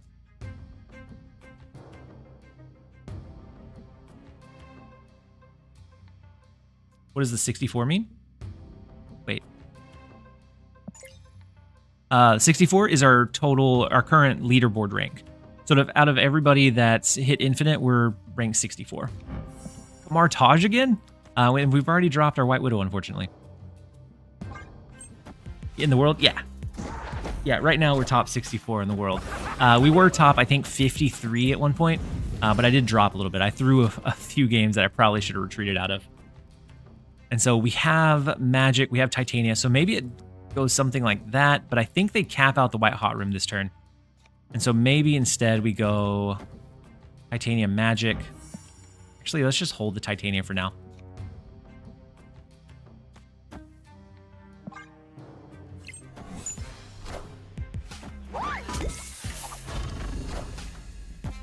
No echo for you. It was you. You're okay, Zero Youth. And so they just Gwenpooled into mid instead of into Camartage, which is kind of crazy. And so let's go ahead and pull out all of those cards. They can move Nocturne, which becomes a little bit scary. Because they can still put more power there. But if we mill most of those cards out of their hand, they won't be able to quite do that as well. We might be able to get their cards buffed up enough where Shang-Chi would be worthwhile. They do move Nocturne to the left. They play almost all of their cards. White Widow moving out of Kamartage and into mid. Sends us one more Widow's Bite, unfortunately, but that does cap out that middle location. And then Hydra Bob coming in. And then Sage being the perfect Shang-Chi target. I think we should be able to pull this one home. We'll see. We are going to snap going into next turn. They just have what they top decked. So as long as we can put more than one power here, we win this location. We can Shang-Chi, which is 6, 10, 12. And then we could also do something like this. Would Zabu be good in Gwenpool? I tried Zabu, and I think it might be an okay build, because it does let you curve it out earlier if you're just looking to get that value. Can you show us your favorite card variant gold split? Yeah, this one, I don't even have to go anywhere. This is by far my favorite variant and split. Debris I ended up splitting, I think, 11 times before I got either black and white or gold. And it just so happened that it had the Kirby Crackle on it to match alongside it. And then Just Ichi Man. Sorry I missed the notification. Thank you so much for the tier 1 sub. Very much appreciate the support. I know that you've been hanging around the streams, and so I'm glad to see you here. Glad you're enjoying it. How much money have you spent on the game? Through the whole Snap career? A lot.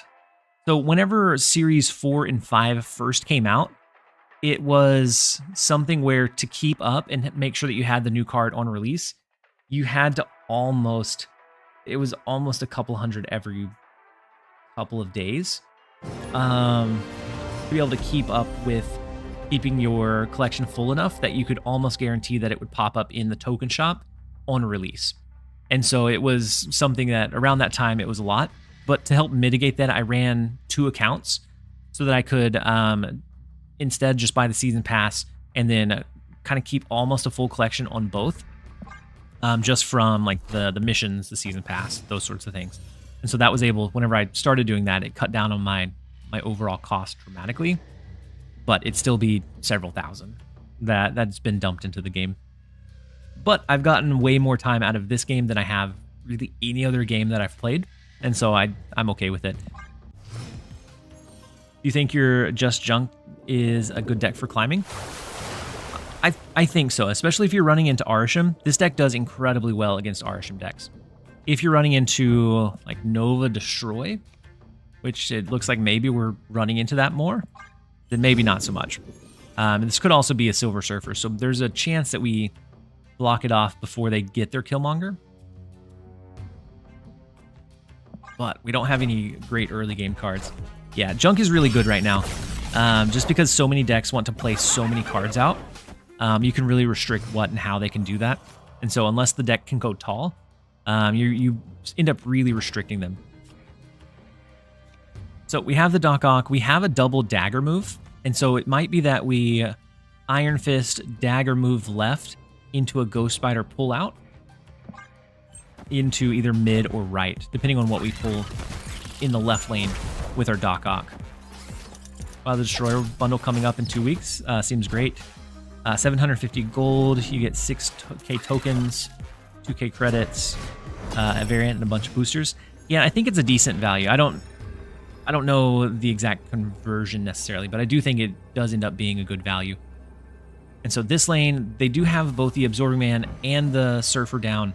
And so I think just an Iron Fist would be okay into dagger move over. Ghost Spider would end up being 24 power here. And just for a little bit of extra good measure, we can play Titania. I don't think they can scale over this left lane. So I think this, actually, a Killmonger. And so maybe we go ahead and play the Titania in the left lane. Just in case they drop a Killmonger, that would end up being 22. And so the 24 would beat it with the dagger. Titania would help us outscale the left lane. So Sebastian Shaw and then Nocturne, so no Killmonger. Yeah, they have priority, so our Titania would be safe. according to SnapFan, it's 121% currency value. And so it's definitely a good one. Yeah, huge dagger. That's one of the flexible pieces I like about this deck is if you have those and you've been able to flood the board or the opponent did, your dagger can get absurdly large for like 4 power, 4 total cost invested. You're putting a 26 power dagger on the board. Dexter, your Zemo Disrupt Brew with US Agent. Wait, I'm TLSG. I'm not Dexter. But I did brew the Zemo Disrupt deck. And so I'm glad that it was able to help you hit Infinite. I think someone already asked this question because I remember a Chandler Bing comment about it. But what do you do for a living? Yeah, so I'm in data analytics. And so I look at a lot of... Sorry for Hootian slip. You're okay, Duke. I've been called much worse, I assure you. So I do data analytics for a living. I look at a whole bunch of numbers, metrics, spreadsheets, and I take the big data sets and transform them and filter them into easy to digest like little segments, so that the leaders of the company can look at and kind of gauge the health of whatever initiative it is pretty easily. You look different, Dexter. What happened? I don't know. I guess marriage will do that to you.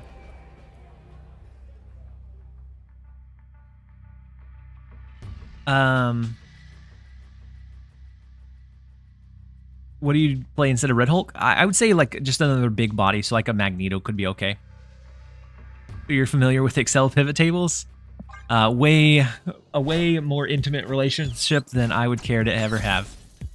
I am in Excel and pivot tables, Power BI, most of my day, just transforming the different data sets to how we need them.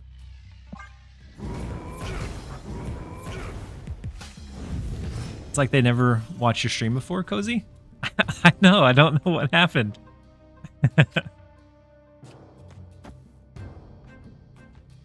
Can you do a speed run? Can you speed run an Excel data? I know that's a joke, but I've seen some of like there's a world championship of Excel and it's wild. Like I don't know why there is, but there is, and it gets crazy so fast. So the Gladiator, they pull out our debris, which we're fine with. That does add extra junk into the right lane. I plan on using Magic over here to take away the Strange Academy. And so let's go ahead and snap into it. We'll do Titania into Magic. If they don't play here, then they're going to be capped out. If they do, they're capped out. And then we can look to do Doc Ock from there. Maybe into Grand Central. Most of our cards are going to get pulled by these 2 Grand Centrals, though. Do you fear automation may endanger your job in the next 5 to 10? Not on my side. I think some lines, but for mine, it takes a lot of... So a lot of the people that are doing the requests don't know how to request it. And so a lot of it is like that internal knowledge of being able to figure out what the actual request is, even if it wasn't the actual like prompt we were given. You said Tucker streams too? Yeah, I've ran into Tucker a couple of times. I've hung out in a stream a couple of times as well. You ever watch Severance? I did watch the first season of Severance. I thought it was a really cool show. I think they said that they weren't. There was some like internal conflict between the cast members, and they weren't gonna do a season 2. But season 1 was kind of trippy, but it was still good. And then Captain Pixie, you're still streaming? We are still streaming. We are going for the marathon. Once my daughter wakes up, we'll end it. But until then, I don't know when or if we're ever gonna pull these numbers again. And so I definitely want to push while we can. Your camera is blocking where the turn you're on. I forgot to switch it back. I apologize, you guys. It's late brain. The Silver Samurai came in really big for him. Discarded the Wolverine. It lost us our Shang-Chi. Unfortunately. We could go Spider, but let's hold it for now. Yeah, Silver Samurai was decent. Your job reminded me of that show. I could see that. Second season out in January. Really absurdity. It's awesome. And so depending on how big they can go in this left lane, we've already taken out the Red Hulk. I don't know that they'll be able to match this unless they get maybe Shang-Chi. But then we'd still have 7, 4, 5, 6, 7. They would be able to beat it with the Shang-Chi. Which is probably what ends up happening, right? Because they didn't drop theirs, did they? Oh, wait. They discarded Wolverine with their Silver Samurai. Yeah, I think we lose this one. We can do White Widow, Ghost Spider to pull the White Widow over. Titania is going to stay on this side. But as long as they've drawn the Shang-Chi, we lose it. Have you watched The Boys? I watched season 1 of The Boys. 117.25. I'll be there watching it. I also watched on, speaking of Apple TV, I watched Mythic Quest, and I really enjoyed that one.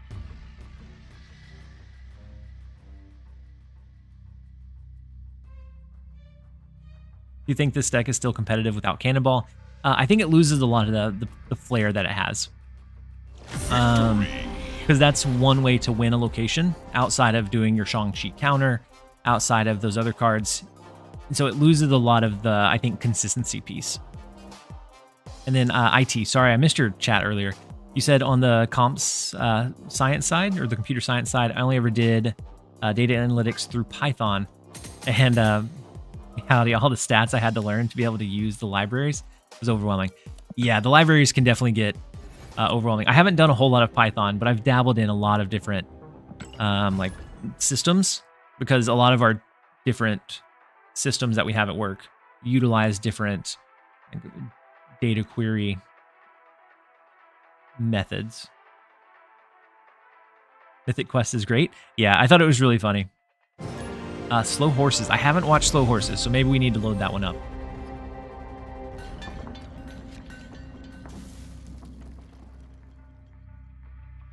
Python is my favorite language.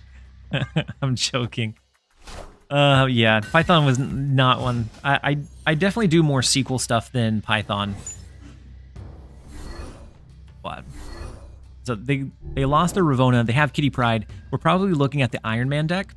So I think we might aim to do Doc Ock outside of Nidavellir, since we lost our Cannonball. Maybe we can make their cards stack in a way that they don't necessarily need to. TVA is going to be fine because we do have magic. We can rip that location away. Let's do Debris. Or we go ahead and do Green Goblin this turn. That way they play a little bit more, and then we hit them with the Debris after.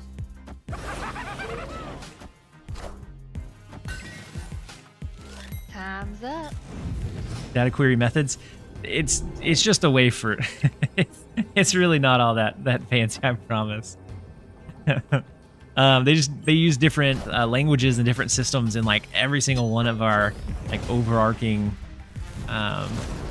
systems that we utilize, that it becomes very much like you have to learn a kind of a jack of all of the trades. And so with Magic, we do have the Doc Ock that we can throw down now. Depending on where they throw Kitty Pryde, I think I want to do Doc Ock into mid. I think they'll try to protect the right lane with Kitty Pryde. I may have been wrong, though. Clef, welcome in. Good morning to you as well. So the Hawk comes down. The Sage comes down as well. Mr. Negative. Scary. And then Kitty Pryde in mid. So I think we could be pretty safe in doing like a Debris. Maybe we load up like Titania Iron Fist. Let's see. The lovely Snap Gamer is a programmer. The programmer would definitely be generous. Hydrate. Thank you so much, Angel, and welcome in. Programmer would definitely be generous. It's very light. Like I can use like the base bones of what's already there and kind of figure out what I need to figure out. But like if I had it just given to me from scratch, I don't know that I'd be able to consistently do what I needed to do. Good to see you live again. Everything good on your part? Everything is good on my part. We just ended up losing power earlier. Or not power. We ended up losing electricity earlier. And so I think this ends up being a loss, unfortunately. We could do White Widow. We could do the dagger moving over to the left. And then that would be reliant on them not playing something big into right. Or if they have an Iron Man, not playing it here, which always outscales what we can do in Nidavellir. So no Shang-Chi, no Cannonball because it got discarded. So I think that ends up being, unfortunately, a wipe. A number cruncher. That's a bit more my speed.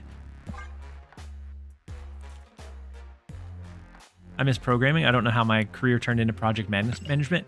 Project management is definitely a very stressful one. And then Buff Captain, welcome in. Hopefully you're having a great one.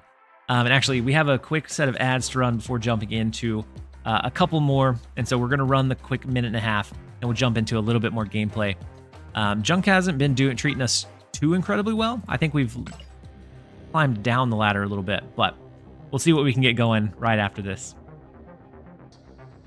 Was this the Infinite deck? No, the Infinite deck was... and then Bulbaquill, welcome in. Hopefully you're having a good morning so far, or a good afternoon. But glad to see you here. And so this was the Infinite list that we used.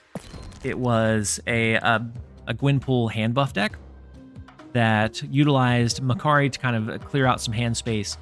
Gwenpool, a lot of times, if you could hit Brood or Sinister or an Absorbing Man was great. But there were a lot of times where you just wanted to use it into like a Sarah into getting those stats on the board. Because at the end of the day, 412 is still a really good push or swing for your direction. And so this was the one that we ran to Infinite. And then this is the one that I just like to play as we're getting very tired and kind of slowing down on how well we play, I think. Run a mill deck for funsies. I may have ended up... So with Arisham, mill ended up taking a big dive. So I may have ended up taking out most of them. I think this one was whenever we had the featured location. Otherwise, I don't think I left Yondu in. I just don't remember what I would want instead. We can cut Yondu for... not Baron Zemo, because that ended up taking up a little bit too much space too consistently. So we could do Grandmaster, but a lot of times that feels kind of iffy. We could do the U.S. Agent, but a lot of times you have kind of some small ball stuff, especially with like Athena, Angela, that it ended up feeling like it wasn't giving us as much value as consistently.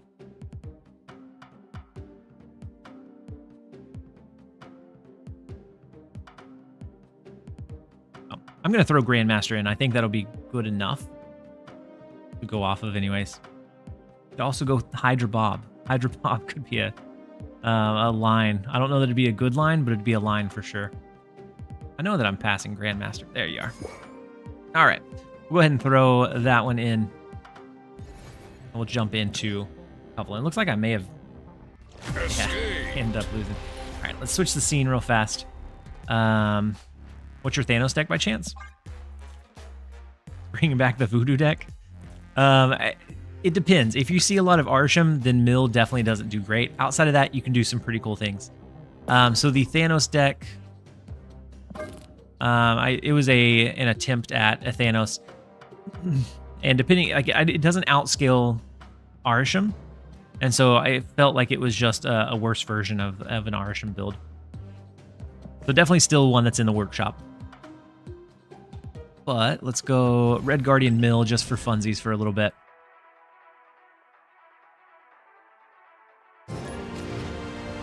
Apparently TLSG will have to make a quick video on this deck got me an Infinite. I don't know. We might do a highlight video from it, but we might also just let it sit. Couldn't see. I can pull it back up. What did we end up hitting? It was a 2-1, whatever it was. Maybe it was Athena. Untapped was blocking it. All right, I'll switch back to it. And then Buff, you said, could we play the rank 1 Hawk Surfer deck. Which one is that? Is it rank 1 from this season or last? Athena? Athena's a huge hit for Spider Ham. And then we do have initiative going to this turn, so a Red Guardian gives us so much value here. Last season? I'm sure we could. Victory. I'm sorry, thank you so much. You just picked up the Venom variant. Ooh, Venom variant is a nice one.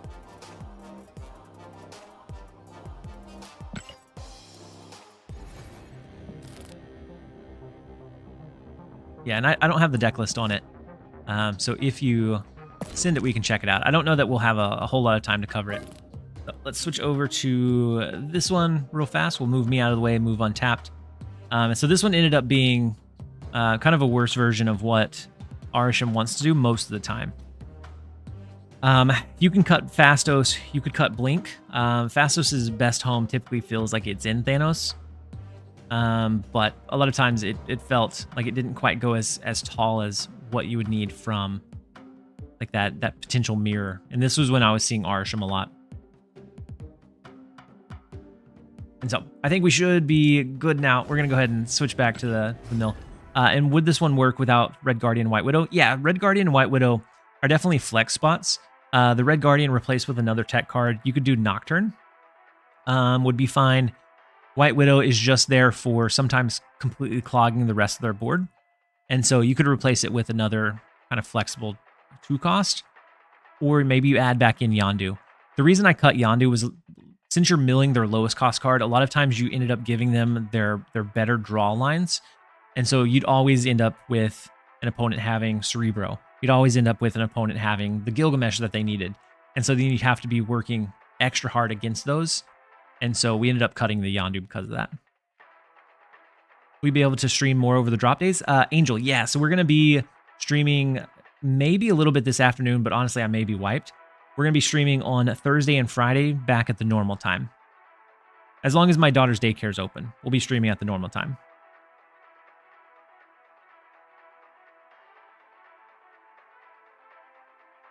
How about Rogue? So there are some ongoings that are floating around. So stealing the opponent's Hawk could be big. Stealing their like Patriot is starting to float around. Yeah, the Yondu nerf killed. I think killed him. It makes him much less reliable.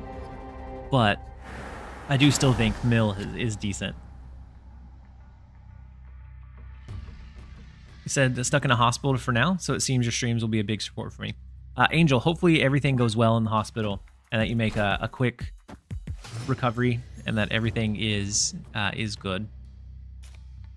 And so it looks like we're running against a high Evo deck. Sorry, words are starting to elude me. We have magic that we can change Machine World with. We could also change Muir Island if we needed to. I think we do magic. Next turn becomes Cable plus Grandmaster to mill 2 of their cards. I may overwork myself a little bit too much and forgotten to take care of me. A forced vacation. Well, I am sorry to hear that. Hopefully the first vacation is kind of what you need to be able to kind of reboot and get going back again. Zero, you're done making my breakfast. Now time to watch and eat. Hopefully we're able to give you some entertaining gameplay. And this is a high Evo Arisham build. And they've gotten a lot of their big high Evo cards in the Cyclops, the Sunspot, the Misty Knight, the Thing, all from the Arisham build that they've been able to pull into hand, which is wild. Mess Shorts, thank you so much for the 4 months as a Prime member. I very much appreciate having you here. Hopefully you're having a fantastic day. I'm so glad that you're here to join us. So we can do a Doc Ock to cap them out of one location. We don't want to do it over here because Cyclops is a monstrosity. We have Doctor Doom that we pulled from their deck. This deck doesn't do fantastic against Arisham, especially if they end up hitting some of their high rolls like Blob, Mystique, and really get those big power plays down.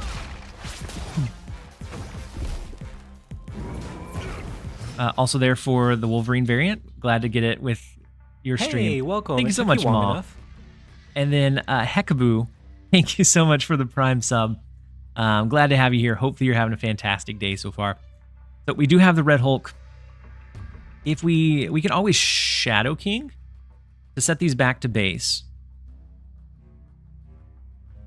And so maybe it's... This brings us to 27, plus any kind of scale. Hey, welcome. It took you long enough. And Scamox, thank you so much for the Prime sub. And it sounds like my daughter is awake. So Rickety Russ, thank you for the welcome. Prime It took you sub as long well. enough. You guys are crushing it with this last little bit of effort to end out our stream. So we're gonna go ahead and Red Hulk, and then we'll look to do like a Sunspot Cyclops. The only big issue is that Sunspot will still scale this turn. And so maybe it becomes like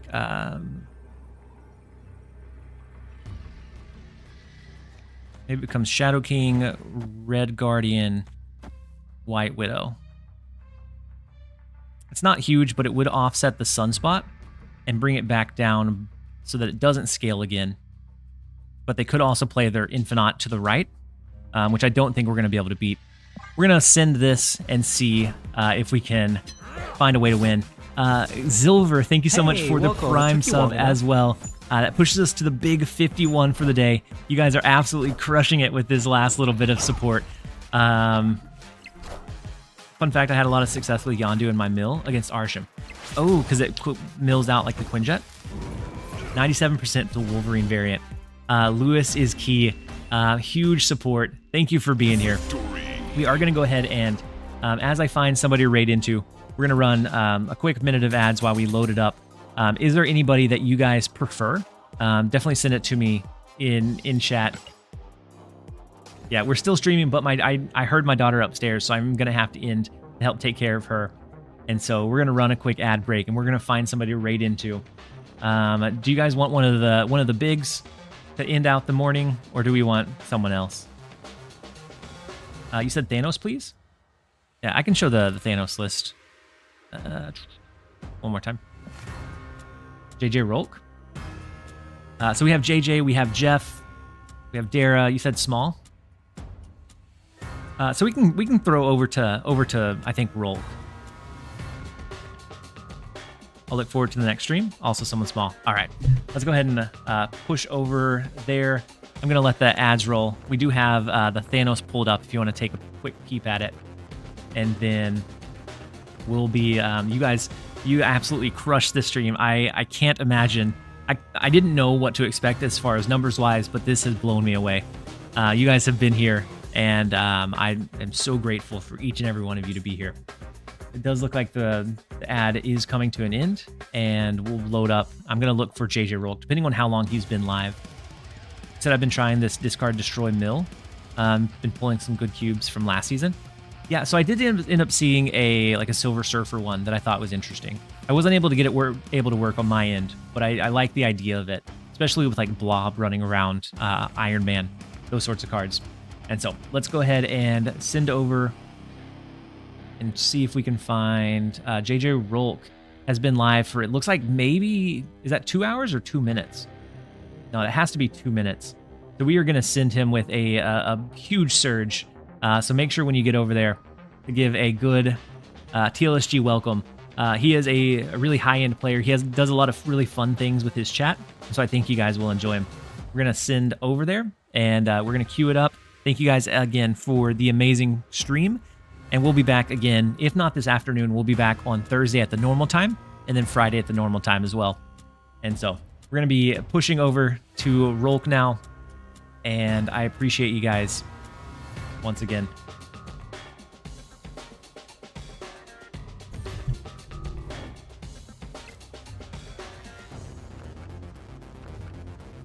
Wait.